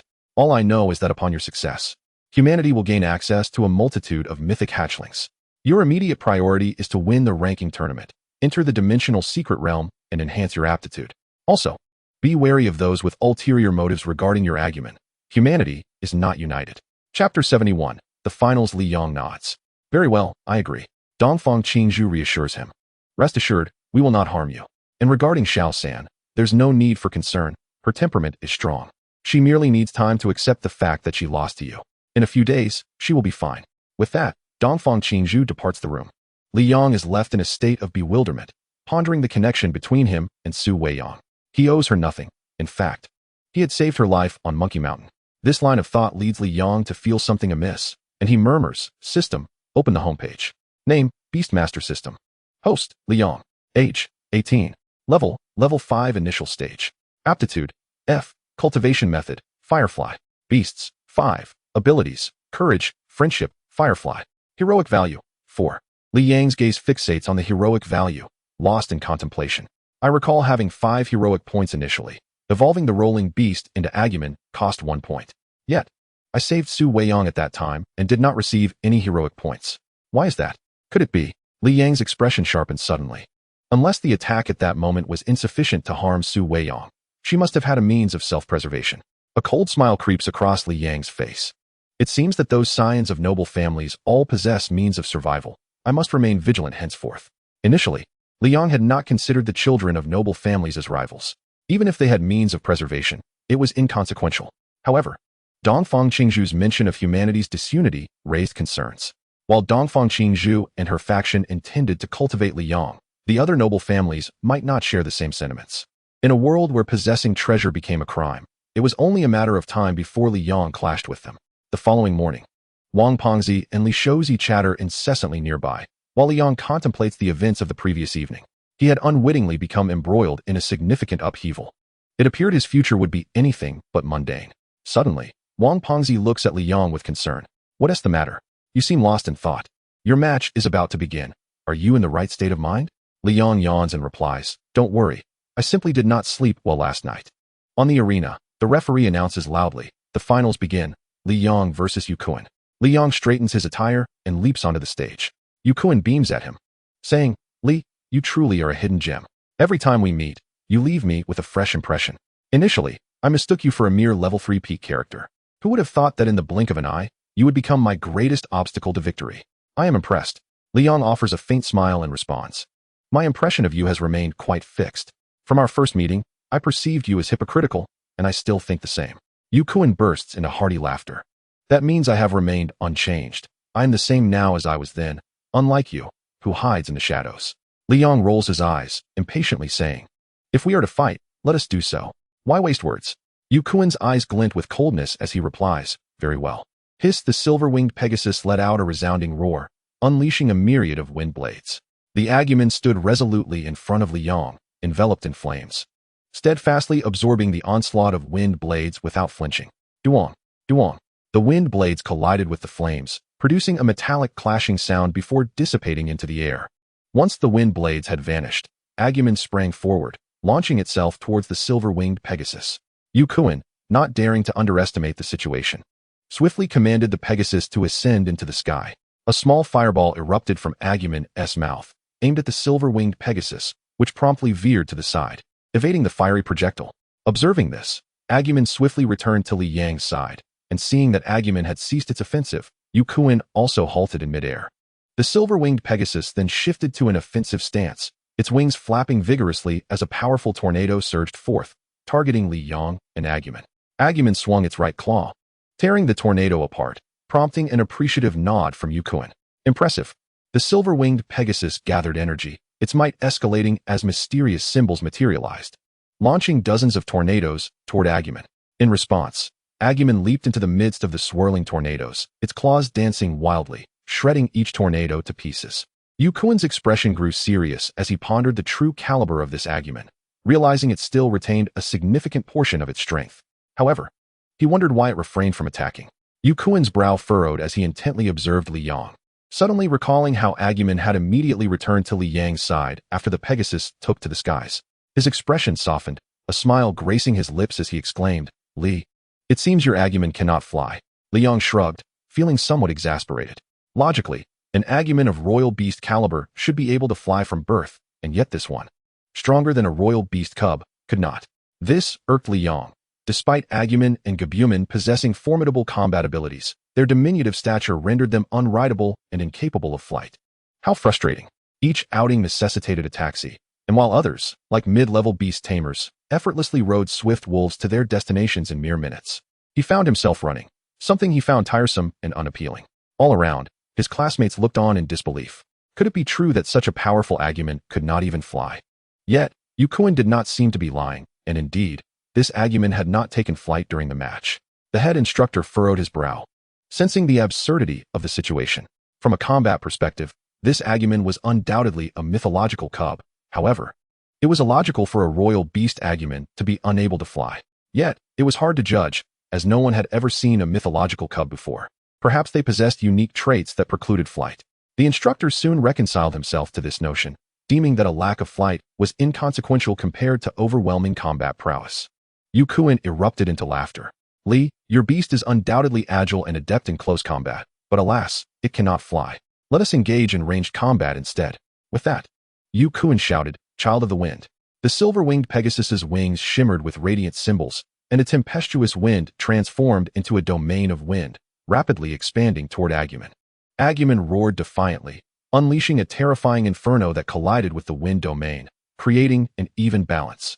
At the point of their clash, flashes of lightning flickered as Agumon, dissatisfied with the stalemate, surged with renewed power. The flames intensified, and the fearsome domain of fire blazed ever brighter, quickly overpowering the wind domain.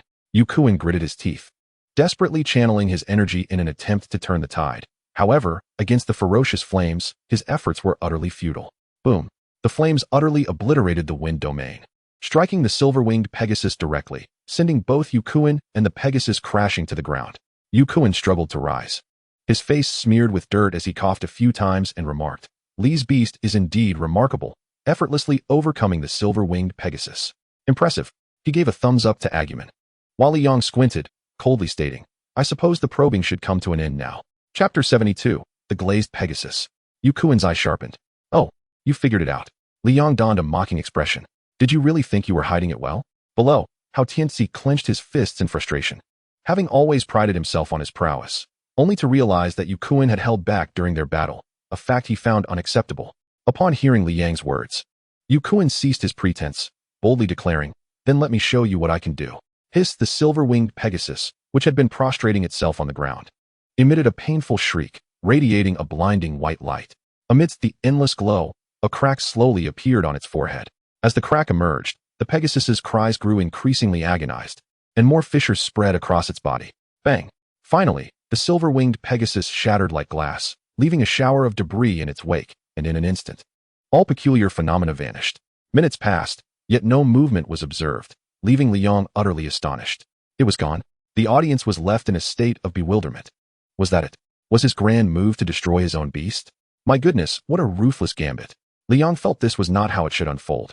Turning to scrutinize Yukuin's expression, which mirrored his own confusion, his eyes betraying panic and fear. Could it be that the silver-winged Pegasus's transformation had failed? That was simply ludicrous. Li Yong inquired, "Yukuin, what will happen next?" Yukuin's face turned pale as he muttered to himself, "It shouldn't fail. It was supposed to succeed 100%. Li Yang's gaze sharpened as he stared at Yukuin, questioning if this boy was joking. In the next moment, the winds shifted as the remnants left by the silver-winged Pegasus began to levitate above the spectators, shimmering with radiant colors in the sunlight.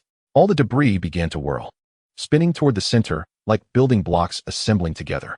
Before long, a glazed Pegasus, radiating multicolored light, took form, its immense pressure overwhelming Li Yong, making it hard for him to breathe. Roar! Agumon leaped in front of Li Yong, issuing a fierce roar that, imbued with draconic might, countered the glazed Pegasus's oppressive force. As the glazed Pegasus galloped through the skies, Yukuin threw his head back in triumphant laughter, filled with vigor as he leaped onto the back of the glazed Pegasus.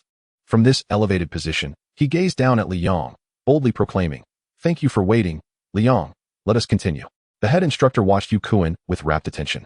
His eyes filled with admiration as he remarked with a smile, "Indeed, the glazed Pegasus, renowned alongside the inferno-hoofed steed, is extraordinary. It seems this wager is mine to win." The instructor remained non-committal, simply stating, "Let us observe." Gazing at the dazzling glazed Pegasus, Li Yong felt a pang of envy. This beast was not only strikingly handsome and powerful in combat, but it could also be ridden. How unfortunate that Agumon and Gabumon were so diminutive. Su Weiyong fixed her gaze intently upon Li Yong, her eyes brimming with concern. "You must not lose. The people of Zhongzhou cannot be outmatched by those of Jizhou." In contrast, Li Yong remained unfazed by Yukuin's taunts, retorting defiantly, "Bring it on." The surrounding audience gazed enviously at the glazed steed, marveling at the sheer magnificence of such a steed. How can there be such an exquisitely handsome mount in this world? It is simply breathtaking. Not only is the steed striking, but its rider is equally so. Alas, no matter how handsome, it bears no relevance to us. Yukuin's infatuated admirers shrieked with excitement, some even fainting from the exhilaration. The glazed steed, adorned with a rainbow aura, surged towards the ancient beast, its speed surpassing that of the silver-winged steed. The ancient beast leaped to meet it, and as the glazed steed opened its mouth to reveal teeth like crystal, it lunged forward to bite. The ancient beast's claws glimmered ominously, striking out with a resounding crash. The teeth and claws collided, causing both beast and steed to stagger back several paces. They quickly resumed their advance, engaging in close combat, but the glazed steed found itself at a disadvantage, lacking the agility of the ancient beast. Suddenly, the glazed steed pivoted, turning its back to the ancient beast and bolting away. The ancient beast, seizing the opportunity, pursued relentlessly. Just as it was about to catch up, the glazed steed halted abruptly, kicking back at the ancient beast. Unprepared for this maneuver, the ancient beast was sent flying, crashing against the water barrier. It landed on its legs, leaping back onto the arena, clutching its abdomen and howling in agony. Liang, filled with worry, rushed to inquire, "Ancient beast, are you all right?" The ancient beast, squeezing one eye shut, replied, "Little Yang, I am fine, just a bit sore." Liang exhaled in relief. "As long as you're okay." He then turned his serious gaze towards the glazed steed. "It seems formidable. Can you handle it in your current state?" The ancient beast shook its head. "It is at the late stage of level 5. Maintaining my hidden strength makes it difficult to defeat it." Liang whispered back, "This is the finals. There is no need to continue concealing your true power. Show your real strength, ancient beast." With a mighty roar, the ancient beast's power surged, advancing from the early to the late stage of level 5, emanating a potent dragon aura that enveloped the arena. The audience was left speechless, their faces awash with astonishment. This is the late stage of level 5. It too has been hiding its strength. Like Yukuin, is Liang about to reveal his true prowess? Damn, I am only at the early stage of level 4. How can these two be at the late stage of level 5? The disparity is too great. Do not mention it. I am merely at the 3rd level. Dongfang Qingzhu's eyes sparkled with relief as he mused, "You little rascal, I worried for nothing." The headmaster, taken aback by the dragon aura, regarded the ancient beast with keen interest. "The glazed steed is not without merit. It should compel you to showcase your true capabilities. I wish to witness the might of a mythical pup." Su Weiyang sighed in relief, pondering, "Just how strong are you?" Yu Kuan, his expression filled with disbelief, remarked helplessly, "Li, you certainly have a knack for concealment." Liang grinned, "You too, it's mutual. Come, let us compete once more." Yu Kuan furrowed his brow, contemplating, then said, "Let South forego close combat. The glazed steed has the upper hand. Let us instead engage at range." Liang replied confidently, "I am always ready." No sooner had he spoken than the ancient beast unleashed a fireball towards the glazed steed. "What a sneak attack!" Yu Kuan shouted. The glazed steed spread its wings and, accompanied by a rainbow glow, soared into the air, evading the fireball. It then flapped its wings, sending a multitude of wind blades hurtling towards the ancient beast. Small flames. The ancient beast invoked its ultimate technique, the terrifying flames obliterating all wind blades, continuing unabated towards the glazed steed. The glazed steed's wings shimmered with mysterious symbols as an endless whirlwind formed, clashing with the flames. The ancient beast quickly escalated its energy, the flames growing ever more ferocious, gradually overpowering the wind domain. Yu Kuan summoned his vitality, shouting, "Child of the Wind." Chapter 73, Champion. The glazed steed radiated an even more vibrant rainbow glow, the symbols glowing brilliantly, seemingly on the verge of a qualitative transformation as the wind domain became increasingly violent. The tempest, capable of tearing through anything, began to regain the upper hand, slowly pushing back the searing dragon flames. The formidable energy unleashed by the opponent invigorated the ancient beast, which elevated its power to the zenith, the dragon flames swiftly recovering their dominance, clashing fiercely with the whirlwind. In an instant, thunder rumbled and the sky darkened. The dragon flames and whirlwind were locked in a stalemate, the violent energy fluctuations destabilizing the surrounding arena. And various phenomena manifested. Even through the water barrier, the oppressive force was palpable on the stargazing platform. Goodness, these two are monsters. I fear I wouldn't survive a second in there. Who isn't? We're all human, yet the gap is insurmountable. Su Weiyang anxiously observed the arena. Her fists clenched tightly, while Gu Jian couldn't help but smile bitterly. "We are far too behind."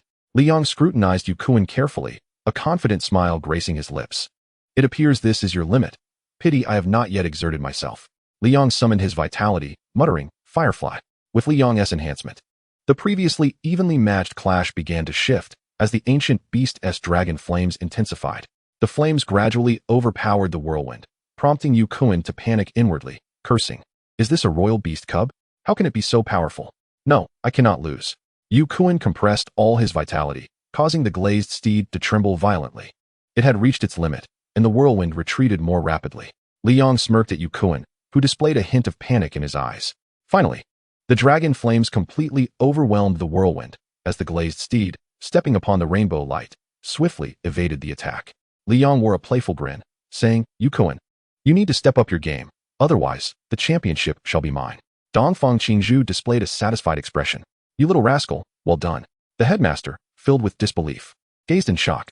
The combination of the child of wind and the glazed steed could not match this ancient dragon. Is this ancient dragon truly a royal beast cub? Liang, of humble origins, how did he acquire such a powerful beast? The headmaster shrugged nonchalantly, remarking, "Everyone has their own fortunes. A royal beast cub is nothing extraordinary." Yu Kuan, wearing a grave expression and eyes filled with trepidation, shouted, "Li, your beast is indeed formidable, but it is too early to draw conclusions." Li Yang's expression was one of amusement as he taunted, "You're not afraid of losing, are you?" Yu Kuan shook his head, resolutely stating, "Winning is winning. Losing is losing. I, Yu Kuan, can accept defeat, yet at this moment, you have not secured victory over me." Li Yang was momentarily taken aback. "Did Yu Kuan possess a hidden trump card?" He inquired curiously. "Do you have any secret techniques left?" Yu Kuan immediately responded, "None." Li Yang furrowed his brow, pondering for a considerable time before cautiously inquiring, "Have you lost your mind?" Yu Kuan could not help but roll his eyes, erupting in a vehement tirade. "You are the one who's mad. Your entire family has gone mad." Li Yang, feigning innocence, retorted, "If you are not deranged, how can you utter such nonsense?" Yu Kuan took a deep breath, suppressing his anger, and spoke with a measured tone. "Your strength indeed surpasses mine, but it is limited. My speed, however, is far superior to yours, especially since your beast cannot fly. As long as I do not engage you in a battle of strength, you cannot touch me. Eventually, weaknesses will surface, and that will be my opportunity." The head of the first-year department, visibly elated, exclaimed, "Indeed, Yu Kuan is quite remarkable." Faced with adversity, he remains composed and devises a strategy to counter his opponent. Truly brilliant. The supervising director remained non-committal, internally lamenting, "Indeed commendable, but alas, your opponent is far too formidable." Realization dawned upon Li Yang, and his gaze turned enigmatic. "Then let me show you what true power is." A small flame erupted as the Agumon unleashed a fireball. Yu Kuan scoffed derisively, and the Lioli Pegasus swiftly evaded. The Agumon continued to spew fireballs, all of which were deftly dodged. Roaring in frustration, the Agumon unleashed a torrent of dragon flames, transforming into a domain of fire that rapidly engulfed the water barrier. The Lioli Pegasus, however, stood unfazed, creating a protective shield around itself. With a confident demeanor, Yu Kuan remarked, "Li Yang, while your area attack indeed renders me unable to evade, it also disperses your power. Your strength exceeds mine only to a limited extent. This maneuver will not affect me. If this continues, you will surely lose." Yu Kuan's infatuated admirers erupted in thunderous cheers, chanting, "Prince Charming. The prince shall prevail. Little Li Yang, you are in control." Other spectators sighed despondently, one murmuring, "I initially thought Li Yang could carve his way through this lineage of aristocrats to claim victory." Another lamented, "Damn it. The champion is yet again one of these noble scions. Are we commoners forever inferior?" A faint smile curved Li Yang's lips. "Is that so?" He then summoned his energy, proclaiming, "Courage." The ability unique to Agumon surged forth, amplifying its might dramatically. The dragon's presence intensified, and the power of the fire domain escalated, unleashing a tempest of dragon flames that obliterated Yu Kuan's shield, surging towards him. Fortunately, the water barrier quickly formed a column of water to intercept the flames. Yu Kuan stared at Li Yang in disbelief, and after a prolonged silence, he took a deep breath and bitterly confessed, "I have underestimated my own capabilities, Li Yang. You are far superior." "Impressive." He turned and leapt off the stage, his heart heavy, arriving with high spirits only to become another stepping stone. The judge gazed at Li Yang in awe, exclaiming, "Well done. In my over a decade of officiating at the Central State University ranking tournament, you are the first champion born of common stock. I am truly impressed." He then addressed the audience, proclaiming loudly, "The champion is Li Yang." As his words faded, the audience erupted in a cacophony of applause, a deafening roar that enveloped the arena. Amidst this tidal wave of sound, Su Weiyang let out a sigh of relief, a smile gracing her features as she rose with the crowd. Wang Fati and Li Shouzi shouted in unison, "Li Yang, champion." Gu Dian and Han exchanged incredulous glances, still somewhat unable to believe the outcome. "I never anticipated that Xiao Si would truly emerge victorious." "Neither did I, just over a week ago. I held him in low regard. Who would have thought?" A flicker of resentment crossed Hao Tianxi's eyes. "Li Yang, Yu Kuan, just you wait. That championship was rightfully mine." His fists clenched tightly, his expression twisted with rage. He had always been the favored one, showered with accolades, and considered himself the best among his peers. The championship title was, in his view, a mere formality, yet he had been ruthlessly defeated by Yu Kuan. Now, with Li Yang having vanquished Yu Kuan, he regarded them both as adversaries, unwilling to accept any peer surpassing him. The head of the first-year department slumped in his chair, struggling to accept this reality. How could Yu Kuan have lost? Chapter 74, The Quarrel. After finishing their meal in the cafeteria, as they walked back to the dormitory, numerous fervent gazes fixed upon Li Yang. He maintained a stoic expression, indifferent to their scrutiny. Ever since Li Yang claimed victory in the ranking tournament, this attention had been a constant companion. Initially, He relished it, as it bore traces of admiration and reverence. However, after a couple of days, the incessant gazes began to irritate him. No matter where he went, he could not escape their watchful eyes, even while eating or drinking. He felt as if he stood naked before an audience, exposed and vulnerable. Fortunately, a week passed, and Liang learned to disregard these glances. Throughout this week, he had been idle, awaiting the announcement of his champion reward, yet no news had emerged. Upon returning to the dormitory, he encountered Su Weiyang, who was just arriving and engaged in unlocking the door. Seeing Liang, she wore an awkward expression, offering a brief nod as a greeting before entering her room. A sense of discomfort washed over Liang. He had thought little of it, but ever since Su Weiyang's defeat to him, she had consistently greeted him in this manner, leaving him uncertain on how to interact with her. As he prepared to retreat to his own room, Gu Dian and Han Wen arrived, grinning widely. "Xiaoxi, did you just collect your beast egg?" Taken aback, Liang stammered. "You all just went to collect your beast eggs?" Gu Dian looked at him in surprise. "Of course, weren't you?" Li Yang's expression soured. "No one notified me. Who informed you all?" Gu Dian and Han Wen exchanged puzzled glances. "Senior Gu sent us a message, instructing us to select our beast eggs. How could you not have received it?" Li Yang shook his head. "I have no idea." Han Wen patted Li Yang on the shoulder reassuringly. "Don't worry. You are the champion, and your reward will be a royal beast egg, far more precious than ours. It may take a bit longer, but you should receive notification shortly." Li Yang sighed. "I hope so." Meanwhile, the supervising director, with a grim countenance, burst into the vice principal's office, his eyes blazing with anger as he demanded, "Principal Wang, why has everyone else received their rewards while Li Yang's has been overlooked? He is the champion of the ranking tournament." Seeing the supervising director's furious demeanor, the vice principal furrowed his brows and replied with irritation, "Why are you so anxious? Li Yang's reward is temporarily withheld. It requires further discussion." The supervising director, incredulous, gazed at the vice principal as if he had heard a ludicrous joke. On what grounds is Li Yang's reward being withheld? He rightfully earned the championship in front of all, and the reward is his due. The vice principal scoffed dismissively. "And what of it? The rewards are ultimately at my discretion, and I have decided not to grant Li Yang his." The director of education let out a derisive laugh.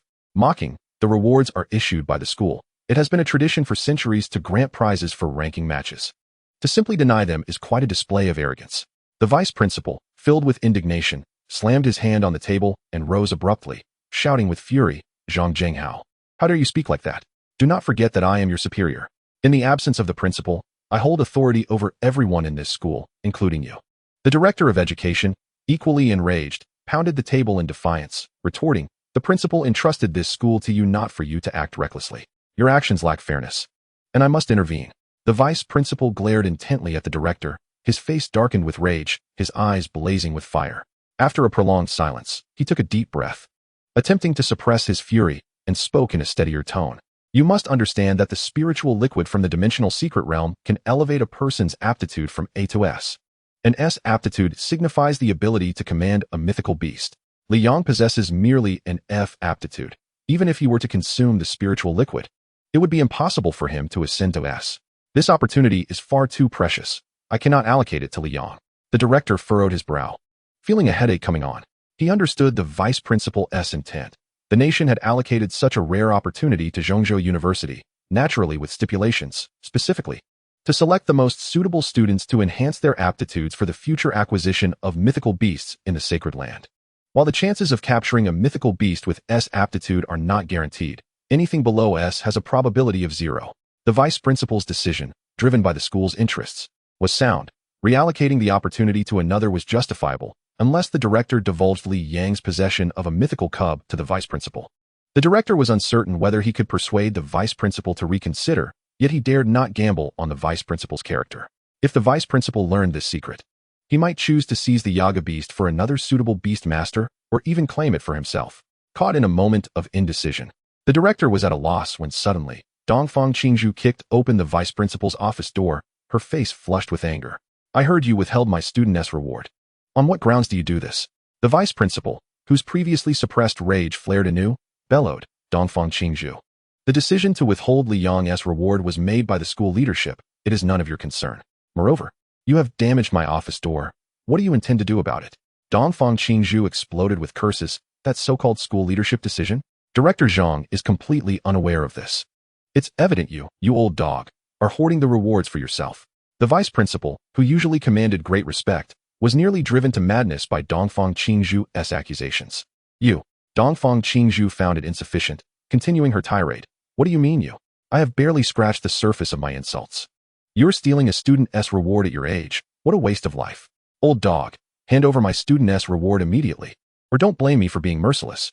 The vice principal slammed his palm down on the table, splintering it in rage, and shouted, You can forget it. I have decided to award it to you, Kuan, and no one can change my mind. Fuming, Dongfang Qingzhu was ready to strike, but the director, sensing the escalating tension, quickly intervened, urging, Let us discuss this calmly. There is no need for violence. Seeing Dongfang Qingzhu poised to act, the vice principal could no longer contain himself, unleashing a tremendous wave of energy that filled the room with an oppressive force, declaring, Dongfang Qingzhu, I see you as a mere child. I want to stoop to your level, but do not think you stand a chance against me. The director, his own energy flaring, stepped in to shield Dongfang Qingzhu from the vice principal's wrath, pleading, Do not be angry. I will handle her later. He then swiftly pulled Dongfang Qingzhu out of the room. Chapter 75. Selecting beast eggs struggling to break free from the director's grasp, Dongfang Qingzhu exclaimed, Why are you stopping me? You should be stopping him. The director rolled his eyes. The vice principal isn't intending to fight. If I don't intervene, who will? Besides, he has been at the peak of the imperial realm for many years. Together, we couldn't possibly stand against him. Dongfang Qingzhu sighed in resignation. Are we truly going to let him steal Li Yang's reward? The director explained, the vice principal is nearing the end of his days. Why would he covet such a trivial matter? He fears that if Li Yang consumes the spiritual liquid and fails to elevate his aptitude to S, he will be incapable of capturing a mythical beast. If the school fails to fulfill the national mandate, the repercussions may be minor, but its funding and resources will undoubtedly diminish significantly. Dongfang Qingzhu understood perfectly. She merely sought to place the blame on the vice principal to reclaim the opportunity for Li Yang. After a moment of silence, she inquired, What should we do now? This obstinate old man is unlikely to change his mind. Li Yang must enhance his aptitude, otherwise, he will never reach the king level, let alone attain the mythical. The director contemplated for a long while. I will try to persuade the vice principal again, otherwise, I will have to disclose the matter of the mythical cub. Dongfang Qingzhu frowned. Is there no way to secure another opportunity? The director shook his head. Such opportunities can only come from the government or the school. Only the mythical clans possess them, and their stance on Li Yang remains uncertain. Perhaps, for them, entrusting the mythical cub to the rightful beast master is the best choice. We cannot take that risk. Dongfang Qingzhu pressed further. Isn't informing the vice principal also a risk? The director sighed in resignation. It is a risk, but the vice principal lacks a mythical beast. If the situation turns dire, we could unite to eliminate him. Dongfang Qingzhu's expression grew serious. No, the vice principal is always at the school and has numerous teachers to protect him. Finding an opportunity will be exceedingly difficult. We cannot take that risk. The director chuckled bitterly. I understand, but this is the least risky option available. Dongfang Qingzhu's face contorted in conflict, after a lengthy silence. She finally sighed. Collaborating with you has truly brought me misfortune. The risks are still too great. I also have an opportunity. Let us give it to Li Yang. The director was taken aback, hastily responding, You entered Zhongzhou University for that opportunity. If you give it to Li Yang, what will you do? Dongfang Qingzhu shrugged nonchalantly. Even if my talent is raised to S, there is no guarantee I can capture a mythical beast. Moreover, if Li Yang succeeds, I would merely request one mythical beast egg in return. Besides, the opportunity that belongs to Li Yang can be relinquished. The king-level beast egg must go to him. The director stared blankly at Dongfang Qingzhu for a long time before finally saying, Very well. Li Yang was nestled on the sofa, engrossed in a game when a message popped up. With a glance of impatience, he quickly broke into a smile, leaping to his feet. The message was from Gu Ming, notifying Li Yang to go to the director's office to collect his beast egg. Li Yang hastily exited the game, promptly replied that he understood, and then dashed out of his room toward the director's office. Upon arrival, he knocked on the door, and a voice called from within, Come in. Li Yang gently pushed open the door and stepped into the room, where the headmaster smiled and said, Congratulations, champion. Li Yang, somewhat shy, replied, Hello, teacher. I'm here to collect the beast eggs. The headmaster, with a kindly demeanor, produced 3 beast eggs and handed him a piece of paper. This contains the information about the beast eggs. Take a good look and choose one. Li Yang took the paper and skimmed through the information. The first beast egg was that of a thunder wolf, with a growth limit reaching the mid-level of the king rank. It was of the lightning element, capable of commanding a multitude of thunderbolts, with average speed, strength, and defense, and no apparent weaknesses. The second beast egg belonged to a sky tiger. with a growth limit at the early king rank of the wind element, able to harness fierce gales, exhibiting swift speed and formidable strength with average defense. The third was an explosive bear king egg, also at the early king rank of the earth element, capable of controlling soil and stone, albeit slow, yet with great strength and robust defense. Initially, Liang contemplated gifting the reward Beast Egg to Wang Pengzi, considering he already possessed an Agumon and Gabumon, ensuring his combat prowess. Wang Pengzi had supported him, especially after his beast, the Fire Hound, perished at the hands of Chu Hao, even though Liang ultimately avenged the loss. The reason for his vengeance was that Chu Hao had threatened to harm Liang's family. Subsequently, Liang had gifted Wang Pengzi a beast egg that matched the Fire Hound in strength. However, the journey of a beast master is fraught with delays. Wang Pengzi's newly hatched beast was too low in level to participate in the school rankings, resulting in a last-place finish, which was humiliating and would hinder his access to future school resources. After the ranking matches, when Liang broached the subject with Wang Pengzi, he adamantly refused to accept the egg, asserting that he had already received too many favors from Liang and felt unsure how to repay them. Despite Liang's attempts to persuade him, Wang Pengzi remained resolute, ultimately refusing the king-ranked beast egg on the grounds that Liang's beast could not fly, implying that Liang had more pressing needs. Nevertheless, Wang Pengzi agreed that should Liang acquire a higher-tier beast egg in the future, he would accept Liang's kindness, reasoning that he had already received enough. Liang also considered giving the beast egg to his sister, Liu, but she similarly declined, citing Liang's greater need. Now, as Liang prepared to select his beast, he had to weigh his options carefully. From a level perspective, the Thunder Wolf had the highest growth potential, reaching the mid-king rank. However, it shared a similar role as Agumon and Gabumon, lacking in several areas. The explosive Bear King, with its thick hide and robust physique, could serve as a defensive guardian for Liang, yet he felt unsatisfied with its slow speed. If Agumon and Gabumon were unable to defeat their adversaries, the explosive Bear King would be rendered helpless. The Sky Tiger seemed comparatively superior, with its agility, should Agumon and Gabumon falter. Liang could ride the Sky Tiger to safety, making it also useful for travel. Liang leaned towards the Sky Tiger when the headmaster, noticing his apparent decision, inquired, "Have you made your choice?" Liang nodded, opened his mouth to respond, but suddenly recalled something. "I remember the system can display the Beast Eggs panel." He immediately shook his head, saying, "I need to reconsider." The headmaster regarded him with confusion, having just seen him nod, and now he was shaking his head again. Without waiting for the headmaster's reaction, Liang placed his hand on the first beast egg. Beast, Thunderwolf, unhatched. Level, early stage 1. Growth limit, mid-king rank. Ultimate move, Thunderstorm Fury. Description, an epic grade beast, surpassing the mundane silver wolf of thunder, feeding on lightning, inherently capable of commanding a myriad of thunderbolts, and possessing impressive combat power when fully grown. Ding. The host has made first contact with an extraordinary beast, rewarding an opportunity for a lottery draw. We hope the host diligently trains and strives for greatness. A mechanical voice suddenly echoed, leaving Liang momentarily stunned. Was that the system's announcement? I received a lottery chance. What is going on? Liang was perplexed. He merely intended to view the system's introductory information, wondering if it would be more detailed than the headmaster's. How had it suddenly resulted in an additional lottery opportunity? However, he quickly became excited. Regardless, an extra lottery meant another beast, and based on his experience, it was highly likely to be a new Digimon. What would he draw this time? He hoped for one that he could ride. The headmaster observed Liang, entirely baffled by his sudden grin. "Liang, are you planning to choose the Thunderwolf?" Huh. Liang was jolted back to reality by the voice, awkwardly glancing at the headmaster and hastily shaking his head in denial. "I need to look again." He refocused his thoughts, deciding to select a beast egg first and save the lottery for later. Liang withdrew his hand from the first beast egg and placed it on the second one. Beast, Sky Tiger, unhatched. Level, early stage 1. Growth limit, early king rank. Ultimate move, Storm Surge. Description, an epic grade beast, surpassing the ordinary Sky Tiger. Naturally able to command storms, boasting impressive combat power when reaching its limits. Liang then caressed the third beast egg. Beast, Explosive Bear King, unhatched. Level, early stage 1. Growth limit, early king rank. Ultimate move, Earthly Entombment. Description, an epic grade beast, transcending the common explosive Bear King, born of the earth, inherently capable of manipulating soil and stone, possessing considerable combat prowess at its peak. After comparing the details, Liang found the information consistent with what the headmaster had provided and, as planned, chose the Sky Tiger. "Headmaster, I choose the Sky Tiger." The headmaster immediately grasped Liang's intent, raising an eyebrow and responding, "This is indeed the best choice for you." Since you have made your decision, you may return now. Continue to strive forward and do not become complacent. Li Yong respectfully replied, yes, and turned to leave the office. The headmaster truly was amiable. Perhaps it was because I was the champion, or maybe he was one of the individuals mentioned by teacher Dongfang.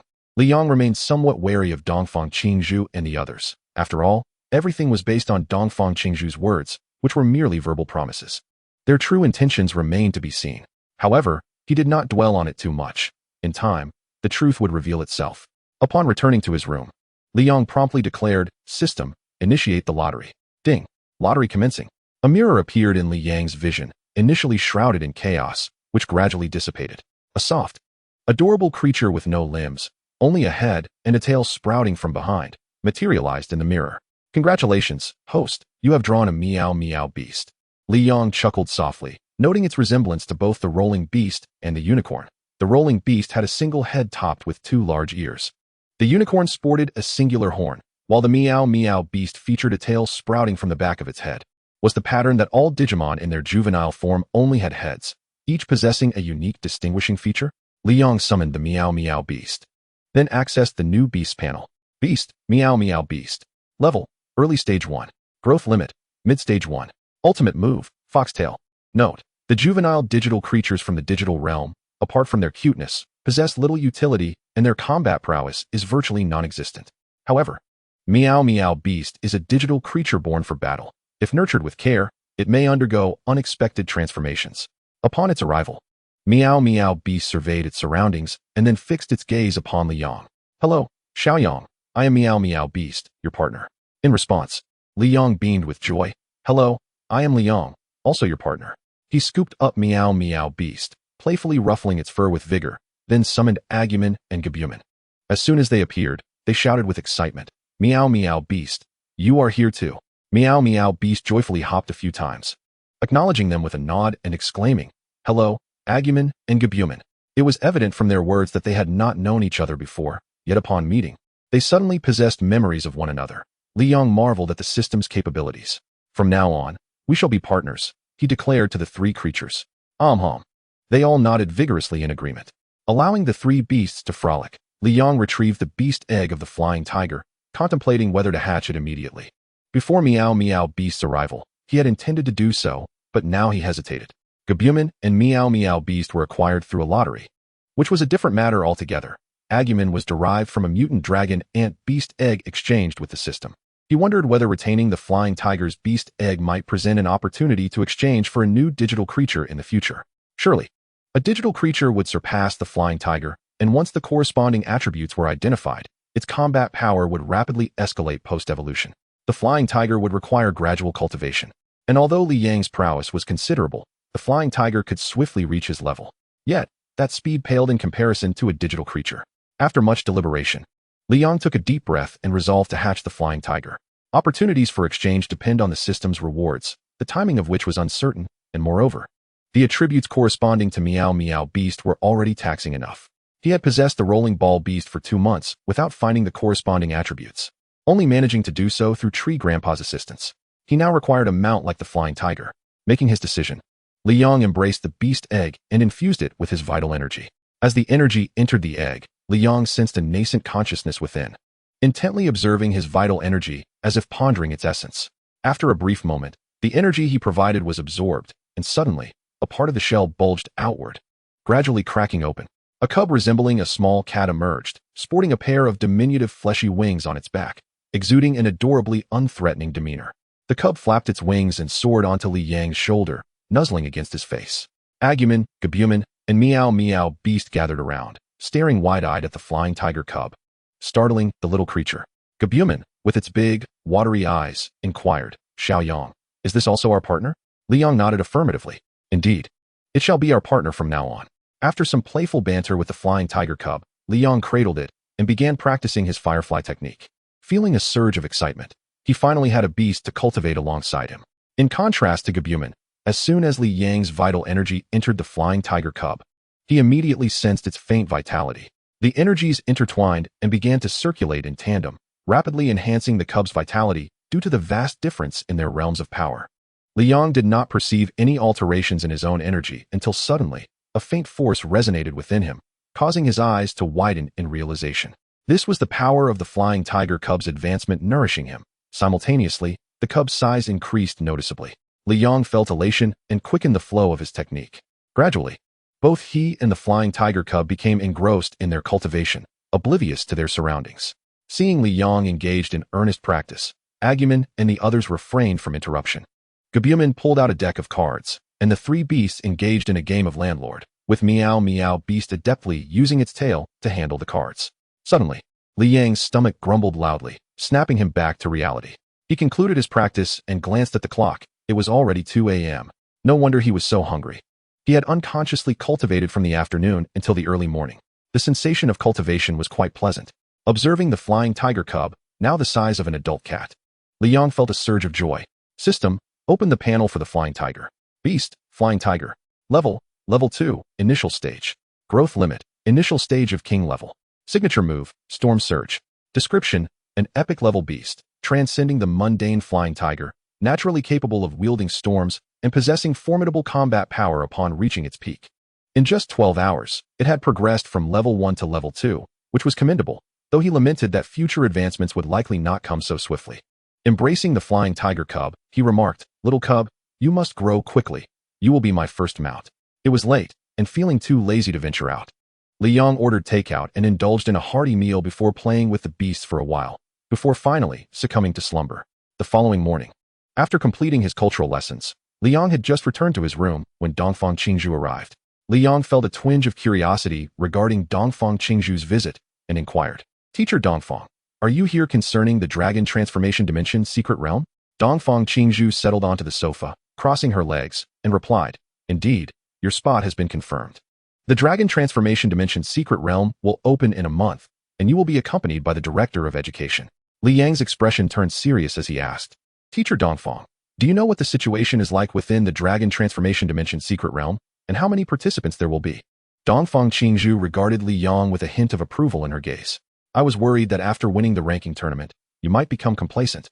But you are already gathering information in advance. Well done." After offering Li Yang a couple of compliments, she proceeded directly. The factions entering the Dragon Transformation Dimension Secret Realm are primarily divided into 8 sects, the Huaxia government and the 7 mythical families. The government itself is further divided into the Ministry of Education and the military. Li Yang's heart stirred. The mythical families? The Ministry of Education and the military? Noticing Li Yang's bewilderment, Dongfang Qingzhu elaborated, "I won't delve into the specifics of history. Just know that there are currently 7 mythical families within Huaxia. The Li family in the capital, the Qin family in Xijing, the Su family in Zhongzhou, the Gu family in Nanjing, the Han family in Modu, the Feng family in Suzhou, and the Zhang family in Shuzhou. Among them, the Li, Qin, Su, and Gu families are loyal to the Huaxia government, while the Feng, Han, and Zhang families form an autonomous alliance that opposes the government. Due to their formidable strength, the mythical families have secured numerous spots in the Dragon Transformation Dimension Secret Realm, with the government distributing the remaining spots equally, allocating one portion to the military. Selected by the military from among the ranks of those absolutely loyal to the nation, a list was forwarded to the Ministry of Education. The ministry, in turn, was tasked with identifying suitable civilian prodigies, with Zhongzhou University falling under its purview. Li Yang was deeply contemplative, realizing the internal complexities of Huaxia were far more intricate than he had anticipated. Other major factions on Blue Star are similarly convoluted. Dongfang Qingzhu remarked, "But let us not dwell on that. Once you enter the Dragon Transformation Dimension Secret Realm, you must exercise caution.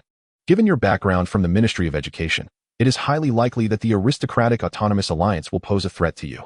Li Yang furrowed his brow and responded, "They have only 3 families, while we have 4, supplemented by the strength of the government.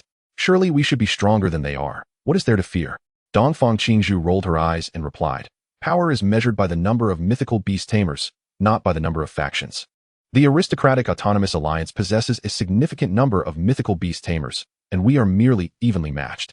Taken aback by this revelation, Li Yang gave a self-deprecating smile and said, "All right then, and I haven't even entered yet I already have a plethora of enemies." Ignoring his self-mockery, Dongfang Qingzhu continued, "There are a total of 10 vials of spiritual liquid within the Dragon Transformation Dimension Secret Realm, and only 100 slots are available for entry. Li Yang, your competition will indeed be fierce." Initially indifferent, Li Yang's eyes widened in alarm as he exclaimed, "Isn't it supposed to be that one obtains the spiritual liquid immediately upon entry?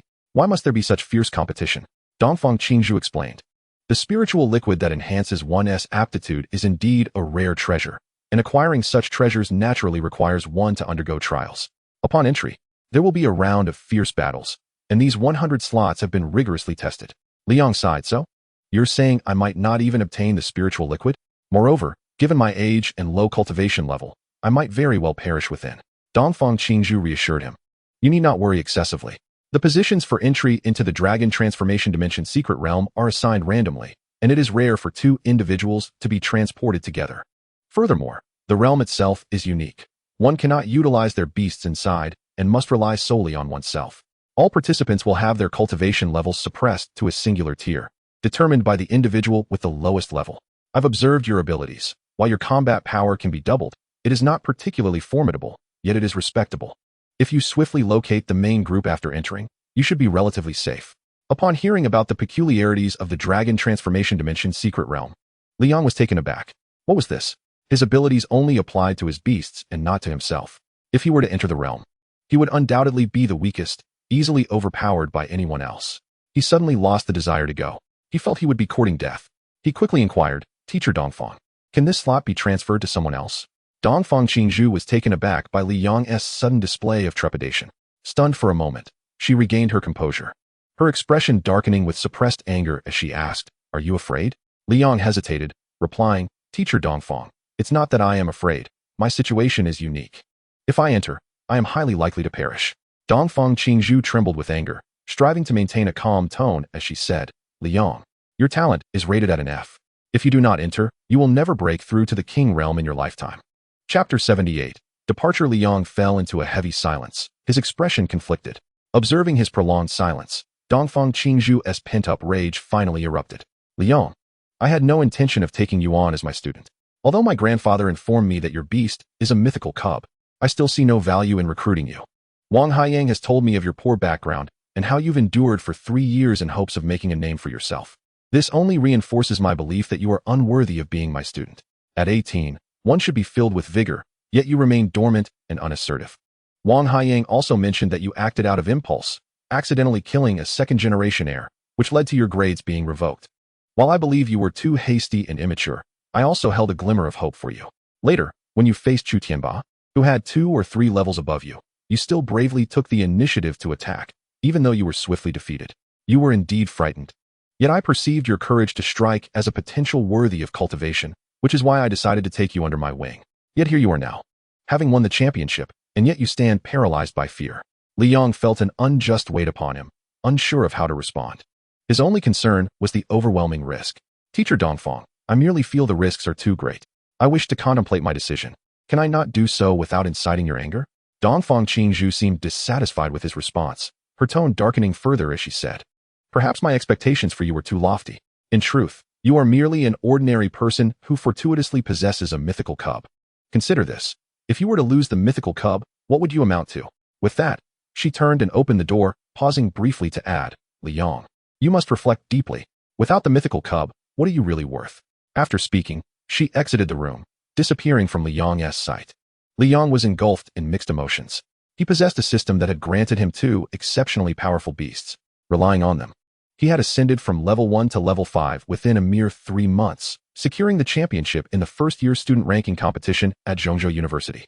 Yet, without the system, without Gabumon and Agumon, what was he truly worth? It felt as if he were nothing at all. Feeling a profound sense of suffocation, he summoned Gabumon, his initial companion. Overwhelmed by despair, he questioned, Gabumon, am I truly a failure?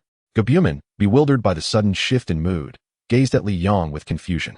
However, sensing his despondency, Gabumon quickly responded, How could you say that, Xiaoyang? We have journeyed together since the college entrance examination, facing numerous life and death crises along the way. And you have bravely overcome them all. You are exceptional. Li Yang managed a bitter smile and replied, That was only possible because of you and Agumon. Without you, I would have perished long ago. Others possessing your abilities would undoubtedly perform better.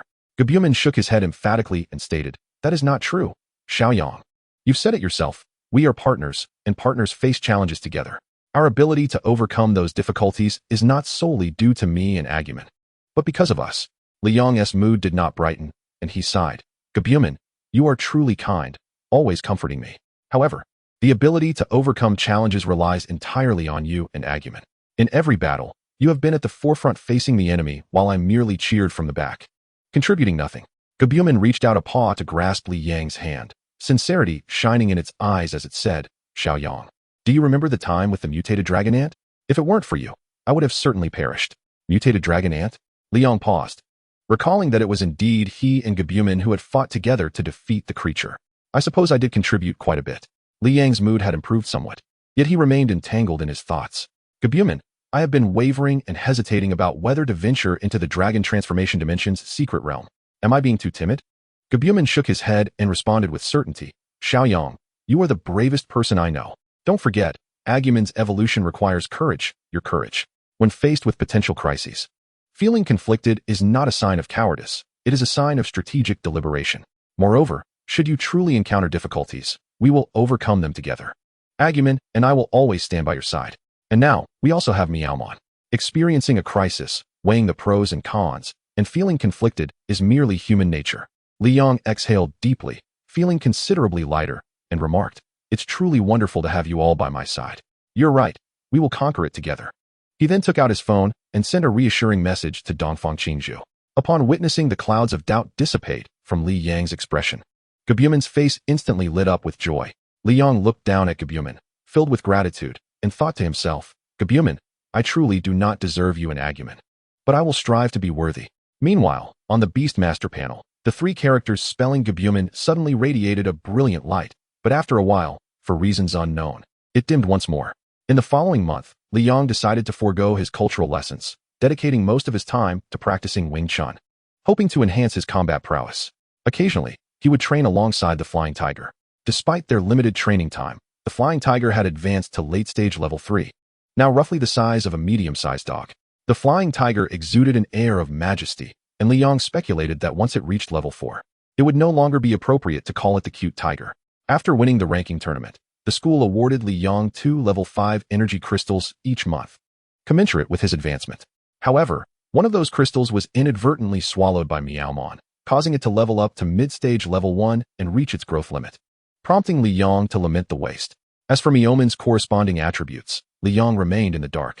Finally, after a month had passed, Dongfang Qingzhu notified Li Yang to gather promptly at the guidance office. Li Yang rushed to the office, took a deep breath to suppress his excitement, and pushed the door open to enter. Yukuin, what are you doing here? Inside the room, in addition to the guidance director, there were 4 classmates, one of whom was indeed Yukuin. Upon seeing Li Yang, Yukuin appeared somewhat awkward but greeted him. Li Yang, it's been a while.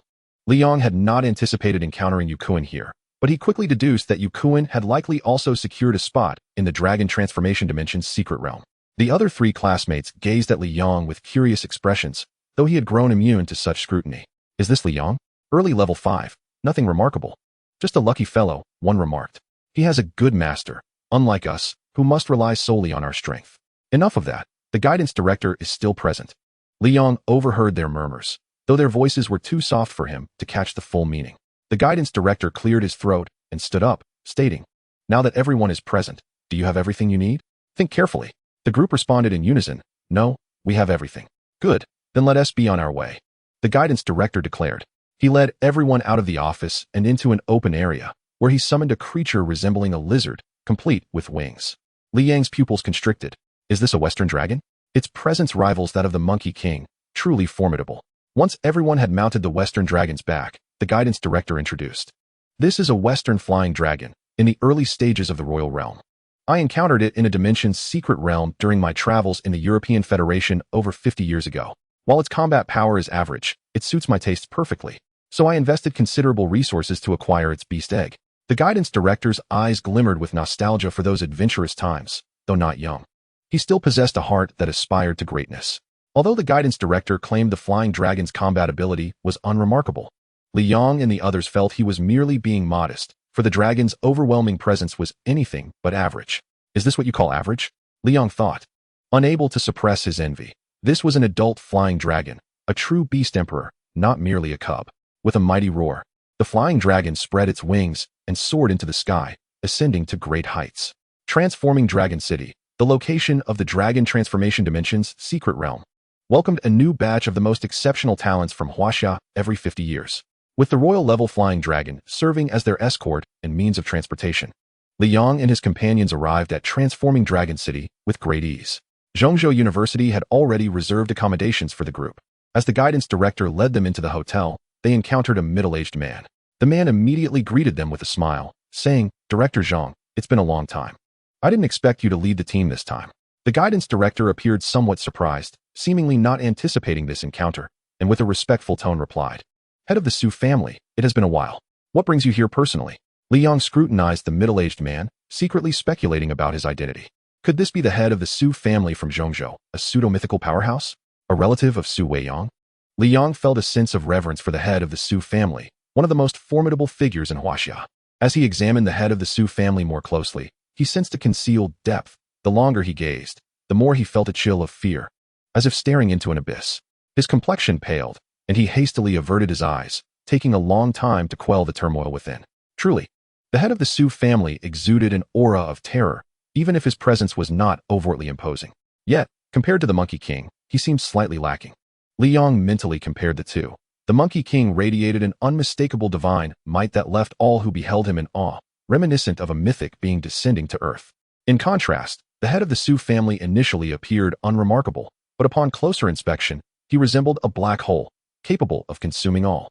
In juxtaposition, while the head of the Su family was indeed formidable, he lacked the overwhelming shock value that the Monkey King possessed. "You are aware of my family's situation. We have very few members.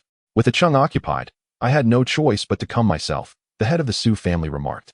He then turned his gaze to Li Yang and the others, praising, "Students from your esteemed school are truly exceptional, far surpassing my own kin." Yu Kuan and the others had deduced the identity of the head of the Su family and felt a surge of excitement upon encountering such a mythic figure. Hearing the head of the Su family's commendation of his students, the guidance director displayed a hint of pride, but humbly replied, "Not at all. The talents of the Su family are among the top tier across the entire Blue Star. How could these few underperforming students possibly compare?" The head of the Su family shook his head. "I am not flattering your institution. I speak only the truth. Did your esteemed student not defeat my daughter in the new student ranking tournament? Li Yang should be among you as well." All eyes immediately turned to Li Yang, causing him to tense up. Suddenly, the conversation seemed to revolve around him. Wait a minute, could he be referring to Su Weiyang? Su Weiyang is the daughter of the head of the Su family, isn't she? Li Yang felt as if the heavens were playing a trick on him. He had just laid his hands on the daughter of such a prominent family, and now they had come knocking at his door. What should he do? That was merely a ranking match. He had won based on his own merit. Surely, such a distinguished individual wouldn't hold a grudge against him over this trivial matter. With this thought, Li Yang's courage swelled, and he stepped forward. "Greetings, Senior Su. I am Li Yang, the one whom Sister Su often speaks of. She regards you as a towering hero of our time. The greatest of heroes, indeed. Furthermore, you are my idol, and I have longed for the day to meet you. Even if I were to perish today, it would be worth it. By the way, that was merely a competition. I did not mean to offend." His words started off with an air of bravado, shifted to genuine sincerity, and ended in a stammering hesitation. Ultimately, Li Yang retreated. There was no need to clash with such a significant figure. The head of the Su family was a person of great stature. Surely, he wouldn't make things difficult for him. Yu Kuan and the others exchanged puzzled glances, seemingly astonished by Li Yang's audacity. The headmaster, visibly exasperated, could no longer contain himself and snapped, "Enough. Do you think the head of the Su family would stoop to your level over such a trivial matter? He was genuinely praising you." The head of the Su family himself had not anticipated such a response from Li Yang when he merely mentioned him. He paused for a moment, then burst into hearty laughter. What a remarkable individual. Weiyang has been spoiled since childhood, surrounded by brothers who indulge her, leading her to believe she is truly a prodigious talent. It is precisely to temper her that I enrolled her in Central State University. You have done me a great service. Li Yang breathed a sigh of relief. It all made sense now. He understood why Su Weiyang exhibited such a stark contrast in demeanor. Her family had coddled her, preventing her from recognizing her true capabilities, which in turn led to her inability to accept defeat in the ranking match. The head of the Su family turned to the headmaster. "Director Zhang, since you are here, let us discuss the particulars of entering the Dragon Transformation Dimensional Secret Realm." Nodding in agreement, the headmaster instructed Li Yang and his companions. "You may return to your rooms or take a stroll, but do your utmost to avoid trouble. Dragon Transformation City is not large, and encounters with members of the Autonomous Alliance are likely. Exercise caution." After handing out the room keys, he followed the head of the Su family out of the hotel. Once the headmaster departed, a senior from the 4th year suddenly remarked, "Li Yang, Your knack for adapting to circumstances is something I truly need to learn. Li Yang's expression darkened as he stared blankly at the senior for a moment before breaking into a grin. Senior, you won't be able to replicate it. The senior's eyes gleamed with anticipation as he looked at Li Yang, pleading, I would like to try. Could you teach me? To Li Yang. The senior's expression seemed laced with ridicule, igniting a spark of irritation within him. He had already offered a way out. Why was he pushing it? Just as Li Yang was about to lose his temper, Yu Kuan suddenly restrained him and urged, don't be angry. The senior isn't mocking you. He genuinely wishes to learn from you. He just struggles to articulate himself properly. Turning to the senior, Yu Kuan added, Senior Nyo. What Li Yang practices is the art of social navigation, not mere opportunism. Taken aback, the senior scratched his head in confusion. Ah, did I say something wrong again? My apologies. Li Yang, bewildered, thought, what does this mean? He genuinely isn't mocking me? Sensing Li Yang's confusion, Yu Kuan clarified, Senior Nyo has a straightforward nature. His elders and teachers encourage him to learn more about social interactions, but, well, you understand. Before Yu Kuan could finish, a third-year senior, visibly impatient, interjected. This is so dull. He made his way up the stairs, followed by a second-year senior who sighed in resignation and trailed after the third year. Senior Nyo continued to gaze earnestly at Li Yang, his voice earnest. Junior, could you teach me? Despite Yu Kuan's explanation, Li Yang still found it hard to adapt to such eccentricity and replied dismissively, another time, I promise. Believing Li Yang had acquiesced, Senior Nyo cheerfully exclaimed, You've helped me, and I will help you in return. Worry not. Even if you are a burden, I shall not mind. I will protect you within the dimensional realm. Li Yang, at a loss for words, replied, Senior, I'm feeling tired and will return to my room now. With that, he hastily climbed the stairs, only to hear Senior Nyo's voice behind him. You're quite out of shape. Already tired? You ought to exercise more. Li Yang couldn't help but roll his eyes and quickened his pace. Upon locating his room with the help of the key card, he locked the door and promptly leaped onto the bed, which felt surprisingly soft. Before long, he fell into a deep slumber. The Su family and Central State University arrived early, while other schools and prominent families trickled into Dragon Transformation City over the next few days. They discussed plans to swiftly determine their positions upon entering the Dragon Transformation Dimensional Secret Realm, aiming to reach the area where spiritual liquid would manifest. If they encountered allies along the way, they would unite. Should they face members of the Autonomous Alliance, if their numbers and strength were superior, they would swiftly eliminate their foes. If not, they would hide and flee. In the interim, Li Yang and Su Weiyang met a few times, each encounter steeped in awkwardness. With the arrival of military personnel, the Dragon Transformation Dimensional Secret Realm finally opened. The method of entering the Dragon Transformation Dimensional Secret Realm left Li Yang questioning his very existence. The entrance, astonishingly, was situated high in the air beside Dragon Transformation Mountain. Watching the prodigies leap off the cliff, Li Yang felt a wave of nausea wash over him. The trope of jumping off cliffs and encountering fortuitous events in novels was evidently true. It was utterly absurd. Why couldn't they build a platform at the entrance, or fly over? Must we leap off a cliff? After waiting for some time, it was finally Li Yang's turn. He gazed down at the clouds below the precipice. His emotions a tangled mess. With a determined leap, he plunged down the cliff. Suppressing the urge to summon a flying tiger, he descended at an alarming speed. As he passed through the clouds, he abruptly vanished from the sight of the others. Meanwhile, deep within the Dragon Transformation Secret Realm, an ancient specter twitched, as if on the verge of awakening from slumber. Descending at such a rapid pace, Li Yang entered the dimensional realm, only to find himself enveloped in utter darkness upon arrival. Why is it so dark? I can't see a thing. As he surveyed his surroundings, he realized he was engulfed in darkness, devoid of any light. He stamped his feet, confirming he was on solid ground. Have I been teleported into some cave? Why else would it be this dark? Anxiety crept in as he scanned the inky void. He could not discern his environment. If he had indeed been transported into a cave, he could navigate his way out by feel. The interior of the Dragon Transformation Dimensional Secret Realm was devoid of monsters. But if he had unluckily landed in an underground chasm, it would be as if calling out to the heavens and receiving no answer. He would have to wait for the Dragon Transformation Dimensional Secret Realm to close before being teleported out. In that case, the spiritual liquid would have nothing to do with him. He pulled out his phone and turned on the screen, only to discover that he couldn't even see the glow of the display. Could it be that the power is out? That makes no sense. I distinctly charged it fully. Could it be broken? Li Yang lamented his misfortune. First, the teleportation location was unfortunate, and now his phone was malfunctioning. Taking a deep breath, he suppressed the agitation within and cautiously advanced step by step. Remarkably, the ground beneath him felt exceptionally even. After walking for a while, Li Yang noticed that the surface was impeccably flat, not a single pit or even a pebble was present, giving him the sensation of walking on solid flooring. Yet, a sense of confusion lingered in his mind. What is this place? The ground is entirely level, devoid of any curvature. Liang couldn't fathom where he had been teleported to. He worried he might have landed on a massive stone within an underground cavern, which would explain the flawless terrain. He proceeded with heightened caution, ensuring that each step confirmed contact with the ground before feeling secure enough to tread forward, as the abyss could lie just ahead. In the enveloping darkness, devoid of time, Liang lost track of how long he had been walking. He merely felt a hint of fatigue. As a level 5 beast master, his body was nourished by vital energy, allowing him to walk for hours without weariness. How long had he truly been walking? A sense of unease grew within him. Could it be that he had been walking for over 10 hours? Anxiety welled up once more. What kind of underground chamber could possess such vastness and such a colossal stone? Liang felt that after such an extensive trek, he could have traversed the entirety of Yang City. Given the ground's uniformity, he reasoned he could afford to quicken his pace, especially since the dimensional secret realm had a limited activation period. Gradually, he ceased his cautious probing and adopted a normal walking speed, continuing through the darkness. After an indeterminate amount of time, the anxiety in his heart became unbearable, prompting him to unconsciously quicken his pace. Thud, thud, thud. In the oppressive darkness, he heard no other sounds, only the rhythm of his own footsteps. Eventually, he began to feel a twinge of pain in his soles. Something was amiss. This was not right. Even in the divine city, a complete circuit wouldn't leave his feet aching. It was inconceivable that such a vast underground cavity existed. The Stygian environment only heightened Li Yang's agitation.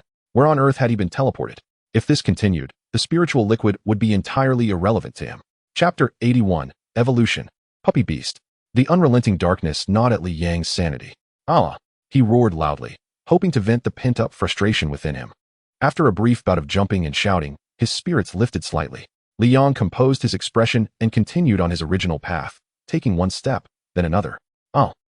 After a stretch, he would pause to bellow, releasing his inner turmoil before resuming his journey. Gradually, the gnawing irritation reached a peak. No matter how much he shouted or raged, the repression could not be alleviated, not even in the slightest. A wave of dread surged within him, causing his pace to quicken until he was running. Where's the exit? Someone please help me. Li Yang's furious shouts were eclipsed by an even more explosive emotion, a nameless terror. When his rationality could no longer contain his feelings, he succumbed entirely, desperately channeling his vital energy and sprinting forward with abandon. Li Yang was drenched in sweat. His legs felt as if they were laden with lead, impossibly heavy. Yet he dared not pause. It felt as though a ferocious beast was pursuing him, a beast named Darkness. At last, he was utterly exhausted, collapsing to the ground and gasping for breath. Thump, thump, thump. His heart raced ferociously, quickening with each beat, not from fatigue, but from fear, as he felt he would be swallowed by the darkness at any moment. Save me. Who will rescue me? Li Yang felt as though he had been in the dark for an eternity, his mind beginning to unravel as he fervently prayed to the heavens for salvation. Time. The dimensional secret realm has a time limit. Once the time is up, I will be teleported out. So, it hasn't been an eternity, perhaps only 2 days. Maybe 9, certainly not an eternity. Suddenly, an idea struck him, as if grasping at a lifeline. I entered on March 13th. All I need to do is check the time to know how much longer I have. At this moment, Li Yang cast aside thoughts of the spiritual liquid, fixated solely on escaping the darkness. He retrieved his phone, clutching it tightly, as if it were a beacon of hope. His face was alight with yearning, anticipating a glimmer of possibility. He placed his finger on the unlock button, pressing firmly. In the next instant, rage and madness eclipsed hope as he pounded the unlock button, screaming in anguish.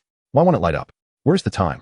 His forceful attempts to unlock the phone intensified until bang, the device exploded, shattered pieces scattering in all directions, taking with them Li Yang's hope and sanity.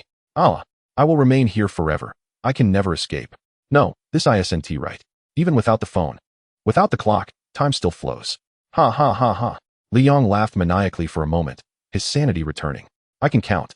I can count second by second. If I count to 864,000 seconds, I will surely escape. 1, 2, 3. In the darkness, his voice echoed as he regained composure, his expression blank as he began to count. 120723504758601356442. 364828765833860400. Panic surged within him. Surely, I couldn't have been in the dark for just 1 hour, could I? Li Yang found it impossible to accept. He had undoubtedly been in the darkness for far more than an hour. After a moment, his resolve hardened. Indeed, I have only been here for an hour, no? Even less than that. His voice trembled as he counted cautiously. 863997, 863998, 863999, 864000. Li Yang's sanity shattered once more. Why? 10 days have passed. Why am I still not teleported out? Why? After a furious outburst, Li Yang found a semblance of rationale. I must have counted too quickly. I always speak hastily. I'll count again. If I count once more, I can surely escape. 1, 2, 3. Li Yang focused intently on counting, the pace slow, taking 3 or 4 seconds for each number. 863999, 864000. This is illogical. I have counted 7 times already. How could I still not escape? This makes no sense. Where am I? Li Yang's mind spiraled into madness. He racked his brain, but found no reasoning. Without reasoning, he lost hope. Thud, thud, thud. Li Yang relentlessly pounded the ground, his hands burning with pain. He could not tell if his hands were bleeding. All he saw was a void of darkness. Gradually, he lost even the strength to strike, lying in the dark, consumed by the shadows. In the abyss of darkness, the concept of time ceases to exist. It is impossible to discern how long has passed, perhaps a year, perhaps 100,000 years. Li Yang, long since numbed by the void, suddenly found a spark of brilliance in his gaze. This was not the Dragon Transformation Dimension's secret realm. Had it been, he would have long since escaped. Since this was not the Dragon Transformation Dimension's secret realm, then surely, Li Yang began to summon the dwindling energy within him, attempting to call forth Gabumon. But to no avail. Neither did Agumon respond. This place was indeed the Dragon Transformation Dimension's secret realm, yet he remained trapped within. Li Yang's expression turned once again to one of numbness, the flicker of light in his eyes fading rapidly. In the next moment, a creature glowing with radiance appeared before him. It was Meowmon. Haraha. Li Yang laughed maniacally, embracing Meowmon tightly. Xiaoyang, what has happened to you? Meowmon inquired. I am perfectly fine, simply overjoyed. It is wonderful to see you, Meowmon. Meowmon gazed at Li Yang in confusion, its faint glow casting a blurry light upon his face. Li Yang fixated on the sole source of illumination amidst the darkness. How splendid. Ding. Meowmon meets the evolution criteria. Would you like to evolve? A mechanical voice resonated, stirring a tempest of emotions within Li Yang. Realizing the significance, he shouted urgently, evolve. A brilliant light of evolution erupted, accompanied by electronic music. As Meowmon's form began to spin, Meowmon evolves into Gabumon. As the light of evolution dissipated, a soft and adorable, cat-sized, tailless dog-like creature emerged. Upon its appearance, blinding white light illuminated the surroundings, and as brightness emerged, the darkness retreated, gradually expanding the territory of light. The entire world was liberated from darkness. And in the next instant, Li Yang and Gabumon found themselves atop a sea of white clouds. His heart raced with exhilaration. Am I free? Li Yang quickly surveyed his surroundings, noting that there were many others on the clouds, approximately 30 individuals. There was Senior Nyo and Yukuin. Chapter 82, Rescuing Others. Among the crowd, Li Yang spotted Yukuin and Senior Nyo, his expression turning grave as he scrutinized the remaining individuals. He noticed that they were all lined up behind him in an orderly fashion, leaving him puzzled as to whether it was mere coincidence. At that moment, the people around him lay sprawled upon the clouds, contorted in expressions of agony and fear. What has happened to them? Suddenly, Li Yang sensed something amiss and quickly examined his own body, discovering no injuries. How strange. Before emerging, I distinctly felt excruciating pain, yet now, I am completely unscathed. Could it be that the entity in the darkness was not my true self, but merely my consciousness? Or perhaps, that darkness was an illusion, which Meowmon had shattered, allowing me to escape. Meanwhile, Yukuin and the others remained ensnared within the illusion. The more Li Yang pondered, the more convinced he became of this theory. He reached into his pocket and felt an object, a smile of understanding gracing his face. Indeed, he then retrieved the item from his pocket. The phone he had crushed in the darkness was now entirely intact. Unlocking it, he checked the time. Only an hour has passed since I entered the Dragon Transformation Dimension's secret realm, yet I felt as though I had endured several months in the dark. Li Yang inhaled sharply, a wave of fear washing over him regarding the illusion. Who could wield such power to manipulate us so effortlessly? Despite racking his brain for answers, he found none. The Dragon Transformation Dimension's secret realm prohibited summoning creatures, and everyone's levels were suppressed to a uniform standard. Feeling the energy within him, he noted he was at the peak of level 4. It seemed that the lowest level among the participants in this secret realm was also level 4. And without their creatures, it was impossible to perform illusions. It appeared that something had gone awry within the dimension itself. Damn it. Can't I just obtain the spirit liquid smoothly? Li Yong shouted in frustration, releasing some pent-up emotions. Once his temper had subsided, he suddenly remembered Meowmon. It was Meowmon who had rescued him. Was its evolution merely an illusion, or was it genuine? System, display Meowmon's panel. After waiting a moment without response, he manually opened the creature interface. Gabumon, this does not seem to be an illusion. Creature, Gabumon. Level, mid-level 2. Growth limit, late level 3. Signature move, Puppy Roar. Description, a growing digital creature from the digital world. Its combat capability is average, yet Gabumon is a sacred type digital creature born for battle, with few rivals of the same level. If nurtured carefully, it may yield unexpected transformations. Upon reading Gabumon's panel, Li Yong furrowed his brow in disappointment. This was far too underwhelming. Its growth limit was merely late level 3, while Gabumon had just evolved into late level 3, and Agumon had already reached mid-level 4. Li Yong was unsatisfied with this power, especially when he saw the description of being a sacred type with few rivals of the same level. It felt particularly jarring. The description sounded grandiose, yet the limit was so low. Li Yong couldn't help but let out a bitter laugh, then thought, Gabumon saved me. How can I still harbor disdain? Moreover, Gabumon is my partner. Li Yong, you truly are a scoundrel. He chastised himself with a sharp slap. As a form of atonement for his earlier dismissal of Gabumon, reflecting on the scenes in the darkness, Li Yong focused his energy, and in the next moment, Gabumon appeared.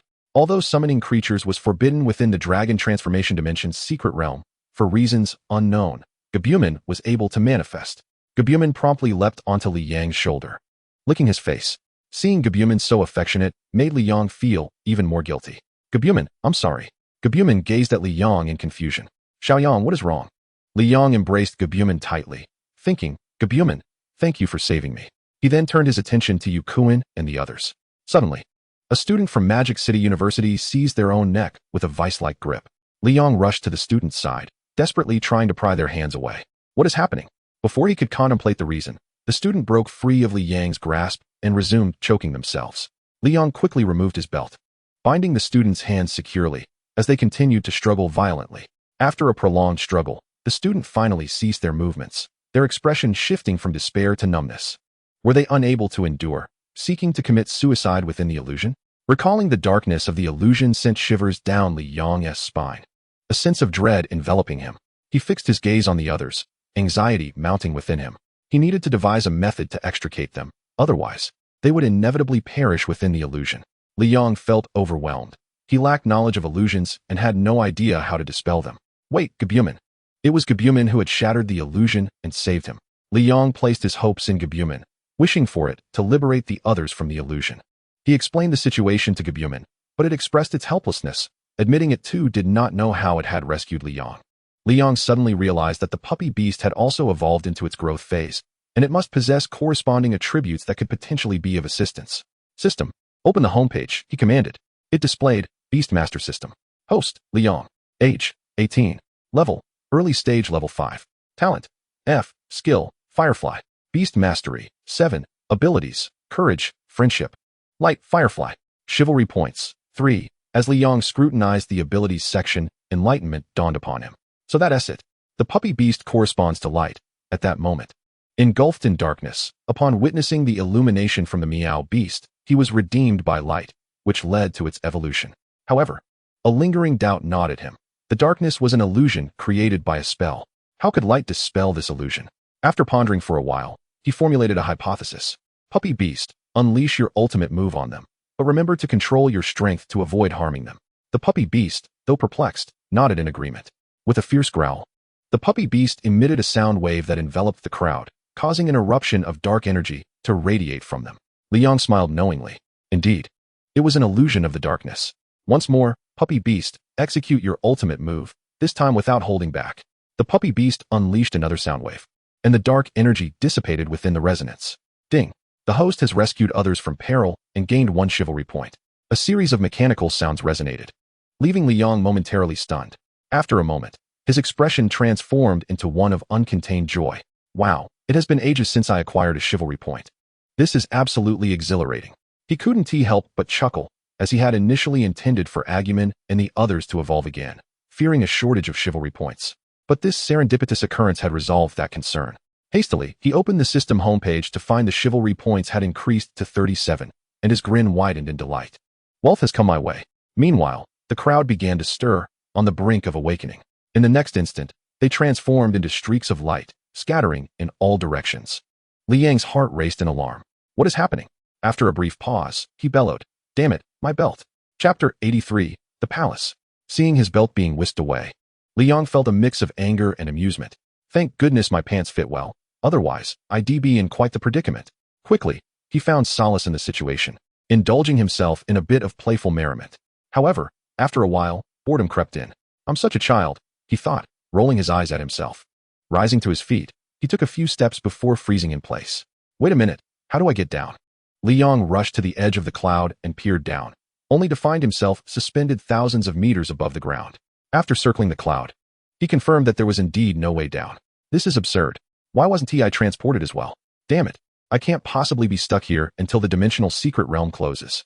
Liang couldn't help but curse, then attempted to summon the flying tiger, only to fail miserably. In desperation, he turned to the puppy beast. Can you fly? The puppy beast shook its head, and Liang facepalmed. Of course. After a moment of contemplation, he produced a 1 yuan coin from his pocket and tossed it down, watching it disappear from sight. With a resigned sigh, he muttered, "This isn't an illusion. We are genuinely thousands of meters high."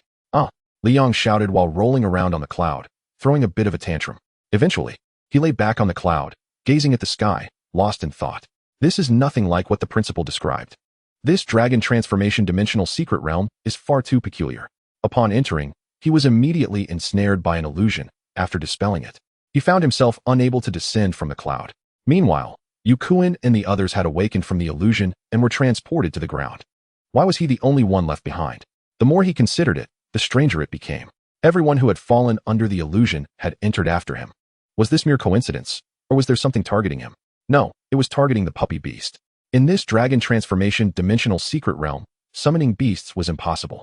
Agumon and the others couldn't emerge, yet the puppy beast could, and it was precisely the puppy beast that dispelled the illusion and saved Liang. The holy attribute, representing light? After much contemplation, Liang concluded that aside from being of the holy attribute corresponding to light, the puppy beast bore no other peculiarities. If something was indeed targeting it, there had to be further developments. Suddenly, the cloud beneath him morphed into a pitch-black mass, with numerous white clouds converging towards the darkness. The newly arrived clouds, upon contact with the blackness, were immediately assimilated, and as more clouds gathered, a palace of black clouds materialized before Liang. Gazing at the ominous palace and its wide-open gates, apprehension filled his eyes. After a moment of contemplation, his eyes darted about, and he quickly made a decision.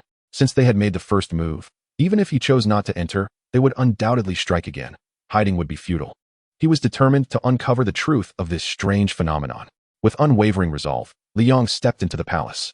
Upon entering, he found not the grand hall he had anticipated, but a long corridor. At the end of the corridor loomed a door formed of black clouds. Liang approached cautiously, eager to discover what lay beyond. Just as he took 2 steps forward, a humanoid creature enveloped in black mist appeared before him. Assessing its aura, Liang scoffed. It was merely a level 1 early stage. Puppy beast, eliminated. The puppy beast charged forward, sinking its teeth into the creature's throat, which let out a horrific shriek before dissolving into a cloud of black mist. Liang reached the end of the corridor and pushed open the door, only to find yet another lengthy corridor beyond, culminating in a door made of black clouds. Squinting, he pressed onward. Just as before, after taking 2 steps, another humanoid creature shrouded in black mist appeared at the entrance. Liang felt its aura, noting it was now a level 1 mid-stage. Puppy beast, take it down. Once more, the puppy beast dispatched the creature with a single strike. Liang opened the next door, and the scene was identical to the previous 2, a long corridor and a door at the end. He advanced again, and the creature had now reached level 1 late stage. The puppy beast executed its move flawlessly, vanquishing the foe instantly. What is going on here? Am I in a game? If this is a game, couldn't they have designed it better? This repetitive scenery is utterly tedious. Liang couldn't help but internally critique the situation. After his mental rant, he continued to push through doors, encountering and dispatching monsters. Level 1 peak, level 2 early stage. After passing through 2 more doors, he encountered a creature at the same level as the puppy beast. Puppy beast, eliminated. A smirk crept onto Liang's face. The puppy beast rarely faced a worthy opponent, especially being of the holy attribute, which countered its foes, ensuring a swift victory. As expected, the monster was dispatched in no time. Liang then opened the next door, only to find a creature matching his expectations, level 2 late stage. This time, The puppy beast required 2 moves to defeat it. Following that, a level 2 peak creature emerged, and after a brief tussle, the monster succumbed to the puppy beast's ultimate move. After the creature's demise, the puppy beast successfully leveled up to level 2 late stage. However, the next monster's level caught Li Yong by surprise. It was still level 2 peak. Li Yong squinted, lost deep in thought. Is it possible that the highest level of monsters here is merely peak level 2? Contemplating the mysteriously conjured Black Cloud Palace, with its extraordinary capabilities, Li Yong felt that his speculation might be rather implausible. Subsequently, a continuous stream of monsters, all at peak level 2, emerged. And after the little canine beast effortlessly dispatched numerous foes, it successfully advanced to peak level 2. The monsters that had been stuck at peak level 2 also leveled up to level 3, yet the situation shifted. The corridor took a left turn. Curiously, it felt as though the entity behind the scenes was deliberately feeding levels to the little canine beast. An hour later, Li Yong felt as if he had circled the Black Cloud Palace countless times. The little canine beast had reached its growth limit, achieving late stage 3.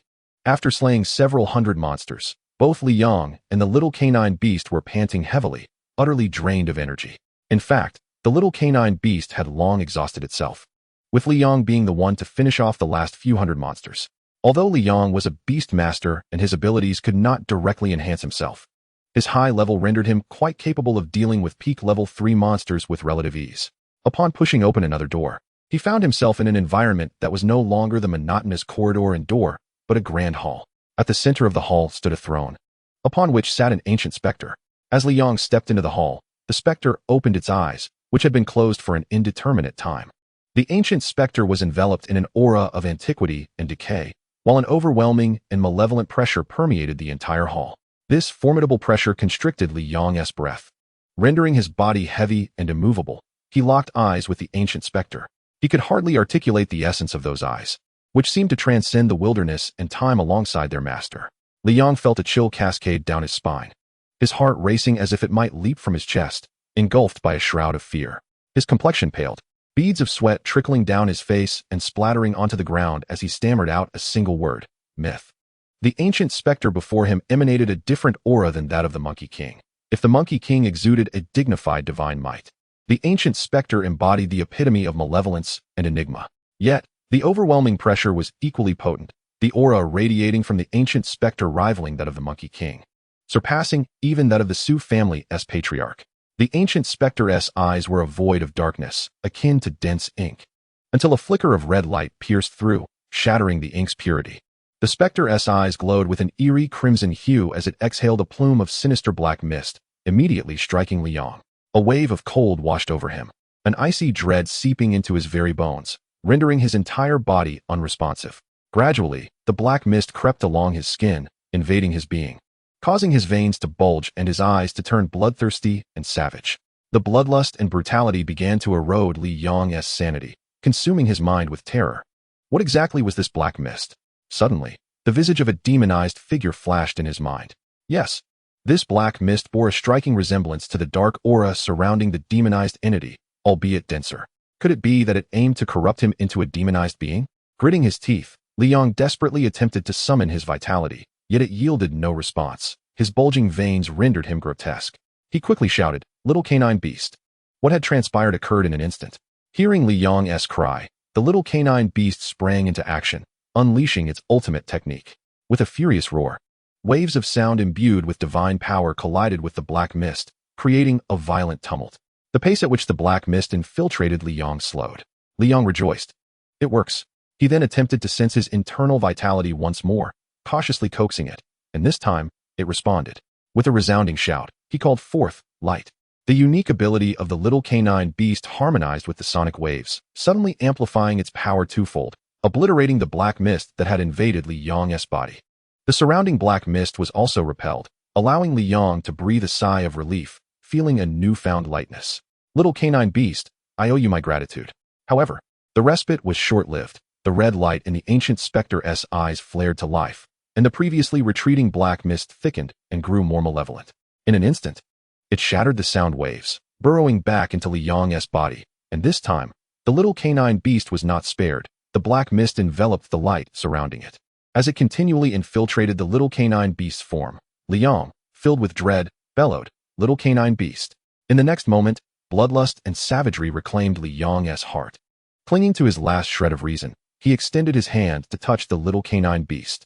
His right hand, once so agile, felt unbearably heavy, forcing Li Yong to muster every ounce of strength.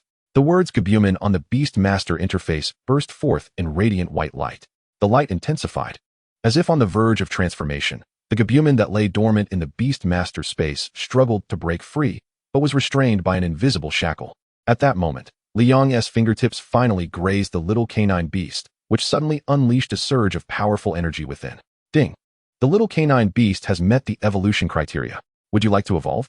A mechanical voice echoed, infusing Li Yong, who was on the brink of losing all rationality.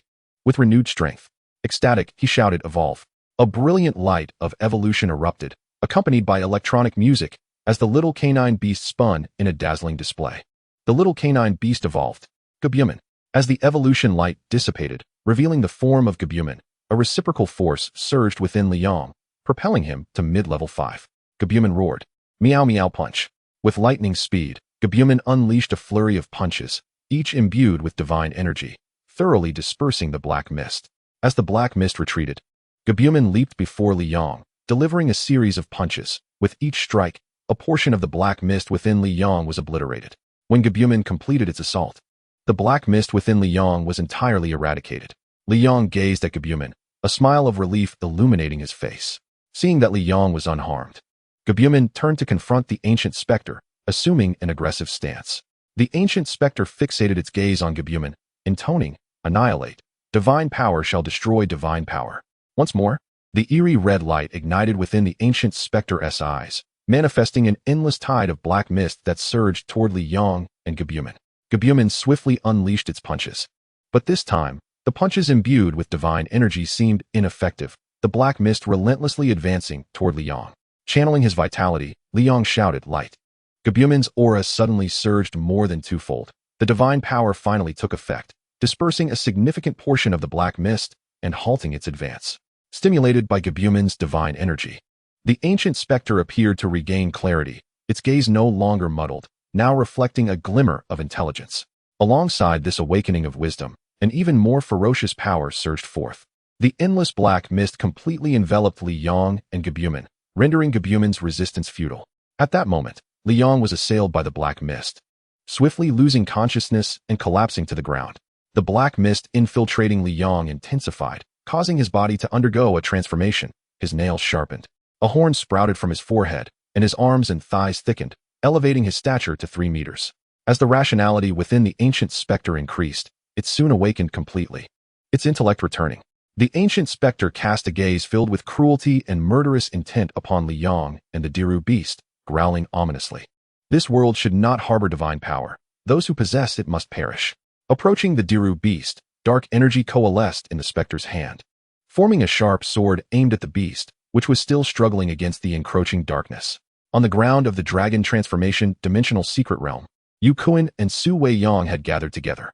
Su Wei Yong gazed upward at the ominous black clouds, her expression heavy with concern. Yu Kuan, do you know what is happening with the clouds above, and how is it that you find yourself here? Yu Kuan, seemingly just awakened, shook his head and replied, I am unaware. Upon entering the dimensional secret realm, I was immediately engulfed in darkness, struggling within it for an extended period. Just as I was on the verge of losing hope, a sudden, intense sound wave reached my ears, pulling me out of the darkness. When I regained consciousness, I found you. That is all I remember. A bitter smile crossed Yu Kuan's face as he grappled with the incomprehensible events that had transpired. Perplexed by the nature of the darkness and the situation of the clouds above, Su Wei Yong regarded him with a skeptical expression, clearly unconvinced. Are you certain you are not jesting? Yu Kuan gave a self-deprecating smile. I assure you, my words are true. I cannot fathom why my experience diverges so greatly from what the director described. Yet, it is evident that some upheaval has occurred in the dragon transformation dimensional secret realm. The dark clouds are testament to that. Lost in thought, Su Wei Yong eventually lifted her gaze to the malevolent clouds swirling above. Such a sinister aura. This upheaval cannot be trivial. We must regroup quickly. Are you able to move? Yu Kuan nodded, rising to his feet. My body is unharmed. Merely my spirit is unsettled. Let us hurry. His sense of impending danger weighed heavier than Su Wei Yang's. The darkness had nearly driven him to madness. And now he felt utterly insecure without the ability to summon his beast. Seeing that Yu Kuan was genuinely unharmed, Su Weiyang led the way to their agreed rendezvous point, with Yu Kuan following closely behind. Not long into their journey, they encountered a lifeless body. Both refrained from approaching it recklessly. Yu Kuan cautiously surveyed the area around the corpse and remarked, "The grass is sparse, and there are few trees. It seems deserted. Even if someone were here, they would likely be keeping their distance. This is not a suitable spot for an ambush." Su Weiyang nodded in agreement as they approached the body. Upon inspecting the deceased's features, Yu Kuan sighed. "This was a member of the Gu family. I recognize him. He was 2 years our senior and quite powerful at mid-level 6. Hearing this, Su Weiyang frowned and inquired, "What is his relation to Gu Dian?" Yu Kuan hesitated, glancing at her before responding. "Gu Dian is a branch member. This man is of the direct lineage. As the Gu family has developed over the years, the bloodlines of the direct and branch families have diverged significantly. If one had to say, he could be considered Gu Dian's elder brother." With the realization that the connection was not particularly close, Su Weiyang's brow relaxed, and she ceased her inquiries. Yu Kuan's expression remained grave as he meticulously examined the wounds on the corpse, stating, "In Nanjing, the people are fierce. It is said that some royal-level beast masters even choose to fight in person. The Gu family has resided in Nanjing for generations, and their disciples practice martial arts from a young age. Within the dimensional secret realm, they are on par with the military. I never expected one to perish here." Upon hearing Yu Kuan's words, Su Weiyang felt a surge of apprehension. So, their numbers must be considerable. Once Yu Kuan finished inspecting the body, his gaze was filled with trepidation as he stated, "The wounds indicate that at least 10 individuals were involved. With only the 2 of us, encountering them would spell disaster. We must hurry to join the others." Su Weiyang urged, "Then let us proceed swiftly. They may not be far from us." Yu Kuan nodded, closing the deceased's eyes with a somber gesture of respect. After completing this, they hastened onward. Shortly thereafter, they came across 3 more corpses, all belonging to their side. Concern shadowed Su Weiyang's eyes as she voiced, "In the dragon transformation dimensional secret realm, everyone shares the same level. Greater numbers equate to greater strength. The Autonomous Alliance has been exceptionally fortunate. Over a dozen of their members have been transported together." Yu Kuan remained silent, a sense of foreboding growing within him since he had seen the 4th body. Suddenly, he sensed a faint trace of murderous intent and immediately halted, closing his eyes to attune his senses to the surroundings. Seeing Yu Kuan stop, Su Weiyang looked puzzled and asked, "What is it?" Yu Kuan gestured for silence, and after a moment, he opened his eyes wide and shouted, "There is danger, run."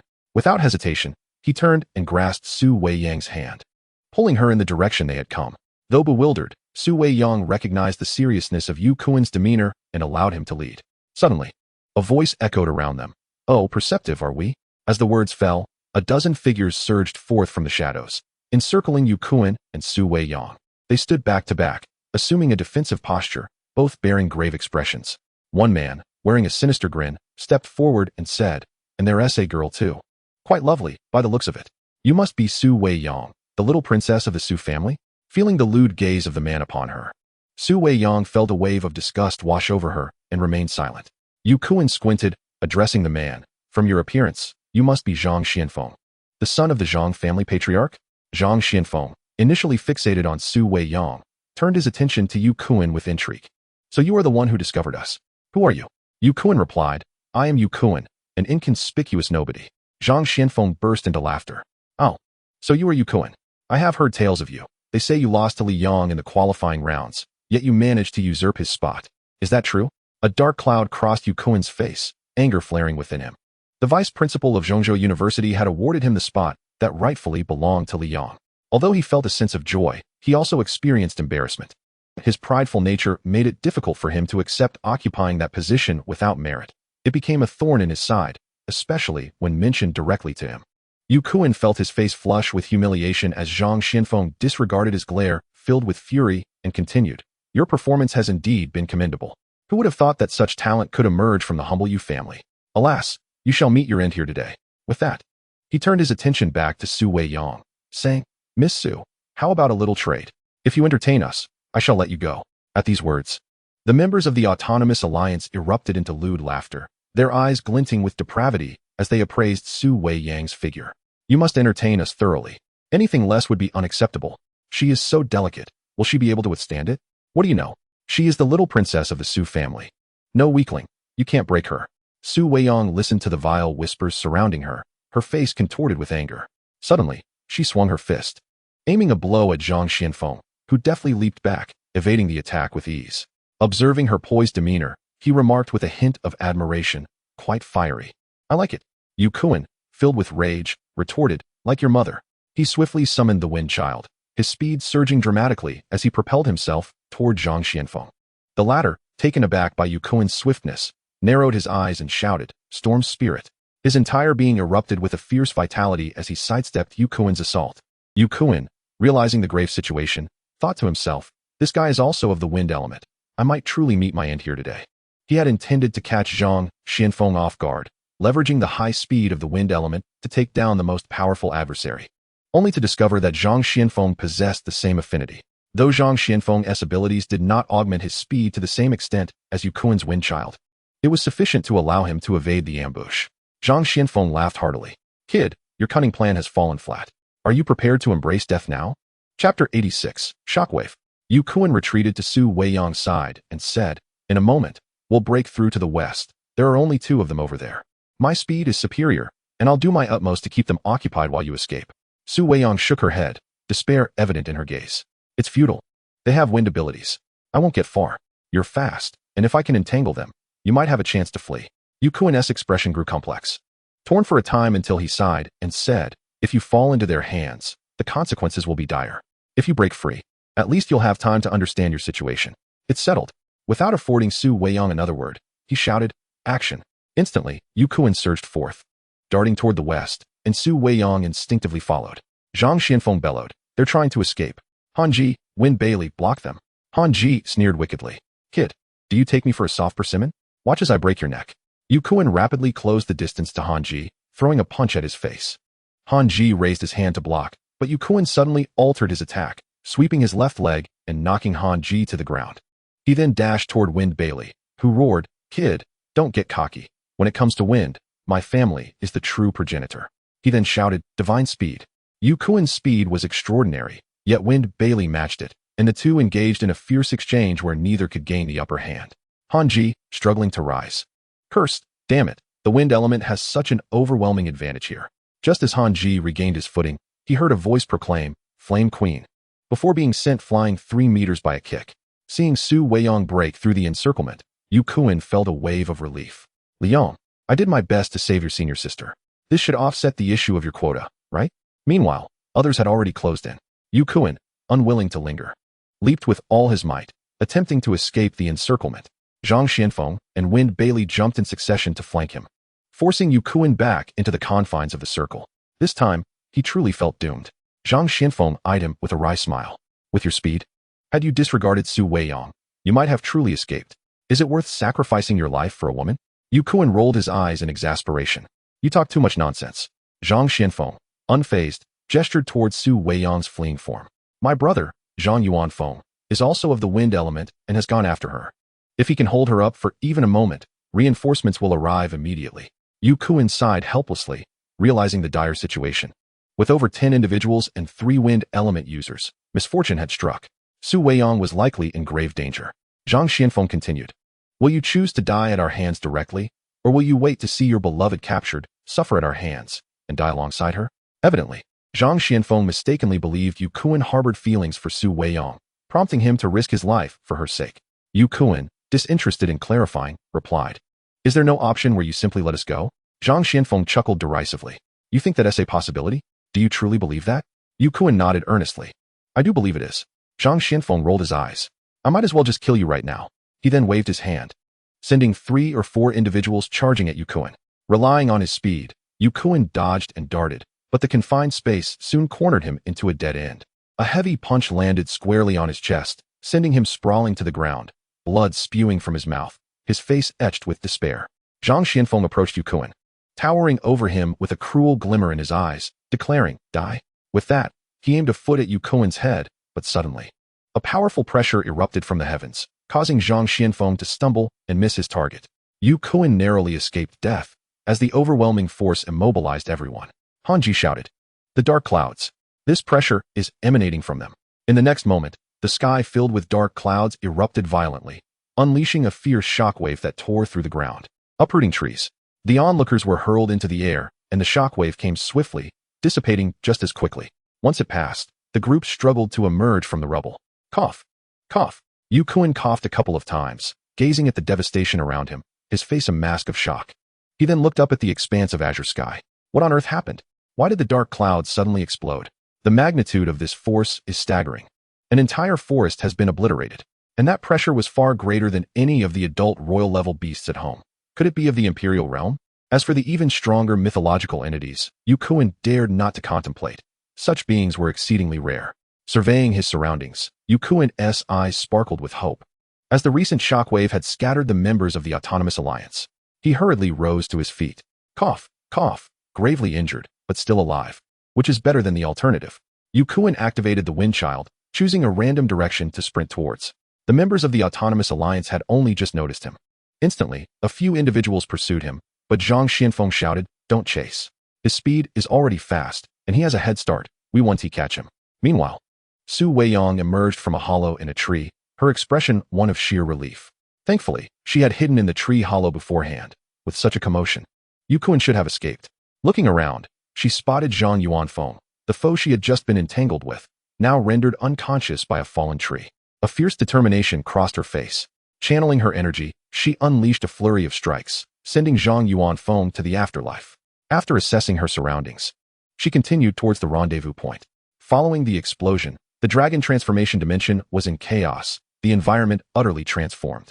A monstrous creature, shrouded in dark energy, awakened from the ruins. With a fearsome roar, the creature emitted a terrifying aura, and the flora around it withered upon contact with the dark mist. After a moment of roaring, it paused and began to stride forward, leaving a path of desolation in its wake. At this moment, Han Hongqi emerged from the river. A look of relief etched across his face. After entering the dragon transformation dimension's secret realm, he had promptly set off towards the rendezvous point of the Autonomous Alliance, adhering to the prearranged plan.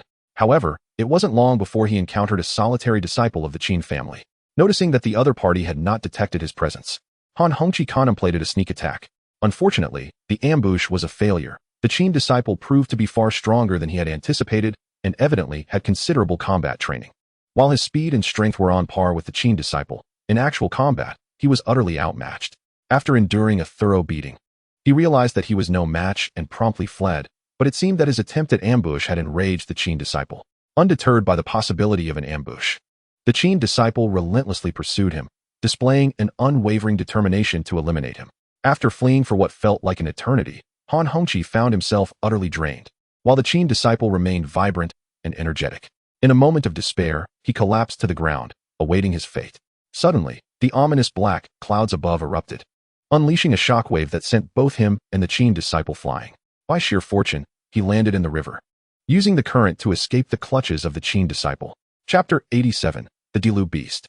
Han Hongqi crawled out of the river and scrutinized his surroundings with meticulous attention. His luck was indeed remarkable. That accursed Qin disciple would pay dearly once he rejoined the main force. Han Hongqi assessed his bearings and set off towards the meeting point. However, after only a few steps, he was taken aback by a swirling mass of black energy ahead. What is this? It resembles the black clouds with heightened vigilance.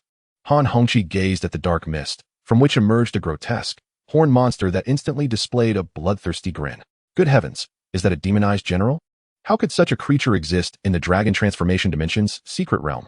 A surge of terror gripped Han Hongqi. Under normal circumstances, he would not fear a level 5 demonized general, but in his current state, he was unable to summon any beasts. Engaging in battle with a demonized general would mean certain death, prompting Han Hongqi to turn and flee. Yet, barely a step away, he froze in place. His countenance blanched as he beheld 5 demonized generals before him, identical to the one behind him, save for the absence of a horn. How could there be so many demonized generals? A final thought flickered through his mind before he met a tragic end. The horned demonized general retracted its claws, which had pierced through Han Hongqi's abdomen, and let out a maniacal laugh, exhibiting signs of madness before regaining composure and moving towards its next prey. The 5 demonized generals immediately followed suit, and Han Hongqi's lifeless body began to undergo a transformation, enveloped in dark energy, soon to become a new demonized general. Once it rose, the newly formed demonized general began to pursue the horned one. 7 days later, a massive rock suddenly shattered, revealing a cave from which emerged a gentle-looking man, Yu Kuan. Alas, relying solely on oneself for recovery is painfully slow. It took a full 7 days to heal from this injury. If that healing little lamb were here, I could have recovered in a mere minute. What a pity after escaping the encirclement of Zhang Xianfeng and others. Yukuin soon found himself unable to suppress his injuries any longer, and he had no choice but to find a cave. He blocked the entrance with a large stone and commenced his healing, taking 7 days to restore himself to full vigor. I suspect the main force of the Autonomous Alliance has already convened. Being alone is perilously dangerous. I must quickly locate my companions. Yukuin assessed his surroundings and hastened towards the agreed-upon location. After such a long time, he wondered if they were still at the rendezvous point. Regardless, he decided to check. Yukuin sprinted forward while remaining alert to his surroundings, prepared to activate the Wind Child ability and escape at the slightest hint of danger. Strange, all the flora and trees around here appear to be dead, and what is this faint black mist in the air? He halted, his expression darkening as he observed the desolation around him. There wasn't a trace of greenery, only a barren wasteland. The air was thick with a sinister black mist, and Yukuin stared intently at it, attempting to discern its nature. Is this demonic energy? How could such energy manifest in the Dragon Transformation Dimension's secret realm? Panic gripped him as he realized that the black mist was indeed the unique demonic energy from the abyssal forbidden dimension. Before Yukuin could fully comprehend the implications of demonic energy appearing in the Dragon Transformation Dimension, a demonized general suddenly lunged at him. Yukuin swiftly activated his Wind Child ability, dodging to the side to evade the attack. How could even the demonized generals be here? His face turned pale as he watched the demonized general. Without any beasts at his command, he stood no chance. The demonized general quickly closed the distance, engaging Yukuin in combat. Yukuin's offensive and defensive capabilities were utterly inferior to those of the demonized general. Even his greatest strength, speed, was insufficient, and before long, he found himself knocked to the ground. Damn it, just as I was healing, I'm injured again.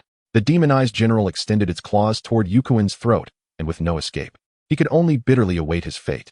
Just as the claws were about to strike, a feline beast suddenly charged in, delivering a powerful kick that sent the demonized general flying. The beast let out a resounding roar, meow meow fist. Compared to the towering 3-meter-tall demonized general, the cat-sized beast appeared diminutive, yet this tiny creature managed to obliterate the demonized general with a single blow. Yukuin stood in stunned silence, witnessing this extraordinary scene. What in the world is this? Not only a demonized general, but how could a beast manifest in the Dragon Transformation Dimension? Yukuin attempted to summon the glazed Pegasus using his energy, but failed, his heart sinking in despair. Why can't I summon any beasts? Yukuin, are you alright? A familiar voice called out, prompting Yukuin to turn quickly. Su Weiyang, is this your beast? The newcomer was indeed Su Weiyang, and Yukuin was astonished to see the feline beast leap onto her shoulder. Su Weiyang shook her head. I don't know whose beast this is. Shortly after we parted ways, the black clouds erupted in a massive explosion. When the chaos subsided, I encountered the Dilu beast on my way to the rendezvous point. She continued, the Dilu beast was injured, and after I rescued it, it has been following me ever since. Yukuin found Su Weiyang's tale somewhat bizarre, but considering the appearance of demonic energy in the Dragon Transformation Dimension, he felt it was hardly surprising. He queried, so, does that mean the Dilu beast is a wild beast? How could a wild beast appear in the Dragon Transformation Dimension, along with the demonized generals and the demonic energy? Su Weiyang replied, the Dilu beast claims to have an owner, but it has never revealed who that is. As for the demonic energy and the demonized generals, I am equally perplexed. She added, however, what truly matters is that a horned demonized general has appeared in the Dragon Transformation Dimension, relentlessly hunting us humans. Those it infects become demonized generals. At this moment, only 5 of us remain in the secret realm. Yukuin stared in disbelief at Su Weiyang, urgently exclaiming, 5 people? You cannot be serious. How is that possible? He could hardly fathom Su Weiyang's words. They had entered with 100 individuals, each one a top talent of the younger generation from Huaxia. The next generation of demigods would surely emerge from among them, and now only 5 remained? Observing Yukuin's disbelief, Su Weiyang began to explain. The emergence of the uniquely horned demon general was exceedingly abrupt, catching everyone off guard. We had awaited at the assembly point for 5 days, and only a little over 20 individuals had gathered. Initially, we presumed that the remaining members had all perished at the hands of the Autonomous Alliance due to Zhang Xuanfeng's ambush. Consequently, we resolved to seek retribution. However, upon locating the Autonomous Alliance, we discovered that their numbers were comparable to our own. Amidst mutual accusations between our factions, the uniquely horned demon general, accompanied by dozens of demon generals, surged forth. Lacking beast tamers, we stood no chance against them. It was a massacre, and all perished. Only I, my brother, Senior Niu, and Senior Zhao managed to escape through the chaos, thanks to the assistance of the Deluru beast. By the way, how did you survive?